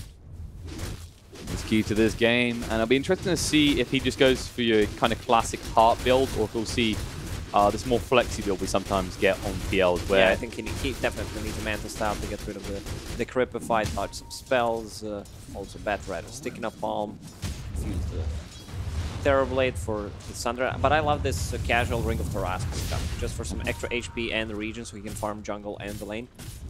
Of course, that does kind of preview probably building the heart later on, and that's fine because this is one of the most picked up items on this hero. I don't think this is a type of game where you need the cute Shadow Blade Nullifier type build for a PL anyway. Like, If you can just sustain yourself, TB can't deal with you, and then Troll brings the damage. Speaking of Troll, gonna catch him life drain as well. They're gonna lasso him on the spot, and he's gonna go down. No way to deal with that. Good jump, good pick off. The important kill does occur. And Straight that into Roche pit. Ix Mike has another sentry, but this one's not gonna reach Earth Spirit. Yokum. Let's see if he's gonna make some big plays. Needs to be careful, actually burning up a little bit. So they're all in here right now. Bash. An intense moment. Are they going to kill it quick enough, or is the Invis going to reveal? They're splitting up right now. They see the Centaur nearby. Invis is running out. Yeah, this is not quick enough. They're not doing it quick enough. Yokum, he says abort. Just get the hell out of dodge. He'll go for the roll in now, but he mistimes it. The Magnetize is going to be dropped right there. He's doing a decent amount of damage to Snowball to buy some time. Roche is going to go down. Sammy Boy does manage to pick it up. Hescu trying to back away on the back line, but it's a little bit too late. They're on top of him, and he goes down. Double kill for the Pugna, and Aegis secure for the side of Team Team. It feels like they're not on the same page what they want to do. Phantom Lancer just farming the bot lane, while everyone else is trying to contest Roche. And you could see it, right? Like, they just wanted a cute play. And they might have actually got the snatch if they didn't bring the heroes there. Because the moment they brought heroes near the pit, you saw them move from Team Team. They spread out, they searched, they went, what's going on here?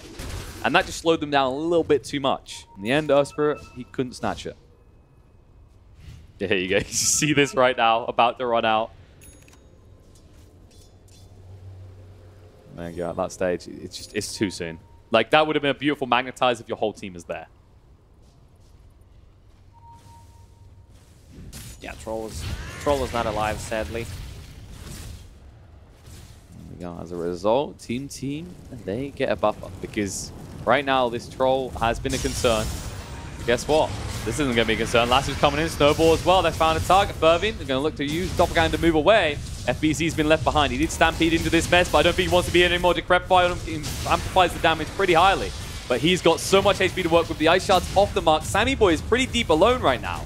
And they turn around and they don't want it. He's too tanky. Nusham on the back line. Fine up against Yokam. But there it is. He bats away, gets a kill. He knows he's probably dead here. But he doesn't care. He took someone with him. Bought time for the rest of his team to escape. Still a decent trade for them. Phantom Lancer survived back to farming, but they want to initiate right now. They want vengeance. Makoto is dangling.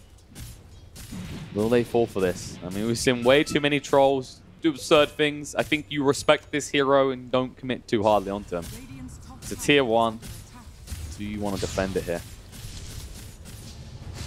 Actually TPing through. Life Drain's going to come out. The gaze drags him in. Bam! Gone!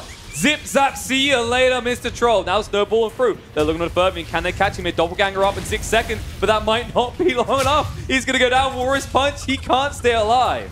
That's a really bad play. I mean, you're trying to bait with a Troll who's full HP. Lasso's also coming off cooldown. You've seen Pugna with a Dagon. Ooh, Yokam. That was risky. Brax was coming with a lasso, but now they can push on this tier 2, and all of a sudden, that one little slip-up, it might cost Boom dearly. Like, this tier 2 will definitely go down, and then with a DD in the bot lane, Team could just rotate that tier 1 and tier 2. In fact, they're already trying to establish control in the jungle around this area to make sure Boom has no high ground to mount an offensive from. And Team is going to get 4 bounties. Glory for them. Lasso coming out. They found a target. Earth Spirit being dragged so deep, he can't even get a spell out. He's down. Sammy Boy standing his ground against this Makoto, trying to move in. Buyback does come out from the Earth Spirit. But Troll is going so deep. They're trying to ignore Sammy Boy, but how long can you? BKB activate. Brax getting low. No, they can't get the final touch. He's hiding in the trees. The poison touch getting him low. Is he going to live? Yes. No. He goes down alongside the Dazzle. Now the Warrior's Punch coming out. Makoto, he's still so deep. Sammy Boy gets the Sunder off in time, moves across. Sinister Gaze drags in the Troll, and he's just trying to sustain through this. But can he? No. Ryoga gets the kill. Double kill for him, and all of a sudden, Boom on full retreat. Yokam locked off with the Ice Shards. He can't move away quick enough. He's trying to turn around with the Magnetize, but they overwhelm him with their own sources of damage. What is Centaur doing? Having he's a seizure.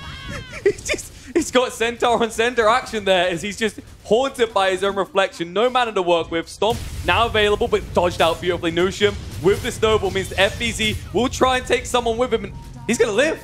Fervin comes in from the back line, and Ix Mike, no mana to work with, needs to get out of here quick. He's left behind by the Pugna that makes the full retreat, but Mike won't be so lucky. And there's your eventually. Right, He's like, come on. They got him. Buy some time, but he knew how that one was going to end. They took the tier 2 tower and they're going to deal a lot of damage to tier 3 with the siege creep and the TV illusion. All in all, lead is starting to build for Team. And boom. That troll went super deep. He knew he had no support. He just wanted to try and force all attention on him, right? Yeah, the problem is Centaur does not have a Blink Dagger. He's just tanking up, so you're basically relying on the Earth Spirit. YOLO, I'm going in. If I hit my spells, we might win a team fight. If I don't, we're definitely going to lose it. All for the sake of buying time for this Phantom Lancer, but now he's fallen behind. Almost 3,000 gold ahead of him is this Terrorblade, who has got the Skadi now, which means you got him close, forced him to use Sunder before. How the hell do you fight into him now? Definitely will need a solution. And this Pugno is just getting more and more concerning. With that Dagon, like we've seen what he does to the Earth Spirit. That's going to get worse as this goes on, not better. Yeah, that's the Dagon too. He can easily blow up Dazzle if he gets a good positioning. So where's the focus next for both teams? I mean, Team, they're just leaving that bot lane till last. Like, there's no serious pressure. They probably want this tier 2 top next. Which means that Kezcu's just going to be left to his own devices, just push through here. Get a little bit of gold. Trying to go for a Glimmer Cape, but the life of a POS 5 is not easy, especially when you're behind. Yeah, they can see Team moving around the map. I think Batrider should invest into a gem. Does Tusk have enough gold? No, neither does Lich. I mean, once he gets Boots of Travel, he should buy a gem. Try to get rid of all the vision, establish their vision, get the good initiation. Pick off, and then proceed for Pugna and TB. Of course, we are eventually getting up at that stage where this TB just melts through your buildings. I mean, 14, almost 15k net worth already, and definitely a bigger threat to buildings than anyone else in this game. The surprising thing is Phantom Lancer score. He's involved in only 3 kills. One, because Phantom Lancer is a weird hero. Like, he has different power spikes than other heroes. Once he gets his first item, he's extremely strong, but then it feels like he needs 2 items. He needs that Manta style, he needs Heart to actually fight, especially if you're playing from behind. Yeah, that is problematic here. And the other thing is, at the same time, Boom, they're probably not in a rush to fight right now because this Troll, the next thing he needs to get to is level 20. Like, that is a huge talent for this man. At that stage, he can actually start to dish out some serious damage and melt through a few team members. And he realizes that. Yeah, Centaur needs to sell something. Calling Blade, there it is. Has a Blink Dagger, so it's going to be easier for them to dictate how the fight goes. Smoke movement from Team though. They're trying to dictate terms all over the map as they're going to secure this tier 2. There is no contest from the side of Boom. They just allow it to fall. They're not really getting anything out. They're just saying Dazzle bot. He's been down there a long time just pushing this in, hoping someone just gets distracted and comes back. So far, not so lucky. There's some wards around the mid. But what are these wards really serving right now? Like, are they just trying to secure this bottom area of the map? Are they just going full recovery now?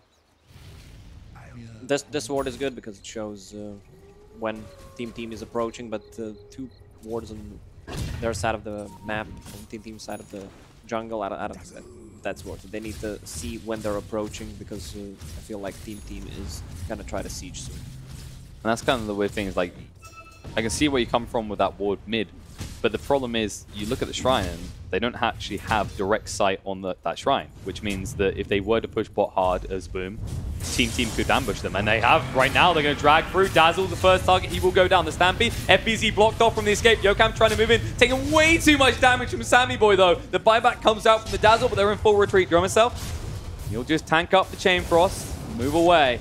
But they've got the entrance kill they're looking for. They force a buyback, and you're still 1 hero down the side of Boom with no other buybacks.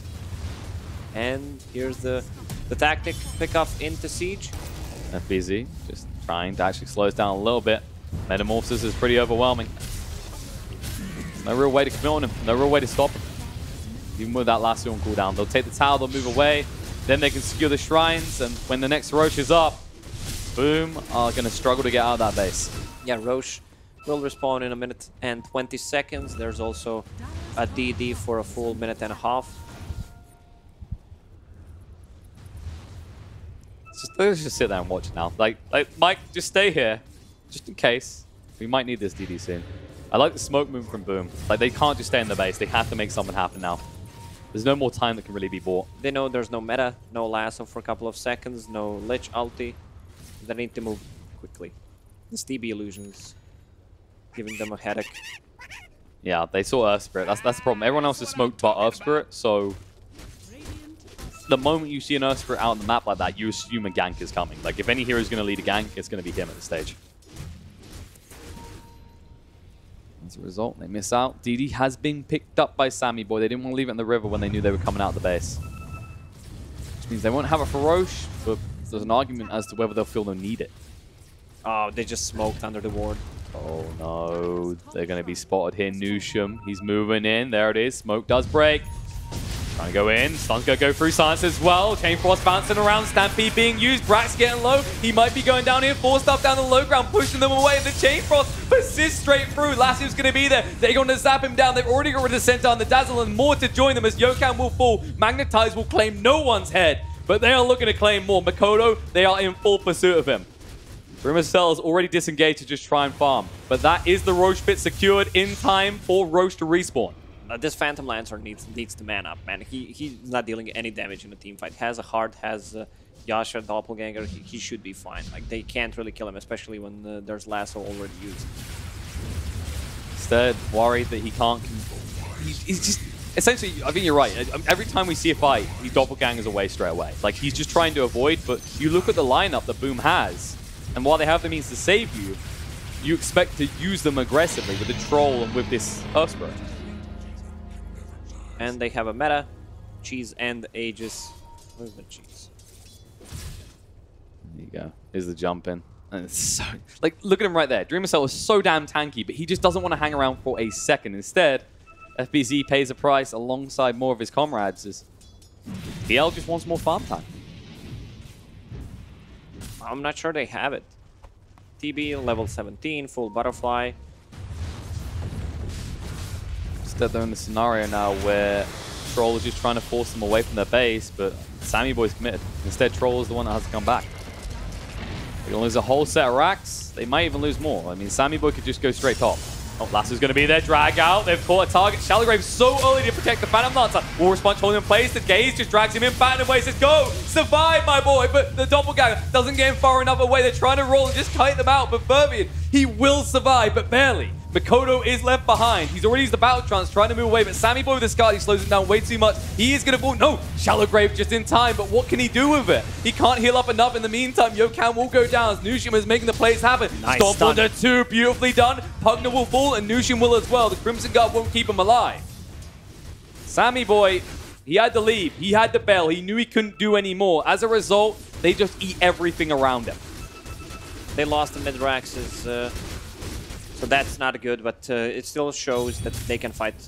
Bounty runes are spawning. They might pick 4 of them. That would be a beautiful boost for the side of Boom. They need someone. They took a decent fight, but they did have to lose a whole lane for it. It's hard to fight into Terrorblade's lag. Well, your Phantom Lancer hadn't really expanded his peoples yet. There were only a few of the illusions around. Of course, you saw the commitment. Boom knew exactly, like, even with buyback, we don't want him to have to commit it. Dreamercell's the solution. We have to keep him alive. You said this very early in the game. It's all on PL to deliver this in the end. Whatever PL says goes as a result of that.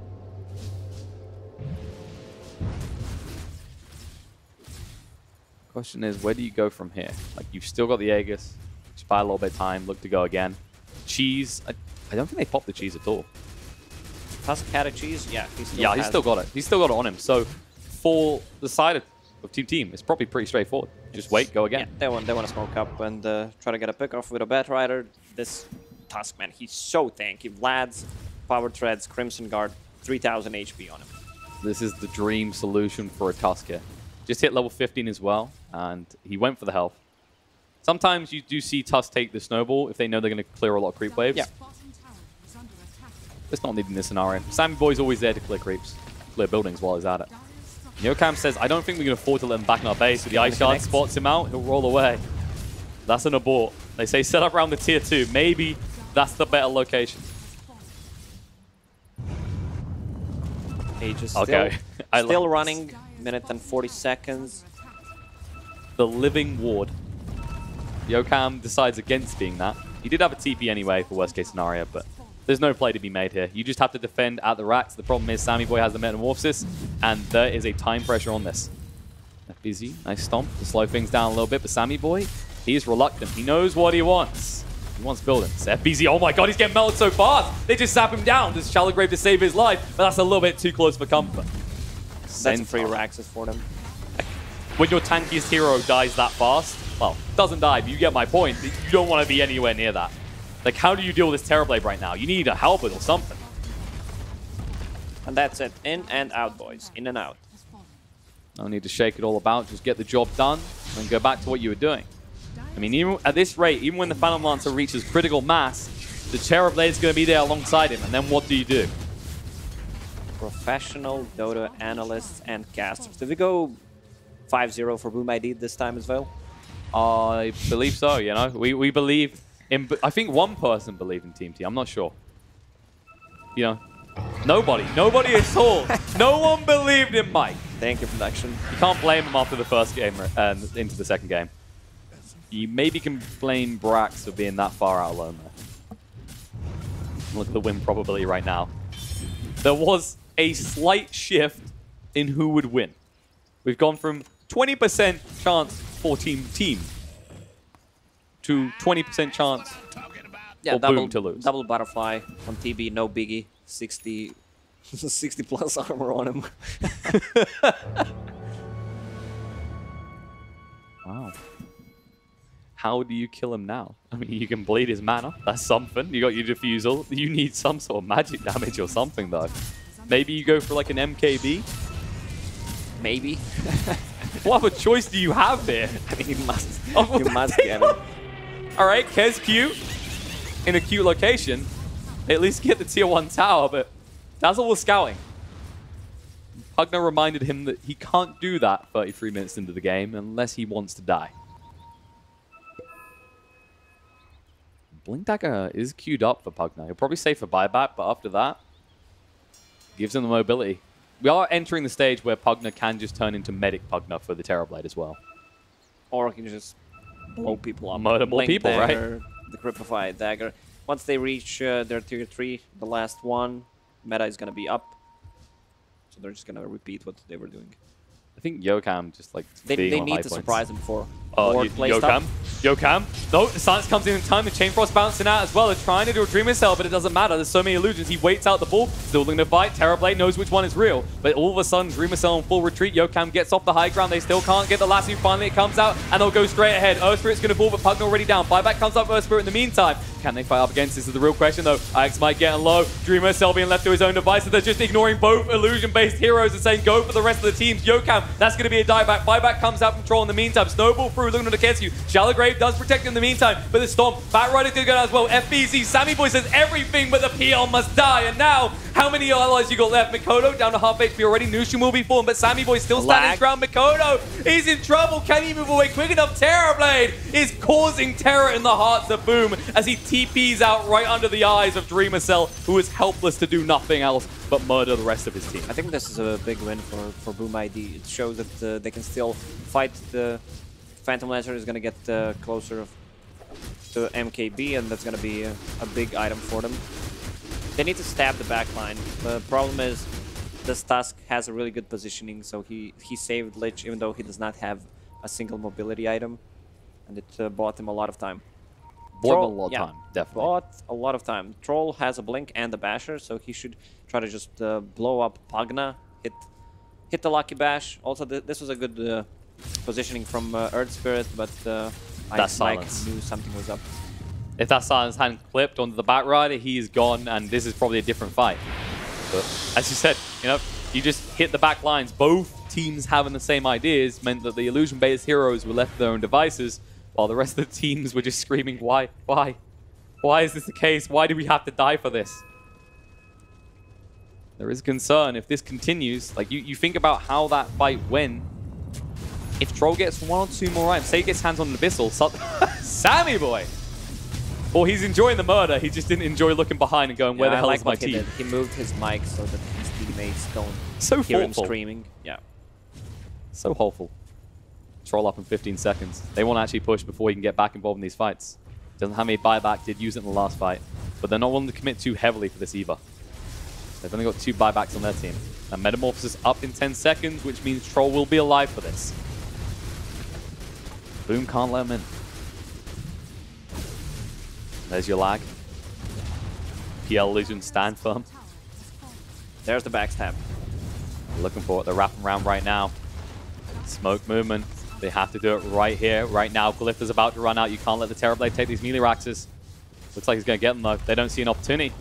They hesitate, and as a result, they're now Mega Creeps. Sammy boy trying to jump in right now. FBZ with the Stampede through. The Walrus Punch is good from Nushim. Snowball moves past and says, hell no, I'm getting out of it. Yokam down already. And now Shallow Grave's being used on FBZ, but it doesn't matter. His Centaur's already blow his load, and he's got nothing left in the chamber. Mike stays alive with the Ghost Step. The lasso through is enough to bring down Makoto. FBZ joins him. Q is dead. They GG out because they know even though Dreamer Cell is alive, he can't do anything on his own. Oh man, this just shows that you can still rely on a Terrorblade to solo carry the game. I mean, we gotta give credit to other players as well. Brax played amazing on a Batrider, got the nice early timing on a Blink Dagger, got some good initiation going. Pagana with his item build, positioning as well, just blowing up people with the Dagon. Dagon? What? The Dagon. Dagon. The Dagon. So much more edgy. But no, fantastically done from Team.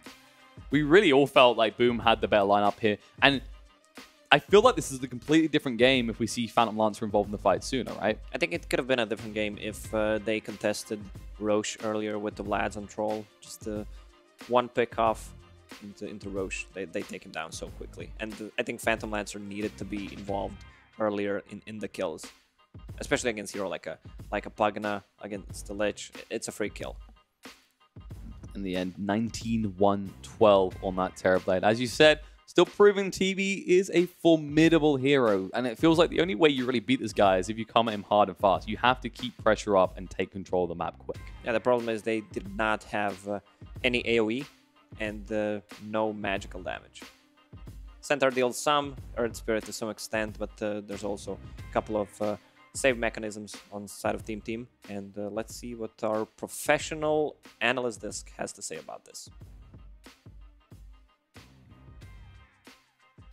A professional analyst desk that, unfortunately, predictions got it wrong again. We will swiftly move on from that. Great performance by Team. They have gone through the lower bracket. Well done to them. Unfortunately, Boom ID crashed out at this particular hurdle.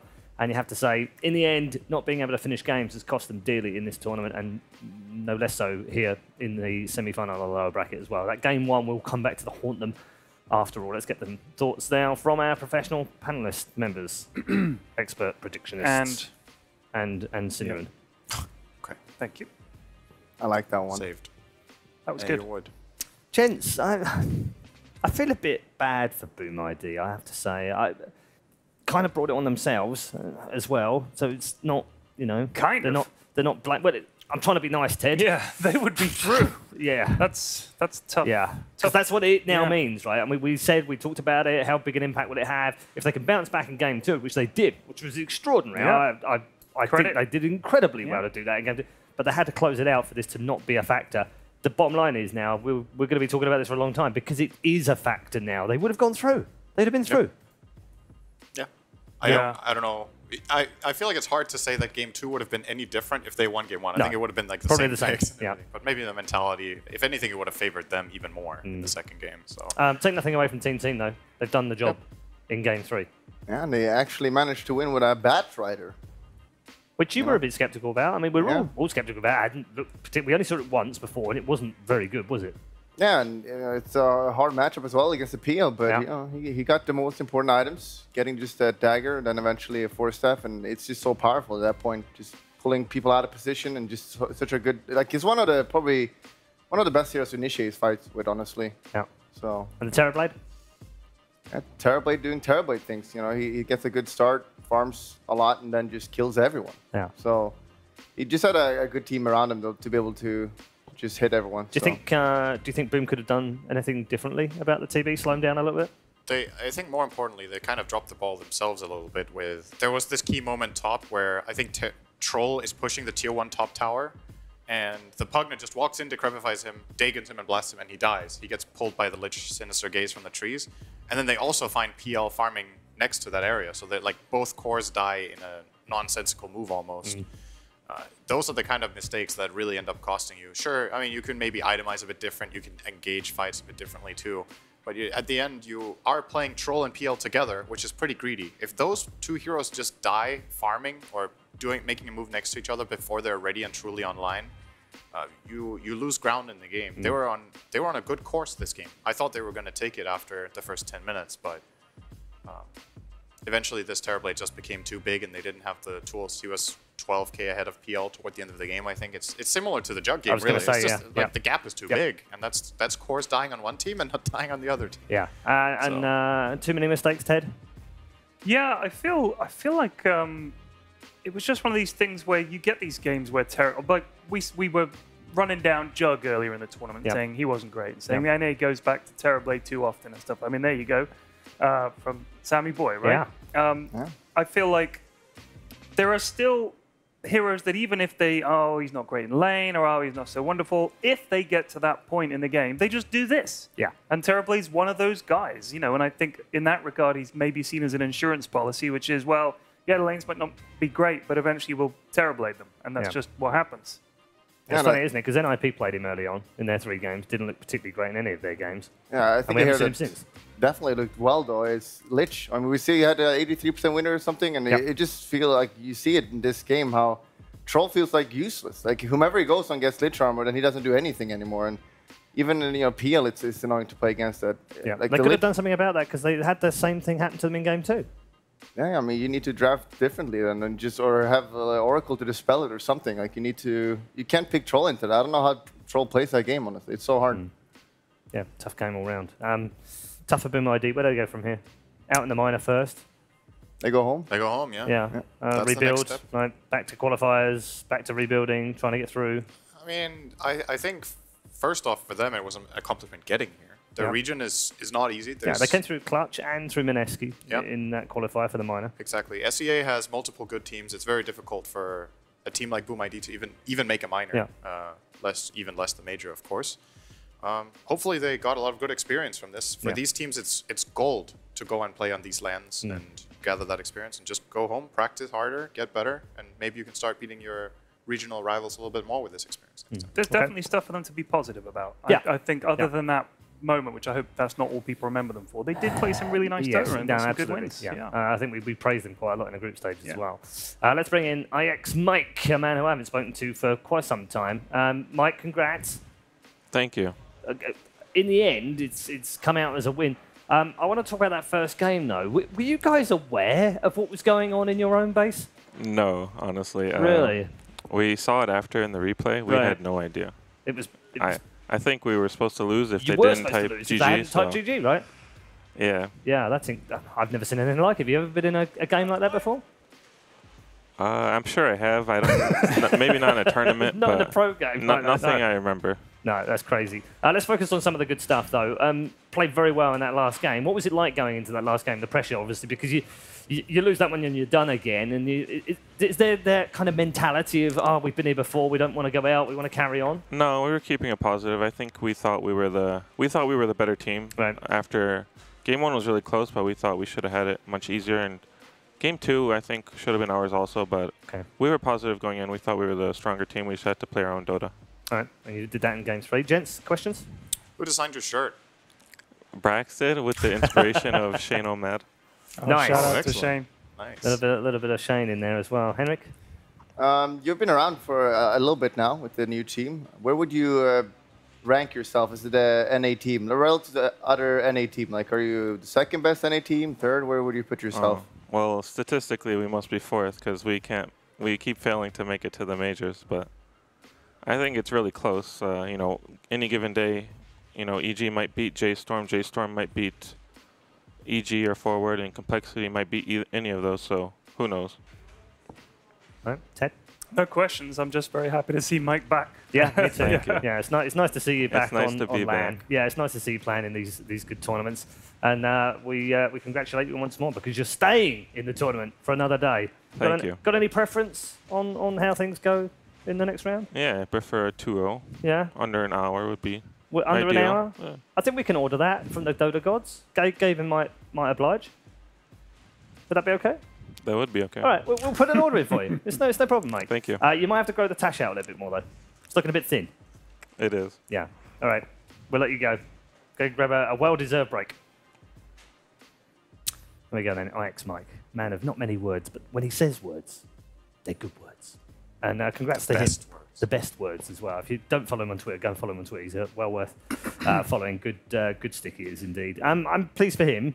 Pleased for Brax as well, because obviously we spent a lot of time with Brax over the last couple of years with his being in our talent team as well. And pleased for the team, really, because they have had a tough run. And as he said, they don't qualify for the majors because there's 3 very, very good teams in front of them in their region as well. But they aren't far away, are they? I think the gameplay that they show when they play their best here, I can definitely see them being able to take games off forward in J-Storm. But I think he's also being modest and realistic about it, that these other teams are probably still one step above.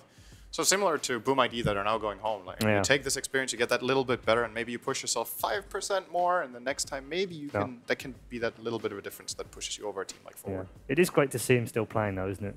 Yeah, I mean, he's see been some of the around. old legends. Yeah, I played with him back in the days. Yeah. It was fun to see him back again, and they're going to play OG now, right? Yeah. I think people are happy with that, because otherwise it would have been Boom ID, and Boom ID versus OG, we know how that kind of goes, so we're going to get a different kind of matchup now. It's going to be fun. Yeah. One more series to go, Ted.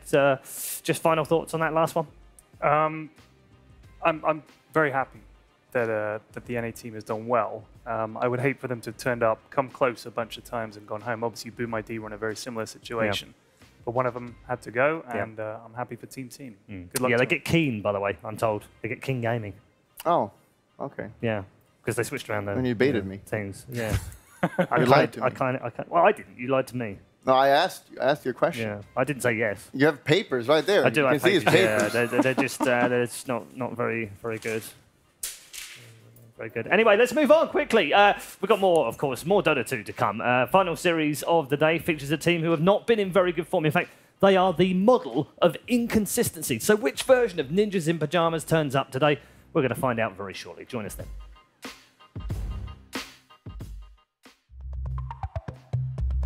Coming up next.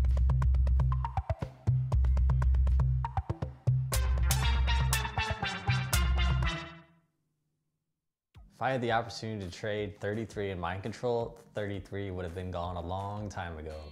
Last major minors, we qualified directly to the major, and this time we were unable to do the same through the European qualifier, which in my opinion is the most difficult qualifier. We had Liquid coming back full strength, we had OG returning, and you always have Secret and Alliance all qualified to the major. So I don't feel too bad about not qualifying directly to the major. I was looking forward to coming to Romania and playing here.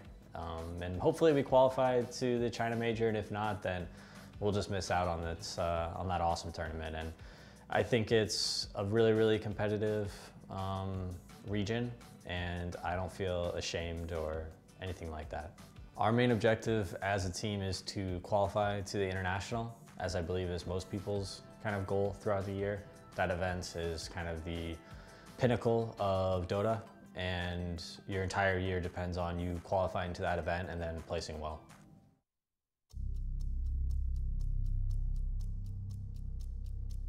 We are going to a Game 3, and it is going to be rough.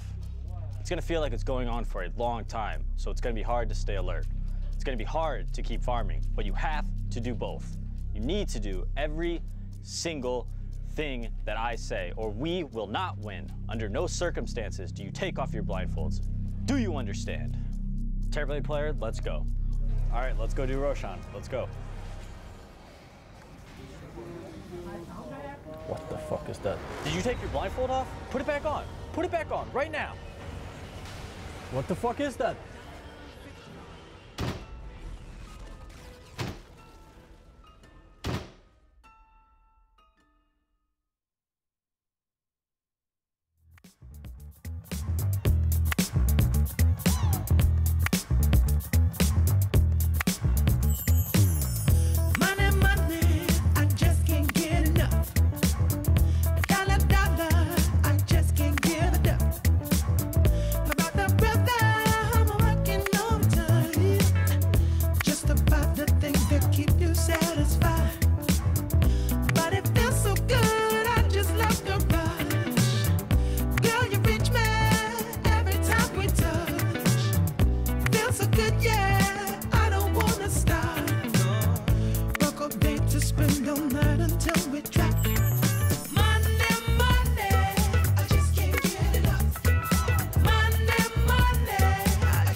It's all about the money. More money, more money. Just need the. It's all about the money.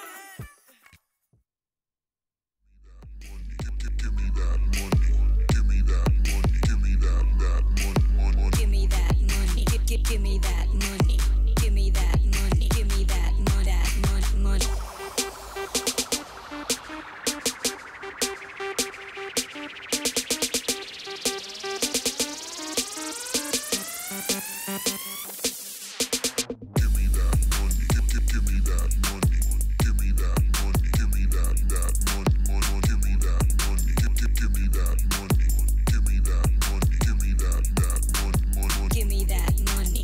Give me that money. Give me that money. Give me that money. Give me that money. Give me that money. Give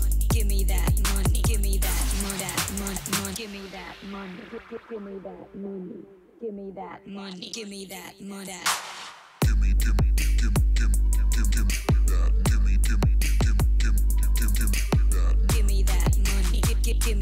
money.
Watch the player's point of view with your favorite setup. Follow your favorite Dota 2 player in every detail. Watch esports your way. Get your digital pass now. The more information you have, the better the decisions. Data is crucial to do important decisions in Dota games and even before the Dota game in preparation. It's really cool that a big company like SAP is investing into esports and that I can be a part of it is amazing. GVM Pay is designed for gamers to unlock various benefits from most mainstream games to your local services. Recharge made easy just within your fingertips. Recharge easily in 3 steps. Earn rebates for every recharge. Download GVM Pay now at pay.gameview.io. GVM Pay is everywhere.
If you're just joining us here at the Bucharest Minor, bad news, people. You've missed 3 series.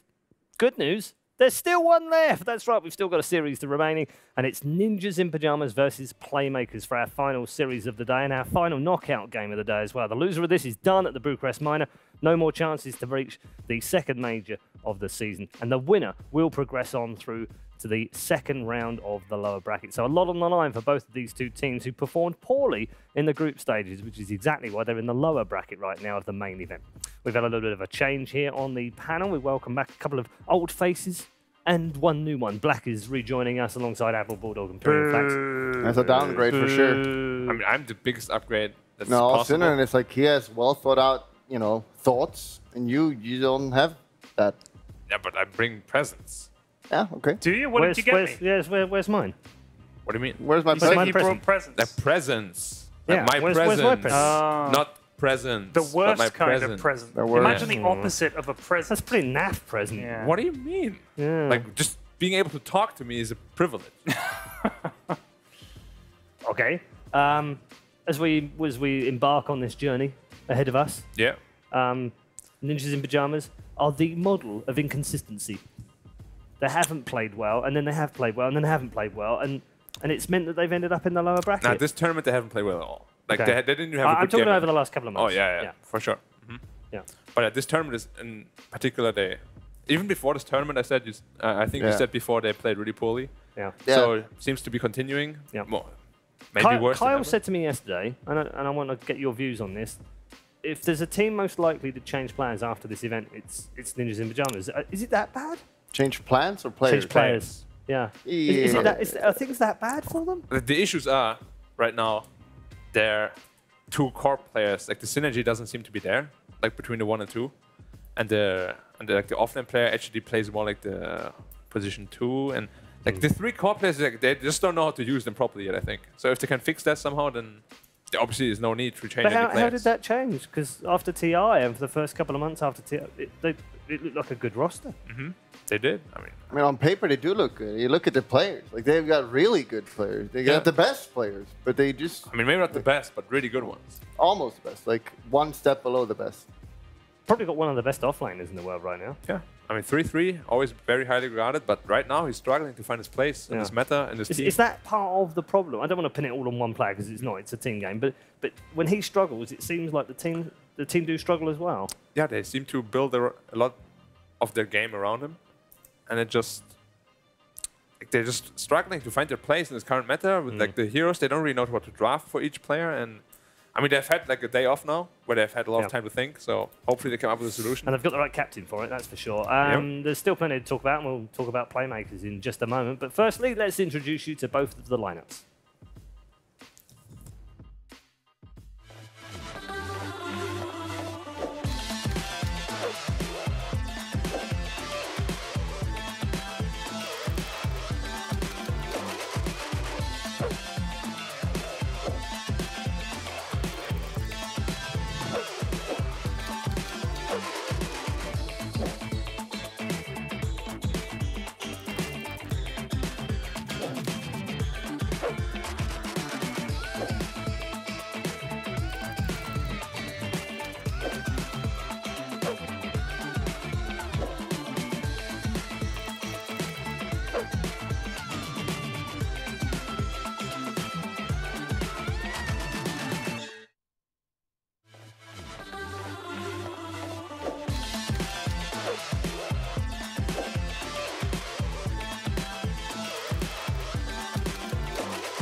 There you go then, there's the lineups of the two teams from our final series of the day. Ninjas in Pyjamas versus Playmakers. We discussed the Ninjas in Pyjamas road to this lower bracket semi-final just before we saw those lineups. So let's talk about playmakers now. If there's been a team who have been the poorest here, it has been them, result-wise and play-wise so far. They haven't shown us anything so far, so I'm expecting something in this series. They've got to step up right now if they want to make it any further. Yeah, Ted said he really likes playmakers, so I'll leave that one to him. Yeah. Tell us about playmakers, Ted.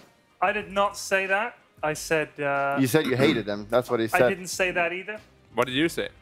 I'm quietly confident that this is going to be 2-0 to playmakers because I want to try and get some points on the board. I think all my predictions have been wrong for the last 8 series. Yeah. Well, one guy here is clearly wrong. So, Bulldog, what do you think? I'm not sure. We casted them play, right? Against eHome, and we were not amazed. We were not amazed. They kind of did what we expected. You know, they play not very well. They get a lead here and there, and then they just throw it away. Diving towers, you know, Faker with Dragon Knight jumping in. So it's like they're Into not the base, yeah. Not very stable team. And the draft is also quite unstable. Yeah. So what's stable about them? All right, give me one positive. Yeah, one positive. Them. They're unpredictable. Okay. So you can't. And Nip is not doing hard at all. So it's like you probably most people come in and like, oh, Nip easy win, but Nip is shit right now. Let's just be honest, they're really bad right now.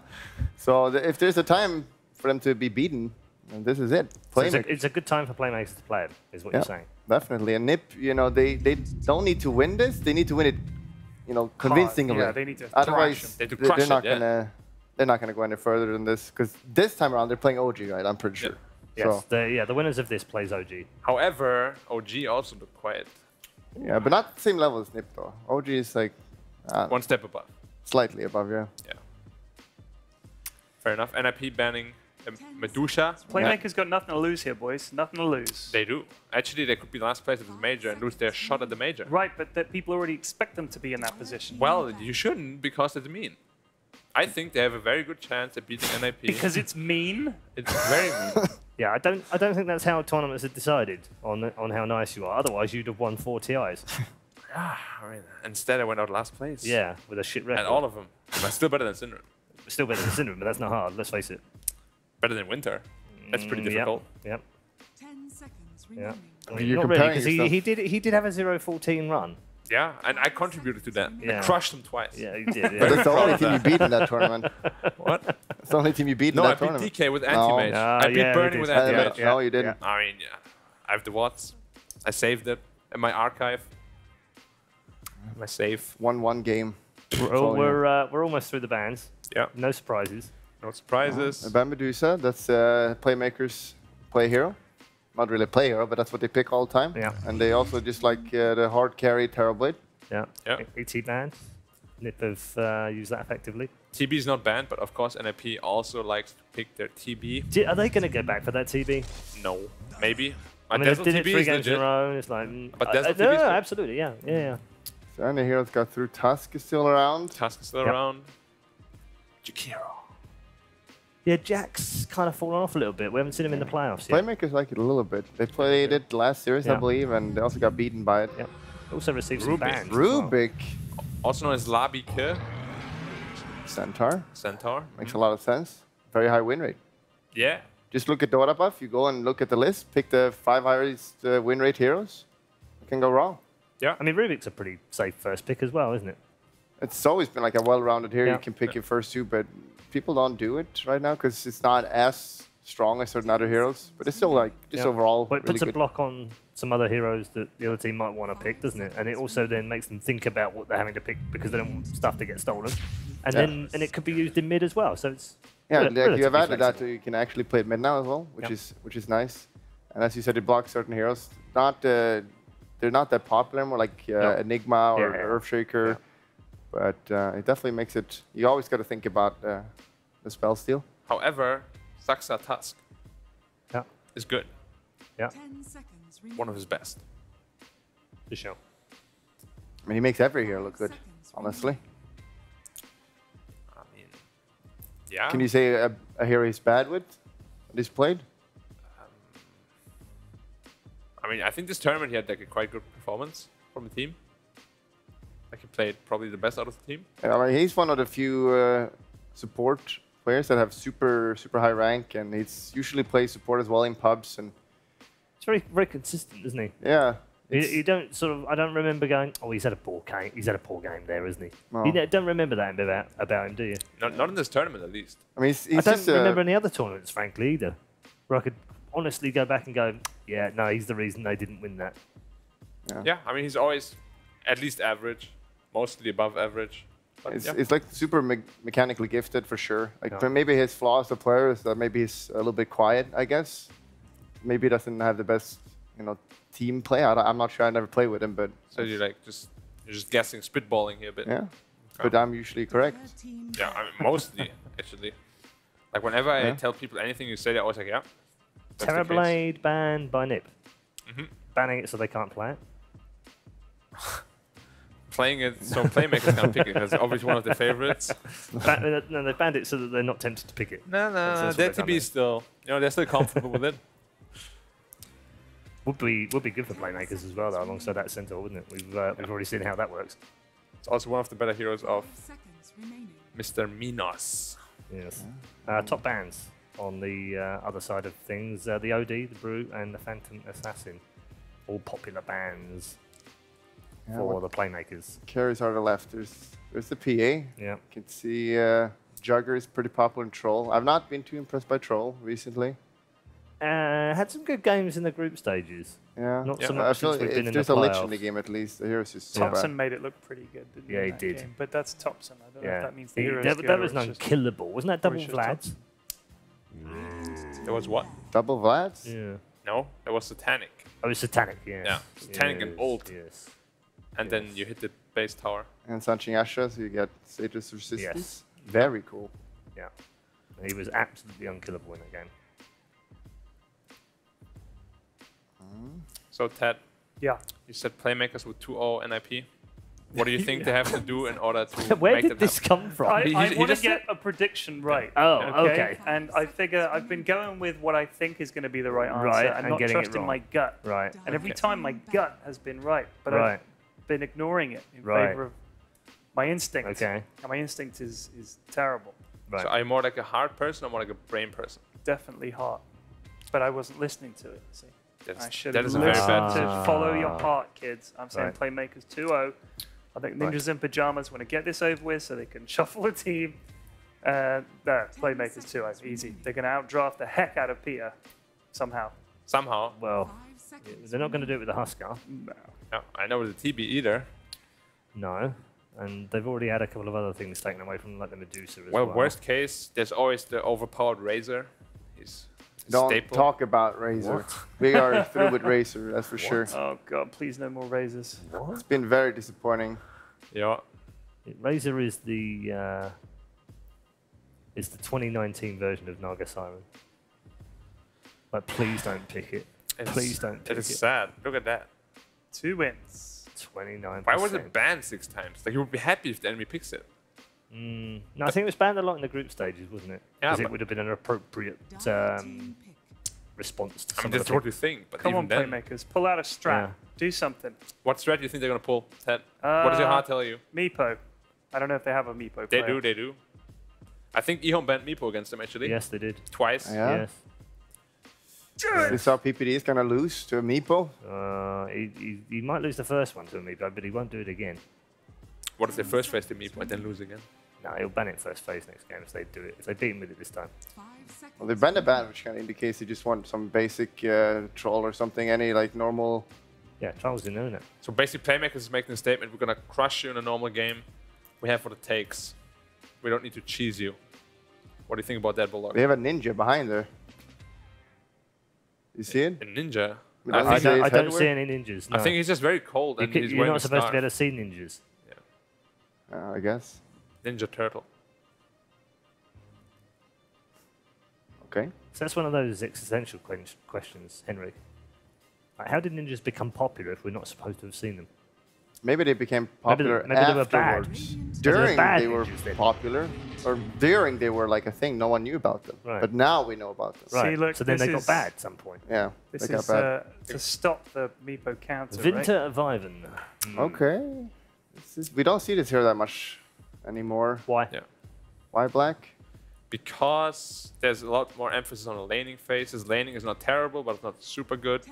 Like after You use your first spell, you're pretty much a non-factor for 50 seconds. 5 seconds remaining. It also lost quite a bit of versatility. It used to be off lane for quite a bit, as well as position 4 and 5. But now it's kind of just, you know, Not. I was going to say not the best set of support tools either. Yeah. I mean, don't get me wrong. If he gets into the mid game, he's very strong. It's just his early game isn't as good as a lot of other heroes. Like, it's not like he's awful or anything. He's still an okay hero for sure. And if you get Dagger or Otherlands, his ultimate can be game-winning sometimes. Like, there's not a lot of support. Dazzle, for example, which you can get like that game-winning Grave maybe, but not usually not. But just Winter Wyvern. Yeah, I thought that might be the case if Playmakers didn't take the troll, maybe Nick did. Yeah, but this is a very good hero against troll already, the Winter Wyvern. Yeah. Of course, you can E someone, Cold Embrace. Maybe that was their thought. Yeah, old as well. Maybe they bring the Wyvern in to stop them taking the Tag troll, team. but they don't care. Tag team doesn't do anything now. But Paul, going back to the ninjas, there's one important thing I wanted to say. They probably got lazy, like most of humanity does at some point, and something goes terribly wrong. Yeah. And basically, I just want to tell everyone, don't ever get lazy. Right. Because it's humanity's downfall. Maybe they just wanted it might be too late. They're out of time. Maybe they by the wanted way, to think us. Playmakers. Like, Yeah, they're they're 4 actually out of seconds, yeah. timer. This is not good at all. Don't panic. Oh, that's a bit. Pugner, just picking basic, you know. No panic, Pugners. Yeah, it's a good pick though. I get the troll Yeah, warlord. the troll is like, guys, how am I supposed to hit people? Yeah, well, why am I being third pick here? After Winter was picked already. What am I doing here? Yeah. Maybe they have some strat. PPD has strats. Yeah, he's a stratter. He's a stratter. Yep. Strategist. No strat. Seconds remaining. Stratter. A stratter, yeah. 5 seconds remaining. We're supposed to educate people here, so please say proper words. Sorry. Strategist is outdated. Tiny. Steiny. So that's going to be a core tiny, right? It's probably Tusk troll. Yeah. middle lane, I guess. Should be fine against Could be Pugner. off lane. Yeah, it could be off lane. Like Tusk, Tiny. Likely off lane, actually. Yeah. Tiny. Yeah, I mean, it's good. It's good for sure. And then last pick, Father's hero. Yeah. Like, it's just good to get some magic damage for Cold Embrace. So like right now they pretty much only have physical damage, so getting some magical is good for sure. I feel like a lot of games though, when they prioritize Ace's hero for last pick, they do a lot better than Father's hero, because usually Father's hero is more general that you could pick earlier in the draft. What do you think would be the best hero for them to put on Vata here? Something that can just chill. Honestly, something just like a dragon or something like that. Yeah. What about Puck? I like Puck. I always like Puck. I know you like Fata Puck. That sounded like Black said that twice then. I mean, if I sound like that, I'm not going to talk anymore. You sound pretty weird, honestly. You have still a German accent. You need to stop that. Okay, I'm sorry. I'm talking like this. Radiant team. Okay, Slarkarino. What's the mid here? They have initiation, maybe just some more team fight. As you mentioned, Dragon Knight or Kanka. So Playmakers have banned a Darkseer, so they don't think Nip need a fatter hero, I guess. It could be a tiny mid. Could be a troll Yeah, mid. it could be, but that's what Playmakers believe anyway. Henrik. And you know what? Actually, Peter does do this a lot. He does get the other team guessing which way he's going to go for the final pick, and that's good because he doesn't have last pick. He does, yeah. Henrik, how do you call the two jungle areas? Dire and Radiant Jungle? Okay. What do you call them? No, because most Swedish people would say jungle. Oh, Jungle. Oh. Yeah. And that's, can you yump him? No. Yeah, they do say yump. Yeah, Yump. No, you say, but you do say Yakiro though. No, it's Jakiro. Brewmaster. It is a tiny mid and a Brewmaster off. Okay. It's a very interesting lineup. Kind of all in on the troll. It looks a little bit too all in on troll. I'm not sure. I like It's very it too much. iffy. They have these 20 seconds and then they've got hardly any reserve time left. They got 2 seconds, yeah. Yeah, nothing. Playmakers need to make a choice now. They need to make a play now. Miko, lads, do it! Make play. Make or break. They want to do it. Make a play. They do want to do it. He just fist pumped. He was like, whoop. And he's like, they want to Or do what it. is the other team though? Meepo, let's go. Meeple, let's go. There, 2 seconds. no, Hello. no. Oh! Morphling. God. We've seen Morphling being played and it's not looked good at all. Depending on the laning stage. How is it good is the lane? How do you get a morph through against Tiny Tusk? It's so rough. You could lane in middle against... we said Tiny is middle. Brewmaster Tusk is even stronger. Is that hard on Brewmaster Tusk? It's very rough. Like he brawls you and half health.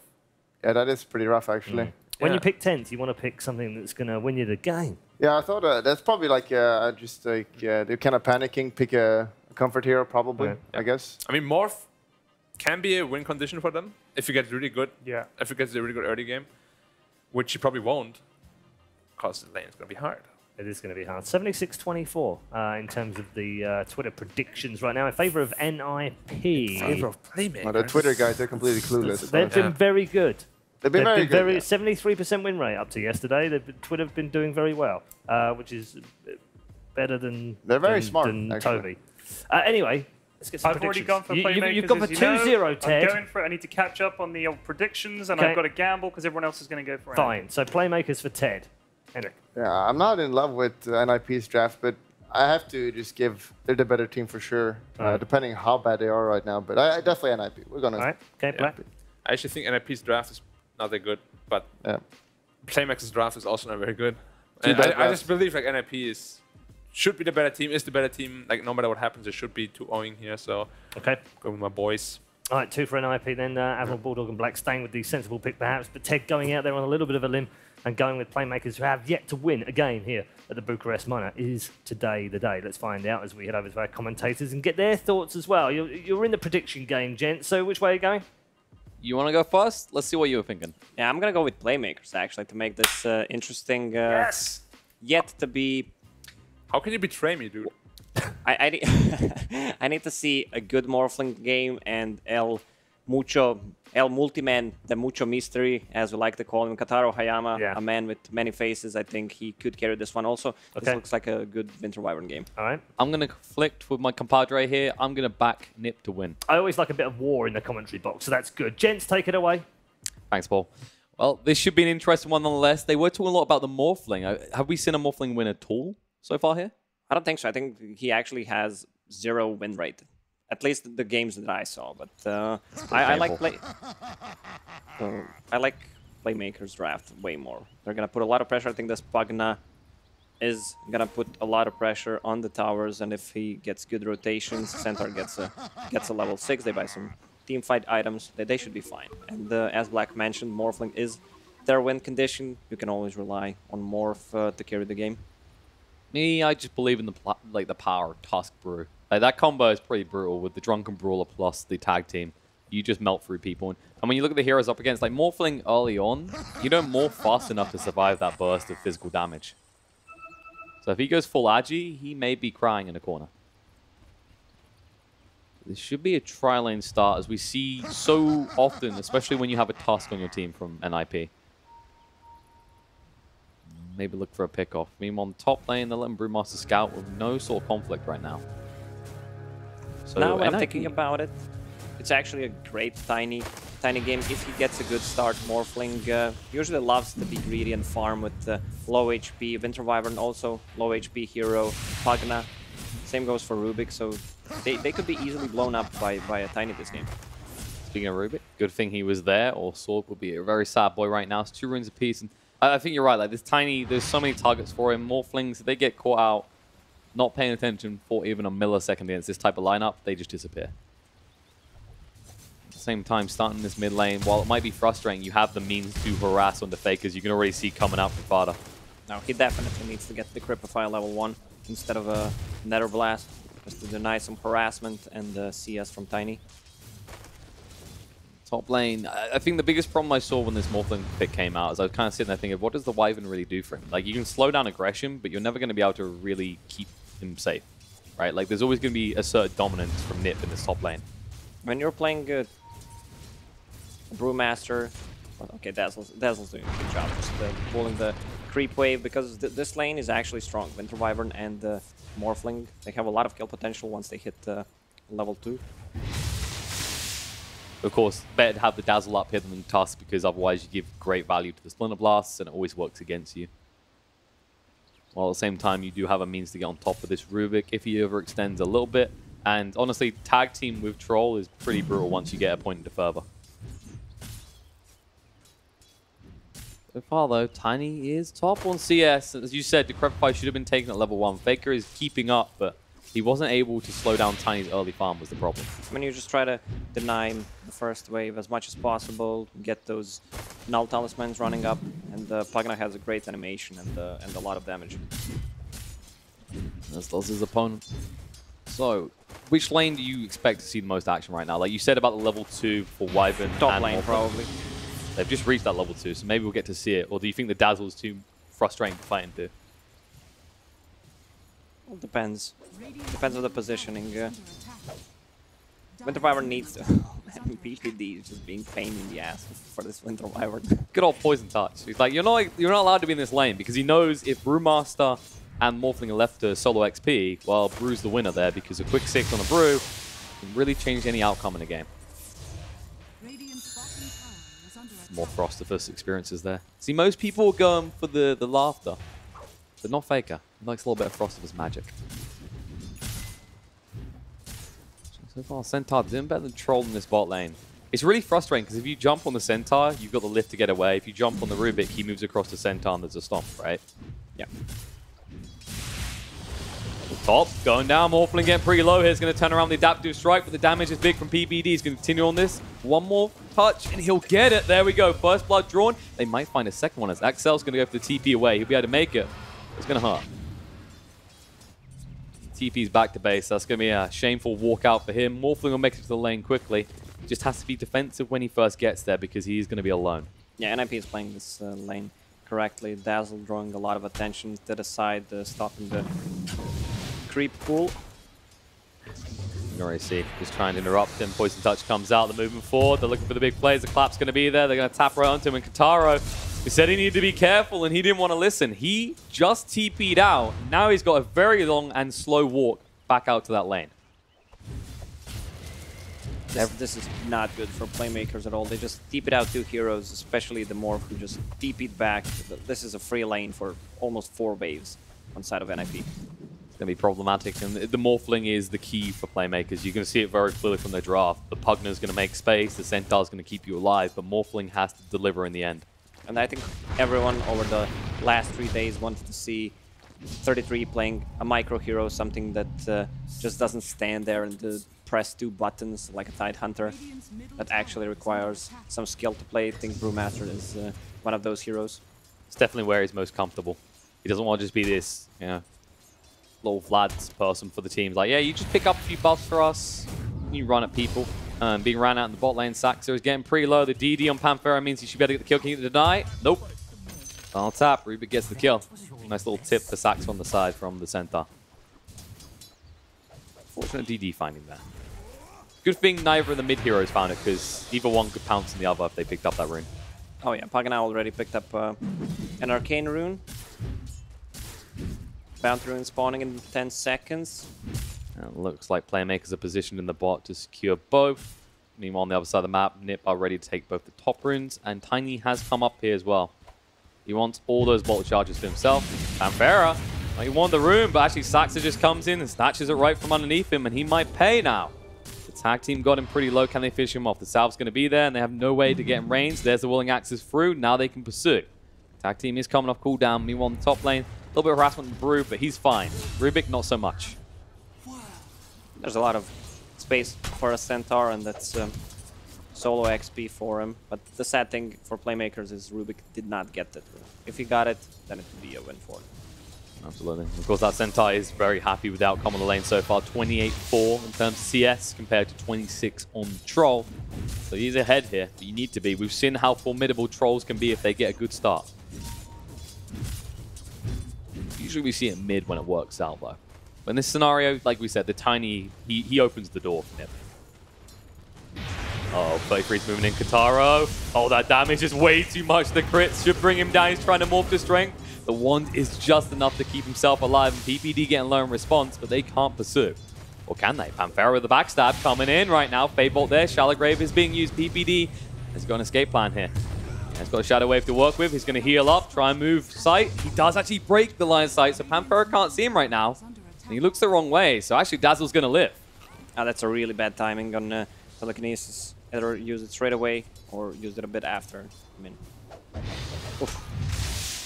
The moment playmakers, they're trying to make the plays around the map, but It's not working out. 3-1's the score. Slight goal lead to the side of NIP. And while Centaur is being left to his own devices having a great time, who's winning the investment in this top lane? We've already seen plenty of big kills for NIP there. Yeah, but even though they did not get any kills with the rotation from Rubik, Morphling still had 2 free waves to farm with. And I'm glad he got the wave form on level 4, so he needs to be able to run away. Yeah, he realized that very quickly when they started to crit onto him. He was hurting a little bit too much. If it wasn't for that stick, he definitely would have been dead. Mid lane, there's the life drain coming up for Faker. He just used the Invis at the same time to make sure he stays in business. There's no turnaround opportunity. But this is where it gets a little bit interesting when you start to get these levels and you can actually, as a Pugna, sustain after the Avalanche from the Tiny. And if you build enough stat items, well, he won't get you in the Avalanche, that's for sure. Sent on a little journey in the bot lane. Oh, they're encircling him in the bot. And they get onto him in time. Sword, they get out of this tag team. They will only get half effect, but they have slowed him down enough. Ice Shards come out, and Centaur has no escape plan. Nicely done. NIP with the pincer move pays off, and they get the most valuable hero on the side of Playmakers. The other valuable one has gone bot, by the way, which means that Tiny has been left alone mid. He should identify this and look to move. Saxa, he's got the Ice Shards coming off cooldown soon. He's got the Snowball as well. There it is, going out. Wants to slow him down. Faker, and he needs to move fast on this. Ice Shards just about to come off cooldown. He decides against it, though. It's a little bit too close to the tower, or is it? Fada, Ice Shards through. Faker, he's stuck here. Avalanche connects on 2, tossed in the air, and Pugna's dead. Tiny, he stays in the lane as much as possible, and when he comes out, he makes sure he gets value out of it. Just like in the top lane, where once again, Guitarro is dead. This is not going well for Playmakers. They need to set up their lanes, play 2-1-2 again, have a Pugna on mid, try to pick up a rune, make a rotation, or just pressure the mid tower instead. And speaking of the mid, Fada, the slow from the burn is just enough to keep the Wyvern alive. They're just trying to station someone here to get some XP, but Tiny is that type of hero that punishes that very well. Ace is having a time of his life on Troll. 20 denies. I think Troll is one of his best heroes. It's definitely got up there. I mean, it was a great start for Centaur, but since they got a few levels and Centaur's been left alone against this, he can't stand his ground anymore. But you can't blame them for taking resources away from Centaur. They felt the need to allow Morphling to recover, and he's going to need some more help. He's going to morph up to strength here. He has got the waveform to get away, but he doesn't want to commit it. We'll just get him low. Remind him that he is not safe and this is not his lane. Meanwhile, in the mid, speaking of other lanes, Ice Shot's not quite on the mark. Faker will be able to back up in time. Tusk just trying to rotate and start to make those plays, but Playmakers, they're the ones rotating towards the bot here. 3 heroes ready to jump on Ace. How do you want to lead? Burn to slow him down. You have got the lift available. Fadebot first. There's a lift towards Sword. He doesn't actually want to commit the Stampede. TPs are coming in, and they need to abort. They need to get out right now. Fada comes in. Avalanche is there. Tossed on the spot. He says, where the hell are you going, Centaur? Can you do enough damage to real question? Whirling Axe has come out, and looks like your escape has been blocked off. The Stampede is used. The Ice Shards block him off. One more tap, and it'll be there. Ace gets the kill, and they use the Stampede. And they're going to get the runes as well. Tiny's going to bottle it up. But they're going to lose more heroes. Axel, he can't come this close. They've got the tag team coming off cooldown, and that is a dead Wyvern. Meanwhile on the top, oh, they're diving. This time it's just 33 alone, scaring the crap out of Guitarro. This is turning into a depressing Morphling game right now. Suddenly Peter sneaking into your screens. Gonna go for the TP wake. Guitarro, they'll be fine. 33 says no. Without the Drunken Brawler, we can't do it. Yeah, but they have a siege creep incoming, so they're going to put a lot of pressure on the Tower of Iron level 4. I don't think he can deal enough damage with a Splinter Blast. They're going to kill him. Like, the moment he done that, look at him go. Axel has to be very careful. They have an idea of where he is. And he just TP'd out, so you're going to survive, but you're stuck here. Actually, you just broke the trees. Do they know? Well, what is Pugna doing? He just used the Arcane Rune, came to blast the tower once to the left, and that's it. I mean, he's done some damage, you know? He's a little bit scared. He doesn't want to hang around too long. Ice Shard's out. Sword should be scared. They're moving across right now. Saxa, can he get close enough? Whirling Axis slows down the Centaur, and now they might have him. Pugna in the mid lane almost going down, but Centaur most definitely going down the bot lane here. Stomp buys himself a little bit of time. Ace, guess it's wrong with the Whirling Axis. No, the life drain out. Faker, beautifully done. Survives the attempt mid and then makes the most of it in the bot lane. And Saxa is going to be turned around on here. He's got the Snowball to go out on the Sword, but he hasn't got the damage to follow through. No Walrus Punch for 7 seconds. The Crab Fighter protect. They're going to turn on a PPD as well. Panthera aggressively moving forward. This Rubik leading the way for a kill potentially on the Saxa. There's a lift back. Faker going to work. Life Drain will be enough to bring down the Tusk, or will it? Shallowgrave's going to be there, but now they just pursue. Stampede is ready. They want to go. Sword, he's coming in the back. PPD, they're going to chase him. They already got rid of the Tusk, and they'll get rid of the Dazzle as well. And the TP's maybe a little bit too late. If they turn around, they can find Centaur, but they want Panthera instead. That does mean Centaur gets out alive. Yeah, the Playmakers got a lot of XP from those kills. And the Wyvern just gonna TP out. You've seen this stuff before. And Morphling is level 7 right now, has Morbid Mask, so he's just gonna jungle, leave lane to one of the supports because they're kind of under-leveled. As a support in this game, do you say thank you for that, or do you say hell no? Because Tiny's about to get a Blink Dagger.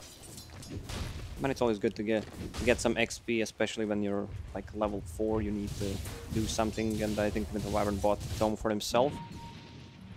I feel like Wyvern can do it, right? Because this is one of the big things about Wyvern that made it a very good hero for a long time, is you just stick in the trees, Splinter Blast through, keep a lane pushed out. But for Rubik, there's a heavy risk wherever he goes, and he probably knows this. On the other hand, there is just a Dazzle who gets up in your face and doesn't give a damn. They don't have to, actually. If Faker's showing top, they could make a move mid if they get more heroes here. You can already see the Tusk smoked up and nearby alongside the Tiny. They want to reveal this Blink and get good value out of it. If they can get a kill plus a tower, that will do. Picks up a tree. Morphling, he's agied up. If they jump him, he's dead. Oh, Avalanche Toss comes in, they'll take Rubik instead. They're not looking for anything too big, and as a result of that, they can now push onto this tier 1 bot. Does it just feel like right now Playmakers are reluctant to make any move, and it's just NIP deciding everything? They have a strong team fight with Winter Wyvern ult if they place it correctly. That's true, with the troll involved. It just feels like right now they're saying, okay, just let them have the towers, we'll fall back. Morphling needs something, we want him to be involved, right? Stampede in the mid lane. They're actually trying to make a move here. Dazzle, he stays a little bit too long and he just gets blown up. They take the tower as well. Double the value and 33 coming out the split, chasing on the Faker right now. Reinforcements on the way, but not for this Pugna. Actually, in fact, for NIP, as Sparta does arrive, blinks forward, Avalanche toss on the spot. Pugna will go down and Sword will be able to escape, or will he? They could get the Cyclone onto him if they want to. Do they want to follow up is the real question. They probably just want to secure the tier 1. They should try to make a move on Troll on bottom since everyone just TP'd mid. Oh, that's an Invis Winter Wyvern, but they have a vision. Yep, they see it perfectly. They put down Sentry. The Wind's Curse comes out. Tiny starts clubbing in the face of 33, but he's so damn tanky at this stage.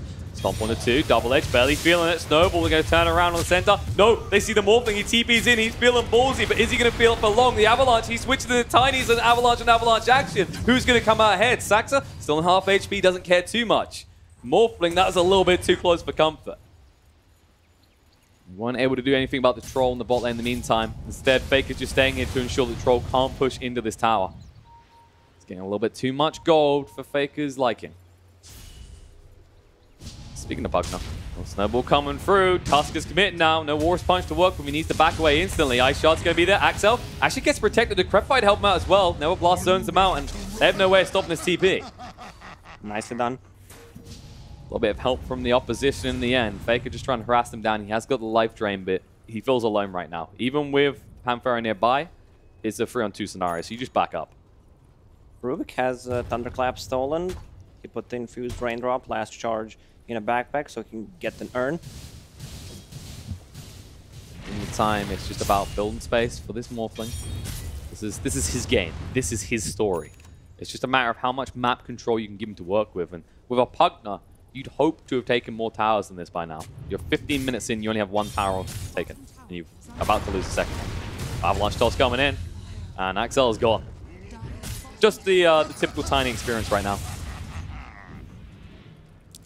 Well, that happens. This is the thing, like, you just make these moves. This is the great thing about Tiny when you're ahead, right? Is you can just make these moves on your own, and everyone else can just farm, push towers. There's no pressure to bring additional heroes. Yeah, he can blow up 3, maybe even 4 heroes on side of Playmakers right now.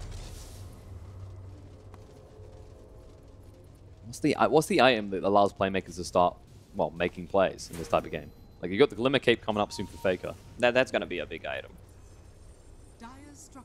You can already actually see them just stacking up to move here. So they're playing around the Morphling now. I kind of like this better because at the moment, you're just sitting back and doing nothing, and it just doesn't work. Like, at what stage, if you do that, will the Morphling be richer than the Troll or the Tiny?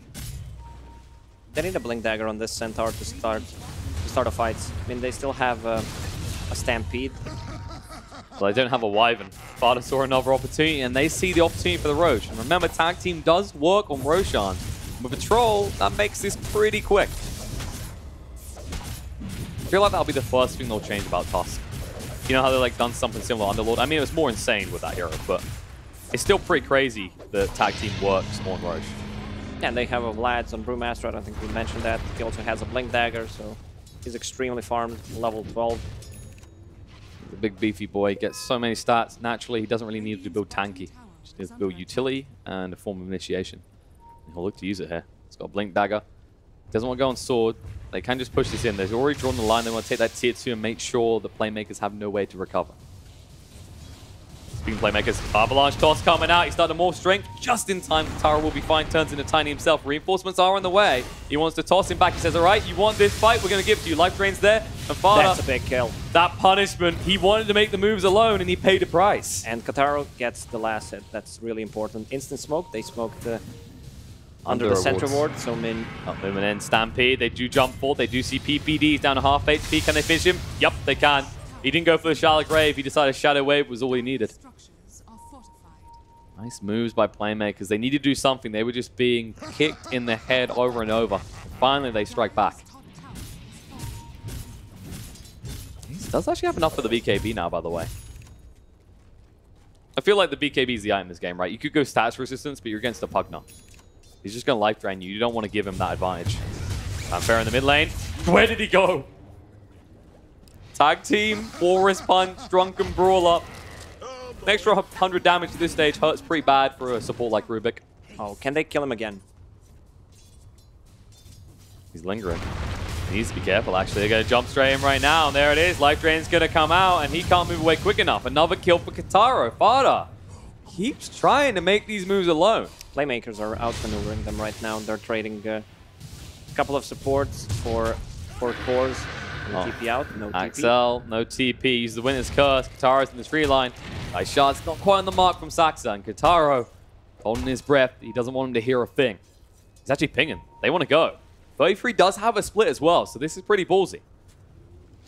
The payoff is the real question, especially with more reinforcements coming inside of NIP. They can see Troll in mid, so this is a 3 versus 5 fight. Not sure if they can block down the Brewmaster. Nicely done. Quick fingers. Fans will love to see that. And these wards, they're not bad from playmakers. They're focusing around this bot lane because they know it's the least likely area that NIP is going to be able to bring the full force of the lineup to, right? Another smoke. They do. And that got spotted. The pings come out. They're backing up. They say, okay, let them come in their own trap. 33 is going to lead the way. That wasn't how you want things to go. He just gets melted straight through. Ace has arrived, now going in. Trying to fight Katara. Fireback comes out. 33 Stampede to try and get away, but no, Rude on the spot. Cold Embrace to keep Morphling alive. But when he comes out, what happens? Because machine gun mode activated. Panther on the back line does go down. And Morphling, next to no HP, trying to get away with the TP. They need a tap. They can't get it in time. No! He makes it out. But you know who won't? Pugna. He gets caught in the tree line. Still fine. They forced a buyback. They're still in this game. They're lowering the advantage that NIP has right now. And they're poor Wyvern. You know, you can believe that there's a rune still there. But let's be honest, you kind of had to suspect they were going to come and get it. You just didn't think they'd come and get him as well. But I think you're right. Like, in that scenario, you take that. You force the buyback. You stunt the growth of the Brewmaster. And anything is worth at this stage. Stomp in the mid lane. They got another target in mind here. 33. He hasn't got the split and they know it. Turning to Brewmaster himself, just trying to slow him down and fight. Taro is ready to go for this avalanche. Toss comes in. He went full agi. No, he's going to go down in sword. He just gets smashed right through. Beautifully done by Fada. That's a huge mistake from playmakers trying to kill a Brewmaster who has almost 2,000 HP and is sitting on 15 armor. Stats. That's the power of strength heroes. You know, everyone's so fixated on these agi heroes and how great they are. Sure, I'd agree. 30, 40 minutes into the game at this stage, trying to burn for a hero that much health is not an easy thing. The good news for playmakers is when you go to these high ground areas, you've got the Centaur, the Rubik, and you've got the Winner's Curse from Wyvern that can hold them at bay. So, you know, worst case scenario, you just You just like lock down the house. You turn it into a bunker. Just try and survive the nuclear winter that is NIP plowing across the map. They are up to a 9k net worth lead now. And we've seen this before. It's just the... Well, we saw it insanely with a Juggernaut, but we've seen what happens when a Troll gets this far ahead as well. But still, the hardest thing in Dota is just break tier 3 towers. They don't have the best siege either. They need to get a pick off or try to split push with Brewmaster and Troll. That's the thing, they definitely have to get killed before the end of the base. Like, if they have heroes that hit towers hard, sure. But there's also heroes on your opponent's side that you don't want to have around when you make them. As a result, they'll just calm down. They know they can just keep building this lead because it's simple logic. You look at the map, you look at where they're farming. NIP know they have a larger area of the map that they're taking control of, which means playmakers are really having to just ration their resources here. Boom coming in. NIP are hoping this might be the move. Centaur would be a beautiful entrance kill if they could find it. He's pretty tanky. They just want somebody a little bit too greedy. On the bot lane, they might have found it. Faker glimmers and fakes his escape as he goes in the tree line, TP's away. Interesting talent pickup by Tiny. 20 movement speed instead of the damage. I mean, you're getting Echo Saber, so that's extra 60 damage on a hit. It is peculiar, as is Axel's movement this far out, and using the Winner's Curse means even if you have buyback, I don't think NIP is scared of your high ground anymore. They do need fodder here, and the problem is there's a ward that spots that life drain. Faker trying to make a move, Glimmer Cape's trying to escape, the lift will cover it. 33, he does have the clap stolen away, but now Panther has to get close enough to use it. They do ping out, they see an opportunity in the top. Morphling a little bit too close to base though. I think if that's the Centaur, you maybe try and make that jump before you can Stampede, but Morphling's, he's got the waveform now. He's not laning Morphling where he has no escape. What's the big item? What was the big item that playmakers need next at this stage? There's nothing big coming on them besides Crimson Guard. It's just decent against Troll, but it's tiny burst damage. Yeah. That's the biggest problem right now. It's not this Troll. He will be a problem in about 5-6 minutes. This is one way to go about it, is we just tolerate the tiny phase and we're ready for the Troll phase when it comes. If they could survive the initial burst from Tiny, maybe with a Glimmer Cape play, that would be awesome, and just try to kite. I also like that Ace has picked up the bash on the Troll. I feel like we don't see this item too often on Trolls at the moment. Just identifying that usually they go for the Satanic and the Sanjin Yasha, and they go, okay, I'll just survive. I'll just exist, and that's how I'll win a fight. NIP are looking to do exactly that, fight. And they guess wrong. They jump onto Illusion. Only Tiny revealed though, so the rest of them are still smoked up, and a lot of people on the side of Playmakers are outside the base. This is not a real one either. They're going to move past it. They might be able to find Centaur. Things are coming out.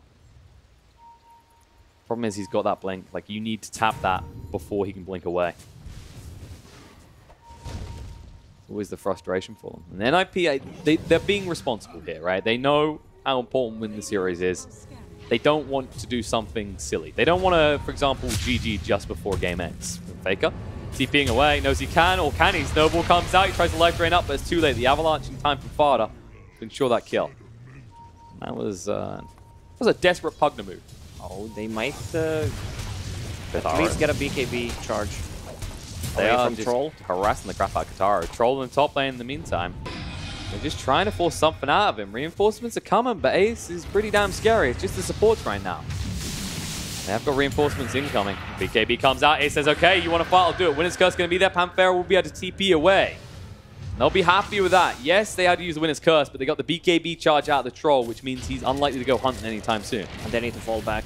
Yeah, but Saxa sees everything. He's moving in for Sword to Snowball. The blink through is too late. He sees everything. He knows where you are. Walrus Punch does connect. They're moving in Stampede, but you're just stuck in the corner with no escape plan.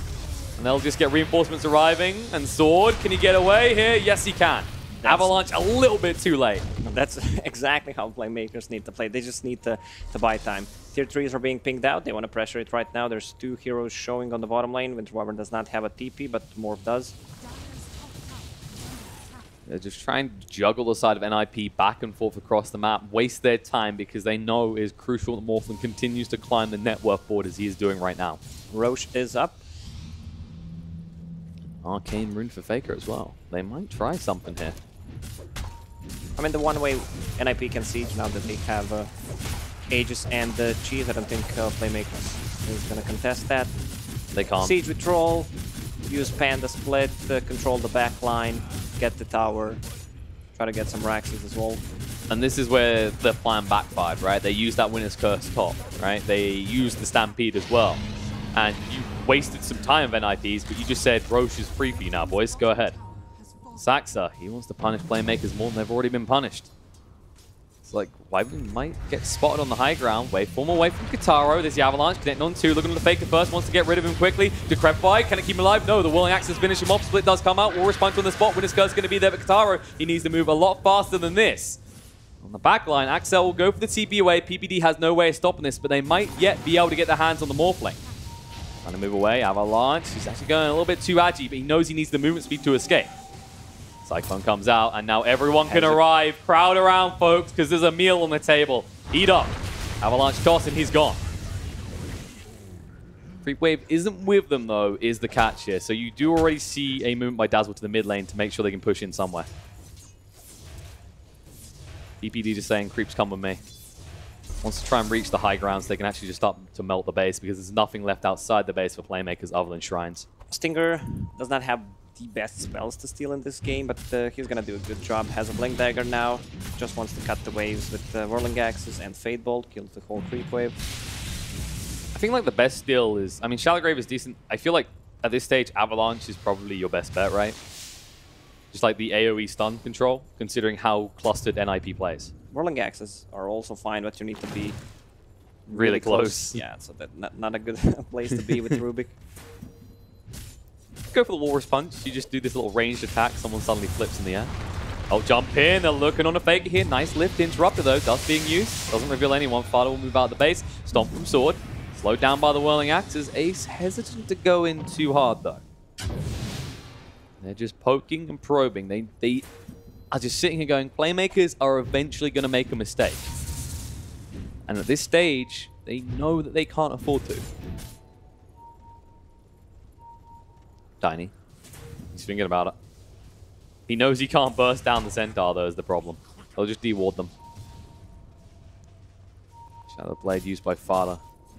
Where's the opportunity? Jumps in, sees Panthera, tosses him away, says, alright, take this Rubik. Stampede's out, but Avalanche stuns in place. Cold Embrace being used now. Battle Trance goes to work. Ace, Winner's Curse is on him. Clubbing in his face is his own teammate. Katara trying to move away. 33 goes pretty deep. It disrupts everything. Panthera, he can't move away quick enough. The Crimson Guard can't protect him. Life drains there. They pop the Aegis, but now they need to run. Fada is here with the Avalanche. The haste just chasing on through. Tosses across. Says, Pugner, where the hell you going? You're not leaving. 33 does get the split off in time. Buybacks out from the Rubik. Faker trying to stand his ground. He's got this Prepify, but they are waiting for him. As soon as it runs out, he's in trouble. Cold Embrace does keep him alive. Saxa on the backline needs to back up here. 33, Split's going to run out soon. Can they get Faker quick enough here? He's low. He's finished. Snowball does get him. Katara running for the high heels, but Ace is chasing.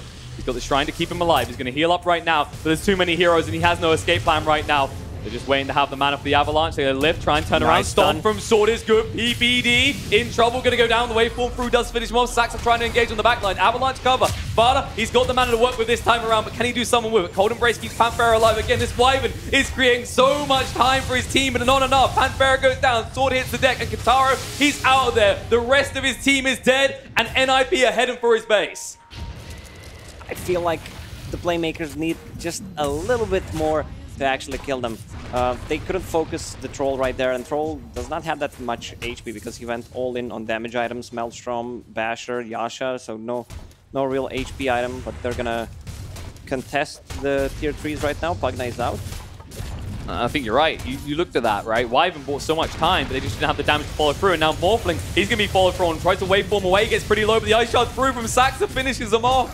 He had a little bit too much as early and a little too less health. Oh man, he's not morphing, he's not using his items. He had the Pike, he had Magic Wand. There we go. Look at the Troll, how low he was. There was just no follow-up damage. He just backs away, and then they just leave it to the rest of them. Kataro, he tries. Sword done a great job to catch that Stomp. They need to get rid of Dazzle before the Grave was the real problem here, though. And afterwards, you saw Fada the whole time. He's like, I've got no mana. I've got no mana. Guys, buy time. And the moment he did, it just turned around them. The cold embraces were on point from Wyvern, but there's only so much time you can buy with that hero. In the end, they will lose a lane. That's the moment where he's shallow grave. He's like, I've done my job. Just let's go. The keyboard says, sword, take me. Heater definitely delivering on this Dazzle so far with his performance. He is richer than both the supports of Playmakers. He's been buying plenty of wards.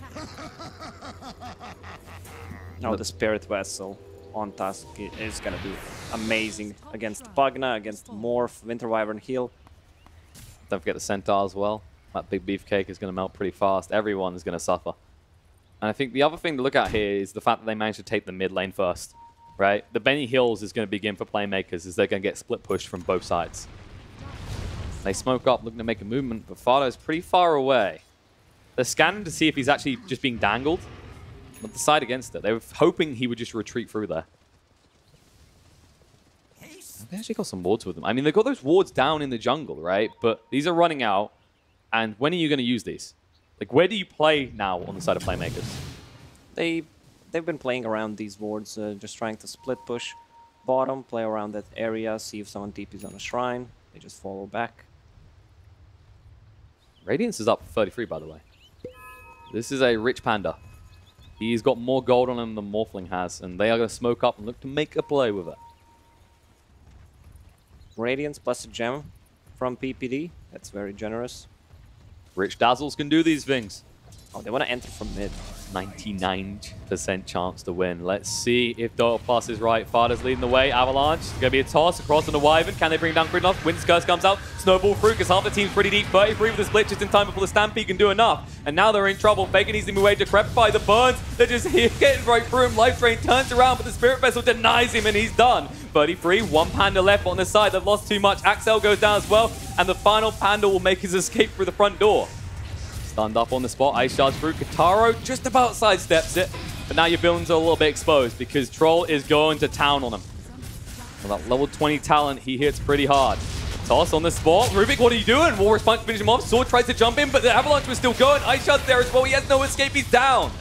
And it looks like Playmakers, their base is in peril because now NIP have no reason to leave. That's a game, definitely. There's no way they're coming back from this. They were are deciding, hesitating. yeah, like, where to go for. They're checking if the creeps are in their opponent's base. GG. Yeah. An admirable attempt from Playmakers, but in the end, we said it was going to be on this Fada. This Fada Tiny. It's a perfect Tiny game, and he delivered. Yeah, a lot of low HP heroes. I thought if Playmakers played the laning stage a bit better, maybe not. There was also some questionable TPs from the start where Brewmaster had the free. He had free lane for 4 waves, probably. That was pretty crippling. You know, you saw the mistake from the Wyvern, then you saw it from the Morphling. And, I mean, we called it out straight away. It's like, you just TP'd out of lane. You know this lane's a problem. You're not waiting for your support. I know it hurts to have to do that, but the alternative is your support then waiting for you. Oh, yeah, and this is what I want to see from 33. You can see the difference when he's playing a hero that can make a space and a lot of chaos in a team fight, and the Brewmaster fits that profile perfectly. Yeah, we see him. What was his net worth in the end? 15,000. So Fada was 16.3. He wasn't actually far off. He was making a lot of plays, making a lot happen on the map, and of course, it did help PPD being so rich that he was able to buy the gem, just hand that across, make sure they had full control of the map. But there's plenty more to say. I'm curious to see what the panel is thinking, because I think there was a few people who believe in Playmakers, not just you. I'm the first victim. Yeah, not just the first victim, the only victim in a commentary box, but not the only victim overall, because Ted did kind of put his house on that one. Well, let's hope he didn't put his house on it, but he did go with Playmakers for that one, and he also went for a 2-0 in this one. He's trying to make time up, and he's trying to make it up on the on the leaderboard for predictions. That aside, though, gents, NIP kind of got there in the end. Yeah. Yeah, not very convincingly though. Sure, but it doesn't matter. It's a 1-0. It's what counts, isn't it? Yeah, I mean, winning. If you just look at the match, sure, but you want to look at the entire tournament. And if you play like this against OG or any other team, you're not gonna win that easily. Like, sure, they played like okay. Yeah. Right. They didn't play awfully or anything. If there was a highlight though, it was Fato in this game, wasn't it? Yeah. I mean, he's definitely a standout player in that game, but if we have to criticize even a standout player, then obviously there has been like, there's some problems going on. Yeah, but like he had like pick-offs. Like he got picked off like 2 or 3 times very awkwardly alone by himself. But other than that, like he recovered from that. Then he made a lot of plays happen, and he definitely made lots of good plays for his team. And Ted, it doesn't look like a happy team right now, does it? NIP? Yeah. We saw him after the game. No. There were no fist bumps. There were no smiles. There were no interchanges between them in terms of talking, chatting. Hey, guys, well played. Yeah. It's very there was sullen nothing. in there. I suspect, I mean, the players are all experienced players. A lot of them have been on a lot of teams. And I'm pretty sure that they will have been in a position where a team underperformed at a tournament before and they know what's going to happen next. And they're probably all on board with it. They're professionals. And they'll be like, well, hasn't been working out. Probably have a reshuffle. Why would you get mega excited about beating playmakers? Like, honestly, realistically, why would they be high-fiving each other? Sure. I think with Team, you could see they were hyped because they were thinking they were going to go home. Yep. So that's the difference between the two. One team that has done... I don't think they, anyone really expected them to be in this position, although their form hasn't been great lately, but... Is there an element with NIP of kind of resignation to the fact that they can't make the major? Is that what the biggest issue is here? Because ultimately, for a team like Ninjas in Pyjamas, as both as a franchise and the set of players that they've got, they've got a TI winning captain on board. That expectation is the very minimum they should have coming into a minor, isn't it? And I think it's fair enough for them to just accept that it hasn't worked out. Hopefully there's no hard feelings. These things happen. You see that lots of times. A player doesn't look great on one team, goes to another and looks great, and vice versa. A team's playing well and suddenly they're not. It's the way it goes. Not the end of the road, though. I mean, we can't say that yet, because... No, I mean, they're 1-0 up in this game. They could can clean pick up the sweep this. momentum. And then who knows what happens tomorrow, right? That's the thing. If they play OG, they beat OG, they can pick up a lot of momentum, go from there, maybe even make it to the major still. Because like a lot of people actually already talk like they're gonna make changes for sure. I mean that's the problem, isn't it? Right now, we're all kind of feeling the vibe that actually there's something going wrong in the team, or has gone wrong in the team, and that they're just going through the motions of getting through whatever they're getting through, and then at the end of this, they go home and they break up and they find some new players. There's many more factors at play too, I think, because if they were to change, obviously the DPC points would take a huge hit, and you could argue with the system right now, they're quite likely to be at TI already. With the standing they have. Yeah, I mean, they're fourth. They finished fourth at the major. 1850 points, quite a lot. Yeah. And top 12 make it, as we know. Yeah. So more than likely there's a possibility. It's but not it only set in takes stone, takes 4 or 5 other teams to have that kind of run at the other majors, and then suddenly they're pushed right down. Yeah. I mean, Regular teams finish in the top 8, and then suddenly they aren't in the top 12. So I don't think it's as clear cut as that, is it? Yeah. I mean, you also don't want to go to TI with like feeling unhappy. Like you want to go there with a chance to winning, right? Yeah. Even if it's just like most teams know they're not like it's unlikely going there because you got like there's VP, Liquid, and all those guys there. But you want to have like if you have a godlike run, everything clicks just before we have a chance. Like kind of what happened with OG. Yeah, with OG, Yeah, so it's like you just want to have the chance of winning at least. And the way they're feeling right now, like I don't know. Scoreboard sets us up nicely for the victory for Ninjas in Pyjamas this time around. 10-2 and 13. Fatta's Tiny going very, very nicely indeed. 33 also chipping in with 18 assists on a 4-1-18 game. And decent all-round performance by Saxa again on the task. 7-2 and 15 for him. 8-1 and 10 for Ace. I think the entire team played quite solid. Nobody made nothing wrong with that, was there, really? I mean, a few mistakes here and there and some things that perhaps they didn't go perfectly in the game, but they didn't need it to go perfectly. They just needed to play solid and deliver. I mean, like, I think even if they get outdrafted quite badly, I don't think they're going to lose to Playmakers. Like, no disrespect to them. It's just they're not quite up to par to the rest of the teams here. Yeah, they've definitely struggled in the group stages, and they've continued to struggle in this game. It doesn't look good for them, does it? So, like, no matter what, NIP should definitely win. Yeah. But we also know, Peter's not happy with just winning like that. Like, they want to dominate these games. They want to make it look completely one-sided, and it hasn't. They've got another chance, second game. We'll Big see how statement. it goes in the second game. Yep. Okay. Right then, well, we're headed to a break. Are we just one game away from ending our third day here? We're going to find out very shortly as NIP look to try and make it through to the second round of the lower bracket. We'll see you shortly.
Watch the player's point of view with your favorite setup. Follow your favorite Dota 2 player in every detail. Watch esports your way. Get your digital pass now. The more information you have, the better the decisions. Data is crucial to do important decisions in Dota games and even before the Dota game in preparation. It's really cool that a big company like SAP is investing into esports, and that I can be a part of it is amazing. GVM Pay is designed for gamers to unlock various benefits from most mainstream games to your local services. Recharge made easy just within your fingertips. Recharge easily in 3 steps. Earn rebates for every recharge. Download GVM Pay now at pay.gameview.io. GVM Pay is everywhere.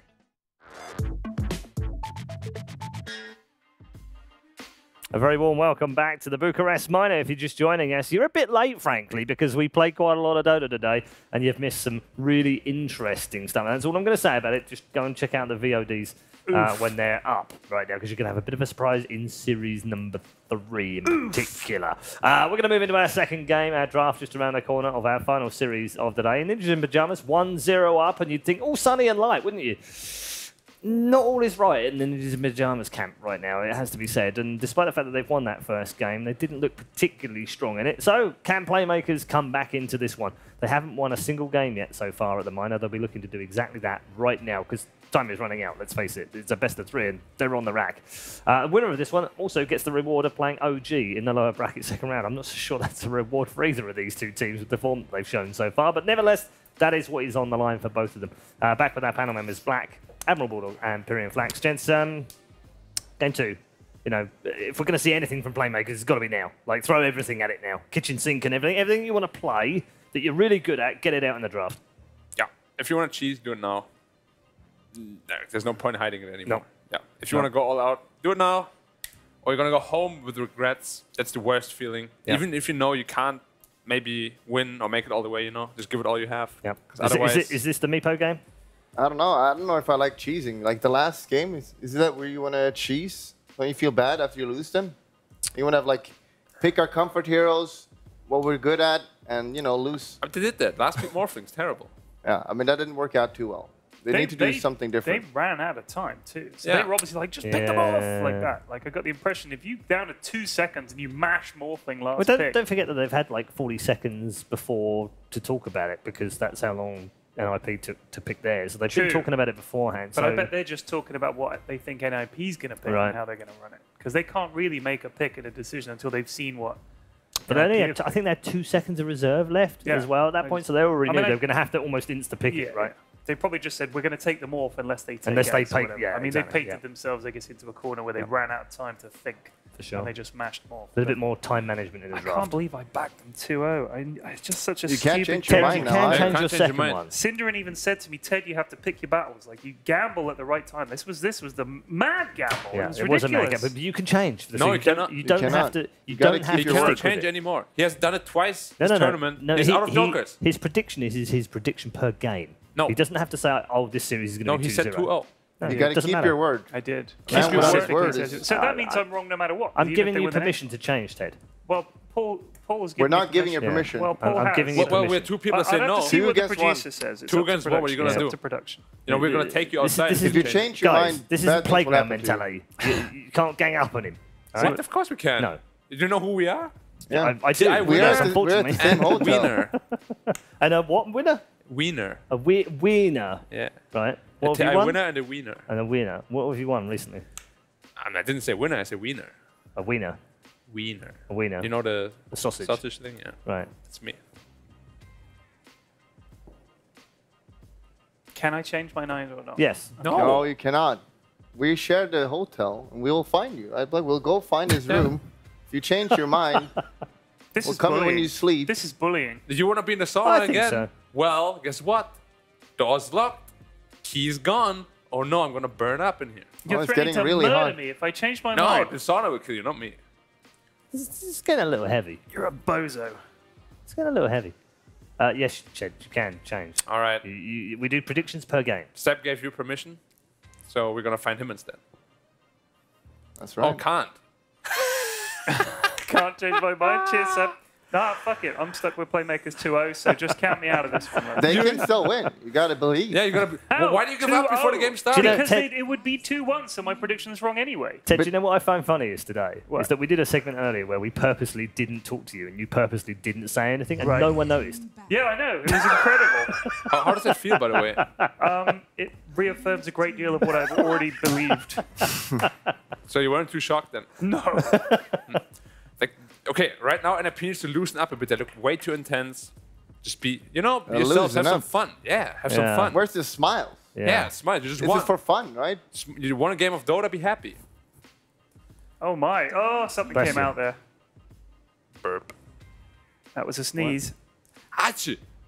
Don't sneeze when I'm drafting, dude. So they're not going to give them a Medusa, which obviously I know Playmakers would probably really like. Oh yeah, for sure. Which is sensible, I guess, from Ninjas in Pajamas. But what are they wasting time here at the end of this ban phase for? Are they Guess it's Earth thinking Spirit, maybe? kicking the Earth Spirit? Yeah, it was with the one I was thinking. Or are they thinking let's not let them cheese us at all and get rid of the Meepo? Which Honestly, the other better teams team- have done against them, by the way. Yeah, but the better team is usually not so much afraid of cheese, I think. If you're the better team, you'll still find a solution to it. And most cheese is kind of gone as well. Broodmother is not Okay, Earth much Spirit it is. of a hero So anymore. that was and- the discussion. And Husker is kind of like not Karate Kid right there. not too much of a cheese Yeah, well, anymore. they've got first pick this time as well, Playmakers, so they can't do the Oracle Huskar opener. Yeah. What is he saying? He said, I'm gonna pick TB and then we win Dota 2. I don't think so. They win the whole thing? That's a or- Death Star, clearly. A Death Stare into the screen. If you play poorly, anyone in the team, you get kicked. That's basically what he said. And You're now like, he he's not doesn't work. joking around. Look at that. So Playmakers takes a tiny. It's kind of funny, like it's the resurgence of Tiny this tournament. It's really funny, actually. Yeah, it's really funny. Tiny, like throws rocks at you and stuff. God. Bulldog. If I didn't have you here, It's not funny. I'd be so much happier. The worst thing is that you guys are like this on camera, and then you're also like this the whole time Yes. we're waiting between games, Yes. eating dinner, Yes. having lunch, Yes. on the way here, Mike on the is a way little back. kid, honestly. Well, It's so very what nice. you're It's saying hilarious. is, dude, he just complimented us. He said we're genuine. We said Yeah. we're honest people. We're not fake. Yeah, exactly. That's true. Like Ted. It has Yeah. started off. to look a bit like a bromance, I have to say. I think secretly they absolutely love each other. Yeah, I think so really. too. No I one don't think talks it's that to each much of other a as much secret as that. either. They're wrestling on top of each Yeah. other. I'm very honest play about how I fighting. feel about people. Like Black, I love a lot. Syndrome, I really dislike. That's Oh, why you I really showed do that. dislike Yeah. Sid. Okay, good. But then the question is not who dislikes him. The question is who likes him. That's a good question. It's not that many people. Okay. Just taking away the Grim Stroke from Lich, which is not really a thing because I they mean, have already Tusk. I And they could guess. just banned it anyway. Yeah. I mean, Grimstroke Tiny doesn't strike me as... Double toss doesn't work. No, double tree throw, though, I think, works. Does it? You only have one tree to throw. And maybe it splits. You cannot split mid-throw. Split shot. That's not a tree, though. Yeah, you're right. Bat Sven, both banned. Sven Grimstroke. It's legit. Good band. Swen. Sven. I said Sven. Yeah, but Swen is what Lacoste calls him. Yes. Yeah, the Costco's like Schwen. Swen. Sven. Swen. But if he says he doesn't get insulted, if I say, oh, get rid of your stupid German accent. Yeah, it always makes me laugh. I'm fairly sure Admiral Bulldog said that. Yeah, but he made fun of it too when Bullock Oh, wasn't did he? even Oh, here. okay. Yeah. Just because he's English, he's entitled to his like, language or something. Ridiculous, isn't You should it? be happy I learned your language. As I said before, I'm it's not. a privilege I'm to not, have me because the around. fact you learned it means I have to listen to your crap. I am Black. Dankeschön. I didn't learn Thank you. English. I learned American. American. Yeah, it's a little bit better than English. Is this meant to trigger me in some way, or are you just Yeah. talking? American is better. Okay. It's a better language. Sure. I'm not a fan of Microsoft English. So when your computer at home, you have it in US English, and the keyboard in US. Yeah. Aluminum. Everything else in US. You know what the thing is now? Actually, you can choose Singapore English. Can you? And I don't know what it means. It's just British English, basically, right? Okay. No, Because I it was a think it's British different. colony. Yeah. I don't. Yeah, It I'm was. sure. But- Most. I mean, it's a safe bet to just say yes. Yeah, but why does it say Singapore English and not just? They might have slightly different words that are used. Yeah, maybe Singlish. No. It's very awkward. I was looking for a language pack on Singapore English. What does that mean? Is it like That's a very interesting. I'll look specific into English? that. Thank you. I'll look into that. Thank you, Paul. Can you tell us more about it? Ted? What do you Well, say? I'll tell you more about it later, but I need to do some Finally. research. Bring So- back the Visage. Visage. 3-3 Visage. Finally, it's back. It's back. Finally, this guy can carry a little bit. You know, They've make him seen happy as Gambit well. use it, and they're like, we can do that too. 33 Visage as well. Yeah, it's Yeah, legit. you gotta make your players happy. Give them the hero they want to play. Yeah, I agree. Exactly. Because you see right there, they started smiling. Sasha was like, "Now I'm happy." Why is Daxa happy? He's not Because playing. his teammate is happy. Ah, so I mean, Because you- happiness spreads. It's infectious. Yes. Yeah. I like it too. Makes me happy. There's the very large Bucharest minor trophy. It's a big old cup. It's It is very a big. old, proper old cup. That I is, mean, isn't it? that's mine, Love by the way. I just loaned it out. You've never Okay. won one of those. I have. He actually has. Yeah, why You did didn't get to tell me? keep it though, did you? It's at the VG base now, I think. Far out of reach. Jakiro! Or as Quite a- Black and I like to say, Jakiro. It's quite a good hero against Tusk as well as Visage. Yeah, it's been missing. We haven't seen it at all today. Saw it quite a lot in the group stages. Had some miffy games though. Although one of those was played mid. Yeah, just don't Not play a mid. mid, And it's not a mid hero. And one of the other games was played as a support, and it was much better. And you can see it's been played 4 times, picked 4 times during this tournament, And 3 won wins. 3 games. The one it didn't win was the mid game. Yeah. I mean, so it's doing pretty good. It's a good hero for sure. But what's the purpose of the Grimstroke here? It has been picked early, but there's no single combination yet. I don't know. Maybe it's just a comfort pick. One other player is spamming it. But, Double ice path. Yeah, It doesn't work. Yakiro. Sadly. Double Yules, though. Double Yules. And then you can set up 2 heroes. Would you say that Yakiro is 2 dragons or 1? I think it's 1 dragon, It's 2 one heads. dragon, 2 heads. Yeah, it's called. Thing is, It used to but- be called Twin Head. But they obviously have Yep. different brains. Yeah, but right? what about Because- the Siamese Yeah. twin? Wouldn't Yeah. you say that's 2 people? No. If they're connected? No, it's No, one. it's They not. have 2 It's individual It's thoughts. technically one person. But they have individual thoughts. Yeah. That makes them 2 different people. Yeah, that's why they're better. They're just connected. No, that means they're just smarter The than physical body is one body. you. Yeah. Yeah, but they're 2 individuals. Yes. So there's 2 dragons. No. Kind of 2 dragons. No. No. Because there's 2 One- heads. one- They're not the same one dragon. physical dragon. They're the 2 same individuals. physical dragon. Maybe 2 another dragons. dimension there too. I'm not sure. I'm not convinced. I personally think that cold part of Jakiro gets a bum deal anyway. No ulti. Yeah. What does he Sucks. have? He only has Ice Path Yeah. and part of the Dual Breath. Yeah. And then like 3 spells go to the Firehead. Yeah. It's kind of unfair. Yeah. I think he does the ice path and he handles the driving the rest of the time. Driving. Yeah. And Well, he's a the, bad driver then, because if you tried the the other head turn does rate all on the this rest of hero, it. Yeah. I talk about like 7 weeks to turn around and go the other way. What is he driving? The dragon. So he's driving the dragon and then the firehead does most of the other things. Aren't they flying? I'm pretty sure they're flying. Yeah. Piloting then. Yeah, piloting. He's got the joystick controls. Slardar. We've not seen Slaughter in a while. This hero feels very powerful. honestly. Yep. They're really good laner and Nice enabler. Slaughter Visage. yeah, really good with Visage obviously. And also just one of the most powerful thing is you get free Roche pretty much. If you just get one decent fight or a pick off, you kill it super fast. So I actually think that's also one of the best things NIP can do. I'm assuming it's going to be Fata on the Slaughter off lane. And then 3-3 on the Visage mid. yeah. Okay. Timber. So, Against Slaughter, it's quite good if you can get stacks up early. But if they jump you first, then you can just die. Yeah, you will just get bursted so quickly. Yeah. Right. It's a very brave pick, some might say. Yeah. Are you one of those people, or what would you say? I'm not sure. Would you lane it in mid against Visage? No, it's terrible. You give Visage free farm, basically. Yeah, because Visage main weakness is his laning switch, right? Yeah, you Before wanna it's abuse 6. that. So you want to like punish him as much as possible, and Timber can't really do that well. Maybe like an Ember Spirit middle or something. they're presumably thinking that the Visage won't go mid. Well, I hope they think that he's going mid because he is. Most likely. Most likely. Like Unless really, they pick a carry mid. You really want the levels on that hero. You do. But it could tri-lane it. We saw Gambit do that, and they have relatively strong tri-lane. Lich, Tusk. 10 seconds remaining. Not the greatest, but it's fine, I guess. Not bad. But yeah, they have nothing with Grimstroke so far, which I'm a little bit worried about. Yeah. it feels like if you don't have any combo with the Grimstroke ult, it's not that scary. It's kind of like Darkseid. If you don't pick anything to combo with it, then don't pick it. Yeah. It's very well said. Thank you. You're welcome. You're a cool guy, Ted. What are you talking to me for? I'm spreading positivity. Talking to me? He doesn't like it. Such a negativity aura from over there. But it's going to be very interesting because almost all the normal carries have been banned now. So yeah, Troll, Jug, what is left? Like, do you remember a hero called like Lifestealer? He's gone forever I mean, now. there's a Slark possibly. Yeah. DP still there? DP's there. Is there any like forgotten heroes that we're not thinking about that could be good? Anti-mage. Meepo? I think anti-mage is quite good for NIP actually, if they want to run it.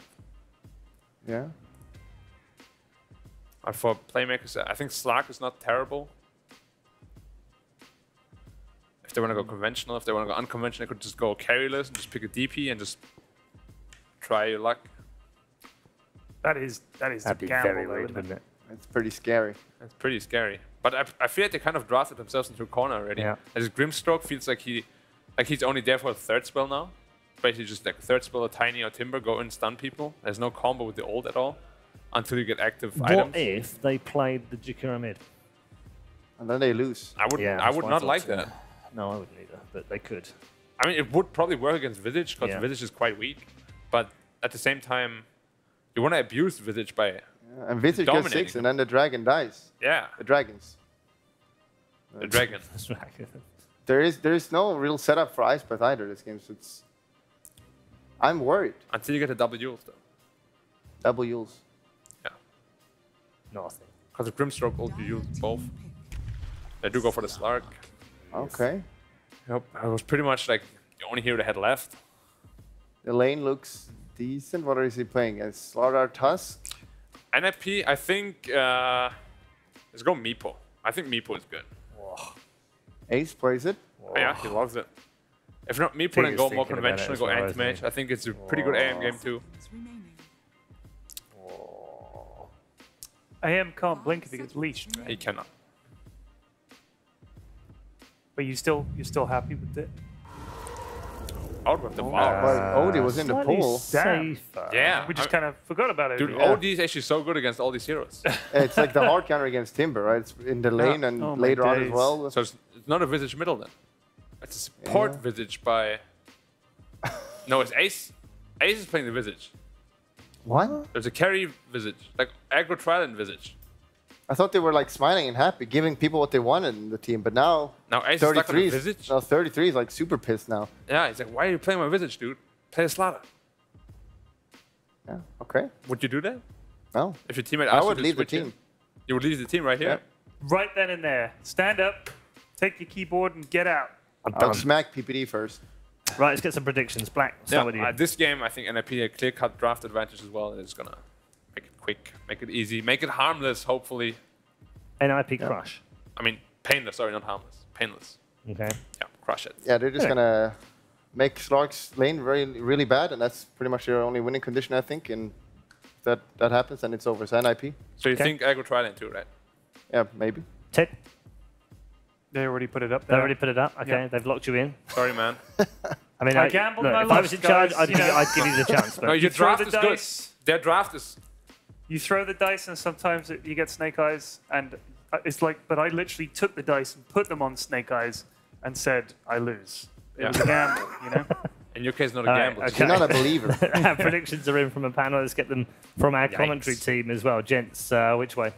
I mean, I just can't look at this NIP lineup and see how it loses, right? Mhm. Like Yep. the OD Tough, against isn't the it? Timber, Yep. and as you guys already said, Slark's going to get crushed. Yeah. Yeah. Once Visage get level 6, and I can't feel how they, I don't know, get into their heads. Why is OD in the pool if you want to play a Timber? So you're going Thanks. playmakers, right? Nah. Playmakers. You almost made called it. that Don't mistake let them make again. you on. Both of you going for NIP. Right, let's Oh, see yeah. how things pan out. Gents, it's all yours. Nice Enjoy. ball. Well, this one, I mean, it's just this Tusk with Slaughter. Even though it was dual lanes, it was looking good for NIP. And now, like, it just feels like the only condition for them is beating the crap out of this Slark. And they're going to beat the crap out of the Slark. Also, you have an OD That's a free OD game against also Grimstroke. 0 synergy. Like you don't have any single target spells you can use. Yeah, it's like, well, we were talking about this before, whether toss works. I don't know if it does, but if it did, it would toss them to each other's location. A little bit of aggression from Saxon moving in here. Good opportunity, they turn around with Inks. Well, looking on the Ace here, they got a little bit greedy, they're going to pay a price. First blood drawn, and Slark already got some permanent agility. BBD will be able to move away with the Frost Shield. But not before they've lost one of their heroes. That's a good start for playmakers. Oh, he might get it. PBD, no, the final tap's going to be there. Slark. Well, he did level 1 in the pound, so he didn't even put a point in the shift, so no permanent agi. But still, 2 kills on the board already for playmakers. They will be able to skew those bottom runes. It looks like it's going to be 3 runes going the way of playmakers. And they're going to leave the Slardar up here against the Timber. Which, you feel like Slardar has a good advantage around about level 3 in that scenario? Yeah, he might... I don't know. I don't think he can score a kill unless somehow Timbersaw overextends. But definitely Timbersaw favored matchup. Level 3, level 5. Once he hits level 5, there's no way he's dying. So the main focus here is just have the Slardar just soak up the XP, get that quick corrosive haze, get a blink dagger, then get active. Do you think we'll see a rush blink? Because we talk about it a lot on these type of heroes and how if you get it, you have to just be active constantly. He doesn't need it. Just Vlads and run at people? Vlads, yeah. You bring what Seb is doing on the offlane when he has 1 versus 1 matchup. You bring Hedris, so you have an extra region, extra stats. Axel. Axel's in trouble. He's going to go down. Katara's moving in on the PPD now. He needs to be careful. There is no shield available for the Lich, so he will go down. And while that's happening in the top, actually Faker, he just got killed at 33, but then died immediately afterwards. He dove the tower. Yeah, Whirling that. Great spell, pure damage. But this early, that matchup... I mean, they were trying to trade hits, that's why. Also, 33 was playing really aggressive. As a result, they both go down. The advantage Faker, of course, because he got the kill before falling himself. 33... It's going to be interesting to see, because with the Bash of the Deep, like before, you would just look at this like, okay, Timber just exists, is fine. But the damage on Bash of the Deep does spike up pretty heavily as you put levels in the passive. Yeah, he's going to have 1-1-1-3 build. Saxon being chased on too. Taro needs to be another bash on top lane.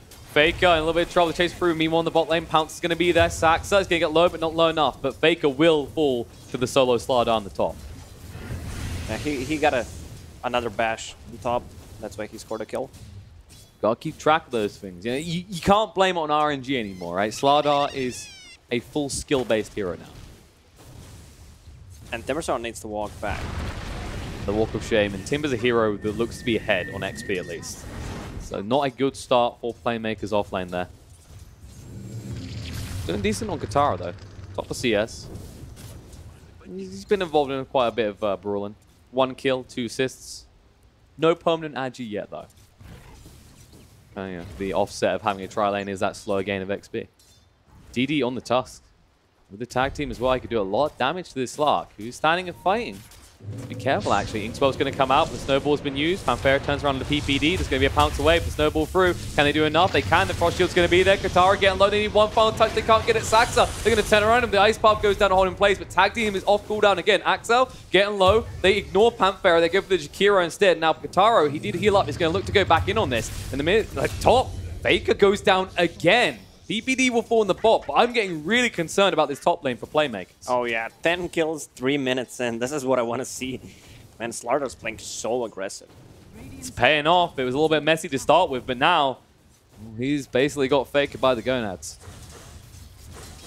No points in sprint either. This is the best part. He's like, okay, Faker's not moving very fast. I'll just casually walk alongside him. I know he's going to level up the reactive armor, which means he doesn't have the chain yet. I mean, he already has a move speed advantage. Boots of speed against no boots of speed. He's going to pick up a bottle now. Should be able to just keep the aggression up. He knows he'll be able to actually just secure the rune stop as well. Panthera trying to move forward. Snowball stuns him up. The turner on. Soul Sump gets him low. PPD, he has been pounced onto. Kataro stands his ground, gets the kill, but he should be falling afterwards to this. As Saxa helps out, trying to heal up, but the tag team is off cooldown. Ice Path does stun up Ace, and there's going to be a double kill for Kataro as he survives. They're going to turn around. Ace, he can't do this alone. They're going to go back in. Katara getting very low, but Slark going to heal up the south. Does get cancelled, but Ace is down. It's a triple kill for the Slark. Oh, and Slark 4 permanent agility, 4 minutes in. This is the blood sport we look for in Dota. Definitely not a boring game or series to end the day on. Visage needs to bring a lot of mana to this lane. His Soul Assumption is so good when you play 3 versus 3. He just needs to have mana to spam it. 4 seconds cooldown, bring some mangoes. I mean, he bought the double null talisman. Doesn't have the second one finished, but 700 mana, that's going to be more than enough. So maybe now they come back to the lane refreshed and can actually put the pressure onto the side of Playmakers, because if that fails one more time and Slark gets even a double kill, you really have to reconsider what you're doing with this bot lane. Sparta nowhere near 6, so you can't go for the quick Science Eclipse pick-off. Katara getting aggressive. The runes are spawning up now. And it looks like Timber's actually been left to his own device at the top. Playmakers. Yeah, he gets the runes. He snatches it straight from Slardar, who is moving forward. He did hit 6. Bash moves in. We'll be able to secure the rune. Fairy fires up to be safe. He wants to go into Slivering Crush Fluff. Means that Faker can walk away alive. Or can he? No. Fada moves across. That should be enough to bring down the Timbersaw. One more tap maybe, but there you go. Still, missing out on the runes on that is pretty crippling at this stage in the game. We have level 4 Timbersaw against level 6 Slardar. He didn't get the bottle charges. He's going in, Phantom's Embrace level. Tusk, he can't snowball out of this anymore. He finally gets it off before the Ice Path connects. He's looking to turn around, but needs to be careful of this Slark. Panthera, on the other hand, has overstayed his welcome. Soul Assumption comes out. One will keep him alive. Final tap out is not enough from PPD. A few HP left on this Grimstroke. Walk away. A little bit of sweat on his brow. Didn't think it was going to be that close. Mid lane. Toss back. Fires onto the tower. Sword's going to try and stand his ground against this. The Science Clips comes out, though. You can't play with an OD like that. That's what I like to see when you're playing OD and the enemy hero is playing really aggressive. Put 1 point in Sanity Eclipse, you're gonna get the kill. Especially when you're playing with a hero that's stupid. A hero that gets next to no int gains. Tiny does fall into that category, so even easier to basically get those Science Eclipse kills. The thing about Sanity Eclipse during a mid game, you don't know if it's gonna kill a hero, you don't know if it's not gonna deal any damage. But when you're against Tiny, you're like, this'll hurt someone. Oh yeah, Phantom Assassin, Tiny. Oh, Faker, he's in trouble. He needs to be careful. 33 is going to run him down. He's one more tap, and there it is. Slardar, he is level 7 to the level 4 of Timbersaw in this lane. This Timbersaw is a liability, and you need to give him somewhere where he can stop being exactly that. I didn't see too much out of Slardar in 1 versus 1 situations. I don't think it should go this bad. Like, the new Bash is pretty strong, though, right? Like, the way it scales up, the damage gets pretty overwhelming pretty fast. Like, was it 2-3-5 maxed out? Feel it. Ice Path coming out, and the PPD, and Swell's going to be there. They do use Fan Race on the Tusk to make sure he cannot save, and PPD will fall. Snowball looking to turn around with the tag team. Panthera getting low, Soul Assumption through. He is going to go down this time. Saxa backs up just in time, but Kataro, he says, okay, I'm fine. I'm still getting some permanent agi gains out of this, so keep it coming. He needs to. He's top in the CS right now, but I'm concerned about the other 2 lanes for the side of Playmakers, because there's already an XP advantage for the mid, and most definitely one for the top lane. Oh yeah, top lane, phase boots, Bash of the Deep, level 4 deals 225 damage. What? This is insane, especially with the Corrosive Haze. Like, Timbersaw, he's so underleveled, this reactive armor is never there for him. You see, like, the hesitation to even approach. It's like, it's a single hero. What are you scared of, Timber? He hits me very hard. That's what I'm concerned with. Like, how much health does Timber have at this stage? About 920? That's a big chunk gone in 1 bash. Yeah, this is the only thing you can do. I like that he's doing this. Like, in this scenario, so far behind, you have to make some sort of risky move to find gold and XP. Or you're out of the game completely. Problem is, Slardar is eyeing this up. He's currently moving across. Does see Panthera. They're in the river. Slivering in, decides Faker's the better kill. Phantom's Brace does come out. He's trying to get rid of it in time. Inkswell does pop, but he can move in. There's the Bash coming out. He has got the Slivering Crush to work with as well. Faker standing his ground. He did stack up the reactive arm pretty nicely. Meanwhile, looks like Fada's invaded the jungle. Avalanche comes out to stun him up. He's trying to move across on the Faker instead, and he should be able to get this one. Tossed on the spot to slow him down, but it's too late. Simba does go down, and so far, 33 and Fada have been playing around this area of the map perfectly.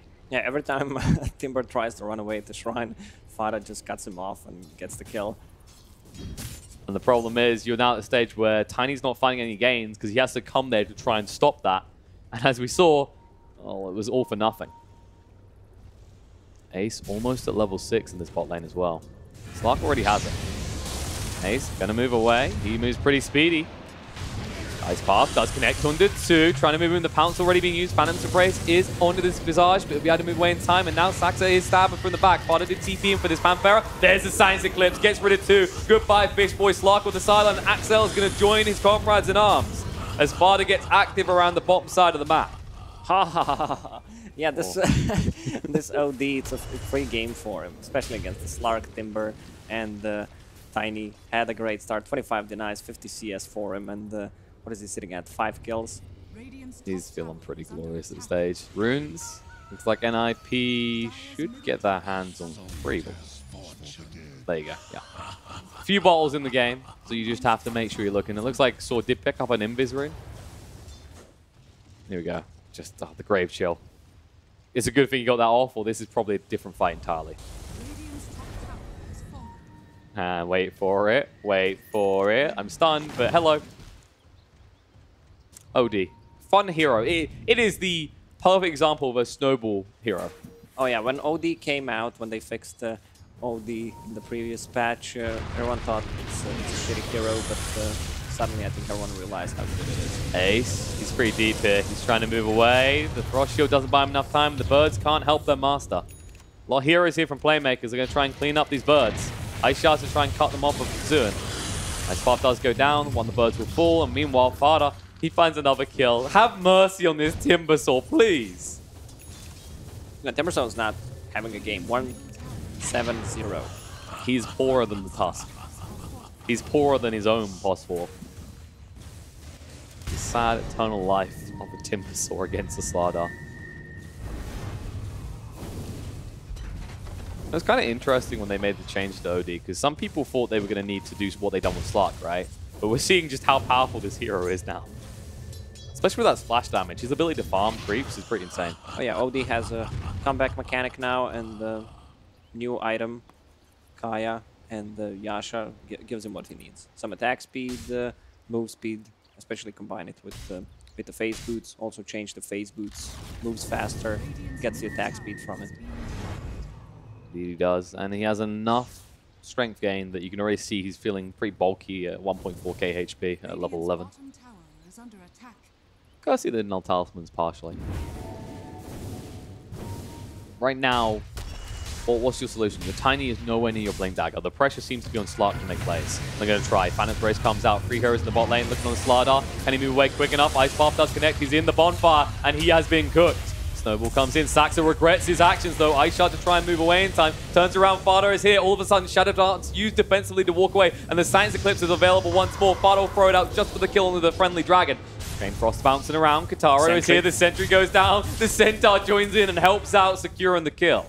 And that should be the tier 1 bot falling as well. They're already pinging. They say there's another hero here. Do you want to go? Pretty sure the response you're meant to give here, They're gonna find is yes, please. Where does he go? He's got no escape. It's too late now.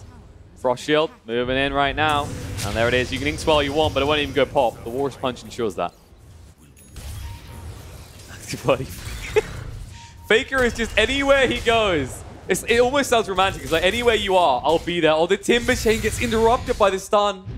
Faker, no mana left, no life left. 33 will just run him through. Oh my god, that damage. He also has the talent damage plus extra 25. And I want to see an Echo Saber on this guy. Just keep killing the Timber. You'll make your gold up in a few minutes. Every time OD uses Equilibrium, I have a feeling that AA used Cold Feet on him. Oh, yeah. It feels like the same spell. I can see where you come from. It's also really weird. You'd like look at him. He's Astraled someone. He uses it. And his mana just goes to full. You're like, what? It's always the tool for him to actually just sustain through that. I remember when the patch first came out and I didn't read that change. And I was running around with no mana going, why am I not doing any damage? When patch comes out, I always read the smallest changes and then I read the most complicated ones at the end. Like, it's weird because when you look at him quickly, like even the description written was similar, so it's like hard to notice right Yeah, if there's away. a lot of text, I'm not reading it. There you go. I just want the big changes, like good old bash the deep. Now finally get this bot tower. Sword is here. What moves is going to make? Blink's in. Looking for the kill here. Avalanche just to stop Fado from getting involved. PBD down to half HP, but now mistakes have been made. Reinforcements are on the way, so Fado will just back away instead of engaging. But that was your Blink reveal. And you done nothing with it. Yeah, that's really bad. That's not even the target that you want to go for. I mean, you want to get some kills, but the Lich is really not the target. You don't even get the kill. Slardar with the fresh to bot. Shadowblade just needs to use the courier to get it. He's where Slark wishes he was, trying to get his own Shadow Blade. And instead, now it's going to be Slardar, the one going on the prowl. They're ready to get aggressive here. Faker, has this man not known enough punishment? We'll find out in a second. People are here. They suspect something is coming. They're smoked up. There it is. Blink, Avalanche jump in. They want the rune. They want to kill. Macropire goes down. Slardar, can he move away? No. Phantom's Embrace silences him up, and he's going to fall. And the bird goes down alongside him. Ace, a tear in his eye as he loses one of his babies. That's a good kill. Slark has a Shadowblade now, but he's kind of under-leveled. Level 9, 15 minutes in because he was sharing a lot of XP in that tri-lane. I mean, he got his 6 Agi out of it, but yeah, you're pretty under-leveled at this point. Like, who do you look at the level difference. Level 13 on both the OD and the Slardar. Yeah, when you play with the Slark in a team as a support by him, jump in. A couple of sentries. Tusk is not the target here, then a little bit of trouble. Astral to protect the Tusk, Bloom turn around, Soulbind connects the two of them, so they can't chase easily. Ace is pursuing here, though. He wants to target Ice Shards on the point. Sword just melted through so quickly, then they're on the pursuit for more. Panthera has been ran down because Parda moves so quickly. They ping, but a little bit too late. And an OD with 415 movement speed is a scary sight. That's without the phase. Let's see when he uses the phase boots. A little bit of the Speedy Gonzalez. He's using them tactically. He doesn't want to just spam them out. He's not like us where we're just mashing. 450 movement speed. You can't run away. I mean, Timosaur's never getting away because of this man here. I mean, Timosaur's not going to run away because he has 2 Bracer at 16 minutes. Kataro, bashed up. There it is. Stunned up, Slivering Crush. Forces out the Shadow Dance. He will just get rid of that pesky corrosive haze, but they know everything. Sword comes in with a tossed Avalanche. It's just before retreat, though, because Fado is here and they're scared. Snowball through on his sword. Ice Shards cuts him off. Walrus Punch on the spot. And there's nothing that Slark can do to assist him. He's thinking about going on a PBD, but this may be risky. Axel getting pretty low. Silenced up. They want OD. Can they get through him quick enough? He has got the Science Clips to work with. He drops it, and no! They just melt so quickly. Kataro barely survived the initial burst, and then he goes down afterwards anyway. Faker, what do you contribute to these fights? He just falls again. Slardar kills him with 4 hits. Look at that. I like what I'm seeing. Echo Saber next. He knows what this game is about. This game is about making sure Timosaur never exists. That's a free Roche for them as well. They just need to get rid of the Lincolns from Roche. That felt a little bit desperate, though. You saw it. They all committed for Fada. That was their only hope. You could just kind of imagine a bomb ticking down as well, as he would be unleashed to just use his ultimate. Looked nice if they just retreated here, but you could see they wanted to re-engage. Fada, when an OD is this confident to go alone like that, you've got problems. There we go. Almost get through him, getting close, and we'll just ult. Bounce in the top lane. Slark is back. Looking for more fighting here. Up against Tusk this time. Of course, you can't use that snowball while you're leashed. So he doesn't even try to save some of his health. But there is going to be a move. I think Playmakers are trying to eye up this tier 1 top because you look at it right now, NIP has every one of their outer towers still standing. And this just limits anything that Playmakers can do. They're always reactionary to the moves of NIP. And Fada has an Emperor's Ring. Of course he does. And a Blink Dagger. Slark has 3 sentries. Not thinks well. Moving in. They're trying to go on a Tusk here. So they're going to turn around. Avalanche, toss. There's the Ice Path. And it's enough with the Macropie to bring down. But Fada says, hello, who wants to play? Ace arrives as well. Sword, he has barely any armor. He's been melted through. Alongside him, Grimstroke will fall. But Axel will at least make it out. Problem is, you done all that, you get a Tusk kill. It's not feeling too good. And 33, he's on the prowl. Katara knows something's up there because he's been slowed. A look to move away. Oh no, the bash is going to come out in time. He actually does purge it off. Use the Shadow Dance and will TP away. They don't have a way of interrupting him here, but they're making sure this Slark can never go on the aggress. Oh, movement speed on OD. Now that he has move speed talent, let's see. 489. 451 by default. So he's pretty much there. He's pretty much maxed out on movement speed. This'll do. I mean, no one's going to run away from him. Slark doesn't move that fast yet because it's still a level 1 Shadow Dance. He just needs to actually get the level 2 Shadow Dance so he can do anything. Level 1 is more like an insurance policy. Level 2 is like I can actually continue to fight even if you jump me. Nace just casually pushing down this tier 2, making sure playmakers lose even more control of this map. Of course, the typical Jakiro macro power used when you just want to keep that wave pushed out. But now what do you do about the top one? Because Fado is already there. He has a target with the Astral as well. Not interested though. He says, Faker, we've beaten him to a pulp. I think he gets the message. He can try and recover, but it's a little bit too late. I'm just trying to think of a way how playmakers are going to get back into the game, and I have none. Like, all their heroes want to play when they're ahead, so they can snowball, pressure the towers with Jakiro. Timbersaw as well, one of the worst heroes to come back with. It's a fair way of looking at it. It is pretty rough right now. It seems to be a focus on NIP need to overextend a little bit, I guess you could say. I feel like in this patch we have games which last 25 minutes but are actually over at 15 minutes. They just don't want to risk anything and take it slowly. Yeah, because if you do that, make that mistake, that's the only way to get back in. When you're this far behind, 1 kill to playmakers is worth the world. When you go Macropaths, they're just buying time. This slot, maybe if you can buy enough time, you get a 40, 50 minutes mark, you can do something. But you're talking about a Slardar that is going heavy right clicks eventually.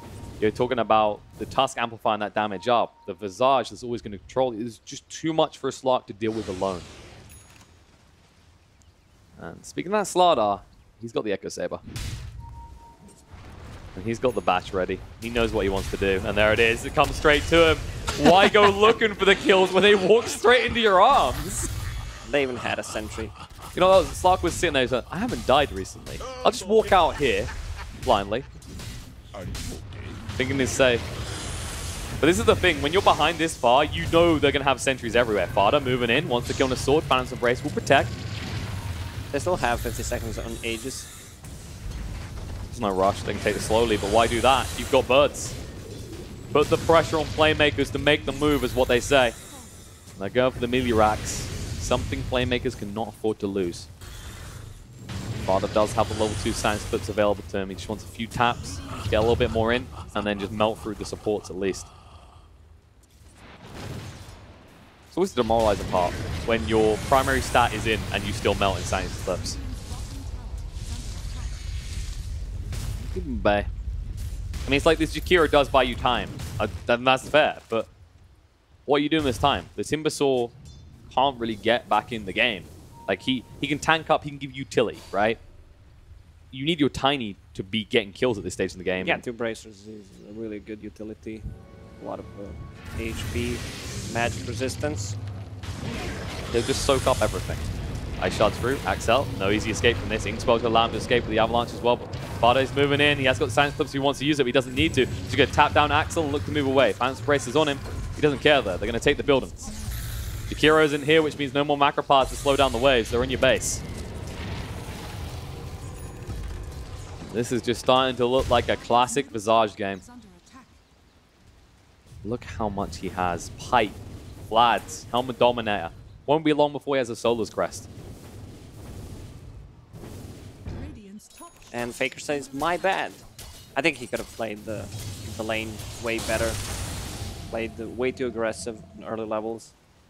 It it's seemed that okay feeling at that first, you get right? when you're playing those heroes who are unkillable at the mid and late game. And look at me, I'm a Timbersaw. Yeah, but you don't have any stacks. You just feel like a normal hero.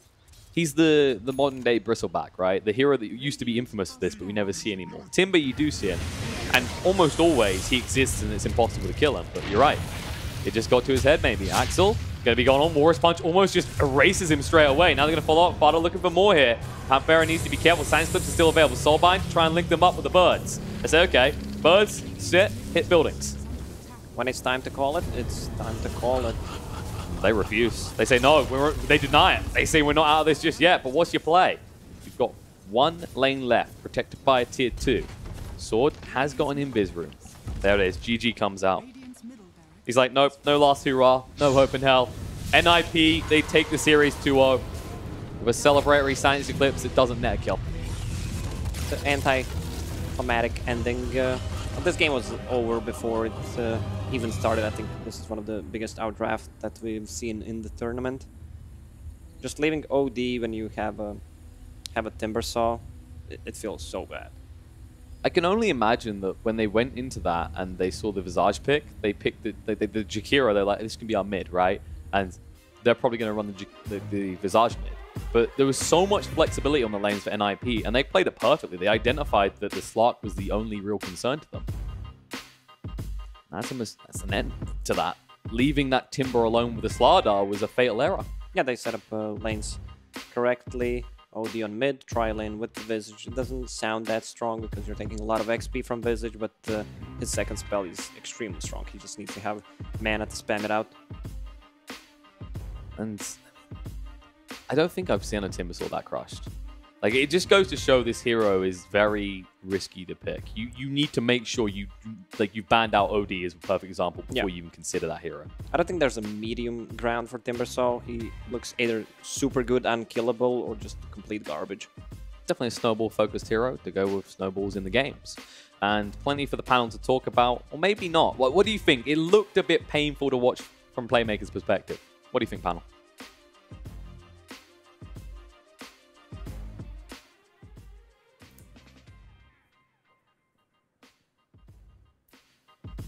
Not much to talk about, really. Gents. I mean, good game from NIP. Let's just say that. Well done. No mistakes. No mistakes this time. As Very we said, clean. quick destruction after the draft. There's Was a very dismantled them. clean win. Methodical. Yeah. For our friends from Peru, though, they return home with no game wins whatsoever, and that's a disappointing. You want to come out to these things and you want to learn something, and you want to put up a fight, and they've not really delivered, have they? Well, they lost a lot, so they must have learned a lot, right? They lost every game. In theory, yeah. But you want to show something, don't you? You want to come away saying, yeah, we made some progress here. Yeah, they did. Yeah. That feels bad, right? Yeah. Feels real bad, man. Yeah, very bad. NIP obviously not in the greatest of places right now, but that's helpful to win that one. They go through, they play OG, and as you rightly said earlier on, Black, if they can kick on from here and then maybe they get a good result against OG, who knows? Who knows after this? Everything can happen in Dota. Indeed it can. This is the kind of game we wanted, right, as well. Like, they just kind of stomped enemy. Yeah, they wanted a straightforward game. But this game was kind of like, the drafts were really weird as well. Like, Well, the first 4 minutes, the game was really weird. It was like 14 kills in the first 4 minutes. I looked up, I'm like, what the hell is going on? It's like a brawl in there. Yeah, it was interesting, to say the least. Yeah. Fana with the standout score on the scoreboard this time around. 9-0 and 8, and obviously playing the Visage this time. Not 33 picking up the Visage. Instead, he was on the slider. 8-3 and 3 for him, though. He also had an awesome game, often finding that Timbersaw in a lot of trouble. So a big win for NIP. Yeah, but I think Fata, was there. He was picked the game-winning hero. He delivered. Game 1, he delivered as well. Yeah, that's the thing about Fata, right? Like, he's the most stable mid player. Like, when you need him to deliver, he does, but he's usually not, like, super outstanding, though. He, like, always does what he needs to do, and he did. Yep, he did it. Let's bring Peter in, who's PBD is waiting in the player area right now to join us. So let's bring him in and waste no more time. Peter, congratulations on winning. In the end, straightforward win. It seems, though, from our point of view, you can tell us if we're wrong, but it seems like the team just they're quite flat right now. Who? Your team.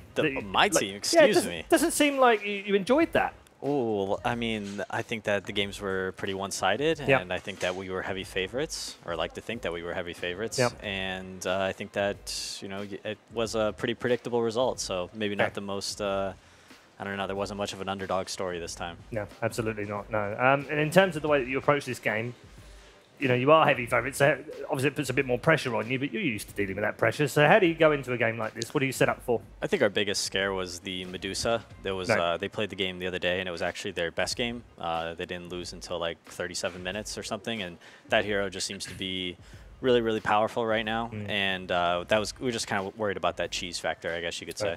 Yeah. And no worries about the Meepo coming out potentially in that last game? In that last game, I mean, I don't know. We thought maybe you guys would pick it. I actually didn't even think about it, so I'm glad they didn't pick it. Yeah. Okay. Good. The Visage as well. Switching that around a little bit fatter this time. Yeah, Normally we see 33 on that. We have like 5 Visage players on our team. I'm waiting for it to come back to support so I can play it, but. Gambit has been doing so well this tournament and at the online tournaments before this, utilizing this hero, and it seems like it really works well with all of these item kind of like aura items, and it hits a really strong timing that a lot of teams are struggling to figure out. Yeah, they certainly proved that case in this one. We've also got 3 gents alongside. I'm sure we've got some questions, Black. Yeah. So last time we interviewed you here was 2 days ago. You didn't sound too satisfied when you won your series.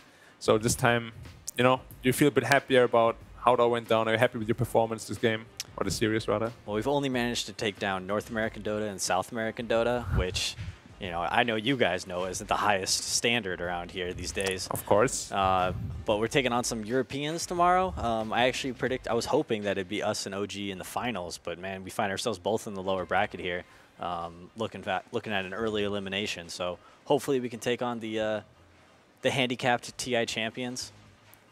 All right. Henrik, Bulldog? What do you think your chances is against OG? Like, you feel like it's 50-50, or do you feel like your favorite, or how do you feel there? Really depends on my teammates. I think that I have a pretty perfect understanding of the patch at this point, and I think our draft is going to be impeccable. It just depends if they decide to execute or throw the game. And it's the team's fault if it doesn't work. I would favor us, though. I think that OG's been slipping a lot, and they've been struggling to kind of figure out the patch and find their own identity, and I think that a lot of the heroes that they value are probably not as good as they think they are. Okay, Ted? Peter, I've got to make predictions tomorrow. You think I should put you down to 2-0 OG? Yeah, for sure. I'm a morning person, so I'll be ready. All right, good job. Cheers, buddy. That's funny, actually, because I remember the early days of VG. You guys were not morning people at all. Well, has that changed, Peter? You know, EG has that, you know, that bad, cool boy kind of vibe, you know, so waking up before 11 a.m. isn't really their thing, but I've never really tried to pretend to be the cool guy, so I'll be up at... You're the early riser. Yeah, I'll be up at 9 o'clock or something. All right, good stuff. I would be remiss of me to not ask you the question that I know is on a lot of fans' lips. Are there going to be changes in NIP after this tournament? It depends. We'll see if Liquid bombs out of the major and Mind Control becomes a free agent, but other than that, I think we're pretty set. All right. Okay. Thanks for joining us. Well done today, and we'll see you again tomorrow. See ya. Thanks, Peter. PPD and NIP going through the lower bracket, and maybe things aren't all rosy. We don't quite know what's going on inside the team right now, but Peter always gives great interviews, and he gives us great information. Very straightforward as well, isn't he? I've got a good handle on the draft. I've got a good handle on the meta. If we lose, it's down to my team throwing. I mean, I don't know how serious That's pretty bold. It's pretty bold. I think he was serious. He is a great draft. He won He's straightforward. Yeah, he's telling it like it I think is. his team is sucked. He only got second. Like, it's nowhere close to winning. So if it is someone's fault, it is his team. Yeah. Well, I'm terrible at reading social signs or whatever, you know. So was there no sign of sarcasm at all, or completely serious, or? I mean, it's hard to tell because he's a good poker player, but he's also a straight stalker. So I'd take him at face value. All right. Yeah. Fair enough. Sounds good. Let's take a look at the bracket for you and update you as to where we are right now after day number 3 here at the Bucharest Minor. Just 2 more days to go, which means we're getting ever closer to finding out who will win that final place at that major, which is our second major of the season of the DPC. Eho and Gambit have certainly had a fantastic day, both of those winning 2-0. They'll meet in the upper bracket final, of course, to go through to the grand final. In the bottom, we've got Keen Gaming going head-to-head with Team Team. And as PBD rightly pointed out, Ninjas in Pyjamas will take on OG in the second round of the lower bracket after he predicted they would meet in the grand final. I'd like to see Team Team against Ninjas in Pyjamas. I think that would be funny. No, I want to see Keen against NIP again. Can he beat him 3 times? True. It would be way better. Yeah. Well, I'm just telling you what I'd like to see. Yeah, but you're wrong. Well, I disagree. Henrik? Yeah. I'm not sure. Like, today's result was kind of predictable, I feel. Maybe Team Boom Idea, I feel. There's no surprise here. Like, it could have gone either way, but everything else, pretty predictable. The first game was a surprise. Was it? I mean, look, I mean, we now know as well, having reviewed the evidence and looked back, that they had Glyph. They had Glyph. So they could have won that game. Easily. That's the first point. By doing nothing. By doing nothing. Doing one thing. By pressing a button. Or not pressing 2 buttons. They didn't even need to press 1 button. Yeah. So that's interesting. And sad. And sad at the same time. sad. Very sad at the same time. Genuinely is sad for them as well. It's pretty fun. Terrible way to lose a game when you shouldn't have actually lost. I guess the other thing today is that we've got potentially the best two teams that we've seen so far have gone through to the upper bracket final. We've got that to look forward to tomorrow as well. eHome versus Gambit. Should be, in theory, a really competitive match. Yeah, I think especially, like I've not seen every eHome game here, but Gambit, like they're looking super strong. Yeah. And they feel confident in what they pick as well. Like they play a little bit different, like first two Visage and Undying and stuff like that. Like they look super strong, so I'm expecting a lot from them. Should we update on the prediction stats and show you where the I think I'm table number lay one on now. this one? Right now, the lowest one is Pyrian Flower at 45%. Slightly hampered, I have to say, by production. Admiral Bulldog, second last right now on 56%. Lacoste on 61%, who is just ahead of Toby, who squeaked in, would you believe, incredibly, into 6th place after being in 9th yesterday. We've then got Kyle on 71, Killer Pigeon on 71, and Black on 71. But we end day 3 with the leader being Cinderin on 74%. And a shout out to Twitter as well, by the way. They're on 65 right now, which means they've got 3 professionals below them. Cinderin is no fun. He always takes the safe bets. Yeah, he always plays I think he's trying to win. But there's nothing to win. There's only something to win if you're losing. Yeah. He doesn't get that. I mean, he doesn't get many things. But he gets nothing. He's trying to do his nothing best. in his life. He's trying to Give him this at least. At least give him this, please. Yeah. MVP of the tournament. Thank you very much, all 3 of you. Thank you as well for tuning in. It's been another long day here in Bucharest. We hope you've enjoyed the coverage. It's been a kind of crazy ride, hasn't it, all the way through the upper and the lower brackets, and we'll do it all again tomorrow. 4 more best-of-3s ahead of us, and we'll find out 2 more teams eliminated from the competition, and we'll get a much better idea as to who's going to claim the final place in the 2nd major of the season. This has been day number 3 here at the Bucharest Minor. We'll see you tomorrow for more.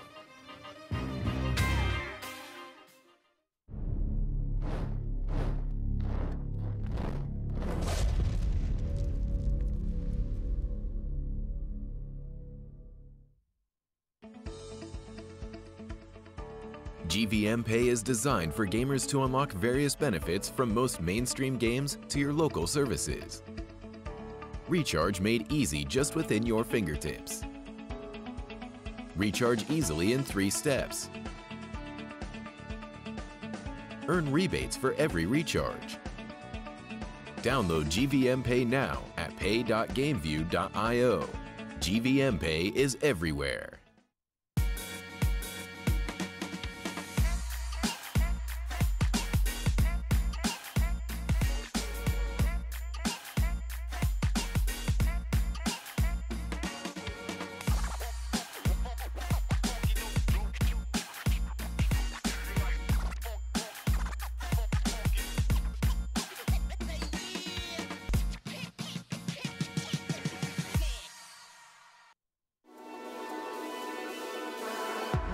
Watch the player's point of view with your favorite setup.